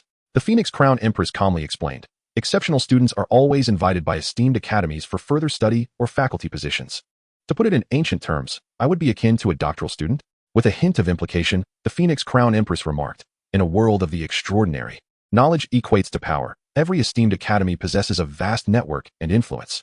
The Academy Alliance and the Education Bureau are among the most pivotal institutions in Donghuang. Luo Chen nodded, I understand. One should not regard esteemed academies as mere schools. They resemble a new type of sect that evolves with the times. Luo Chen comprehended the import of the Phoenix Crown Empress's words and earnestly replied, should I apply to the Mobius Academy after the Longmen entrance examination? The Empress of the Phoenix Crown gently patted his head, her expression darkening. Stop. Don't come any closer. Quickly back off. I have no desire to compete with you. You pervert. Typically, an outstanding junior inheriting the connections and resources of their predecessors would experience a smoother path in both personal and territorial development. However, under conditions of political clarity, the exceptional first-tier players need not concern themselves with such trivialities. They can acquire the most abundant resources within the rules solely based on their capabilities. Moreover, Luo Chen is even eligible for extraordinary rewards. Though the Empress of the Phoenix Crown is nominally Luo Chen's guardian, they essentially belong to the same generation. A docile and obedient younger brother? Excellent. A junior here to snatch resources? Despicable. The Empress of the Phoenix Crown earnestly remarked, with so many prestigious academies in Donghuang, we cannot cling to just one and drain it dry. That would be a violation of natural order. You should carefully select your options. And if there are truly no alternatives, then come to the Mobius Academy. Luo Chen, maintaining a poker face, retorted, Sister, will your behavior of pushing talented students away not provoke the admissions director at Mobius? The Empress of the Phoenix Crown smiled cheerfully. Not a problem. He cannot defeat me. Luo Chen sighed, expressing a hint of pity. I don't want to either. We are both lords of the Fortune Dynasty system, and some rare top-tier resources often have a singular nature. Are you truly vying for resources with your sister? Luo Chen replied, all right, I understand. A flicker of doubt crossed his mind. Did I ever say I would construct my territory into a Fortune Dynasty? The Empress of the Phoenix Crown stretched languidly. At home, she typically refrains from donning heavy imperial robes, and this action unabashedly showcased her graceful figure. Luo Chen averted his gaze, his heart remaining unperturbed. It was not that he was pretentiously serious. Rather, he had witnessed similar scenes far too many times. Who would ever harbor thoughts about their sister? Oh, but she isn't my biological sister, so that is all right. The Empress of the Phoenix Crown tenderly ruffled Luo Chen's hair, according to the traditions of Jiangnan Prefecture. After the new trial, students are granted a month of vacation. How do you plan to spend it? Luo Chen, unflinching, decisively answered, I will stay at home. The Empress of the Phoenix Crown raised her right hand, exasperatedly brushing her forehead. I suspected as much. Do as you please. I will be returning to the academy in a few days and won't bother about you. Do take some time to explore the virtual universe. But steer clear of unsavory places, all right? By the way, do you need anything? Would you like your sister to sponsor you? The Empress of the Phoenix Crown smiled brightly. Of course, but nothing too outrageous. Although the new trial had concluded, Pandora remains eternally present. Luo Chen believed that the Empress of the Phoenix Crown could procure some golden buildings. However, the reality was that his territory was replete with golden buildings awaiting development, and he was reluctant to deplete his sister's resources to support him. Given his current circumstances, such assistance was entirely unnecessary. The activation of the Academy City had stalled at the urban level. Had it been an ordinary academy, Luo Chen could have requested the establishment of a golden academy. After a moment of contemplation, Luo Chen inquired, "Sister, do you have any surplus recycling-type buildings? Could you spare one for me?" The Empress of the Phoenix Crown was taken aback. Is the fortune blessing not effective? Have you not managed to acquire even a single recycling-type building? Luo Chen's expression subtly shifted. It's quite useful, but its focus seems somewhat misaligned. The Empress of the Phoenix Crown noticed the peculiar expression on Luo Chen's face and found it amusing, though she refrained from commenting further. A few minutes later, she produced a model of a pond-like building. No lord would disdain a golden building. I have utilized nearly all that are functional. I obtained 2 identical structures, hence I am keeping one. Willow Pond. Type, recycling building. Quality, golden legend. Attributes, 1. Smoke like willow. Lords and citizens may pluck a branch from the willow by the pond, which transforms into an imperceptible mist, enveloping the citizens entirely. This ability does not conceal aura, nor does it enhance defensive attributes. It solely offers comprehensive anti-scrying capability, but with a high priority. 2. Spirit-locking smoke. Whenever citizens slay non-void biological units, the mist automatically absorbs the essence, life, and soul resources from the deceased units, transmitting them to the spirit pool. 3. Pond smoke. The spirit pool will absorb the resources transmitted back by the mist, combining them into various equipment, items, logistical supplies, etc. The material drop rate is highest, followed by items and equipment, while the drop rate for buildings and artifacts is exceedingly low. Stock. 10 days. There's only one willow, so don't strip it bare. Description, recycling building, monster loot. Luo Chen's eyes sparkled with excitement as he hastily accepted it. Yes, I will cherish it dearly. The second and third attributes were standard for recycling buildings, but the first attribute resonated profoundly with his desires. On the battlefield, amidst the clashing of blades. While such occurrences did not transpire during the new trial, the future may yet witness similar situations where defense increases as clothing diminishes. This attribute holds immense strategic value on another level. The corners of the Empress of the Phoenix Crown's mouth curled upward, her smile mirroring that of Luo Chen. Suddenly, her expression shifted, and a communication popped up. Esteemed sovereign of the star-casting Dragon King, the nine-tailed Luo Li, under the witness of the Mother of Humanity. Dongwang convenes a high-level human council. You possess the right to attend, suggest, and vote. Will you participate? The theme of this meeting, soliciting opinions for the initiation of the 10th Golden Era. Luo Li smirked, her eyes slightly arched, resembling a cunning and charming fox. Then let us go and listen. Luo Li had not deceived Luo Chen. She indeed held the status of a doctoral student. However, beyond her doctoral studies, she had a few other part-time roles as well. Chapter 68, the final form of the high-level Sacred Hall Warrior. Meanwhile, after bidding farewell to Luo Li, Luo Chen returned to his own mansion. Several arcane puppet-like servants greeted him. Welcome home. Congratulations on becoming an official lord. Is there anything you require? Luo Chen, maintaining a calm demeanor, proceeded inward. Please send a virtual universe connector to my bedroom and prepare a pot of black tea. The arcane puppet, resembling a kindly elder, asked leisurely. Certainly. What style of connector would you prefer? Shall I prepare your usual Red Cloud brand, early spring black tea? Luo Chen nodded. Yes, the black tea remains unchanged. For the connector, choose a simple bracelet design. The arcane puppet responded. Understood, wishing you a pleasant day. A few minutes later, steaming black tea and some exquisite pastries were promptly delivered. After a while, the arcane puppet brought several types of bracelets, which Luo Chen accepted all before dismissing the puppet. Luo Chen casually selected a bracelet and donned it. The Lord's heart flickered. External device detected. No hazards found. Connection is advised. Luo Chen commanded. Connect. A warm current surged from his wrist, enveloping the bracelet. The Lord's heart pulsed, and beneath the descend function, a new option appeared. Virtual universe. Luo Chen's consciousness transcended, entering a fantastical and vast universe. The virtual universe bore an uncanny resemblance to the real starry sky, with the architecture and environments on various planets appearing even more magical than reality. Luo Chen's figure materialized in his estate within the virtual universe. The interior decor and equipment indistinguishable from reality. Were it not for the Lord's heart indicating his environment and status, he might have believed he had never left. Luo Chen exhaled deeply, a hint of wonder gracing his features. Truly remarkable. You have entered the virtual universe for the first time.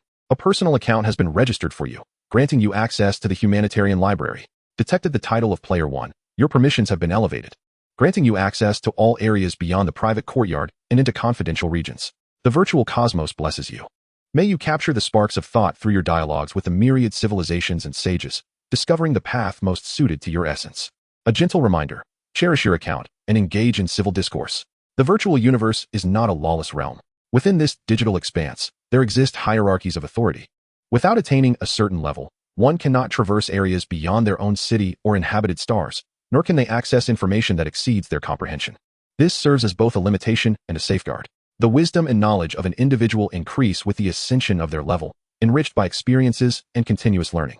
Certain formulas may mislead or even be erroneous in the eyes of university students, yet they represent the finest method for cultivating young learners in elementary stages. Similarly, exposing the nascent generation to overly profound knowledge may result in a dissonance with their current understanding, leading to a metaphorical descent into madness. Additionally, adhering to the ancient traditions of Dongwang, citizens who have not passed the psychological age assessment of the virtual universe are prohibited from entering specialized service venues. Do not overthink.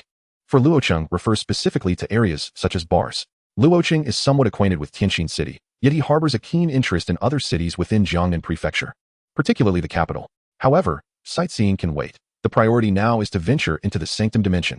The Sanctum troops, among their peers, are considered elite. However, the strength of the Sanctum faction is rather average. Ushering in a new interpretation of the Holy Light, the Sanctum has flourished for hundreds of thousands of years. Yet, the tenets of the Sanctum dictate its destiny. It must either continue to thrive or face utter annihilation, never to rise again. The rationale is simple: the Sanctum, rooted in steadfast belief, will never abandon its cause in the heat of battle. During a cataclysmic assault from multiple fronts, the upper echelons of the Sanctum were obliterated, and all 6 arcs were lost, leaving only a handful of lower-tier members bearing the Sanctum's legacy to seek refuge elsewhere. Fortuitously, the operational style of the Sanctum aligns closely with the values of Dongwang, leading to one of its bloodlines being sheltered by the ancient kingdom of Dongwang, which eventually evolved into the Sanctum faction within its borders. Presently, the Sanctum faction possesses profound knowledge, however, devoid of the Sanctum troops owned by the Lord. Their combat prowess is indeed concerning. Nonetheless, these matters bear little significance to the Lord. The former adversaries of the Sanctum would never dare to take aim at the Lords, knowing the repercussions. Within the virtual universe, in a certain part of the Sanctum dimension, Luo Chen traverses a resplendent sky corridor, flanked by intricately detailed murals that chronicle the entire history of the Sanctum from its inception to its decline. This is the legacy of the Sanctum. An elderly woman, leaning on a dragon-headed staff, conceals her eyes beneath a black veil. The physiological absence of sight does not impede her in the slightest. The benevolent elder, known as the blind nun Akira, warmly welcomes you to the Sanctum. The blind nun Akira is one of the foremost representatives of the Sanctum faction, a rare immortal being among its ranks, possessing prophetic abilities that few others share. Luo Chen offers a polite smile and responds, "Your kindness is overwhelming, Lady Akira. The high-ranking Sanctum warriors have provided me with significant assistance during the trials for newcomers. It is only right that I pay a visit." The astute and seasoned blind nun Akira recognizes the nature of Luo Chen's words. Should she take them literally, that would be her folly. Luo Chen's Sanctum troops were recruited by him personally, and the accolades belong to the Lord's system of the extraordinary, having little to do with her. A sheltered member of the Sanctum, Akira, with clarity of mind, humbly asserts, "You are too gracious. Your ability to revive the valorous warriors of the past is a favor owed to you by the Sanctum." After a round of perfunctory pleasantries, Akira proceeds to enlighten Luo Chen about the intricacies of the Sanctum. Upon reaching the end of their journey, the blind nun Akira solemnly states, "The Sanctum faction wishes to invite you to be honored as a member of the Sanctum in the capacity of the Holy Son." Luo Chen raises an eyebrow, intrigued. "Honored?" Akira responds candidly, "The current Sanctum is unworthy of one of your caliber. We merely wish to borrow your name, given the bond you share with the Sanctum." Luo Chen inquires, "What price are you willing to offer, Lady Akira?" Akira calmly replies, "The Sanctum library shall be fully accessible to you, and we welcome your Sanctum troops to advance their studies within the virtual Sanctum dimension. Furthermore, all the vocational halls will be open to you, allowing your subjects to receive the Sanctum's professional inheritance at any time." Luo Chen maintains a composed demeanor, awaiting further elaboration. Akira continues leisurely, "In addition, we are prepared to present the final piece of the puzzle for the high-ranking Sanctum warriors, the ultimate essence required to achieve the indomitable legion." Luo Chen beams with delight. "Let us forge a fruitful collaboration." If it were another faction or organization, Luo Chen might not have readily acquiesced, but the Sanctum is a steadfast supporter of order and goodness. Allowing them to borrow his name in exchange for the advancement of high-ranking Sanctum warriors is a delightful proposition that Luo Chen gladly accepts. Moments later, a scroll of professional inheritance detailing secret techniques rests in Luo Chen's palm. Professional certificate, secret technique. Type, permanent inheritance item. Attribute, High-ranking Sanctum warriors can utilize this certificate to swiftly master the secret technique of oneness, thus transforming into the ultimate form of the high-ranking Sanctum warrior, the Sanctum Governor. Description: the Sanctum faction's most treasured secret technique. Knowledge is rare, and crafting it into a professional certificate is even more so. Luo Chen's expression brightens. Thank you. As a refugee who has been taken in, their knowledge has been thoroughly cataloged by the humanitarian library, but the library contains only pure knowledge. Much like how ancient humans could discover the principles of nuclear weapon construction online, even possessing fragments of incomplete process diagrams, the average individual would struggle to comprehend it. Struggling to learn?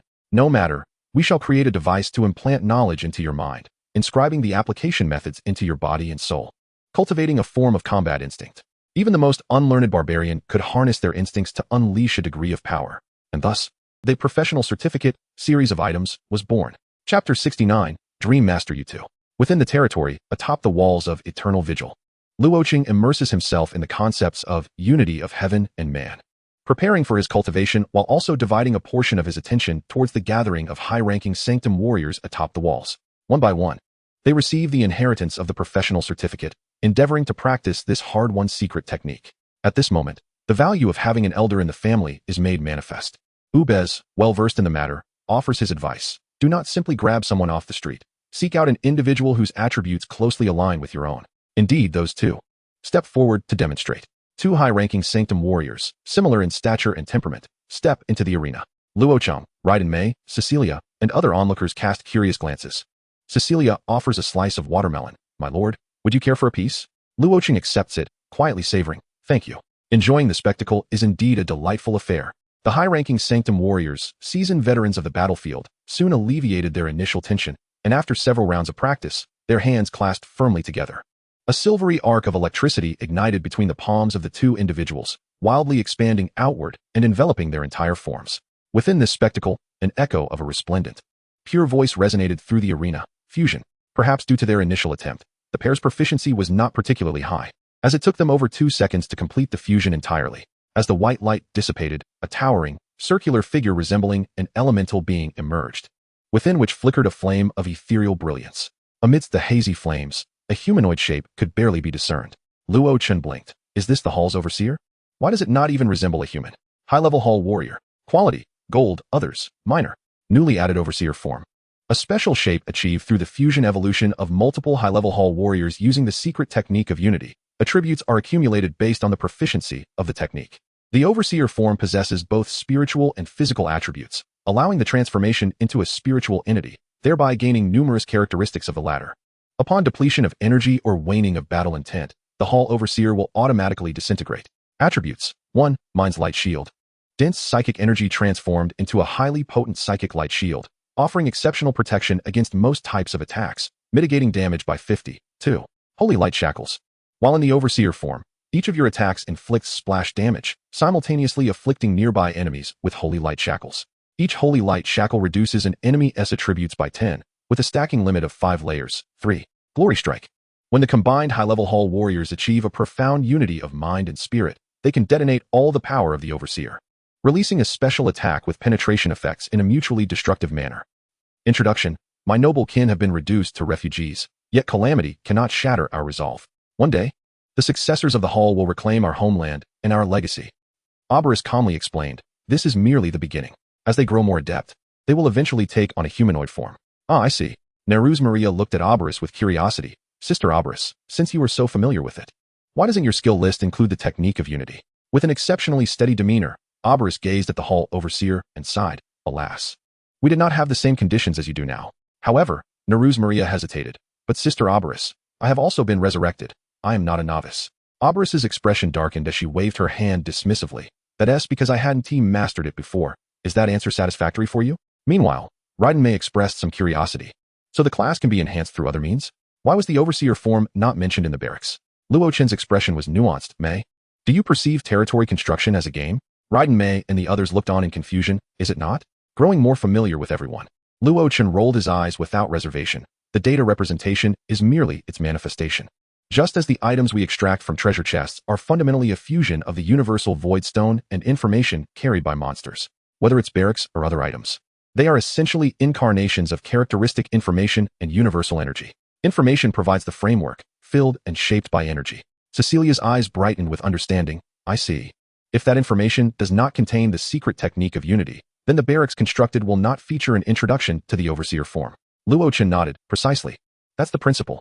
The overseer form can be considered the highest secret of the Hall faction. Such information would not be casually disseminated to the outside world. If this information existed, even a radiant hall before its elevation to a chessboard would have an undeveloped suffix. A radiant hall without this suffix, bearing the title of an unsolvable class, is somewhat misleading. Neruz Maria blinked, focusing on the soldiers practicing combat drills atop the city walls, and suddenly proposed. If all high-level hall warriors merged into one, wouldn't the efficiency of the Lord's massages significantly increase? Empress. Raiden Mei? Luo Chen's expression was complex. Do you remember what you said before? A clean and virtuous succubus? Neruz Maria stood tall, beaming with pride. Being virtuous does not mean one cannot seek companionship. The Lord must be my one and only love across past, present, and future. Is that not the hallmark of a virtuous New Age succubus? Luo Chen, speechless indeed. Neruz Maria had every right to say so, as she was even more qualified than many humans. As the group observed and commented on the various hall overseers, the ethereal palace floating high above the territory trembled slightly. The myriad souls within the mirror released a dazzling radiance that scattered throughout the domain. As the light refracted, one could vaguely discern what appeared to be extremely minute mirrors within. Cecilia's spirit surged with anticipation. My lord, is it Yudo? Has Yudo become the Dream Master? Sensing the changes in the ethereal palace, Luo Chen smiled and nodded. The Star of the Gathering has finally taken its preliminary form. Let us welcome the new guests to our territory. The Star of the Gathering feeds on the naturally dissipated essence, emotions, and spirit. Thus, where in the entire territory are emotions most profound? The answer is evident. The ethereal palace. The boundary between life and death harbors great terror. Yet it also ignites profound emotions, sufficient to provide ample memory essence for the Star of the Gathering. In the not-so-distant future, Luo Chen would establish various rituals and festivals within the territory, including sacrifices.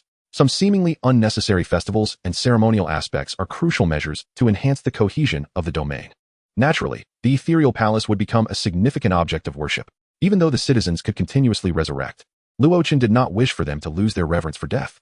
Most importantly, Luo Chen murmured, utilizing the fervor born from sacrifices and celebrations, such as patriotism and love, should overshadow the joy derived from massages, right? The Star of the Gathering is splendid. Yet Luo Chen does not wish for it to be swayed from its harmonious path towards joy by the overwhelming emotions of the citizens. Were such an occurrence to transpire, it would undoubtedly be excessively joyous. Why would massages elicit such emotions? Having yet to experience it, Cecilia curiously inquired, is this massage legitimate? Of course it is. Luo Chen asserted earnestly, the massage techniques of the extraordinary era possess effects that relax the soul and promote physical and mental well-being. Is that not entirely normal? Chapter 70. So, you are a capitalist? After the initiation trial concluded, within a certain room in the ethereal palace, numerous high-level hall warriors transported various devices to create a very standard operating room. The unexpectedly arrived Cecilia was extraordinarily fortunate to have been bestowed with the sacred mark by the broken chessboard. Unfortunately, Cecilia's sacred mark clashed with the Shaniate holy blood within her. After sifting through the resources of the humanitarian library and consulting his sister, Luo Chen arrived at the simplest, least costly, yet effective solution, a genetic separation surgery. That is, to detach either the sacred mark or the Shaniate holy blood from Cecilia's body. Which one should be removed? Does this even require questioning? Surely, it must be the sacred mark. Who would dislike a sacred mark resembling Cecilia almost identically? Luo Chen retrieved the Lilith's egg and infused it with energy. The oval, soft substance expanded, forming a pink, girl-styled operating table. Luo Chen donned a solemn white surgical gown, masked and gloved, his expression grave. Come forth. Cecilia casually approached, reclining on the operating table with not a trace of tension visible on her face. An entity capable of summoning her from a parallel world. A leader who inspires soldiers to willingly embrace death. Surely, it is merely a minor surgical procedure. What could possibly go awry? Luo Chen stood beside Cecilia and the operating table, taking several deep breaths. Remain calm. Do not be anxious. Cecilia calmly reassured him. My lord, I am not nervous. You may proceed without concern. I am a Valkyrie. How could I fear pain? Luo Chen replied. No, I am speaking to myself. Cecilia's expression suddenly stiffened, a flicker of unease rising within her. Ah, are you implying? Luo Chen nodded, his eyes sparkling with anticipation as he regarded Cecilia, seemingly seeking her approval. This is my very first surgical endeavor. Rest assured, I shall approach it with utmost seriousness, ensuring you a most comforting experience. Cecilia replied. I was initially quite at ease, but now I find myself utterly unsettled. On the opposite side of the operating table stood a wood elf knight. selected from the ranks of high-ranking holy knights, proficient in the healing arts. She gently consoled, "Fear not. My lord has specially positioned the operating table within the Hall of Heroes for you. Even if you were to perish, you could be resurrected instantly, and the procedure would continue," Cecilia exclaimed. "If possible, please refrain from such deliberate arrangements." Upon hearing the elf knight's words as a surgical assistant, Cecilia's heart sank further. Having arrived in this fantastical and grand world, surrounded by like-minded companions, why had matters devolved to this state? Luo Chen, with an impassive expression, swiftly silenced Cecilia. "Be quiet. You are hindering the physician's performance." Utilizing his divine authority within his territory, Luo Chen was able to observe the genetic structure at a fundamental level. Thus, amidst the ranks of holy knights who were solely trained for combat, Luo Chen emerged as the most appropriate choice for the role of lead surgeon. After all, with the Lilith's egg present, death was not a possibility. Luo Chen's hand trembled slightly, causing the surgical blade to slip. He retrieved it with a stoic demeanor. Cecilia widened her eyes in alarm, but could not utter a sound. The elf knight glanced at Cecilia's heart.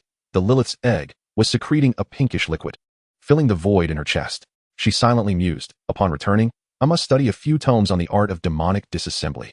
I would rather perish upon the battlefield than lie upon an operating table." Though Luo Chen's practical experience was somewhat limited, his theoretical knowledge remained sound.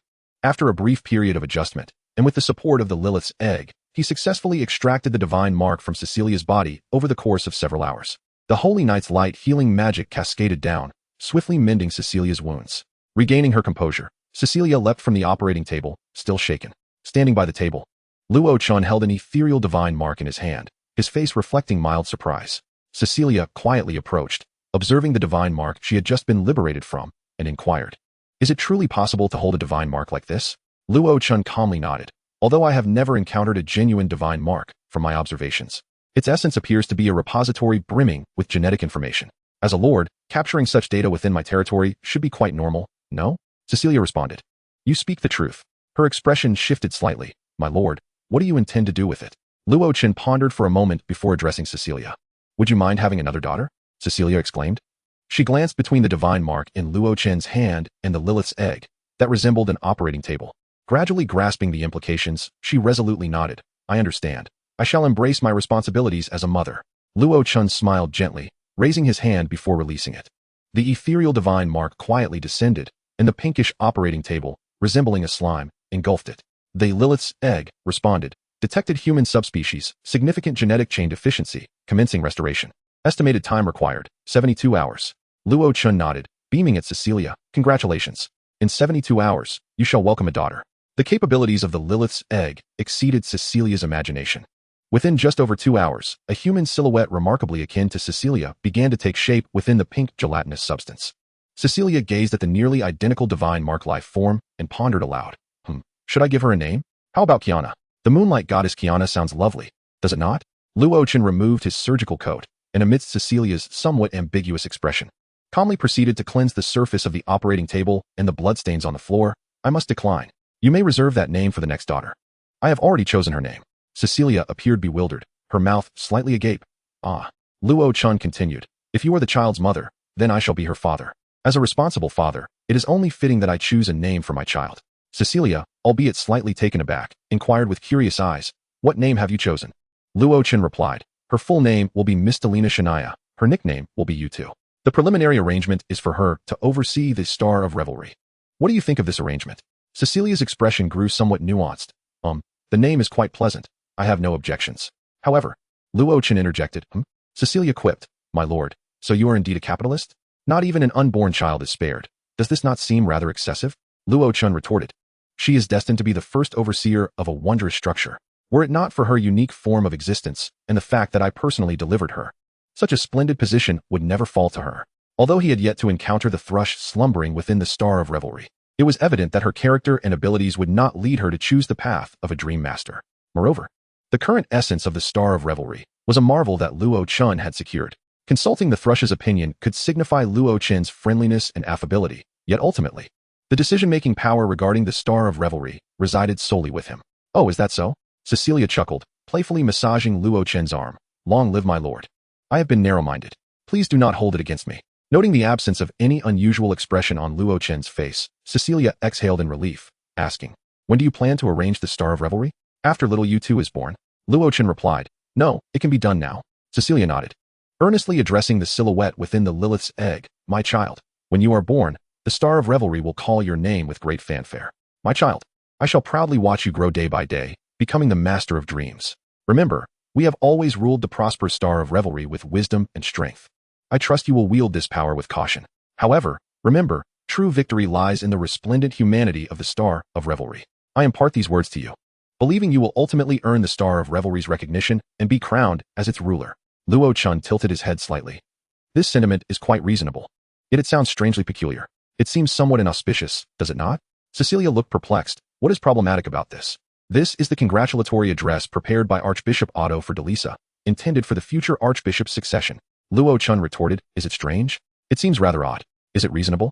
It indeed appears quite so. With a stoic expression, Luo Chen added, fortunately, you did not name her Arthas. He certainly did not wish to be ambushed by the illustrious sword of filial piety.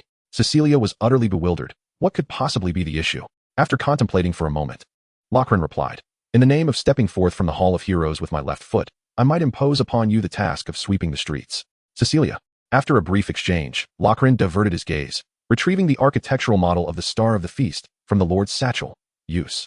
The architectural model of the Star of the Feast trembled gently, emanating a peculiar rhythm, subtly refracting fantastical hues akin to crystal. Please select a placement target. Suddenly, an unusual transformation occurred within Lochran's vision, revealing the myriad items within the Hall of Heroes, each displaying an entirely different aura. Within the 20-level browsing privileges of the Humanitarian Library, the origins of wonders remained an unfathomable secret. Lochran only vaguely comprehended. Wonders are among the ultimate embodiments of architectural types. Each wonder symbolizes a particular miracle. Thus, under the influence of miracles, the existence of wonders often assumes a remarkably unique form. Within Lochran's sight, be it the Hall of Heroes itself, the myriad soul mirrors, or even some ordinary decorations, including Cecilia herself and the Egg of Lilith, could serve as a resting place for the Star of the Feast. Lochran raised an eyebrow. Are all wonders thus? Or is this Star of the Feast, based on the primordial memory realm, rather unique? Theoretically, any object could accommodate this Star of the Feast, yet the two would inevitably influence one another. After a moment of contemplation, Lochran's gaze fell upon the soul mirrors within the Hall of Heroes, gently extending this Star of the Feast before him. Placement location confirmed. The Star of the Feast and the Soul Mirror are merging. Please await the birth of the primordial memory realm in tranquility. External plugin detected. Constructing the Hall of Heroes. Shall it be linked with the Star of the Feast? Without hesitation, Lochran grasped the Egg of Lilith and tossed it in as well. External plugin detected. The artifact. Egg of Lilith. Shall it be linked with the Star of the Feast? External plugin detected. Unknown entity of humanoid origin. Shall it be connected with the Star of the Feast? Lochran's expression remained unchanged. All approved. Please set the permissions for the external plugins within the Star of the Feast.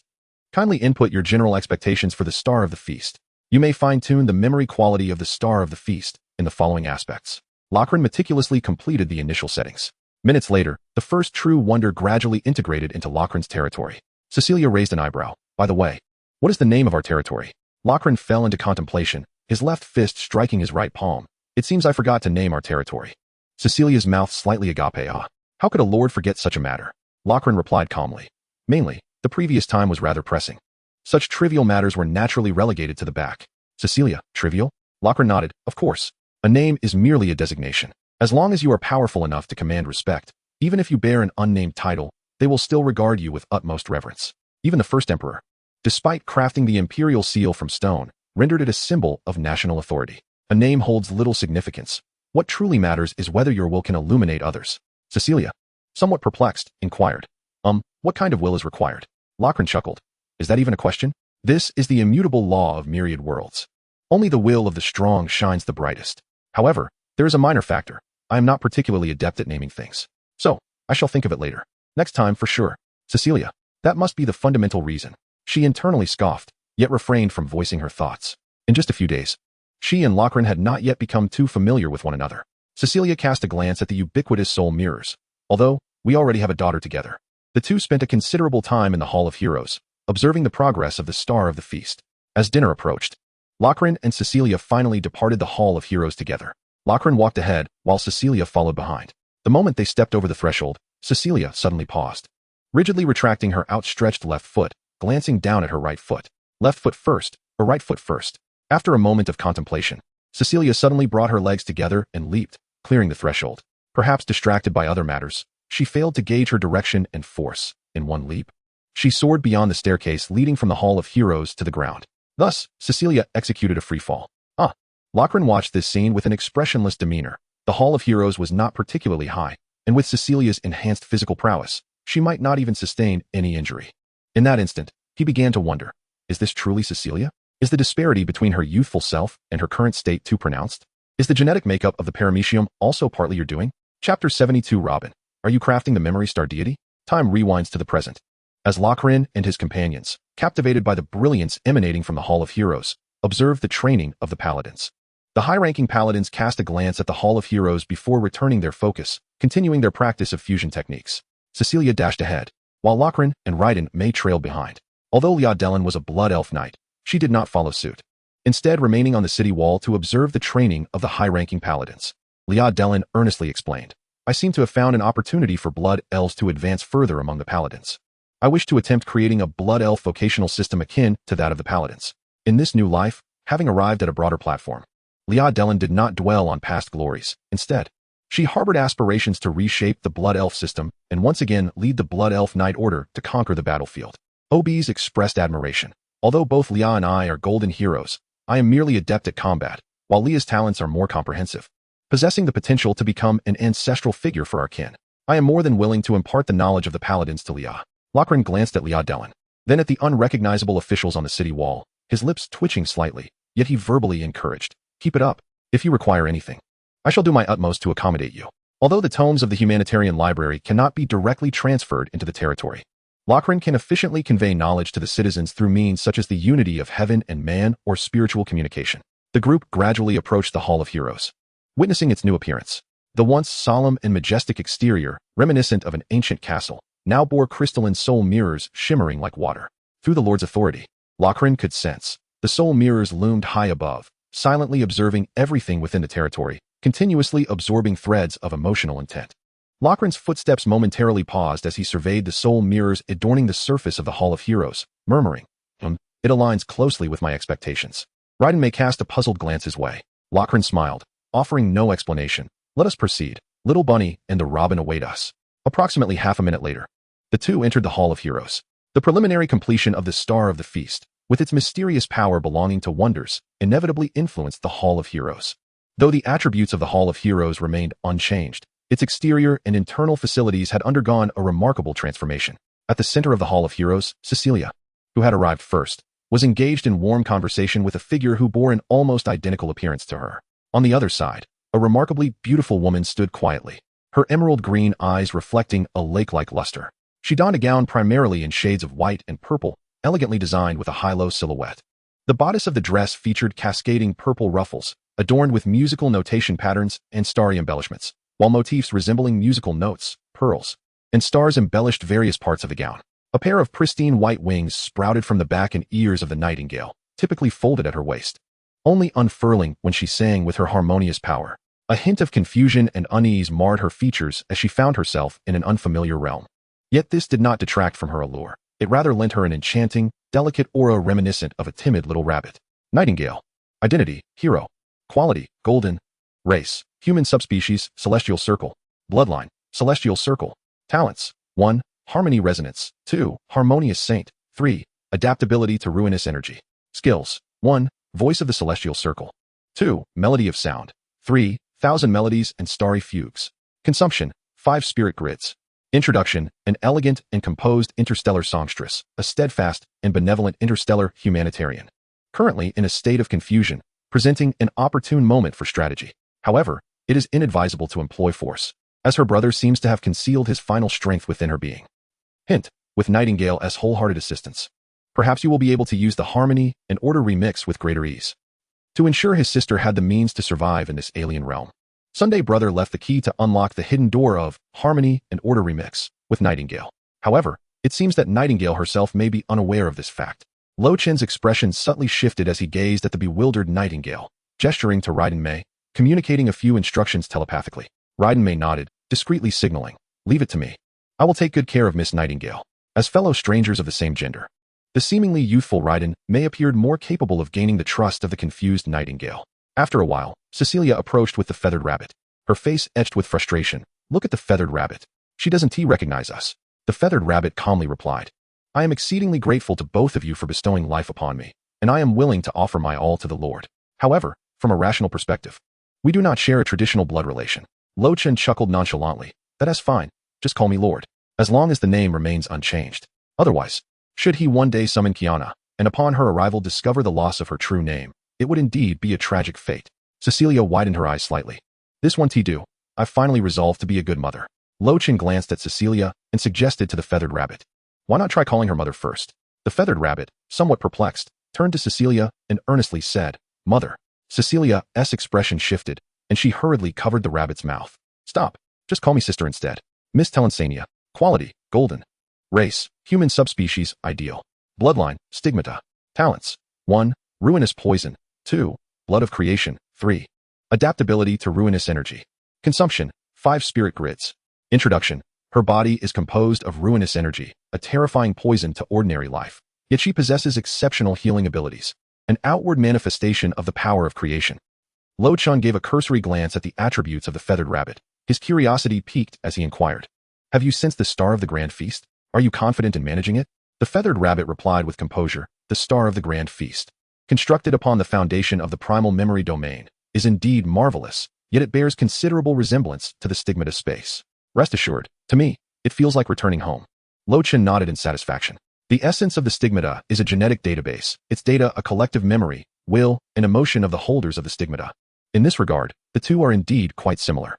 Thus, within the territory, no one is better suited to manage the Star of the Grand Feast than the feathered rabbit, who has attained sentience from the stigmata. Unbeknownst to when she had approached the two, Nightingale observed the feathered rabbit with a hint of astonishment. The Star of the Grand Feast, primal memory essence, akin to the stigmata essence of the rememberers, resembling a crystal mirror of the soul, transforms legends from the past, rare memories, into treasures, light cones, in the Hall of Heroes, flowing memory courtyard. An incredible thought emerged in Nightingale's mind. Lord, are you, in fact, creating memory star gods? Luo Chen remained noncommittal. What do you think? Nightingale, Chapter 73, The Public Enemy of the Sanctuary? Luo Chen did not directly address Nightingale's bewilderment. Nightingale paused momentarily, then, having completed her own mental extrapolation, bowed slightly with an apologetic demeanor. I apologize. I have overstepped. Such a secret of creating star gods could hardly be casually disclosed, especially considering she was merely a newcomer. Luo Chen's inner thoughts reflected. Nightingale speaks with such lofty ideals. I am, after all, a lord. I cannot simply admit that I am merely coveting the 12 golden units of the Star of the Grand Feast. If feasible, Luo Chen would naturally wish to have a memory star god under his command, yet the reality is without a viable theoretical framework, without ample knowledge, and without a reasonable blueprint, he would be foolish to attempt creating a memory star god. This is not confidence, but folly, unless, perhaps, a miracle could befall this Star of the Grand Feast a second time? Is that even possible? After a brief exchange with Nightingale, having arranged her accommodations, Luo Chen entrusted her to Raiden Mei, instructing her to help Nightingale acclimate to the territory. Luo Chen held great confidence in his domain. He was certain that if Nightingale lived here for a while, she would inevitably feel a sense of belonging. Even among the many new generations within the Lord's world, the environment of his territory was absolutely boom. Lord, Lady Tianhua has once again destroyed the training grounds. Luo Chen did not possess a training type structure. The training grounds of the territory were constructed from materials gathered independently, lacking the benefits of prefabricated structures.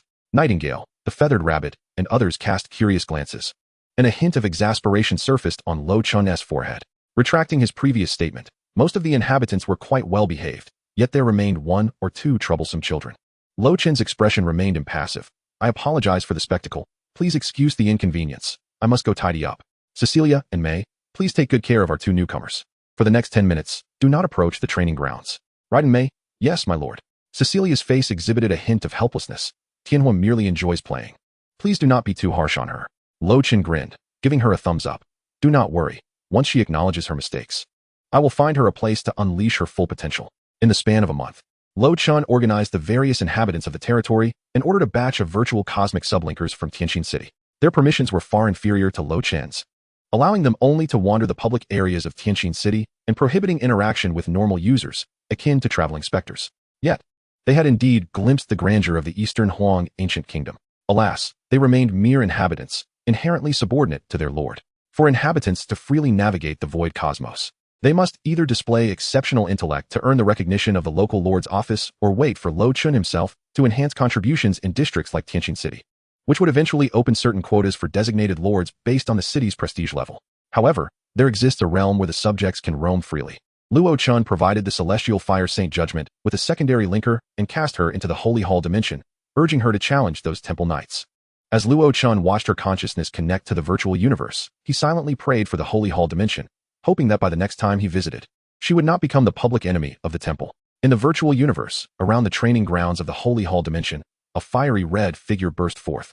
Let us engage in a life and death battle. Meanwhile, Luo Chen meandered through Tianqin City with a multitude of subjects. Seizing the opportunity to capture a photograph of the 3 lifetimes of love, professional certificate, and the attribute list of the exclusive building, posting it for trade. The audience for 3 lifetimes of love was somewhat limited. Recently, there seemed to be no particularly large-scale auctions, and sending it directly to the auction house risked it being unsold. Thus, it was preferable to post on various popular forums and await buyers. Regrettably, throughout the past month, the anonymous trading post established by Luo Chen attracted only a few onlookers commenting 666 and other nonsensical phrases like full of brawny men and top masculine. Occasionally encountering a few buyers, they were merely opportunistic resellers attempting to snag a deal. Without hesitation, Luo Chen blocked them and promptly added a priority consideration for golden quality human species researcher heroes and other trading items of the same quality to his post. He decided to wait a little longer. If nothing suitable came along, he would first check the inventory at Tiana High School. If that yielded nothing, he would have to rely on his sister's gold coins. The matter concerning the collapsed dead soldiers was not urgent. Luo Chen could seek out a human species researcher after he obtained a coordinate for the undead world from the school and initially materialized Chongqing City. Even if he couldn't find one immediately, he was more than capable of stepping in himself. In most circumstances, lords do not partake in battles. Thus, most lords will consciously or unconsciously acquire a craft. Common types of crafts include, but are not limited to, research-oriented lords, logistics lords, support lords, agricultural lords, and leisure lords. Luo Chen belonged to the versatile type, as the educational investment by Luo Li in him over the years was not in vain. Having been tempered by society, Luo Chen understood the significance of knowledge, dedicating himself to learning with diligence and fervor. At Tiana High School, on the eve of class reassignments for the new cohort of seniors, the institution sent out a notice. Please return to your respective classrooms at 10 o'clock tomorrow. The school will reassess your classes based on your abilities. According to the document issued by the Eastern Huang Education Department, we have confirmed your official lord status. Student Luo Chen, please proceed to the tiered classroom in the administration building number 1 for a strength assessment. The school will classify you into Lord Class 1, 2, or 3, each with different benefits and allowances. Please showcase your prowess. The following day, the official class assignment day arrived. Luo Chen stretched lazily, rising at a leisurely pace and boarding the smart hover car provided upon his enrollment at Tiana High School, directing it toward the institution. In the ancient nation of Eastern Huang, different stages of education often carry distinct significance or missions. For instance, the Enlightenment class at the elementary stage is collectively known as the interest cultivation phase, emphasizing freedom. During this stage, students frequently engage in activities under the supervision of teachers, embarking on journeys to various realms deemed 100% safe for observation, exploring their interests at will. Teachers at this stage play a crucial role in fostering good study habits, establishing unique cognitive approaches to the world, and importantly, nurturing an enduring curiosity about all things in nature. Furthermore, educators are tasked with curbing unconscious misdeeds by elementary students, praising their unintentional good deeds, and striving to construct a suitable moral compass and worldview for the students. The standards of good and evil here are implemented in accordance with the latest edition of the Guidelines for Social Morality for the Public issued by the Eastern Huang Nation. As students progress to junior high, they begin to formally engage with academic knowledge, with various subjects infiltrating their minds through either clever or unscrupulous methods, actively or passively. Given the average physical fitness and memory capacity of Eastern Huang's junior high students, this is generally not a significant issue, except for history class. Subsequently, those students who pass the National Junior High Basic Knowledge Assessment can advance to high school the following year, where they will formally begin their studies in martial sciences. Finally, upon entering their senior year, they participate in the Global Unified Ancestor Worship Ceremony, organized by local lord offices, which employs a new trial mechanism to select lords from non-lords. The criteria for class assignments among lords are straightforward. The stronger one prevails. Chapter 74. I, the First Emperor, demand funds. Tiana High School's administration building No. 1 is outwardly proclaimed as a building, but is, in fact, a small world with an independent ecology, comprised of multiple dimensions. The terms building and class are merely historical remnants from ancient times. Just like Class 3, 2, which outwardly claims to be a class, but is actually an entire cluster of the Tianzhu mountain range. Over the past 2 years, Students have had the opportunity to cultivate flowers and grasses on their respective territories, engage in life and death sparring in public areas, and even conduct numerous civilization experiments. They acquired a myriad of small, short-lived, rapidly evolving, and highly adaptable lower life forms, intervening in their growth through various means to cultivate tribes, city-states, and nations. Ultimately, mere days before the Lord Awakening ceremony, a grand civilization battle royale unfolded. Luo Chen vividly recalls that the final victor was a seemingly frail girl with a flair for drama, prone to table flipping. How does Luo Chen know this so clearly? Oh, it was he who provided those lower life forms, and he had even convinced the homeroom teacher regarding the matter. In return, all participants' cultivation data and knowledge outcomes would be replicated and handed over to Luo Chen one-to-one. Thus, he is often referred to as High Above. Luo Chen's smart hover car traversed the dimensional gateway, entering Administration Building No. 1, and arrived at the realm known as the Tiered Classroom, guided by the floating signboards above. It was an expansive grassy field, with 3 doorways standing in the center, labeled 1, 2, and 3 respectively. After parking in the designated airspace allocated by the school, Luo Chen descended the transparent staircase, slowly making his way toward the grassy expanse. The puppet master has arrived. A familiar voice rang out from nearby. A lively girl in a white ancient-style dress with black hair waved her hand excitedly, exclaiming, this way, everyone is here." The title of puppet master for the class 3-2 students was a term of endearment they had bestowed upon Luo Chen. In response, Luo Chen approached the girl and quipped, "Is there such a resounding reputation for a puppet master?" Lu Xiaolu grinned, "That has nothing to do with us. Who told you to consistently rank first in the city? Who in Tianxin City doesn't know your name?" Nearby, old classmates chimed in, "Yeah, it's your own fault for being too high profile. Don't try to shift the blame onto us." Luo Chen retorted, "All you do is cheer. When it comes to playing games, why don't you invite me to join?" Lu Xiaolu made a pause gesture. No. If you join, can this game even be played?" Luo Chen smiled. "What? Are you worried I'll cheat?" Lu Xiaolu rolled her eyes, retorting, "You might as well cheat. That way, if we lose, we can at least have a psychological consolation. The true despair lies in the stark difference in hard power. Even in defeat, we can find no excuse." After a brief exchange of pleasantries, Luo Chen found himself surrounded by the former students of class 3-2, with a total attendance of 33 individuals, comprising about 4/5 of the class. Even in this era, a significant portion of individuals have failed to pass the novice trials. The majority of those eliminated are likely lords of gray and white quality, with only a small fraction of those above green quality facing elimination due to either their inadequate skills, inability to discern the weaknesses of monsters, poor command, subpar combat results, or simply misfortune, just as in the case of Luo Chen's encounter on the second day of the trials, where he was struck head-on by a devastating blow from the calamity insect race. Those lords who cannot withstand such challenges may very well perish on the spot. In the prevailing perception of the outside world, the void will, a conglomerate of the endless void, is believed to be capable of matching the will of humanity in a contest of strength, under the mutual restraint of both parties. The ultimate design of the novice trial mechanism theoretically yields a pass rate of 50. The fact that the pass rate in the Donghuang ancient kingdom stabilizes above 80 is already quite impressive, when combined with data from other nations. The global pass rate for human lords hovers around 70. Previously, Luo Chen harbored doubts regarding this statistic, but he has come to understand. It appears that the will of humanity is rather naive in its dealings with the void will. Students who do not pass may choose to withdraw from the trials and seek refuge with a family member, clinging to the stature of a lord in their clan, thus leading a life free of worries. Conversely, those who are less fortunate but possess commendable individual talents may opt to transition into other systems, becoming the most common type of individual practitioners across myriad worlds. Among these, a considerable number gaze with hopeful eyes towards their former classmates, aspiring to join their territories. Without resurrection structures and reclamation buildings, they can hardly be considered players. Not only the practitioner students, but even some lords, having witnessed the spectacle of the Star of Convergence a month prior, now regard Luo Chen with a spark of fervor in their eyes.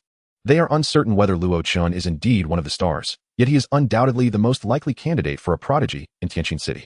Lu Xiaolu tugged at Luo Chen's sleeve. "Hey, great demon king, do you accept subordinate lords? Can I cling to your leg?" Although her voice was seemingly quiet, it attracted the attention of many nearby. Despite the Donghuang ancient kingdom's efforts to enhance the ambition of the new generation through various systems, the overwhelming material conditions still lead some to contemplate how to take it easy. Luo Chen glanced at Lu Xiaolu, comprehending her intent, and jested, "I do not accept subordinate lords, but if you are willing to relinquish your lord status and cede your entire territory, I might consider it. Furthermore, I will conduct a screening of your subjects. Those who do not meet the standards will need to be sent back. Additionally, you shall be responsible for the sanitation of the territory's streets." Lu Xiaolu placed her hands on her hips and shot him a glare. "Absolutely not. No way. Indeed. There are no misnomers in this world. You are truly a voracious demon king. Luo Chen replied with a smile. Thank you for the compliment. Upon overhearing this exchange, those around them dismissed their previous notions. In a private chat on their communication app, Lu Xiaolu boasted, how about that? Am I impressive? Now nobody will bother you. Remember, you owe me a favor. Eyes sparkling, Luo Chen calmly replied. Wasn't I simply cooperating splendidly? Ugly rejection, this trivial matter, I can resolve on my own. Seeking a favor? How fanciful. Lu Xiaolu regarded Luo Chen with a peculiar gaze, sizing him up and nodding silently. Luo Chen inquired, what are you looking at? Lu Xiaolu responded, based on what you just said, my conjecture regarding you being a prodigy has increased several percentage points. Are you truly one of the stars? Share the secret with me. I assure you, I won't leak it. Luo Chen remained composed. Oh, his identity as the top player provided him with immense security. He would not deliberately conceal his identity, yet there was no need to expose it casually, as that would only attract a swarm of bothersome flies, such as those fervent challengers and clueless opportunists. Unless there were benefits involved, Luo Chen quipped, I, the first emperor, shall require compensation, 1 golden material, and I shall divulge this earth-shattering secret. Lu Xiaolu coughed. Well, I don't really have that strong a curiosity. While materials may not be as valuable as buildings, who would part with a golden material just for a hint of curiosity? After all, who hasn't encountered prodigies of the Star of Convergence level? Could you possibly be a top player of exceptional caliber? Chapter 75. This melon suddenly lacks flavor. At Tianhe University, the bell for class separation rang punctually at 10 in the morning.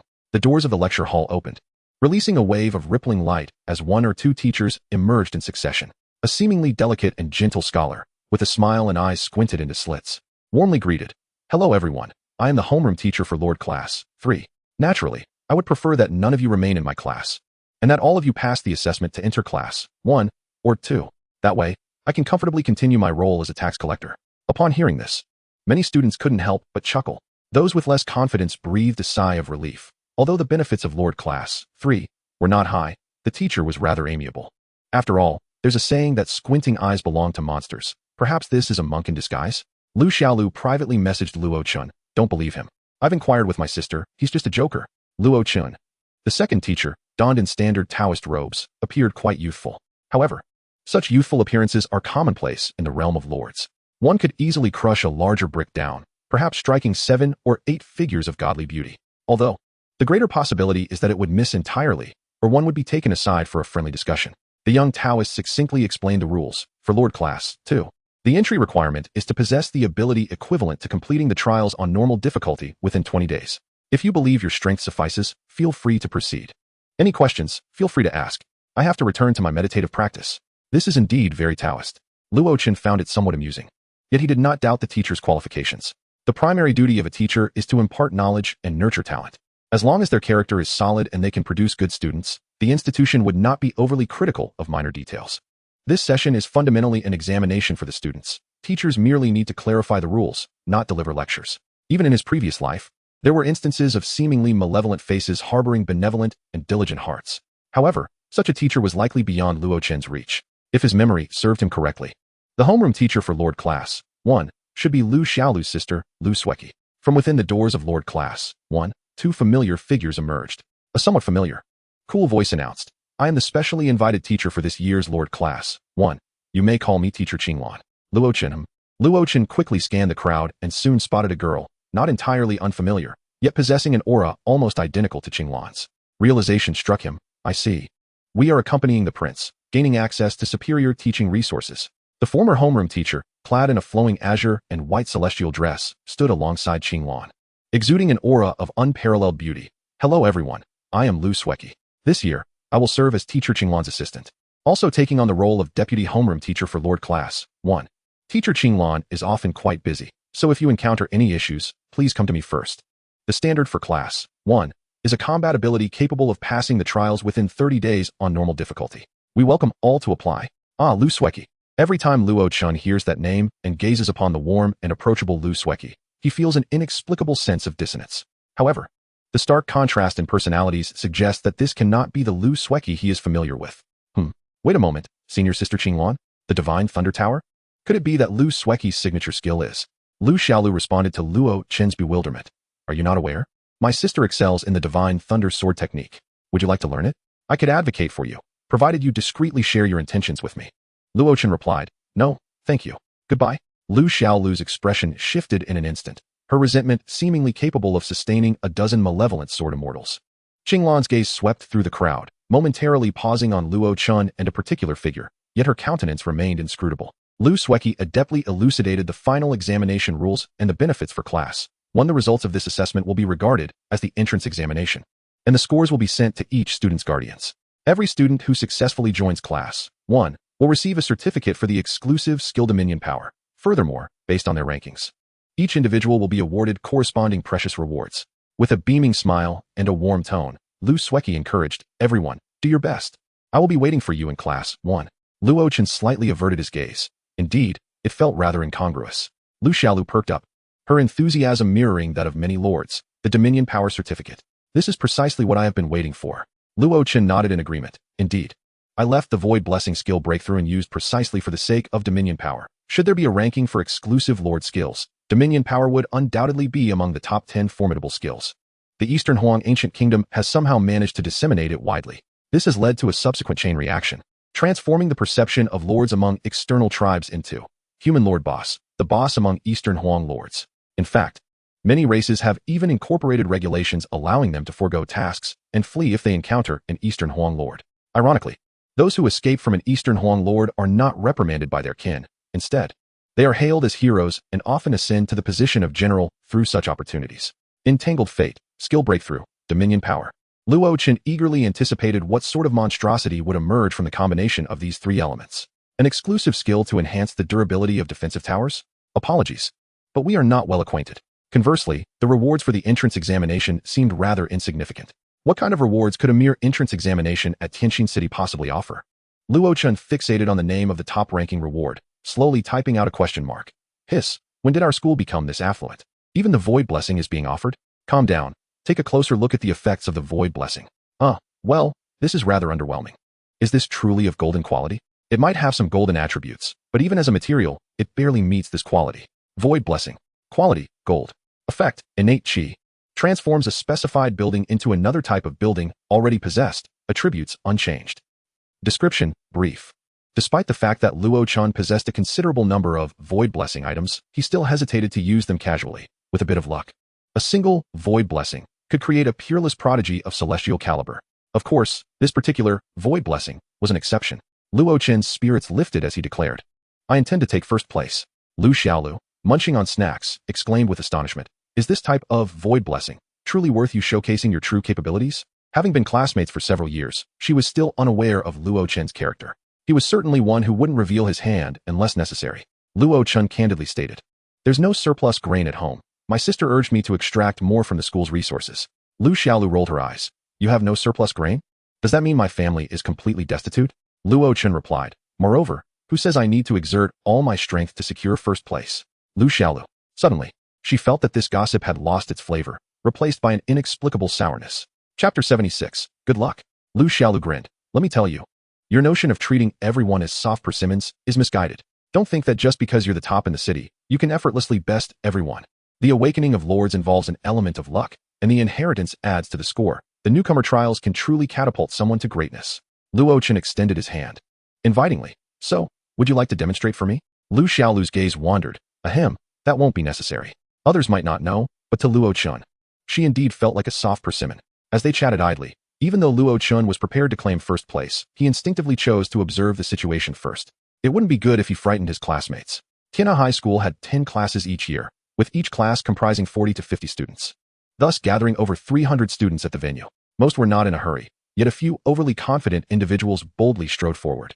A robust boy with acne approached the entrance of class 1, bowing to the two teachers, third year, 5, Zhengbo. Lu Sueki glanced at him and remarked to Qinglan beside her, "Zhengbo, ranked 13th in the school during the second-year finals, with martial arts scores only second to Luo Chen and Qing Shanyu, awakened. The report states a White Lord's heart." Zhengbo nodded, showing no signs of embarrassment. "Indeed, I am the White Lord's heart. I merely happened to gain a bit of fortune during the newcomer trials, just here to set an example and lay a foundation." The students murmured, "Uff, do you think we believe you?" The true bottom-tier student was cowering at the back of the crowd, too afraid to move. Lu Sueki gestured. "I have opened the permissions for you. You may temporarily summon defensive towers or other buildings or soldiers, and heroes shall descend. As long as you can break through the entrance, class 1 welcomes you." Zhengbo summoned a simian soldier, standing nearly 5 meters tall. its dense fur unable to obscure its bulging muscles, with 4 arms sprouting from its back. Luo Chen and the others refrained from probing its attributes. Each soldier was protected by the rules of their respective territories, and prying into their conditions could easily be sensed by the Lord, which was rather impolite. As someone who had witnessed the most types of monsters among all the students, Luo Chen could conclude it was at least purple tier. Luo Chen was somewhat surprised. The level of lords in this cohort is remarkably high. The creature beat its chest, striding towards the entrance. The 6-armed simian raised its limbs, showcasing a speed that belied its size, and after a light run, leapt high, its 6 fists glowing with a dusty yellow aura. The 6 fists landed firmly upon the seemingly unyielding door. Boom. Crack. An invisible barrier abruptly materialized, briefly resisting the force of the 6 fists before shattering. Lu Sueki announced. Time taken. 55 seconds passed. Zheng Bo did not retract the simian soldier, but instead cheerfully waved to the crowd below. Ah, I just happened to unleash my life potential. This was an extraordinary performance. Haha, I hope I haven't embarrassed anyone. The students stared blankly at Zheng Bo, and for a moment, the atmosphere turned rather cold. Yet Zheng Bo remained unfazed, turning to mount the back of the simian, supported by its 4 arms, as if surveying his territory. Everyone, do your best. I will be waiting for you in class 1. It was merely good luck. I believe your strength surpassed mine. If the situation permitted. Zheng Bo's former classmates would have certainly given him a justifiable thrashing. Several teachers, however, observed the scene with amusement, showing no intention of intervening. Zheng Bo neither oppressed his classmates nor resorted to violence. Verbally, he adopted an air of nonchalance, claiming that his success was merely a stroke of luck, while others were undoubtedly more capable. Although everyone recognized the sarcasm in his tone, he left no incriminating evidence behind.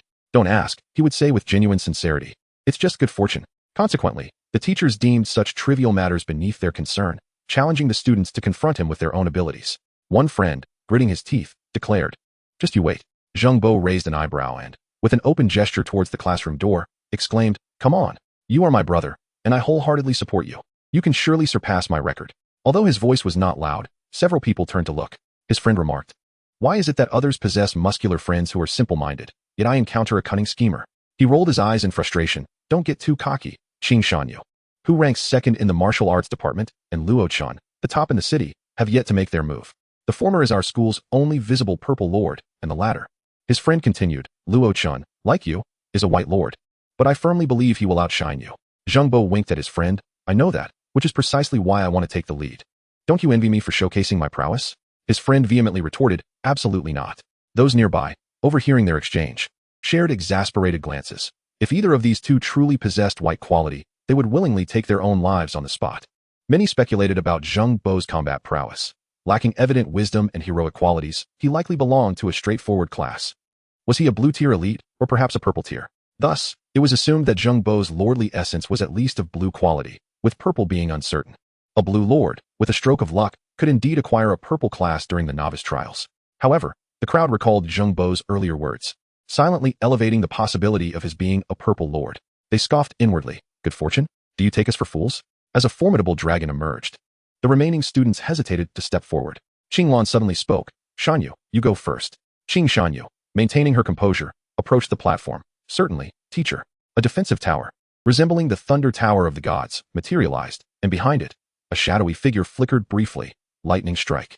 2 bolts of thunder converged, striking the door with tremendous force. Lu Sueki announced, "Time taken. 32 seconds passed." Qing Lan, having sensed something, smiled subtly. "Not bad." Qing Shanyu stood tall, her profile exquisite. Bowing slightly with courtesy, it was merely good fortune. "Without your guidance, I would find it difficult to achieve such results." Qing Lan said nothing further, simply gesturing for her to leave. Next, Qing Lan fixed her gaze on Luo Chen.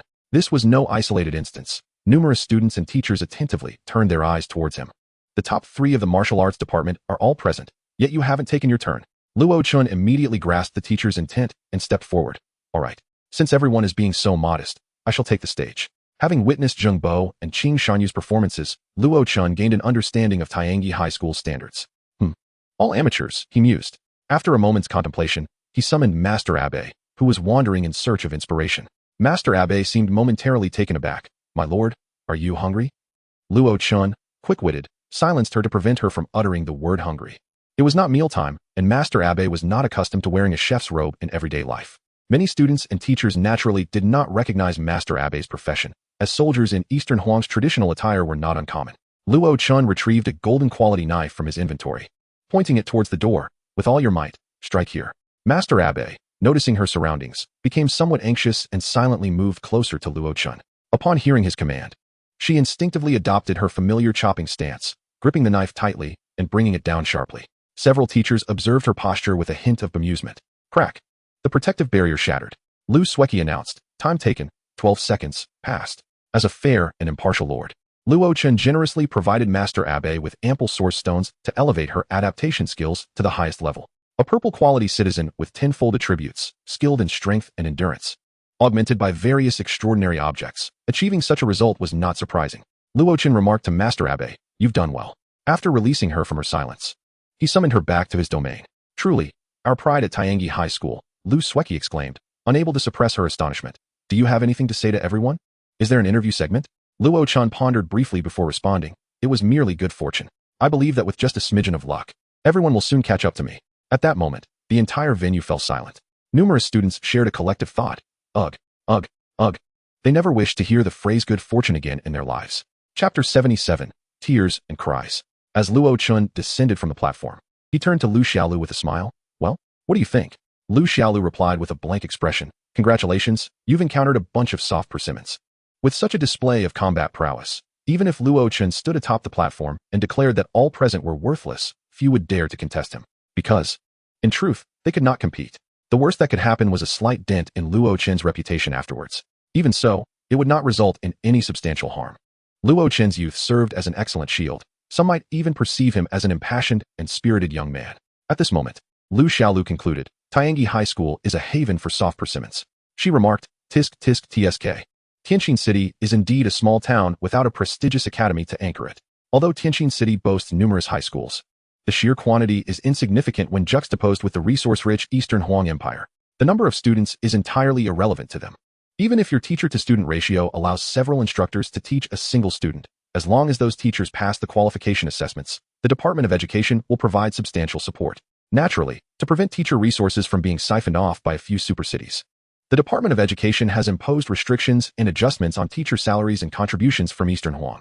The financially affluent Department of Education has even boldly declared, as long as your city can gather a sufficient number of qualified teachers, we will promptly build you a new school. Meanwhile, Zheng Bo's friend remarked, look at him, would you? He reached out to pull Zheng Bo, but found only empty space, leaving him bewildered. A nearby classmate kindly explained, when Luo Chen took the stage, Zheng Bo had already bolted.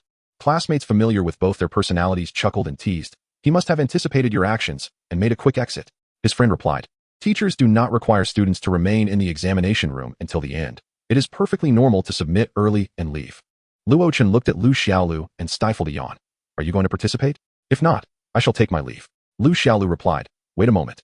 I'll go take a swing and return, then we can go grab a meal. With a light step, Lu Xiaolu approached the classroom door, and a shadowy figure flickered behind her. A being shrouded in deep purple, emanating an ominous aura, materialized. This was not the energy of collapse, but rather resentment, malicious intent. Luo Chen felt a twinge of surprise. He recognized this class. A deep violet malevolence gradually coalesced, forming a sword 3 feet long that thrust forward with ferocity. Bang! Lu Sueki nodded calmly, embodying a demeanor of official business. Time taken, 50 seconds, passed.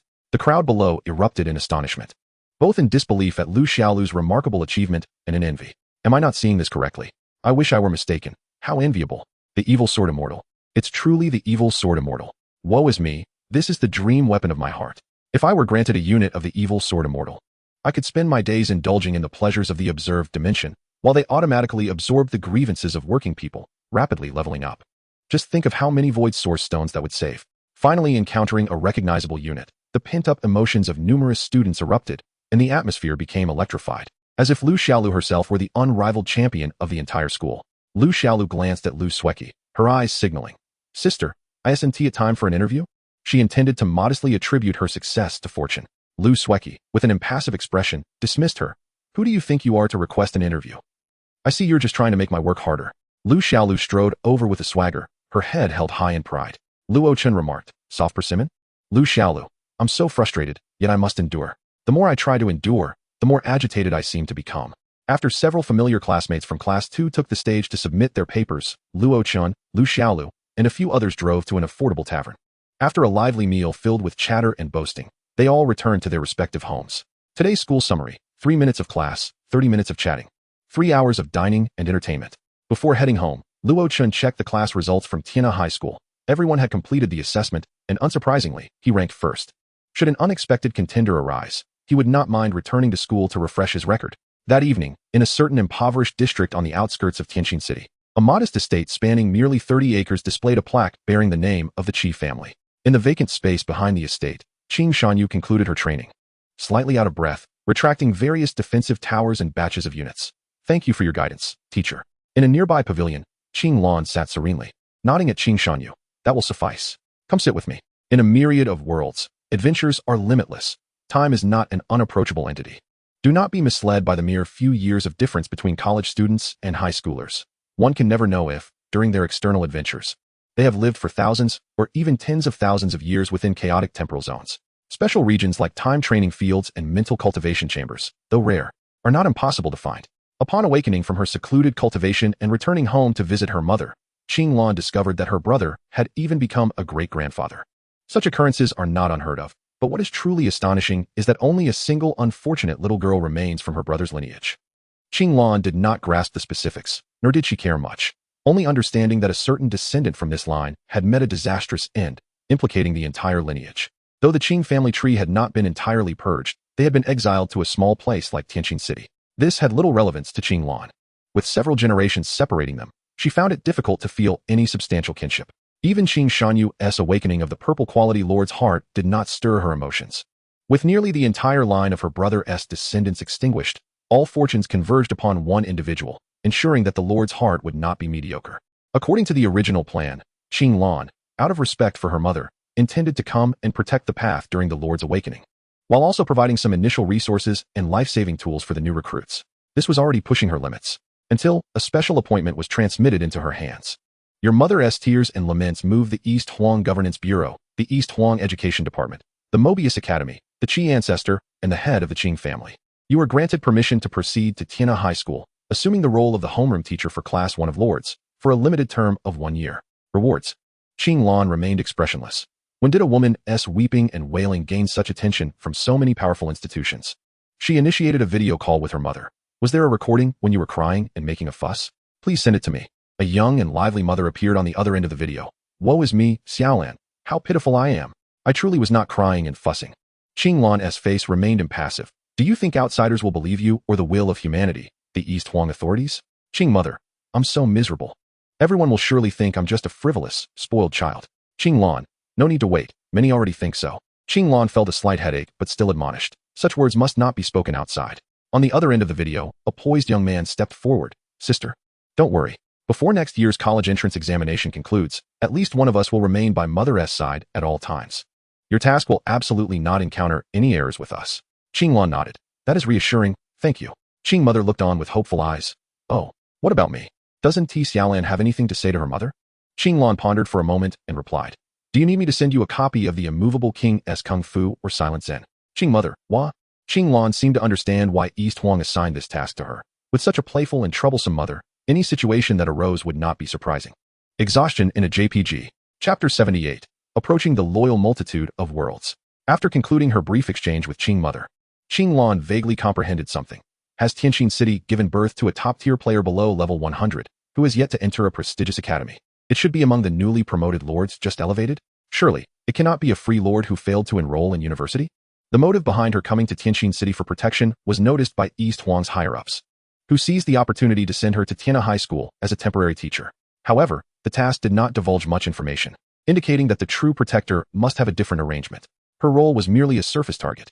Oh, and Qing Shanyu is also one of the targets. The selection of the top-tier player can be confirmed unless an unexpected contender arises. Although several other teachers were aware, it was not a significant issue. They lacked the key information possessed by Qing Lan and would not associate it with the top-tier player. Tianjin City is but a small town. As long as the news of the top-tier player does not leak, a slightly superior student like Luo Chen would appear entirely normal. Given Luo Chen's historical performance and family background, if he did not achieve a top ranking, a significant drop in position would raise suspicions. In the current school atmosphere, most would rather believe that Luo Chen is simply uninterested in the school's accolades rather than lacking in ability. Consequently, this would attract more probing and skepticism. The disparity is not frightening. What is terrifying is the unknown. Luo Chen's performance during the day perfectly aligned with their perception of a prodigy, leading them to think little further. Just as Lu Xiaolu had thought earlier, How could such a small place as Tianqin City produce a player of the highest caliber? Qinglan believed the best disguise is not to feign weakness, but to perfectly embody the expectations of the outside world. Humanity has always been inclined to believe what they wish to believe. This has been the case since time immemorial. Qinglan pondered for a moment. Are you familiar with Luo Chen? Qing Shanyu's expression remained cool, her voice steady. I have heard of him, but I have not met him. Qinglan subtly suggested. He seems to possess considerable insight into territorial development. You might engage with him more. I will do so. Qing Shanyu's face bore a hint of surprise. Could he be a Golden Lord? Not certain. Qinglan shook her head and could only say it was a possibility. The prosperous star regions surrounding the ancestral star were under the control of the Eastern Huang ancient kingdom. Within the ancestral star itself, cities akin to Tianqin City numbered over 1 million. Therefore, even in an era abundant with prodigies, it was improbable that every city's top scholar would be a Golden Lord. Qing Shanyu's expression was resolute. I will strive to surpass him. Qinglan nodded lightly. Do your best. Subsequently, she retrieved several items from her lord's backpack. Were these? Do not part with them. Be cautious lately, as Tianqin City may not be very stable. The Eastern Huang ancient kingdom is indeed powerful and formidable. But the world of human lords has never been a monolithic entity, and the foreign races will certainly not lack for expendable assassins. As long as the assassins detonate swiftly and thoroughly, combined with some other means, utilizing the interference of the endless void, it is not impossible to evade Eastern Huang's pursuit. Qing Shanyu did not ponder long and nodded silently. All right, I understand. She was unaware of any grievances between her ancestors and the main lineage. But she knew that Qinglan was her benefactor, and she was immensely grateful for the assistance and guidance. She silently stored the resources away, etching Qinglan's kindness in her heart. Qing Shanyu bowed solemnly. Thank you very much, teacher, for your willingness to stay and teach me. I will remember this kindness. Qinglan's expression was subtle. No need. Qing Shanyu's demeanor brightened. I will definitely work hard to become the top scholar of Tianqin City. Qinglan replied. Child, some matters cannot be achieved merely through effort. You were born in the wrong era. Regardless of whether Luo Chen is the #1 player, that title is most likely held by the new lord of this generation. With such a figure present, do you think you can claim the top spot? Unless you were born a decade earlier. Oh, and let us not forget to avoid crossing paths with Luo Li that year. The next day at Tianhe High School, Luo Chen piloted an intelligent hovercraft. Passing through the dimensional gate of the #1 administrative building, he parked in the designated area of the lecture hall, ascended to the playground, and reached for the door of the Lord 1 class. An invisible ripple washed over Luo Chen's entire being, and the door responded with a resounding echo. Beyond the door lay a true classroom. At its center stood a towering rice plant, reminiscent of an ancient divine tree, soaring hundreds of meters high. Beneath it were traditional desks and chairs crafted from rice stalks. Luo Chen was familiar with it. This was the origin of Tianhe's name, derived from a phenomenon known as dreaming beneath the rice, a divine tree that had undergone countless generations of metamorphosis. It possessed abilities to refresh the mind and slightly enhance comprehension, serving as a fundamental benefit for every cohort of Lord 1 class students. Luo Chen arrived neither early nor late. Surrounding a total of 32 sets of desks and chairs were approximately 15 or 16 students, chatting in clusters according to their relationships. Luo Chen scanned the room but found no familiar faces, so he casually chose a seat. Although he was a pillar in the former senior class, too. The overall performance was slightly lower in the school rankings, with only Luo Chen and Lu Xiaolu entering the Lord 1 class. By 10 o'clock, the students filed into the Lord 1 class, taking their seats. A gentle breeze rustled the divine tree's rice stalks, producing a rhythmic rustling sound akin to the school bell. Blades of grass fluttered from among the tianhe, carrying similar items that landed before each student, the coveted Lord-exclusive skills and rewards for ranking assessments. Luo Chen picked up the vocational certificate, a look of astonishment crossing his face. Though he had long been aware, seeing the certificate in person evoked a sense of awe. Dominion power. Type. Vocational certificate. One-time Lord-exclusive skill. Quality. Golden. Attribute. 1. Dominion power. As the supreme ruler of your territory, you can select a certain troop type and hero to simultaneously replicate their cultivation effects and skills. The number of selectable targets is limited to the territory level of 10, currently allowing for the selection of 1. Limitations. 1. The replication of cultivation effects can be cancelled at any time, with no cooldown. 2. During the synchronization of skills, the connection cannot be severed before successful synchronization. 3. The speed of synchronization will vary depending on the difficulty of the content being synchronized. Introduction. My wish is for everyone to be like dragons. May the Eastern Huang lords ultimately become impeccable numerical and mechanical monstrosities. When a lord becomes powerful enough to fear no ambush, it signifies a reduction in the territory's critical weaknesses. It also implies that the infinitely resurrecting army of the territory is about to reach a loyal multitude in the world. Chapter 79. A world, click to claim. When the time arrived, Qinglan and Lu Sueki suddenly appeared beneath the Tianhe divine tree, standing before the multitude of students, their gazes sweeping over the crowd. And her jade lips parted. Very well, no one is late. Today, we have two main matters. The first, the distribution of basic benefits for class 1. Each student will receive a micro-world coordinate. Each individual can choose different types of coordinates based on their needs. Since everyone's needs vary, the school cannot satisfy everyone. Thus, the arranged benefits ultimately focus on the inexhaustible void source stone, which no one can deem insufficient. Under the constraints of humanitarian intent and territorial rules, void source stones are bound to the territory and cannot be traded. However, as policies exist at all levels, if void source stones cannot be traded, why not directly provide the lords with spiritual grids? Hence, the Eastern Huang Diplomatic Corps publicly promotes the welcome for elites from all walks of life to join Eastern Huang, promising a world to descendants upon enrollment. The ability to quickly consume this world will depend on each lord's strength. At the same time, this also serves as your after-class assignment. Only after completely conquering this world will you qualify for the Dragon Gate examination. If you cannot conquer even a weak micro-world, the Dragon Gate examination will hold no significance for you. Luo Chen and the others nodded in agreement. You are right, teacher. No student would dare to refute the reward of a world. After all, the school was providing far too much. Qinglan nodded and glanced at Lu Sueki. Lu Sueki stepped forward, golden sheets of paper fluttering from her hands, landing before each student. The second matter is that you need to choose one skill from the numerous exclusive skills and complete your learning within a year. Throughout this year, as long as you are willing to learn, the school will unconditionally teach you as many exclusive skills as you can absorb. Lu Sueki kindly reminded. This opportunity is limited to this year. After this year, you will almost certainly not enjoy similar treatment again. I hope you choose wisely and do not stubbornly pursue skills with low compatibility. This volunteer form should ideally be submitted by tomorrow, or at the latest, within 3 days. Following this, Qinglan and Lu Sueki provided a basic overview of the early development for lords, addressing many students' questions. The class bell rang punctually, and after Qinglan answered the students' inquiries, she departed. Lu Sueki remained beneath the Tianhe Divine Tree, distributing benefits to each student. Luo Chen was the first, enjoying the privilege of priority selection. Lu Sueki smiled. What kind of micro-world would you like? Luo Chen, do you have any related to the undead? Indeed, quite a few, Lu Sueki replied. Producing about a dozen luminous orbs, these are all available. Feel free to explore and take whichever you prefer. The crystal spheres contain general information about the worlds, mostly consisting of relatively weak micro-worlds. Luo Chen was unreserved, thoroughly examining them before decisively selecting the largest one with the most undead. Lu Sueki watched Luo Chen's choice with a smile, showing no signs of objection. A micro-world carefully screened by both the Education Office and Tianhe High School. Could it possibly hinder a prodigy lord suspected to possess a chef of purple quality? Luo Chen picked up a crystal sphere, politely saying, "Thank you." He then stepped aside, sending the crystal sphere into his territory, where the contained information was recognized and read by the lord's consciousness. Upon receiving the coordinates of the unknown world, Luo Chen silently noted, "Remark, undead-type miniature world, ID, Tianhe 001. In the next moment, a potential teleportation target, Tianhe 001, gradually emerged in the Descend function branch of the Lord's Heart interface. Notification, the 1-month cooldown period for Descend has concluded. Do you wish to proceed to this coordinate dimension? Under normal circumstances, Descend can only venture into the endless void. However, the ability of Descend to traverse worlds remains intact. If the Lord provides the corresponding world coordinates, the Descend function can indeed traverse worlds and arrive at that realm.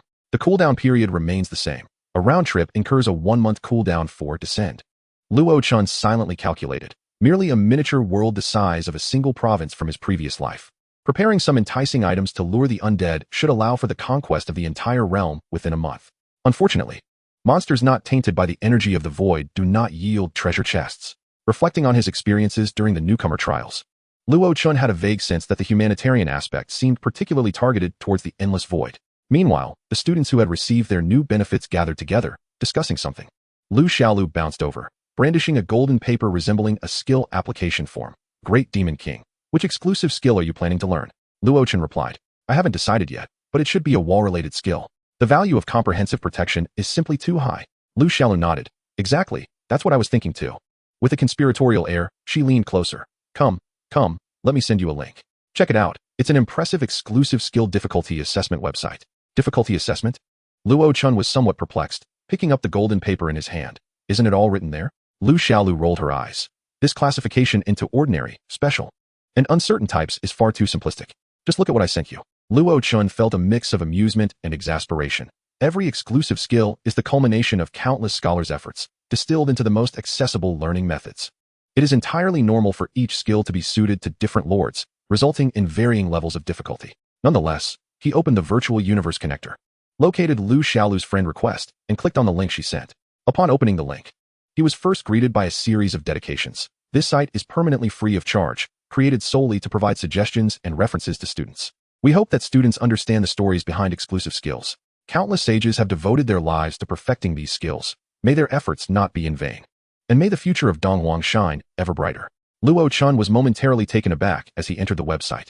The homepage displayed a series of exclusive skill descriptions, each followed by a conspicuous and peculiar unit, sage. This denoted the number of distinguished scholars who dedicated their lives to the skill. In terms of the Lord's Heart attribute panel, it represented the number of corpses filled. The permanently featured exclusive skill was Dominion Power, with an astonishing figure trailing behind it that reached 16 digits. Lu Xiaolu remarked, the larger the number associated with an exclusive skill, the easier it is to learn. What do you think? Is it not valuable for reference? Luo Chen smiled slightly. Indeed. As he perused the website, his peripheral vision caught sight of Tianhe, standing tall like a divine tree at the center. And he silently mused. It is precisely for this reason that I find myself so swiftly integrated into Donghuang and willing to strive for it. With a smile, Luo Chen expressed, there is a certain beauty in the transmission of the flame. The Lord's heart trembled. Humanities will affinity level 1. Luo Chen's expression turned slightly astonished. Was this humanitarian will particularly idle? Why did it feel as if the other party were peering into his soul? If that were the case. In the midst of Lu Xiaolu's bewildered gaze, Luo Chen clasped his hands together, his face full of sincerity. Please guide me to find the final piece of the Firefly's puzzle. Buzz. The virtual universe was filled with garbled signals, data dancing about. On a shopping platform, a product description from an ordinary online store emerged. Blood of the Firefly Fairy. Chapter 80. Oddities and the Oddities of Negative times Negative. Blood of the Firefly Fairy. Type, miscellaneous material. Quality, golden. Description. In a certain complex, special world, a silver-haired girl, seeking to save her mother, was seduced by the incubator Cupid, pledging to become the magical girl Firefly. However, the path of the magical girl is shrouded in infinite despair, ultimately transforming her into the Weeping Witch. To avoid causing chaos in the world, the girl's song moved the Firefly Forest. She chose to sacrifice herself, forming a contract with the Forest of Fireflies, becoming an eternal Firefly Fairy, but at the cost of never being able to touch a human. Embracing her departing mother, the girl transformed into fireflies, dissipating within the forest. This blood is the last trace she left in the world, as well as a blessing for future generations. Note, the composition of this blood is complex, containing elements of human subspecies, magical girls, weeping witches, forest allies, and firefly fairies. It is not recommended for use by researchers lacking multiracial expertise. The magical girl of the Firefly system, the Weeping Witch, the Forest of Fireflies, the unceasing Firefly Fairy. The Firefly embracing maternal love. Luo Chen appeared somewhat bewildered. Haven't the buffs related to Fireflies nearly reached their limit? The myriad worlds are indeed full of infinite possibilities. Such miraculous items can be produced. Luo Chen glanced at the price of this item. 8,000 Donghuang points. Indeed, it was quite inexpensive. The price of a single material pales in comparison to finished buildings or items. Even if it is of golden quality, the price is not excessively outrageous. Especially for such items that are difficult to utilize and show no apparent value. The pricing is naturally very reasonable. Without batting an eye, Luo Chen placed the order. Void source stones cannot be traded, but a well-ordered society requires currency. Thus, a point system emerged, authorized by the humanitarian will of the virtual universe, allowing the sale of items for points, which can then be used to purchase goods. Purchase successful. The store sent a notification. The item you ordered will be delivered within an hour. Please check if the address you provided is correct. Thank you for purchasing from Bread Tree Boutique. Our shop specializes in various types of bread trees and elf products. Don't forget to follow us to stay updated. In light of the blood of the Firefly Fairy, Luo Chen casually clicked to follow, quickly browsing through the store's offerings before closing it. The store primarily featured standard blue-green quality consumables from the elf race. If there were a sunwell, Luo Chen wouldn't mind purchasing it. The Radiant Sanctuary had already evolved into a chessboard. Although the physical space was limited, raising another blood elf was still feasible. Chongkong City.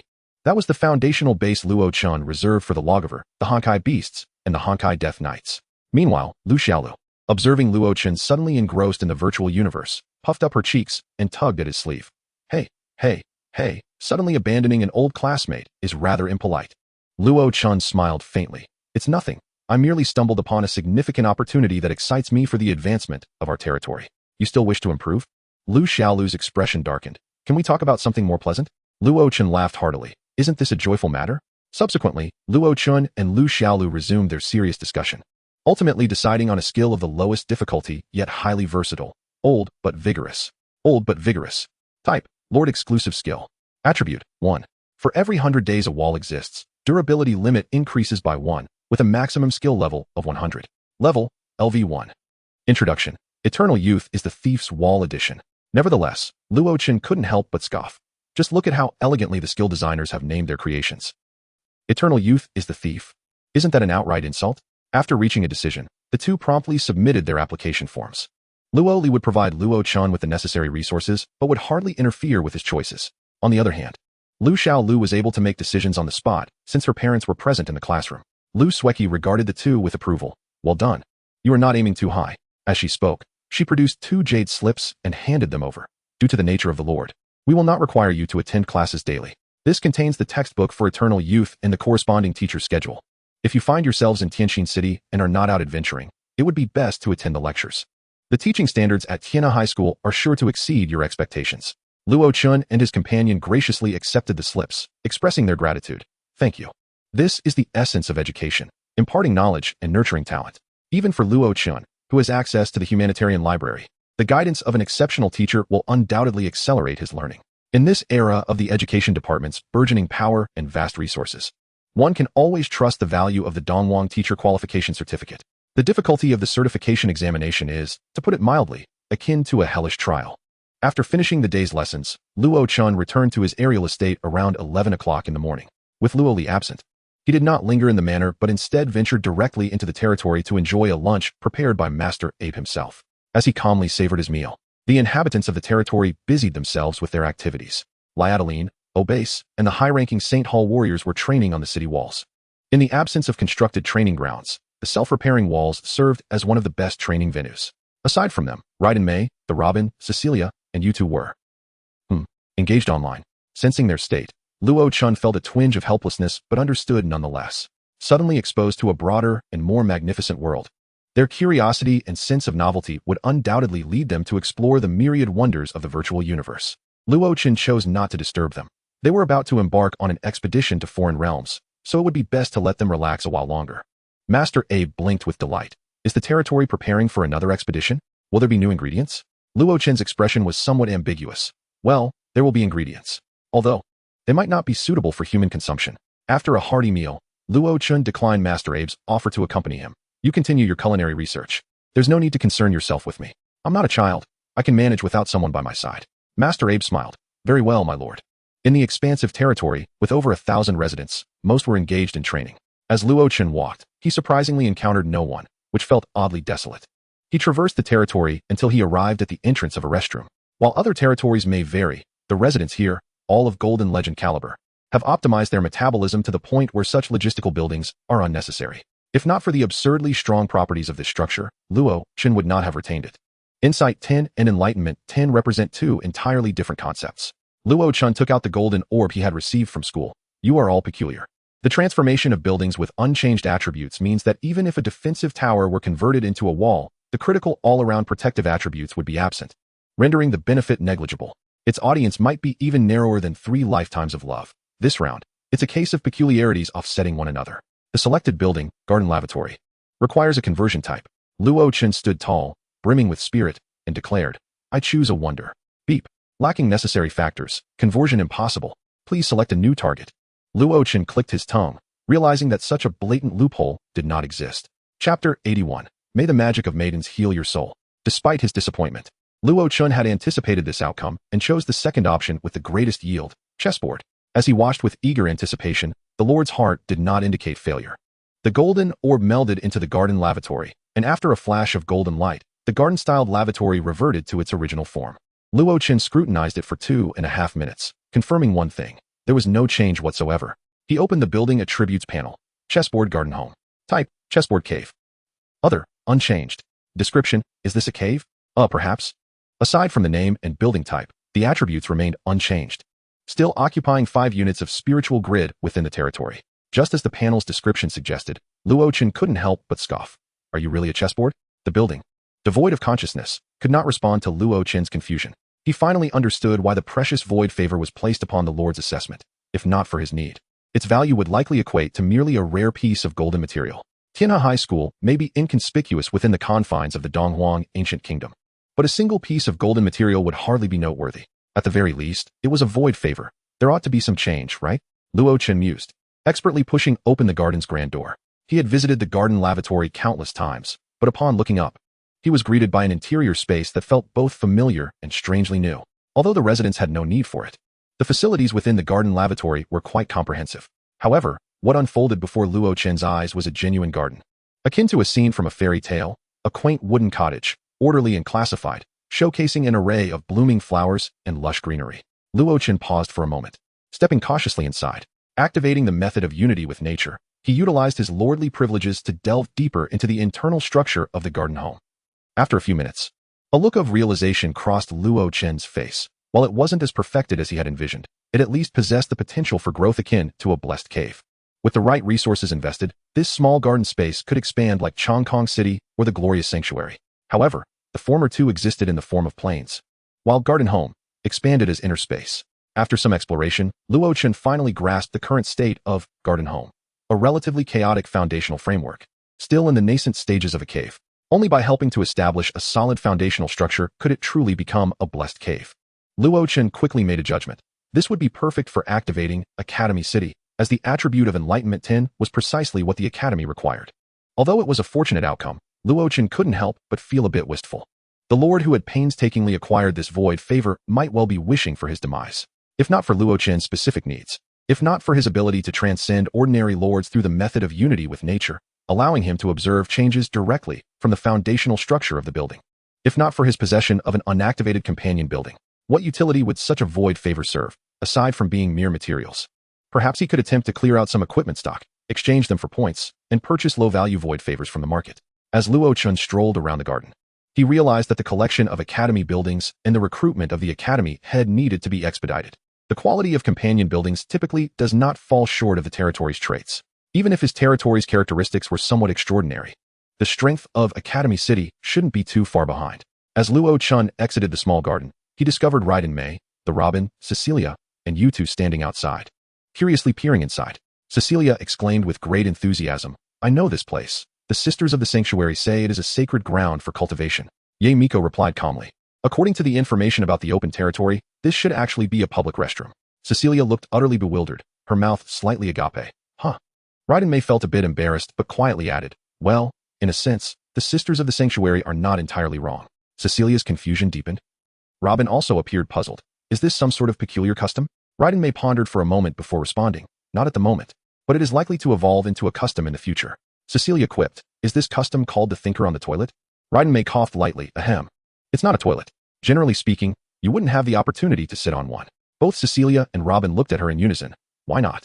Raiden Mei hesitated for a moment, gazing at the group. Since it's bound to happen sooner or later, I might as well tell you. Because. At that moment, Luo Chen approached, clearing his throat, because it has been renovated. This is now a garden, and it will eventually become a higher education garden-like paradise. Cecilia expressed a hint of disappointment. Oh, I thought there would be some miraculous phenomenon of the thinker on the toilet. Luo Chen raised an eyebrow and smiled.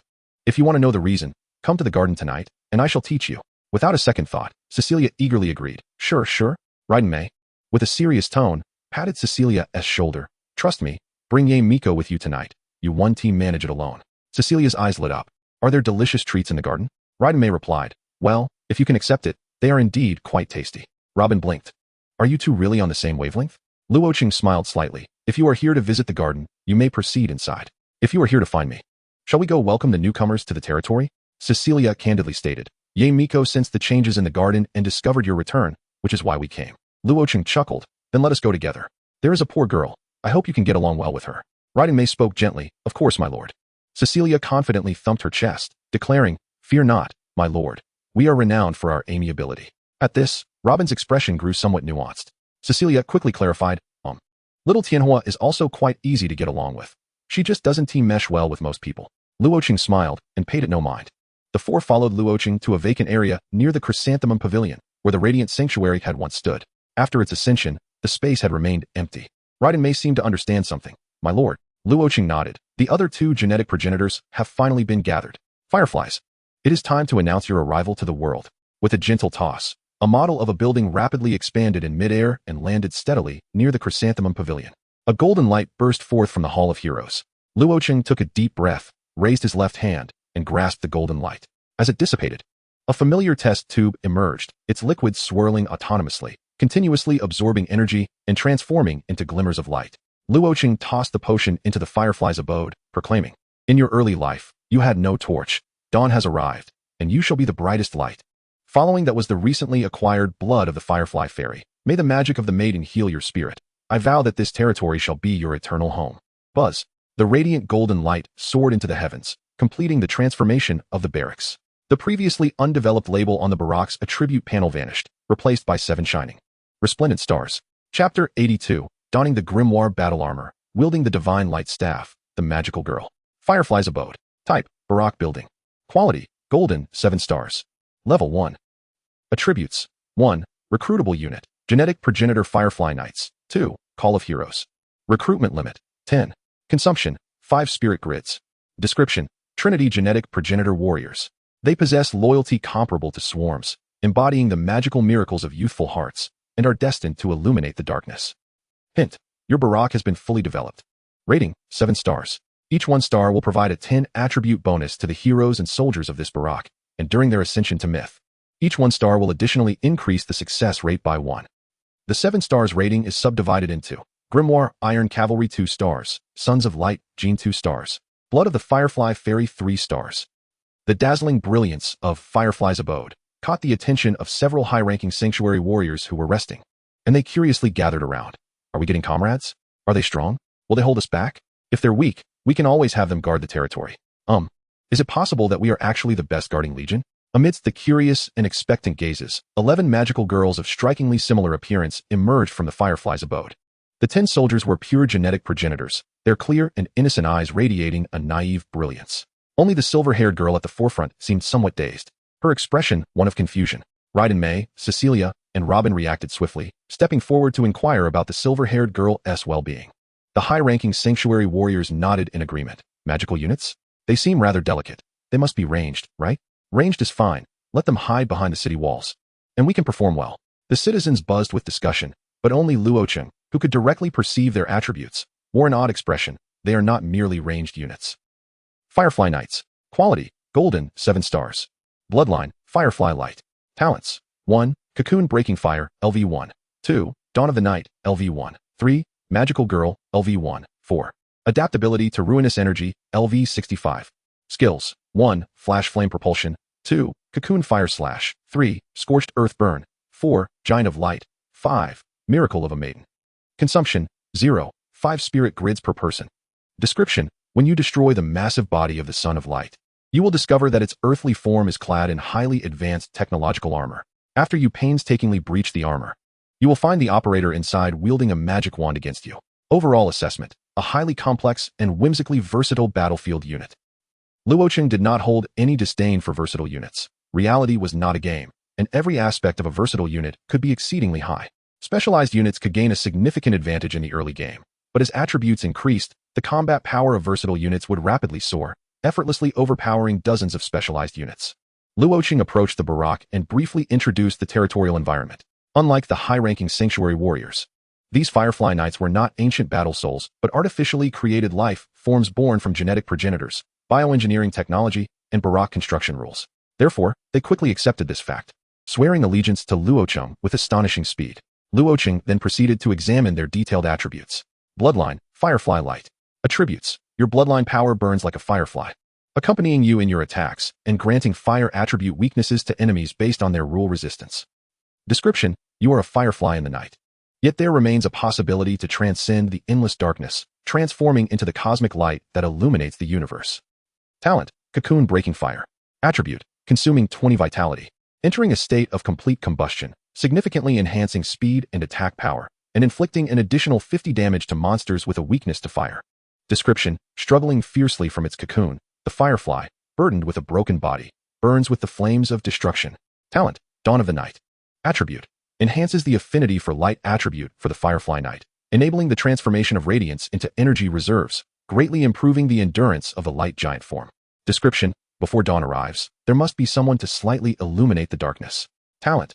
Magical Girl. Attribute. The wish within the heart grows ever stronger. Emotions will erupt with potent force, aiding you through difficult times. Description. A believing heart is the miracle of magic. Adaptability to corrupted energy, slight.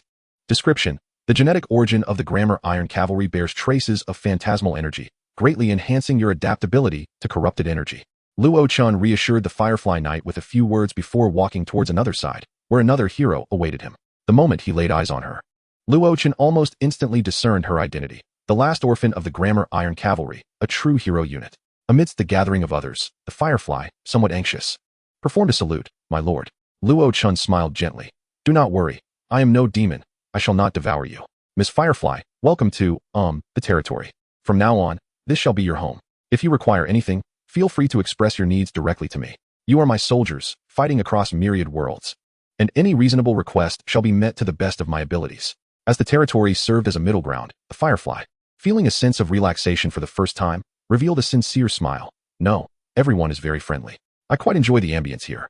Luo Chen, beaming, replied, "Do not be overly formal. I shall often appear within the territory. Should anyone bully you, relying on their seniority, you may come to me for a complaint at any time. I assure you, I will deliver them a most unforgettable punishment." As he spoke, Luo Chen directed a fierce glare towards them. Raiden Mei and the others appeared unfazed, wearing smiles as if encountering a prospective daughter-in-law visiting their home, with the mother standing by the daughter-in-law's side to admonish her son, thus conveying, "In this family, you shall not be mistreated." However, the solitary Firefly had never encountered such a routine. Under the assistance of Raiden Mei and others, the inexperienced little Firefly was left momentarily dazed. It wasn't until after dinner that the Firefly recalled something and inquired with Master Abe about the place where Luo Chen stayed overnight. Being simple-minded, she had been infused only with combat techniques and military regulations, lacking much understanding of daily etiquette. Thus, she directly sought him out in the dead of night. The next day, as Luo Chen regained consciousness, he gazed at the scene within the small wooden cabin and garden, lost in contemplation. What a fantastical experience yesterday was. Chapter 83. The spirit of scientific exploration last night had been somewhat overwhelming, leaving Luo Chen momentarily unresponsive. Upon waking the next day, he inexplicably felt that the events of yesterday were remarkably surreal. How could Cecilia have been so completely unsuspecting, falling for it so readily? Could it be that her delightful interaction with Raiden Mei and the overly friendly environment of the territory dulled her intellect? Luo Chen mused silently. The Firefly's eyelids fluttered gently as she slowly opened her eyes, momentarily dazed. "My lord?" Luo Chen smiled. "How do you feel?" The Firefly blinked, her expression one of bewilderment. I feel very relaxed." Luo Chen tilted his head slightly, his expression nuanced. He was certain that this must be the Firefly awakening her self-awareness after the battle with the insect plague, seeking the meaning of life. Yet she had not yet been collected by Kafka. That timeline is rather peculiar. Even Sunday has transformed into a philosophical fetus. Yet the Firefly has not yet joined the Star Corps Hunters. The extraordinary level of life granted Luo Chen an exceptional memory as he squinted, recalling a key point. During the 30-day trial, the number of oak puppets slain by Luo Chen and the Paladins was only 103, 336, not the 107. 336 as depicted in the original storyline? There is a discrepancy of exactly 4,000 oak puppets. Is it because this timeline is set at an earlier juncture, with the oak lineage not yet expanded to 107, 336, or did the remaining 4,000 get dispatched by Sunday for other tasks? Luo Chen furrowed his brows slightly, murmuring softly, "If I have the chance to encounter that secret realm again, I would love to explore it thoroughly." He had an inexplicable intuition that the Void's secret realm, which birthed philosophical remnants, concealed some significant secret or opportunity related to the Star of the Grand Assembly. Returning to the present, Luo Chen cheerfully remarked, Now, do not move about. I shall conduct a physical examination." The Firefly obediently nodded. "All right." Luo Chen opened his right hand and placed it atop the Firefly's head, activating the method of unity of man and nature, as the territory responded to the Lord's will, bestowing its support upon her. His finely attuned consciousness penetrated her being. Luo Chen was not deceiving. This was indeed a serious physical examination. The foremost priority was to clarify the changes within the Firefly. He had not learned the esoteric methods of yin-yang. How could a simple nighttime chat possibly induce any alterations? Luo Chen fell into contemplation. The visualization of unity of man and nature, it seems, also possesses the essence of harmony? What an eye-opener. At that moment, Luo Chen's spirit delved into the Firefly's inner world, arriving at her unique sanctuary of the soul. The ethereal form of the Firefly, akin to a newborn infant, slowly opened her arms, embracing a humanoid shadow. Undoubtedly, the humanoid shadow was none other than Luo Chen himself, an almost entirely identical visualization from top to bottom. Inside and out, Luo Chen cautiously withdrew his consciousness, feeling a mix of amusement and exasperation. What is this situation? I have only just begun my practice of the unity of man and nature, And you have already completed the visualization of my form? Luo Chen pondered. If my memory serves me correctly, I should not have executed the unity of man and nature visualization yesterday. He was not a workaholic. Who among the laborers would continue to work during their time off? The firefly looked puzzled. Visualization? Luo Chen, intrigued, inquired. Yes, the version of me in your heart. How did you achieve that? The firefly remained perplexed, furrowing her brow in thought. It seems like it just suddenly appeared? Luo Chen's expression turned subtle. Goodness. The visualization method of unity of man and nature you provided is somewhat unorthodox. Isn't it? Wait. It has been a month since I acquired the unity of man and nature visualization method. And this isn't the first time I have given massages to heroes and soldiers. No such phenomenon has ever occurred with anyone else. After a brief moment of distraction, Luo Chen quickly came to a realization. The visualization method is fine. It is you who are the anomaly. With clarity of thought, Luo Chen swiftly pinpointed the culprit. Magical girl? The effect of this talent bears some resemblance to the idealism of the imperial military soul. Though Magical Girl emphasizes the accumulation and eruption of emotions and wishes, while the imperial military soul focuses on the brilliance of collective will. In the original world of the fairy blood of fireflies, while being a magical girl may be a one-way path, the technology employed stemmed from an exceedingly advanced civilization. This technology encompassed aspects of wishes, emotions, and causality. When emotions reached their peak and erupted with fervent spiritual energy, akin to idealism, it fulfilled the firefly's wish, filling the void within her heart, with all her emotions entrusted to Luo Chen. Luo Chen tentatively asked, at the moment of emotional accumulation and eruption, did you complete the visualization? The firefly's brow furrowed slightly, uncertain. I think so, I am not sure. Luo Chen, somewhat confused, replied, did you not succeed in the visualization? Now, the process is but a distant memory, pure as a blank sheet of paper. The firefly replied simply, I have forgotten. Luo Chen. At 10 o'clock in the morning, Luo Chen energetically exited the garden cave and proceeded to the chrysanthemum pavilion. Half an hour later, he conveyed a similar message to all the subjects. The territory will embark on a new world tomorrow. This new world is a weak, microcosmic realm belonging to the undead system, affiliated with the myriad realms of the universe. I urge everyone to prepare accordingly. Only Obase received a different directive. Come to the chrysanthemum pavilion to find me. I have a task for you. Obase, yes. Chapter 84, The Infinite Power of Dominion. Upon arriving at the chrysanthemum pavilion, Luo Chen noted that time had already advanced. He did not inform Master Abe, hence she was not present at the pavilion. It is highly likely she had ventured into the virtual cosmos to savor various culinary delights.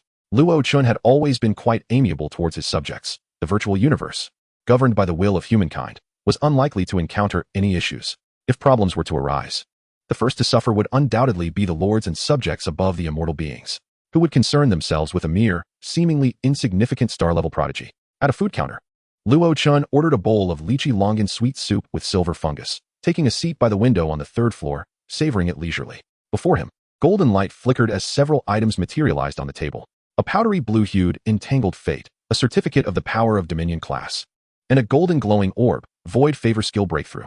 Taking a deep breath, Luo Chen picked up a piece of silver fungus from the bowl and swallowed it. With his other hand, he grasped the class certificate. Use. The certificate transformed into golden light, merging into Luo Chen's body. You have acquired a new Lord-exclusive skill, Power of Dominion. Luo Chen set down the bowl, fervently praying, Mother of Humanity, please bestow upon me luck.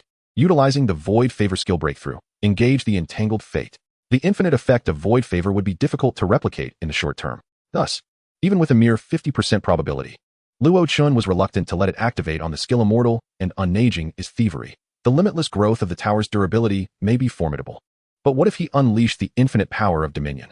In an instant, invisible threads of fate began to tremble, as if time itself had momentarily halted, while the golden orb of Void Favor paused in its operation. Streams of information surged from the heart of the Lord. Entangled Fate is anchoring destiny. Discerning the degree of your entanglement with fate, please select your destiny. 1. Apply the effect of the Void Favor skill breakthrough to the exclusive skill Immortal and Unaging is Thievery, with an original probability of 80. 2. Apply the effect of the Void Favor skill breakthrough to the exclusive skill Power of Dominion, with an original probability of 20. An 80 probability of destiny. Am I at odds with the tower? Luo Chen did not hesitate. I choose the Power of Dominion.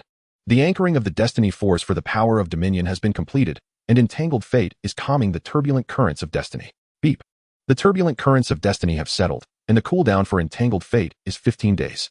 Entangled Fate still possesses residual power, entering a second round of destiny anchoring. Please select your destiny. 1. Apply the infinite effect of the Void Favor skill breakthrough to synchronization speed, original probability unknown. 2. Apply the infinite effect of the void favor skill breakthrough to synchronization range. Original probability unknown. 3. Apply the infinite effect of the void favor skill breakthrough to synchronization quantity. Original probability unknown. A flicker of surprise and delight appeared on Luo Chen's face. A second choice is available? After a moment's contemplation, Luo Chen dismissed the options of quantity and speed. The former would increase with the elevation of territory level, while the latter. Luo Chen, I am not in immediate danger of death, so why rush? I choose destiny option 2. The anchoring of the destiny force for the power of dominion has been completed, and entangled fate is calming the turbulent currents of destiny. Beep beep beep. The turbulent currents of destiny have settled, and the power of entangled fate is exhausted, with a cooldown of 108 days.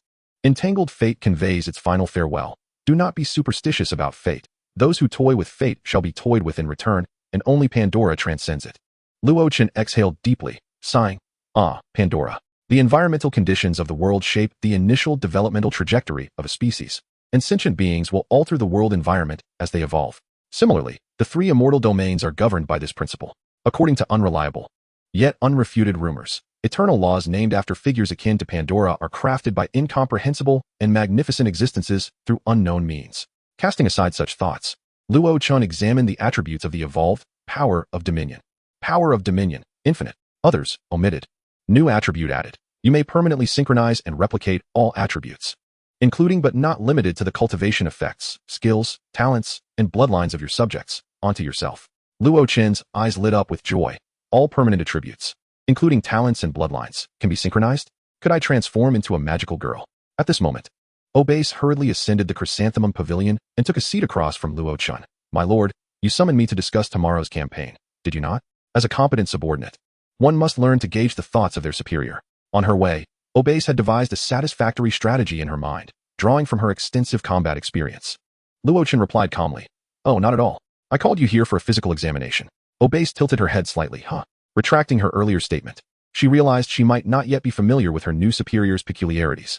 Luo Chen gestured to the table. Come, place your hand here. I shall take your pulse. Obase hesitated briefly, then silently swallowed her words, obediently extending her hand. Luo Chen pretended to examine her wrist, soothingly stating, Relax, I am coming in. Obase maintained a stoic expression. The next moment, a strange yet familiar warmth flowed from her wrist, coursing through her body and fully integrating within her. Your power of dominion is synchronizing with the holy covenant of Hero Obase, Golden, with an estimated synchronization time of 33 days. Synchronizing a golden skill takes just a little over a month? A glimmer of astonishment flickered in Luo Chen's eyes. Truly, the hallmark of the Eastern Huang Lord. It is indeed formidable. As a lord, particularly one who commands 2 golden barracks and stands as the top player of a wondrous realm, Luo Chen had little need for offensive skills. Rather, life-preserving skills, akin to the Holy Covenant, were essential. A lord can be powerful, can appear on the battlefield, leading their subjects to conquer myriad worlds, but these are generally attributes of mid to late-game lords. With such thoughts, Luo Chen gazed expectantly at Obase. How does it feel? Obase pondered for a moment, seemingly organizing her words. It felt somewhat like a mental connection, albeit weaker. Luo Chen, curious, inquired, Does it feel like a power is being drawn from you? Obase shook her head. No, rather, it feels like. Luo Chen, what? Obase candidly replied. It feels like I want a massage. Luo Chen's expression became subtly complex. Is it merely my illusion? Lately, the skills have had a peculiar sensation. As if, the mother of humanity were inducing a birth. Could it be that my superior genes are prompting her to desire more grandchildren? The heart of the Lord trembled. Humanity's will affinity. 1. Luo Chen. 6. Even after traversing realms, he could not escape the pressures of marriage and procreation. A mother's love is always particularly burdensome. Chapter 85. The corroded abyss of the fallen. In the vast realms of the multiverse, amidst the cosmic sea and the boundless void, lie the 3 immortal domains, whose histories remain shrouded in mystery, and whose precise forms of existence are known to but a few. It is only acknowledged that these 3 immortal domains intertwine in unknown ways, much like the delicate interplay of reality and illusion, inseparable and enmeshed. While the names of these 3 immortal domains have become common knowledge in the ancient realm of Dongwang, they are yet to enter an era of significant development. According to the societal progression of Dongwang, the sheer vastness and rugged terrain of these domains keep them in a primitive tribal age. Thus, they are fraught with endless perils, yet also abundant in opportunities. No one can predict whether the chaotic currents of time and space might unveil a harbinger of disaster or a primordial treasure from a shattered universe. Even with the filtered world coordinates, Luo Chen dared not let his guard down. A single wasted resurrection opportunity in such a trivial locale would surely earn him laughter from his sister. Arrival. He commanded, initiating the process. Golden light enveloped the entire territory, transforming it into a radiant orb that shattered the barriers of space. A peculiar sensation of descent surged within Luo Chen's heart, as he distinctly felt the territory navigating against a multitude of violent winds. After approximately 10 minutes, the journey, akin to plummeting into an unfathomable abyss, came to a sudden halt. They had arrived at their destination. The golden light dissipated above the territory, revealing the vistas of a new world. Luo Chen immediately assessed the circumstances surrounding his domain. Darkness. Silence. Gazing beyond the confines of his territory, Luo Chen was engulfed by a chilling sensation, tainted with an eerie essence, surging from the depths of his soul and enveloping his entire being. He lifted his gaze. The silent, dark cosmos revealed no sun, moon, or stars. Only layers of oppressive black clouds loomed overhead, obscuring all radiance. Furrowing his brow, he focused his mind, expelling the strange chill from his body. All departments, report status. Are there any individuals exhibiting symptoms of deathly affliction? Obase, high-ranking sanctum unit, no anomalies detected. Raiden Mei, hero unit, no abnormalities found. Yado, based on my observations, the ruin energy of Longkong City possesses a formidable restraining capability against death. It is speculated that Longkong City may harbor a ruler of death. A ruler of death? Is it Hershers? Luo Chen pondered. No, this Longkong City should originate from the third world line of ruin, right? What connection does Hershers have with Longkong City? Yado, according to the information provided by the Lord, it is reasonable to suspect a simulated ruler of death or a similar type of ruined beast, attempting to utilize Longkong City's opportunity to transition from virtual to reality and ascend to the status of a ruler of death. Luo Chen contemplated this. Is that why Longkong City possesses a countermeasure against the undead? But wait, a ruler of death wields both decay and creation powers. Yado, precisely. Therefore, its ascension is likely to culminate in failure. After a moment of reflection, Luo Chen inquired, is there a method to enhance the success rate? Yado, the Star of the Gathering, cannot establish a connection with chessboard Longkong City, thus unable to interfere with its operations. Luo Chen felt a tinge of regret, but did not dwell on it. Since there is no way, we shall adhere to the original plan. He stood upon the city walls, surveying the surroundings, and declared, everyone, inventory supplies, and organize into previously assigned teams to commence exploration of this new world. The numerous inhabitants responded in unison, yes, my lord. The site of their arrival was a desolate wilderness. The oppressive black clouds cast no light upon the world, save for the glow of the territory itself, illuminating the surrounding environment. On the city walls, Obase swiftly divided the teams. I, May, and the Nightingale will secure the territory, while Cecilia, Lady of Fire, Liadarin, and Manaria will each take one direction. Additionally, 500 high-ranking Sanctum warriors and 50 Firefly Knights were allocated into 50 squads. Each squad consisted of 10 high-ranking Sanctum warriors and 1 Firefly Knight, mutually supporting one another while exploring the vicinity of the territory. Although Luo Chen and his companions held great confidence in the territorial combat capabilities, taking a moment to gather intelligence on the undead would conserve considerable effort. The first lesson for countless Dongwang students is, never lose reverence for the myriad worlds. In a brief period, the highly skilled high-ranking Sanctum warriors and the battle-born Firefly Knights had completed their preparations. Luo Chen waved his hand. Exercise caution. Avoid large-scale engagements unless absolutely necessary. The primary task is to gather intelligence on undead creatures. The secondary task is to survey the terrain and map it out. In the next moment, Luo Chen approached the city gate, watching as each squad passed through the towering gates and into the darkness.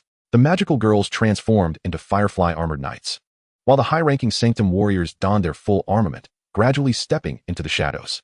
The flames and holy light seemed to herald a glimmer of hope for this dark world. Luo Chen remained seated upon the city walls, refraining from idle chatter with Raiden Mei and the others, instead connecting with each soldier, synchronizing their perspectives. The Nightingale blinked, her melodious voice ringing out. My lord, could you synchronize the vision to the Star of the Gathering? Yado may be able to project it. Luo Chen paused for a moment, glancing towards the Hall of Heroes. Does Star of the Gathering possess such a function? Yado, the consciousness projection function is not difficult. I can develop it on site. Nodding, Luo Chen acted as a conduit, transmitting the scenes within his vision to the Star of the Gathering. Very well. Let us allow everyone to witness together. In the dark wilderness, most squads found no anomalies, encountering only withered forests. Amidst the trees imbued with heavy malevolence, no monsters were in sight. A few squads with heroes stationed attempted to offer blood, flesh, and fresh ashes, yet still uncovered no undead beings. Luo Chen was bewildered. Huh? Wasn't it said that this world was overrun by undead creatures? Where are the monsters? In a display of flamboyance, the unaccompanied Lady of Fire soared through the air, akin to a shooting star, enticing the undead. Luo Chen gathered all soldiers' intelligence, shared the information, and issued her directives. Lady of Fire, head northward. the vegetation there appears sparse. After traversing the wilderness, follow the riverbed's traces to see if you can uncover signs of human presence. The Lady of Fire responded enthusiastically. No problem, I'll head there immediately. The next moment, the fiery meteor in the sky altered its trajectory, soaring northward. In the dark, desolate wilderness, amidst the desiccated flora, faint traces of dry riverbeds could be discerned. Following the path of the barren riverbeds, the Lady of Fire quickly discovered a lifeless, dark city by the riverbank. Her eyes sparkled with flames as she charged directly inside. She possessed but one method of gathering intelligence: to strike. Anything that could be obliterated would hold no value for information collection. Those she could not defeat would still reveal numerous skills, and upon her return, she could report back with her findings. Luo Chen found the situation both amusing and exasperating, yet did not intervene. Although the virtual universe mirrored the real universe perfectly, the fervor and combat spirit within the Lady of Fire remained exceptionally vibrant. Luo Chen mused, "This world is rather peculiar. Let her vent her frustrations and perhaps uncover some significant discoveries." With increasing strength, Luo Chen's approach became more audacious. What is there to fear if she won't die? Boom. The Lady of Fire descended like a meteor, creating a massive crater in the city's plaza. A flicker of confusion crossed the Lady of Fire's eyes. The aura of the undead is palpable. Yet how is it that not a single undead creature is in sight? Creak, creak, bang. The dark city awoke, the sounds of cumbersome machinery whirring to life. As colossal figures slowly rose, the illumination from the Lady of Fire shone upon these immense forms, revealing their rusted gears and dark, oily surfaces. Luo Chen gazed bewilderedly at the transformations of the dark city, rusted undead. Chapter 86. A grand game is afoot. Steel steam mechanism. Race, rusted undead. Quality, blue. Level, 15. Skills, 1. Steam metamorphosis, 2. Tetanus force, 3. Iron soul fire. Introduction. Once the final guardians against the undead, they have, under the influence of unknown factors, become part of death itself in the stillness of the night. They dedicated their lives to safeguarding the city, only to become executioners at the end of their existence. Within the realm of immortality, while the calamity races are rare, they are not impossible to encounter. Given a sufficiently expansive timescale and longevity, nearly every calamity race has interacted with others. Naturally, each calamity race endeavors to master the abilities of its counterparts. Consequently, experimental beings such as mechanical swarms and steel undead have emerged. These experimental entities vary in strength, yet none have achieved a flawless inheritance of dual calamity technologies. This perspective belongs to Luo Chen and the other lords. From the viewpoint of the calamity swarms, the lords are perceived as such races. In response, the human lord nations, led by the Eastern Huang Empire, vehemently deny this. We are merely players, not some chaotic amalgamation of calamities. Setting aside the lord system, other species remain mere experiments, far inferior to the immensely powerful traditional calamity races. The classification of these experimental species is primarily based on their energy sources. Specifically, it is determined by the type of energy that sustains their existence and drives their evolution, thereby categorizing them within particular calamity groups. For instance, the rusted undead that have now awakened rely on soul fire for their existence and evolution. I truly am an unfortunate soul, encountering an atypical undead lineage. As a nascent lord with limited combat experience, I yearn to face the archetypal races emphasized in textbooks. Their information is clear, their lethal weaknesses documented, allowing for a significant advantage with minimal effort. Utilizing the vision of the holy judgment of heavenly fire, Luo Chen discerned their attributes. Encountering throngs of blue-quality undead is far more formidable than the descriptions in the records suggest. Of course, to the holy judgment of heavenly fire, such strength is merely child's play. In the central square of the city, steam locomotives, wind mechanisms, and iron edifices morphed into towering steel giants, exuding an aura of death. The roar of steam awakened in the night, trampling the already shattered streets, sending fragments flying. A monotonous and frigid voice echoed in the desolate land. Guardians, expel. Luo Chen's calm voice resonated. The intelligence on the steel undead is unclear. I recommend prioritizing attacks on the soul fire within their skulls. This is the unified core and weakness of the majority of undead races, akin to the vulnerabilities of ordinary humans being their hearts and brains. The Eastern Huang humans do not fall into this category. Any individual from the Eastern Huang, when placed in an ordinary human world, would be considered a perfect human after superevolution. The holy judgment of heavenly fire grinned widely, a familiar great sword manifesting in its right hand. Ablaze with seething flames, it is delightful to arrive in the territory, often encountering various peculiar beings. Greetings, you hideous behemoths. Boom. Without awaiting a response from the steel undead, brilliant flames pierced the air, swiftly penetrating the skulls of the undead. Crack, crack, crack. The soul fire, sheltered beneath the steel armor, shimmered with an eerie blue glow but was incinerated by the searing flames in a fleeting moment, dissolving into nothingness. The steel undead erupted forth black blood akin to oil, crashing to the ground. The holy judgment of heavenly fire soared through the city's alleys at high speed, flames flickering. Come on, bring more. Let me witness your true strength. As one steel undead after another fell, Luo Chen's gaze sharpened, directing, Feather Rabbit, freeze this scene and enlarge it. Yes. Feather Rabbit complied promptly. The enlarged image revealed a particular emblem, a white shield as the base, with a black avian creature grasping an arrow, soaring through the skies. This emblem. Luo Chen's brow furrowed in surprise, quickly issuing a command. All external teams, return to the territory immediately, except for the holy judgment of heavenly fire. Simultaneously, Luo Chen communicated with the holy judgment of heavenly fire. Other teams are returning to the territory. It will soon set sail once more. Make a grander move and see if you can awaken some different steel undead. I need to dissect them. The humanoid form of the holy judgment of heavenly fire gracefully navigated the ruins of the city, sending one steel undead after another to their demise. No problem. Merely some ants. Meanwhile, Luo Chen awaited the return of the night squads, casually activating his talent. If I recall correctly, I can draw a rune each time I traverse. Right? Hopefully, fortune smiles upon me this time. Luo Chen's expression stiffened as he glanced at the prompt from the Lord's heart. Ah? The Rune Master has not obtained the void energy of the time-space system. Extraction is not possible. Luo Chen. He scrutinized the description of the personal talent of the Lord, fixating on the phrase void descent, feeling somewhat amused. Is it only the void descent that can apply? A flicker of suspicion crossed Luo Chen's face. What a coincidence. Isn't it? Setting aside the current lords, prior lords could not conduct large-scale descents into the void before the development of the descent function. Could their lord talents not be utilized? Impossible. Undoubtedly. This is the peculiarity of the new generation of lords, or rather, the singularity of Luo Chen himself. Recalling the trial for newcomers, where the human will deliberately employ the desolate lands of the void as the foundation of the territory. Luo Chen vaguely sensed something. The human will and the Eastern Huang Empire seem to be engaged in a grand game surrounding the boundless void. The Chessmaster of Calamity requires the source cores of void beings and the favor of the void, while the Rune Master can only activate through traversing the endless void. Delving deeper, his talent may not be inherently powerful, but instead, due to the unique nature of the traveler, he has forged a connection with the infinite void. This trait aids in the strategic layout of the Eastern Huang. Hence, with the assistance of the human will, Luo Chen's talent underwent a super enhancement targeting the endless void. This also explains why the human will exhibits an extraordinary care and tolerance towards him, even utilizing the blood of the Firefly Fairy to foster his growth indirectly. Perhaps, being the top player is merely part of the reason.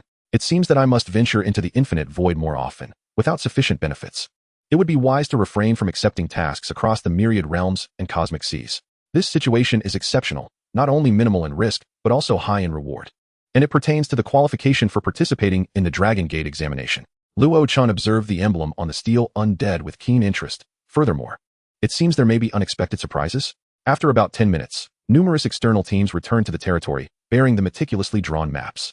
In the next moment, the territory ascended high, resembling an airborne fortress as it sped towards the ruined city near the desiccated riverbed. Upon the dark earth, only surging flames illuminated the interiors and surrounding wilderness of the city, awakening numerous slumbering steel undead. However, in the areas beyond the city, no undead stirred towards this location. This world seemed to be solely inhabited by steel undead, all congregating within various human cities. Standing atop the city walls, Luo Chen gazed at the increasingly proximate ruined city, his face alight with anticipation. If they possess distinct social behaviors and settlement points, the source of it all should soon be uncovered. Luo Chen focused on the emblem projected before him, his expression filled with anticipation. Could it be you? The White Eagle. Chapter 87. The proper way to unleash a magical girl. The prowess of the steel undead is rather mediocre, yet their overwhelming numbers pose a significant challenge. The holy flame judgment traversed the entire city, its fierce flames awakening every last undead. To the displeasure of the holy flame judgment, the city was rife with ordinary steel undead, lacking any extraordinary units akin to heroic beings. Eagerly, the holy flame judgment exclaimed, "My lord, these steel undead hold no research value whatsoever. Allow me to obliterate them." This was not mere hyperbole, but rather a straightforward declaration. Ever since experiencing the thrill of the holy flame nuclear bomb, the holy flame judgment appeared to have unlocked a new realm of combat. Relishing this simplistic yet explosive method of extermination, a dark expression crossed Luo Chen's face. Absolutely not. The greatest drawback of hunting the beings of myriad worlds and the cosmic seas lies in the absence of void source stones.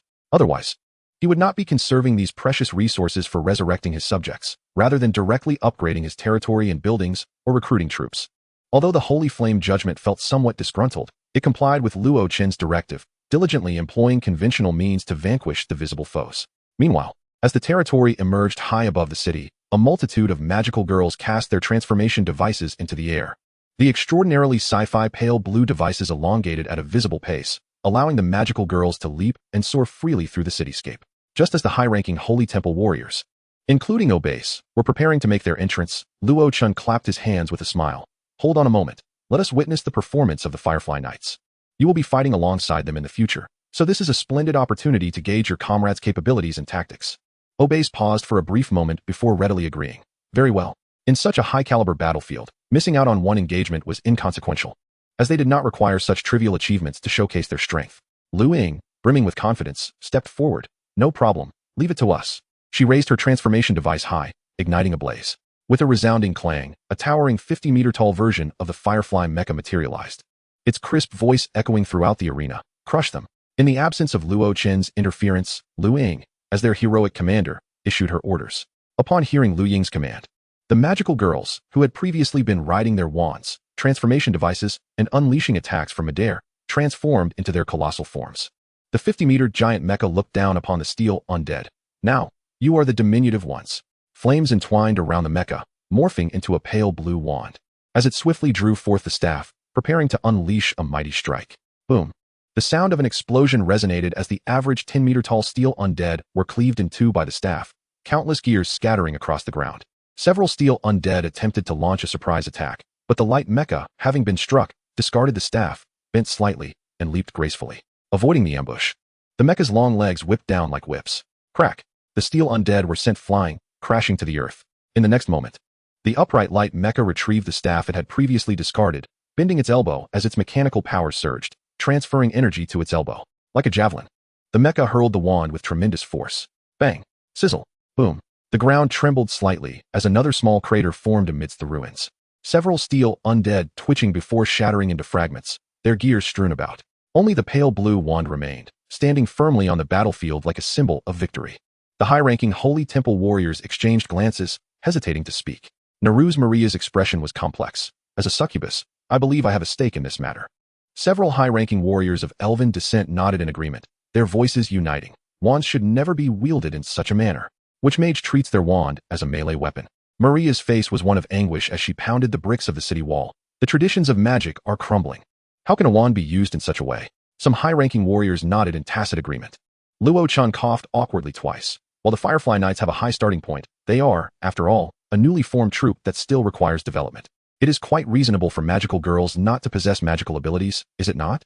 Maria, with an expression of disappointment, fervently grasped Luo Chen's hands. This is a waste of their innate talents. Magical girls should exceed the ordinary magical systems. Can you bear to watch them squander their potential?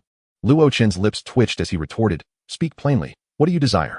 Maria chuckled. Dear Lord, could you perhaps allocate the library's tomes on magic and machinery to Lady Lu Ying? I am utterly swamped. Luo Chen found himself both amused and exasperated, but ultimately acquiesced. Very well, I shall consider it. Although he had nearly consumed all of his subjects, he was not a true devil. Such an obviously excessive workload warranted redistribution. With that thought, Luo Chen turned to the Nightingale, smiling as he inquired, Miss Nightingale, would you be interested in exploring the knowledge of the way of music? Engaging Nightingale in the affairs of the territory would help her assimilate better into the community while also providing a distraction from her painful memories. Nightingale was momentarily taken aback, then gracefully bowed with politeness. I would be most delighted to serve you. The atmosphere atop the city wall remained joyous and relaxed, filled with laughter and conversation, completely disregarding the monsters lurking in the ruins below. Even though the combat style of the light mecha giants left some high-ranking Holy Temple warriors bemused, the Firefly Knights, despite their still developing combat system, possessed the undeniable capability to crush the steel undead and effortlessly dismantle the entirety of the dilapidated city. With the addition of 101 mecha giants, the numerous steel undead were eradicated at a visible pace, leaving only a handful subdued and captured into the territory. Luo Chen raised an eyebrow, lifting the restrictions on the city wall and directing the mecha giants to escort the remaining foes to smoke-locked Pond Willow, a bustling blacksmith shop. Red Dust Forge. Type, military structure. Quality, golden. Attributes. 1. Legendary weapon. The Red Dust Forge automatically refines materials into the most suitable equipment. Customization is possible with blueprints. Under peak efficiency, the Red Dust Forge can produce 100 pieces of equipment of the same quality. 2. Ethereal Dust. The Red Dust Forge can decompose equipment and items, converting them into ethereal dust. When forging specific equipment, if materials are lacking, a corresponding amount of ethereal dust can be expended to compensate for the deficit. 3. Hero's Invitation. The presence of specific blacksmith-type hero units will enhance the efficiency of the red dust forge. If the blacksmith-type hero unit is of golden quality or above, there exists a slight chance of forging equipment with celestial attributes. Description: the crane returns, but the past is lost to time, as the ethereal dust dissipates in the air. Chapter 88, The Golden Fleet Set. The finished structure possesses attributes similar to those of regular enhancements, yet its facilities and functionalities remain impressively comprehensive. Luo Chen personally took up a hammer and chisel, methodically dismantling the steel undead by removing parts as if they were gears. Confirming that the detached components held no value, he casually tossed them into the furnace of the red dust forge, transforming them into ethereal dust. 25 minutes later, the steel undead lay completely disassembled, leaving only the small chamber that housed the steel soul fire and the gear adorned with a white eagle emblem. Raiden Mei curiously inquired, "My lord, have you made any discoveries?" Luo Chen replied, "Good news, we have not encountered any technological undead from the Space Necromancer faction. They appear to be mere ordinary steel undead. The amalgamation of machinery and the undead presents the most straightforward method to enhance overall combat prowess, through formidable technology. Should each undead be equipped with an electromagnetic sniper rifle, cannon, even the most commonplace gold-tier troops would be compelled to retreat in trepidation." After a meticulous inspection, Luo Chen's expression mirrored a hint of regret. Although it utilized steam gear technology imbued with the essence of death, the production of purple steel undead in bulk remained an impossibility. Upon hearing this, numerous heroes and soldiers displayed expressions of disappointment, lamenting the lost potential. The weakening of monsters led to a significant decline in the quality of spoils harvested by Smokelock Pond Willow, rendering their formidable skills somewhat ineffective. Luo Chen casually tossed a few steel undead into the furnace, contemplating the white eagle gear with a glimmer of anticipation. While the foundational combat capability did not warrant high hopes, fortune might favor them with the encounter of some extraordinary heroic units. The Sacred Flame Saint inquired with enthusiasm, "How extraordinary?" Luo Chen pondered momentarily before responding. With technology reminiscent of the Second World War, possessing the power to annihilate the surface biosphere, we would have magical warships. Maria Neruz interjected, "Magical warships?" Luo Chen cleared his throat. "My apologies, I misspoke. I meant to say personified idealistic warships." "Idealistic again?" Cecilia scoffed. "Are we truly at odds with idealism?" Luo Chen chuckled. "Perhaps this is simply the favor of fate?" Raiden Mei expressed her astonishment. "Personified warships?" "Indeed. Within the myriad realms, one can encounter all manners of beings." Luo Chen smiled. "Though humanity may not be innately the most powerful or intelligent race, it is undoubtedly the most spiritually attuned among those with strong adaptability and reproductive capabilities. Many systems across countless worlds were forged by human ingenuity. Those races that suddenly attain enlightenment find that the best means to master these systems is to transform into humanoid forms. In a certain sense, this is akin to a mutated cultural invasion. With the experience gained from conquering the first ruined city, the subsequent tasks became considerably more manageable. Yutu deciphered the historical records of the ruined city, locating a world map from the era of civilization, and traced the remnants of ancient pathways to identify the sites of various ruined cities. The mech giants, akin to children of light, reduced the already dilapidated cities to mere wastelands devoid of structures. Concurrently, as steel undead perished, an unending stream of spoils surfaced upon the waters of Smokelock Pond Willow. Luo Chen stood before the edifice of Smokelock Pond Willow, surveying the treasure trove, over 80% of which comprised metallic minerals. Adjacent, the blacksmith's workshop extended mechanical arms resembling iron puppets, meticulously packaging materials for storage within the red dust forge. After the first ruined city, the high-tier Holy Hall Knights ceased to be mere spectators. Under the command of Obes, they began to collaborate with the Firefly Knights in joint operations. Furthermore, the Holy Hall's governing form required practical testing on the battlefield. Regardless of how seamless practice may be, techniques untested in real combat remain illusory. As a competent commander, Obes needed to fully comprehend the combat capabilities of her soldiers and assign appropriate tasks. If the combat effectiveness of her troops proved unstable, it would undoubtedly trouble her. Although Luo Chen could not fathom how the high-tier Holy Hall Knights would coordinate with the 50-meter mech giants, the battlefield dynamics indicated a commendable synergy between the two units. From the perspective of an outsider like Luo Chen, it appeared satisfactory. However, Obes remarked, there is still much room for improvement.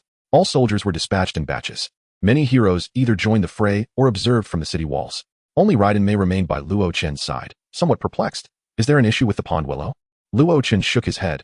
"No, its performance is exemplary. Naturally, this was due to the contributions of the heroes and soldiers." Raiden Mei queried, "So, with the materials within our territory becoming increasingly abundant, another matter must be addressed." Luo Chen gestured for Raiden Mei to follow, saying, "Come along. I shall treat you to something special." Raiden Mei smiled. "Your words are hard to believe." Inside the red dust forge, Luo Chen stood before the anvil, retrieving 2 golden orbs from his backpack, void favor exclusive equipment for troops, and void favor exclusive equipment for heroes. The former was one of the void favors Luo Chen had acquired during the novice trials, designed to generate exclusive equipment blueprints for specified troops. The latter was obtained from a silver boss chest in the latter days of the novice trials, intended to produce exclusive equipment blueprints for designated heroes. In terms of contributions to the territory, both the high-tier Holy Hall Knights and Raiden Mei represented the optimal choices. Raiden Mei nodded, albeit with a lack of understanding regarding the formidable nature of exclusive equipment. It was not until Luo Chen utilized the troop exclusive equipment's void favor, selecting the high-tier Holy Hall Knights, that the true implications dawned upon her. A resounding hum filled the air as golden light dissipated, and the orb shattered to reveal a multitude of models. Among them were futuristic silver battle armor, Holy Hall light blades, radiant hammers, and various other forms. Raiden Mei's eyes widened, her mouth agape in disbelief. Is this truly exclusive equipment? Luo Chen calmly affirmed, indeed. Raiden Mei felt overwhelmed. But they resemble interstellar warships. Is this what you call exclusive equipment? Luo Chen maintained his composure. Precisely. Within the definition of the Lord system, any armament that enables individuals or collectives to exhibit enhanced combat strength qualifies as equipment. Golden Fleet Set. Type: exclusive equipment. Quality: gold. Attributes: 1. Phoenix Ranger Light Cruiser. 2. Prophet Psionic Detection Ship. 3. Void Radiance Ship. 4. Storm Pointer Long Range Warship. 5. Golden Celestial Carrier Starship. 6. Golden Hub Radiant Mother Ship. Unique. Description: you have awakened the Golden Fleet, long dormant through endless ages. May the glory of the star spirits and the Holy Hall be with you. Raiden Mei gazed at the fleet models cradled in Luo Chen's arms, hesitating to voice her thoughts before ultimately choosing silence. As long as you are pleased. Who possesses an entire fleet as exclusive equipment? When her turn arrived, would void favor bestow upon her a dragon's worth of exclusive equipment blueprints. Chapter 89. As long as one can learn, one should learn to the utmost.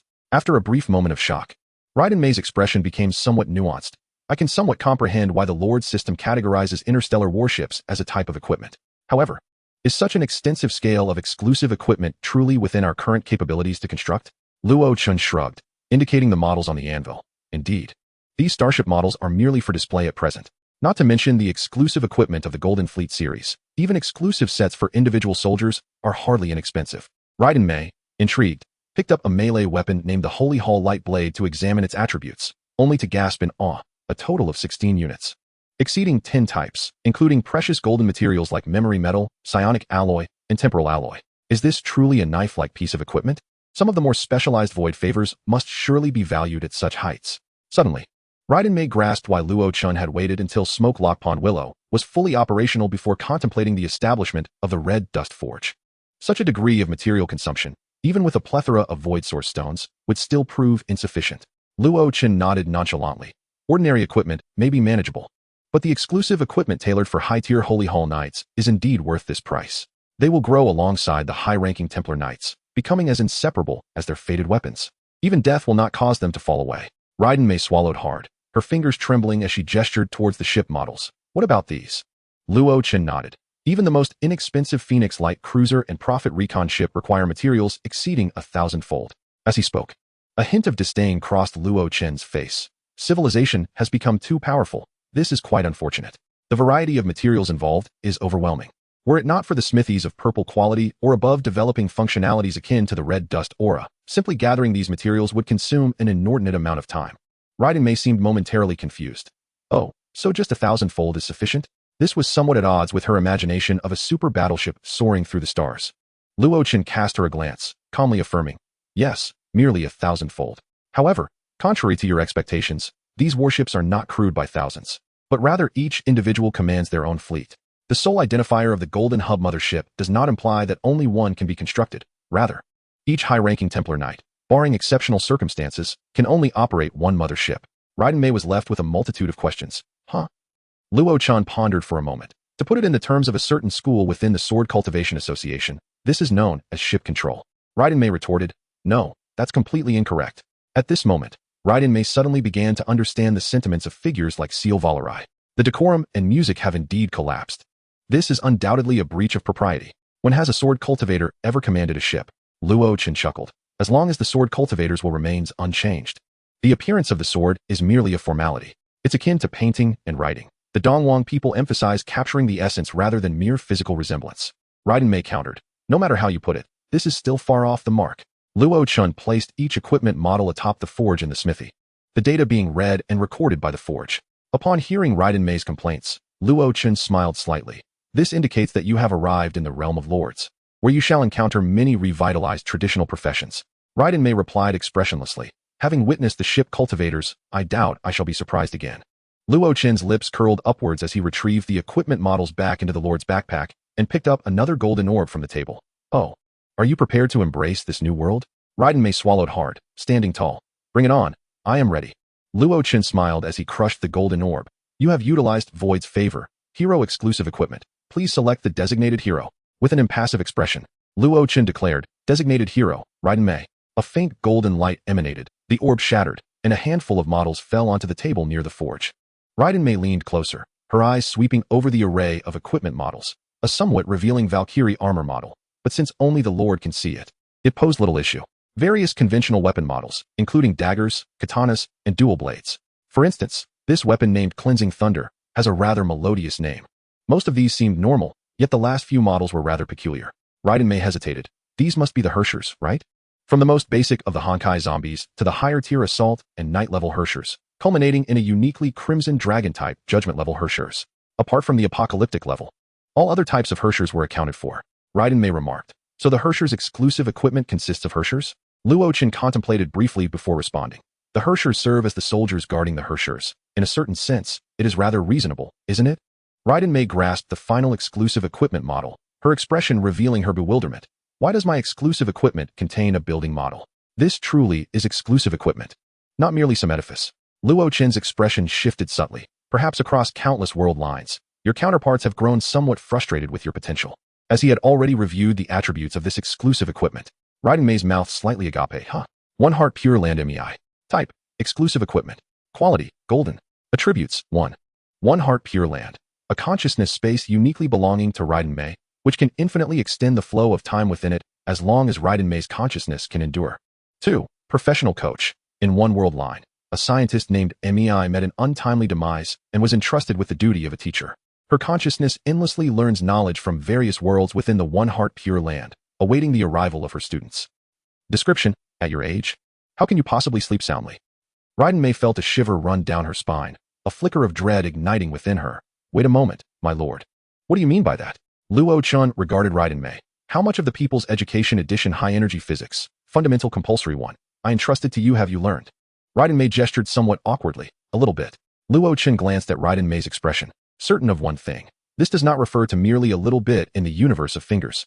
Luo Chen gazed at Raiden Mei with an impassive demeanor. I will construct the equipment at the earliest opportunity. Prepare yourself for an arduous learning experience. Raiden Mei, why is it that others' exclusive equipment enhances their combat prowess, while mine is designed to torment me? However, Luo Chen was particularly pleased with this equipment. The development of the Lightning Core could finally be prioritized. As long as one does not perish from learning, they shall learn with unwavering resolve. Chapter 90, City of Gears. The unnamed territory, akin to a divine weapon descending from the heavens, after deciphering the maps of the civilization era. The colossal mechs of light have been annihilating vast hordes of undead at a staggering pace of 3 cities per day. As the ruins of cities on the map are marked, and with the extensive information from the civilization era being gradually unraveled, Luo Chen and his companions' understanding of this fallen realm becomes increasingly lucid.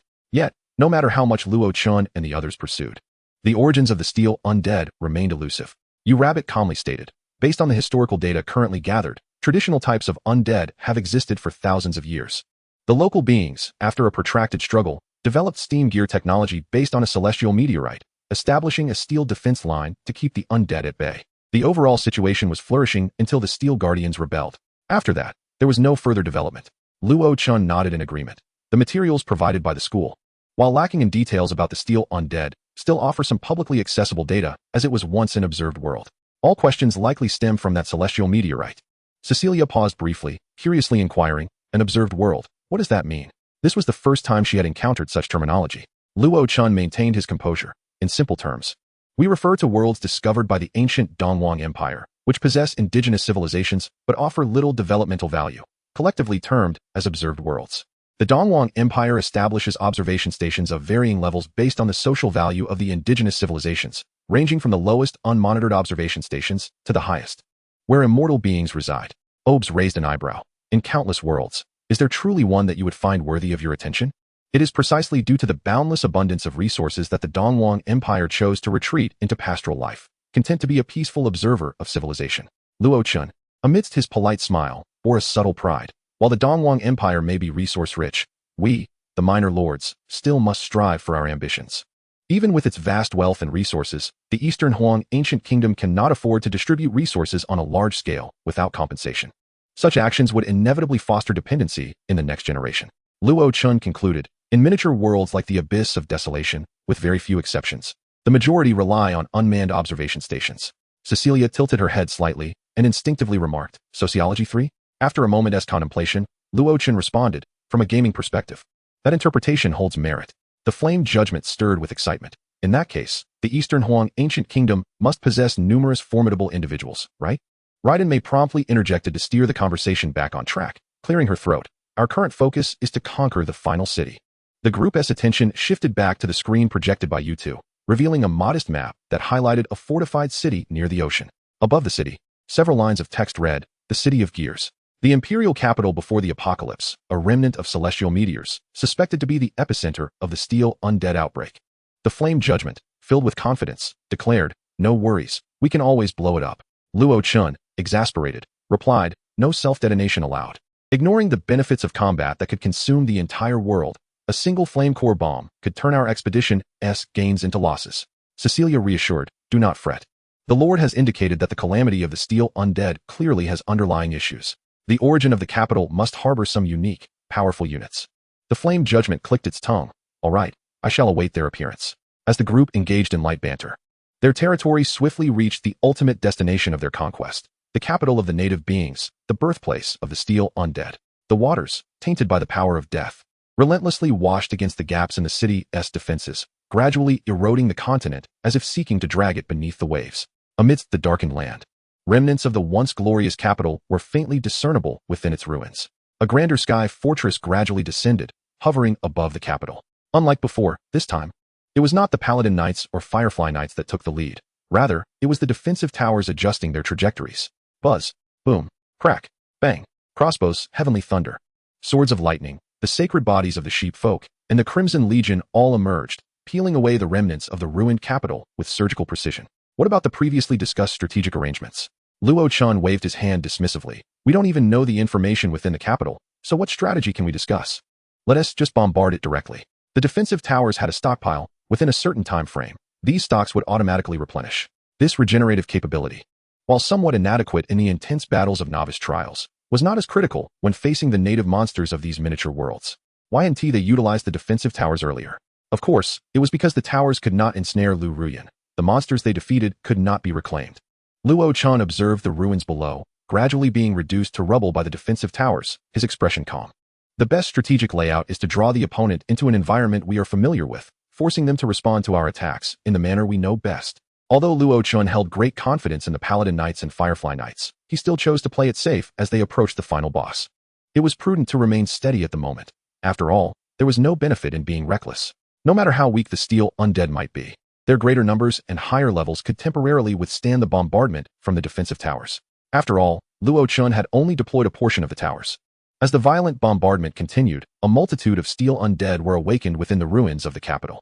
Various steam-powered gear monsters emerged, far exceeding those encountered in the first ruined city. Averaging over 20 meters in height, they belched forth black steam, intertwining to create a dark canopy that significantly diminished the firepower of the defensive towers. Impressive. These undead were quite capable, Luo Chen noted with surprise, casually retrieving several collapsed source stones from the Lord's backpack and tossing them down. Boom. A surge of deep purple light erupted, instantly engulfing the entire dark canopy, consuming and transforming the undead energies within. Despite the relentless outpouring of black oil-scented steam from the numerous steel undead, they appeared to be in a state of retreat. Luo Chen remained unfazed, even leisurely accepting a cup of freshly brewed tea from Master Abbé. Lord, let us charge forth, Flowing Fire urged. Luo Chen took his time sipping the tea. No hurry, let the soldiers face soldiers, generals face generals. Wait until the enemy can no longer hold back before you strike. In truth, Luo Chen was more anxious than the undead of the City of Gears. Where had the elite monsters gone? Those dismembered steel undead were all materials he needed. In the next moment, as if responding to Luo Chen's thoughts, the central palace of the capital suddenly trembled and began to rise from the ground. Chapter 91, Enterprise Mate. Boom. The surface of the palace cracked open, dense clouds of black steam billowing from countless openings. The underground of the capital seemed to connect with an ocean of oil, cold steam pressing through the narrow passages, incessantly spraying forth, while the sharp whistle of steam engines echoed through the air. Buzz, buzz, buzz. The seemingly sluggish yet remarkably swift transformations of gears saw the entire palace, under the gaze of all, morph into a towering steam gear automaton. Cecilia poked Luo Chen in the side, grinning as she asked, "My lord, is this the personification of the ideal warship you anticipated? I didn't know you had a taste for this." Luo Chen's expression stiffened. "No, I didn't. Don't say such things." His denial stemmed from the fact that the creature was simply too hideous. The massive mechanical monster towered over 90 meters, lacking arms and legs, possessing only a torso that bore hundreds of mechanical tentacles. From a distance, it resembled a mechanical octopus demon. Luo Chen struggled to comprehend the unfolding events, only to spot a familiar white eagle emblem at the heart of the mechanical octopus. Was it merely a coincidence? Raiden Mei inquired with curiosity, "My lord, did you foresee the palace transforming into a mechanical monster, which is why you refrained from sending the soldiers to battle?" Luo Chen shrugged. "That is how it's portrayed in novels. A seemingly unremarkable weak world always delivers a moment of divine intervention at a critical juncture." Raiden Mei? Empress maintained a calm demeanor. "This is quite normal. Concealing trump cards is a trait of intelligent life." She then turned to Luo Chen, "My lord, it's time for us to make our entrance. I assent it." Luo Chen grinned. "Go forth and bring me victory." Empress and the others bowed. "We shall present our hearts to the Lord." The Firefly Knights, being pure and innocent, were soon tainted by the Paladin Knights. Over time, the high-ranking Paladin Knights, relying on their numbers, replaced the declaration of their loyalty to the Lord with the pledge to offer their hearts. Although Luo Chen felt somewhat uncomfortable with this shift, he did not intervene. As long as they could secure victories, it was no issue for them to take turns sharing his bed. With a flourish, 101 mech giants soared into the sky above the magnificent territory, followed closely by the high-ranking Paladin Knights and heroic units. They disregarded the myriad steel undead below, sacrificing their lives to delay the assault of the defensive towers, and charged straight towards the central mechanical octopus giant. With the aid of the collective vision, Luo Chen finally identified the attributes of the mechanical octopus giant. Crown of Thorns Nokel. Identity, Hero. Race, Undead Spirit Race. Quality, Golden. Level, 25. Skills, 1. Steel Soul Flame. 2. Mind Cube. 3. Mechanical Frenzy. 4. Steam Blood. 5. Undying Fortress. Introduction. The celestial meteorite brought forth a wondrous artifact known as the Mind Cube. Lacking the ability to decipher the cube, they merely extracted a mysterious force emanating from it, upon which they constructed a steam gear system. Concurrently, they regarded the Mind Cube as an infinite source of energy, transforming the royal palace into the ultimate stronghold of the Nokel family. They named it the Crown of Thorns, hoping it would safeguard the Nokel lineage and bring an end to the millennia-long war against the undead. However, its inaugural activation heralded the demise of the Nokel family. Luo Chen felt a pang of melancholy. The king's attempt to save his nation ultimately made him the architect of its extinction. Indeed, reality is both cruel and ironic. Oh, King of Nokel, should you be granted another life, remember not to wield with abandon that which you have found. Fellow citizens, let us send it to its rest. The assembled populace answered in unison. I, a towering mechanized giant, flames billowing from its form and wielding a rather feminine magic staff, charged forth with great fervor. Boom. An endless conflagration surged forth, sweeping away the darkness and death of the ruined metropolis, descending with a searing heat reminiscent of a return from the very edge of hell. Creak, bang, hiss. Dozens of mechanical tendrils were ensnared, ignited, and swiftly melted into molten iron, the latent power of the undead within them thoroughly purified. The mechanical octopus, devoid of any semblance of human language, emitted an increasingly frantic steam whistle, suggesting that its mechanisms were operating at full power, even exceeding safe limits. A seemingly boundless energy erupted from within the mechanical creature, birthing dozens of new mechanical tendrils that intertwined, transforming into colossal cannons. The hundreds of tiny black eyes on the mechanical octopus turned crimson, a warning sign of its overtaxed systems. Yet, in this context, it exuded an aura of despair and fury. The mechanical octopus did not retreat. Rather, it surged forward like an immovable mountain. The cannon-like tendrils unleashed a torrent of energy missiles, hurtling towards the Firefly Knights. Bang! A cadre of high-ranking paladin warriors appeared, executing aerial slashes that effortlessly shattered the energy projectiles. They descended back to the mechanized giant, even exchanging a leisurely remark with the Firefly Knights. Has this creature consumed too much oil, leading to its malfunction? Clearly, it possesses more effective ranged attacks, yet it chooses to charge headlong into battle. The Firefly Knight chuckled in reply. Perhaps it was devoured by zombies. As they bantered, their advance remained unimpeded. The city's ruins were flattened, various halls severed in twain. The swiftest duo, Luo and Abais, surged ahead, with the latter perched upon the former's shoulder, shielded by a heroic skill that significantly mitigated the onslaught. Observing this, Luo entered a state of full combustion, her health depleting slightly as she radiated intense flames. I shall ignite the sea of stars. The searing fire melted the octopus's tentacles as she leaped into the air, delivering a flying kick that cleaved the mechanical octopus in two. Fire erupted skyward, and Luo casually flung her magic staff, impaling the creature's upper body and pinning it firmly to the sandy beach of the shallow sea. A steady mechanical voice reverberated, and Luo nodded in satisfaction. The magic staff is indeed more effective than a fist. Abais, with a resigned expression, remarked, My lord, if you do not secure a competent magic instructor for them soon, the Firefly Knights may drift further down the path of physical mages. Buzz, clang, clang, clang. The mechanical steam quivered as the split body rapidly transformed, seemingly evolving into two new entities.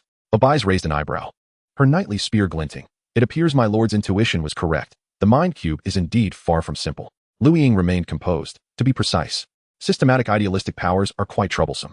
Abais raised her spear high. By the Lord's command, let the mind be severed, and the undead return. The power of the military soul trembled as a blue cube, shrouded in black mist, emerged. Meanwhile, the severely damaged mechanical octopus, having lost its power source, collapsed, utterly incapacitated. Abais enveloped her hand in military soul energy, retrieving the cube with a hint of surprise on her face. Luo inquired, What is it? Abais, somewhat uncertain, replied, I believe I have seen her before. Luo, a former comrade of yours? Abais, well, somewhat I suppose. If my memory serves me correctly. Her name should be Enterprise Mate. Chapter 92, The Enclosed. So, it was the darkened mind cube. Luo Chen toyed with the cubic artifact in his hands, a sudden realization dawning upon him. That white eagle emblem looked so familiar. Upon seeing the mechanical octopus, I almost thought I had mistaken it. In a myriad of worlds, countless civilizations and races exist. It is not unfathomable for a similar emblem to appear. Luo Chen mused. If it weren't for the incongruity of the oil on them with this world, I might have been more inclined to believe I had misidentified the emblem. As he spoke, Luo Chen scrutinized the cube, activating the unity of man and heaven technique in an attempt to discern its secrets. Regrettably, while the unity of man and heaven visualization technique is powerful, Luo Chen's hardware failed to meet its demands. He gleaned nothing. According to the hazy memories of his past life, the mind cube of the ship girls was a remarkably magical artifact, characterized by idealistic traits and infinite energy. Yet, human understanding evolves with experience and deepening knowledge. Each time civilization transcends to a new height, the demand for more potent energy products emerges, and the definition of infinite energy shifts over time. Although textbooks under the prestigious academies of the Eastern Huang Kingdom do not elaborate on constructing perpetual motion machines, the widespread common knowledge within Eastern Huang effectively describes the principles and definitions of three types of perpetual motion machines. For instance, if a nuclear power plant were to be transported to the feudal era, the ancients would undoubtedly regard it as a miraculous source of infinite energy. However, for interstellar civilization, conventional nuclear power plants hardly qualify as infinite energy. In a similar vein, reflecting upon the performance of the mind cube from his past life, Luo Chen reconsidered. The so-called infinite energy might be somewhat of an overstatement. Luo Chen turned to Abais, weighing the blue cube in his hand. Reminiscent of the Azure Sea, she was once your comrade? Did the Paladins ever collaborate with the ship girls? Abais candidly replied. The Paladin faction is not particularly familiar with the Azure faction. We only find ourselves on the same front when facing certain outer gods. Abais elaborated. The Azure faction is indeed the power that Enterprise Mate once served. I am aware of that, Luo Chen remarked, his expression subtly shifting. Enterprise Mate fought alongside you against the outer gods? Abais affirmed. Yes. Luo Chen seemed to grasp something. Caressing the mind cube. Tell me what you know about the Azure faction. I am quite curious. Abais, without hesitation, succinctly explained. In my recollection, the Azure faction's technological tree leans more towards mechanical battleships and idealistic psychic energy. Their basic units consist of numerous similarly styled black cannon fodder ships. The advanced combat power is categorized into three segments. One comprises scholars skilled in manufacturing, management, and research, while another is the formidable individual combat prowess exemplified by Enterprise Mate. The final segment, Luo Chen raised an eyebrow. How so? Abais furrowed her brow, striving to unearth memories from her mind. The final segment is numerous, yet their overall combat capability pales in comparison to Enterprise Mate. The primary disparity between them lies in, differing aesthetics? Luo Chen nodded, succinctly summarizing. Understood, Sirens, Ember, and Azure. The Sirens are the traditional antagonists within the Azure faction, seemingly holding mastery over advanced technology, effectively making them the scientists of Azure. Embers serve as a collective term, referring to the darkened ship girls akin to the company mate, who generally possess combat capabilities vastly superior to conventional ship girls. However, the transformation into mate gradually strips them of their rationality, plunging them into madness. The final blue. After an elaborate explanation from OBs, Lachlan began to grasp their predicament. The blue ship girls, in the conventional sense, exist below level 100, having neither encountered a commander, player, nor achieved a mental breakthrough. OBs, seemingly at a loss for words, remarked, "My lord, since you are so well informed, do you truly need to inquire further?"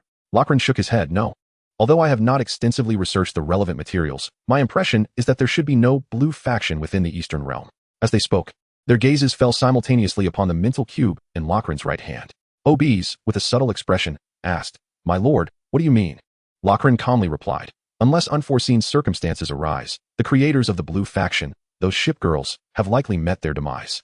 OBs blinked in disbelief. Surely not?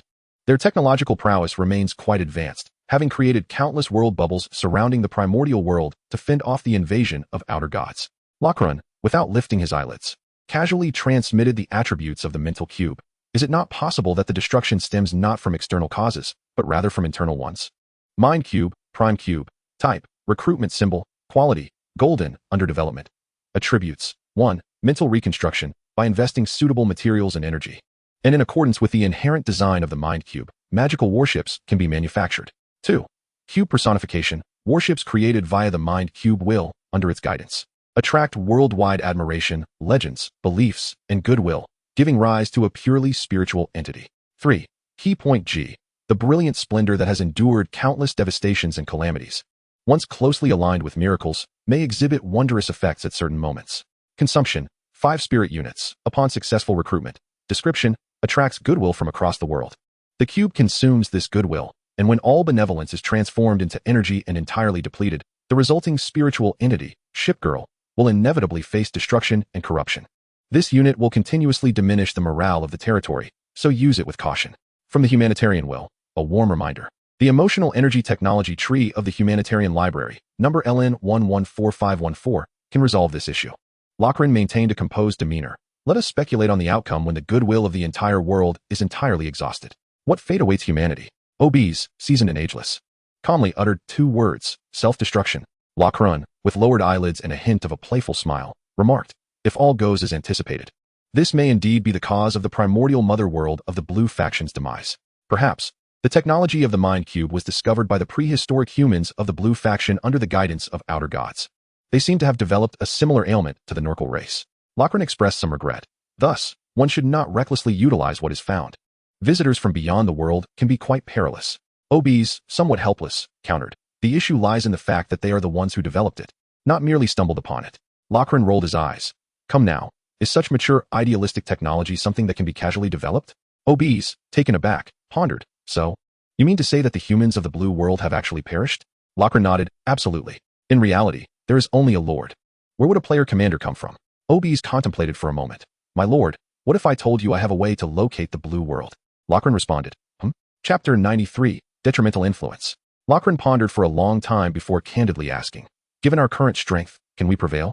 If those outer gods have not yet departed. OBs nodded, absolutely. Lachlan rolled his eyes. Then what significance does your statement hold? OBs smiled wryly.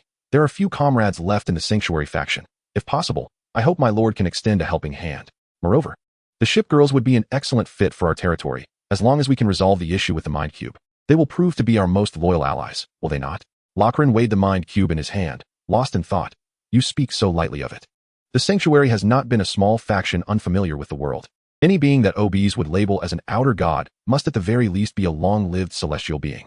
Unless I were to call upon my sister, I lack the capability to confront such formidable foes. Thus, the question simplifies to, is it worth it? OBs mused. What if we create an enterprise, allowing her to prove her worth? Lachlan nodded. That is indeed a commendable idea. I shall consult the Humanitarian Library for a solution. The fact that the Lord's heart specifically indicated a decline in morale suggests that the debuff associated with the enterprise is beyond what a gold-tier territory can withstand. Lachlan stowed the mind cube in the Lord's backpack and turned to OBs. However, I am somewhat curious as to why you are so proactive. Is it truly just camaraderie? OBs chuckled and gestured. There is a slight ulterior motive. Lachlan, intrigued, inquired. Pray tell? OBs cleared her throat. After witnessing the exclusive equipment you prepared for us, I wondered if it might be possible to use the Mind Cube to process the Golden Fleet. Idealism combined with idealism. Does that not create a perfect match? Obi's eyes sparkled as she calculated. If each interstellar warship could be personified at crucial moments, each high-ranking sanctuary warrior could operate independently, maximizing the effectiveness of our imperial military spirit. Obi's proclaimed with conviction, "Do not underestimate us as mere soldiers. After years of warfare, even without strategic thinking, we can effortlessly command a battalion of hundreds relying solely on instinct and muscle memory. Once we gain access to the manufacturing line of the Mind Cube, our legion will expand rapidly." The more Obi spoke, the more animated she became. Most importantly, we can teach them to also master the sanctuary system. Those shipgirls, originating from idealistic backgrounds, may even have the potential to ascend to high-ranking sanctuary warriors. In such a scenario, the sanctuary legion could break free from the confines of barracks and continuously replenish new recruits. The territory craved stronger, more disciplined soldiers, while the sanctuary faction needed to grow. The blue faction's circumstances must be dire, necessitating the addition of new compatriots. Is this not a threefold benefit? Lochran regarded Obi's with a stoic expression. Well said. But what are the materials? Will you supply them? Threefold benefit? My wallet is the one truly suffering. Although the territory operates under a lordly privatization, Lochran cannot arbitrarily allocate materials garnered from the Firefly Knights and other future units to high-ranking sanctuary warriors. This is a matter of principle. Obi's remained silent for a long time, then tentatively asked, "My lord, would you support repaying the debt with your own body?" Lochran, with a smirk that was neither entirely amused nor entirely serious, replied, "Just you? What of the other high-ranking sanctuary warriors? How long do you intend to repay?" Obi's shook her head, grinning. "No, let those newly minted golden ship girls repay instead." Lochran rolled his eyes, adopting a look of feigned innocence. "If I have needs, will they refuse?" Within the territory, the Lord reigns supreme. The title of Lord is not to be trifled with. To this day, the abyssal demons continue to protest that the territory has plagiarized from the abyss, employing unscrupulous means to sway the populace into unwavering loyalty to the Lord. Obi shrugged, presenting a look of nonchalance. "My lord, if you find my proposal agreeable, feel free to take whatever remains on me." Obi's expression was candid. She had long since been thoroughly depleted, so what was there to feel ashamed about? Luo Chen pondered for a moment, gesturing towards the location of the Hall of Heroes, and spoke. "I would like you and the paladins to visit the Star of Revelry and procure a copy of our memories." Oberus readily acquiesced. "Of course, my lord. Are you interested in our childhood photographs?" Luo Chen was left speechless. "There's no need for such private matters. Primarily, I seek information regarding the historical battles of the Holy Hall and the world coordinates you are familiar with." He was merely endeavoring to assist the citizens in entering a state of enlightenment, reluctantly aiding them with their massages. Oberus nodded, agreeing to Luo Chen's request. Subsequently, she appeared to ask casually, "When the number of citizens increases, will it impede your massage duties?" Luo Chen remained unperturbed. "Not for long." Oberus looked somewhat puzzled. "I am nearing the preliminary realization of the concept of unity with the heavens. Thereafter, I will be able to guide you in visualizing me." Luo Chen explained calmly. And with the form of visualization, they would transcend the physical massage, advancing to a massage of the soul's will. Oberus suddenly understood, clapping her hands lightly. "I knew it. How could you abandon your cherished massage vocation due to time and numbers?" Luo Chen replied, frowning. "While your statement holds truth, articulating it is where you err." With a scowl, he pointed outside the territory. "You, go investigate the potential hazards in the ocean. Do not return until your inspection is complete." Oberus stood up, grinning as she answered, "Yes, my lord." Luo Chen and his companions spent approximately 12 days purging the continent of the numerous iron undead. A comprehensive screening operation across the entire world consumed a total of 13 days. In sum, the conquest lasted 25 days, with various dispatch teams returning to the territory, amassing a wealth of intelligence. Lu Ying cheerfully waved her hand. "My lord, we have thoroughly investigated the entire abyss of despair. All detected concentrations of iron undead have been eradicated, and 60,000 fragments of ruinous source stones have been properly placed." Luo Chen smiled and affectionately ruffled Lu Ying's hair, his deftness akin to petting a small kitten. "Well done, you all have worked hard." Lu Ying squinted her eyes in pleasure, nuzzling against Luo Chen's palm. After offering a brief acknowledgement to the heroes and soldiers, Luo Chen clapped his hands. "Everyone, take 2 days to rest and enjoy your holiday." In 2 days, the devouring program would officially commence, preparing for the final counterattack. Lu Ying blinked and instinctively inquired, "Can we do whatever we wish during the holiday?" Luo Chen nodded. "Of course. You have all exerted yourselves during this expedition. If there is anything you require, the territory will do its utmost to accommodate you." Lu Ying and the magical girls behind her suddenly brightened. "We wish to continue the accelerated visualization experiment." Raiden Mei looked up, a hint of vigilance in her eyes. What experiment? May I join?" Luo Chen replied, "Certainly."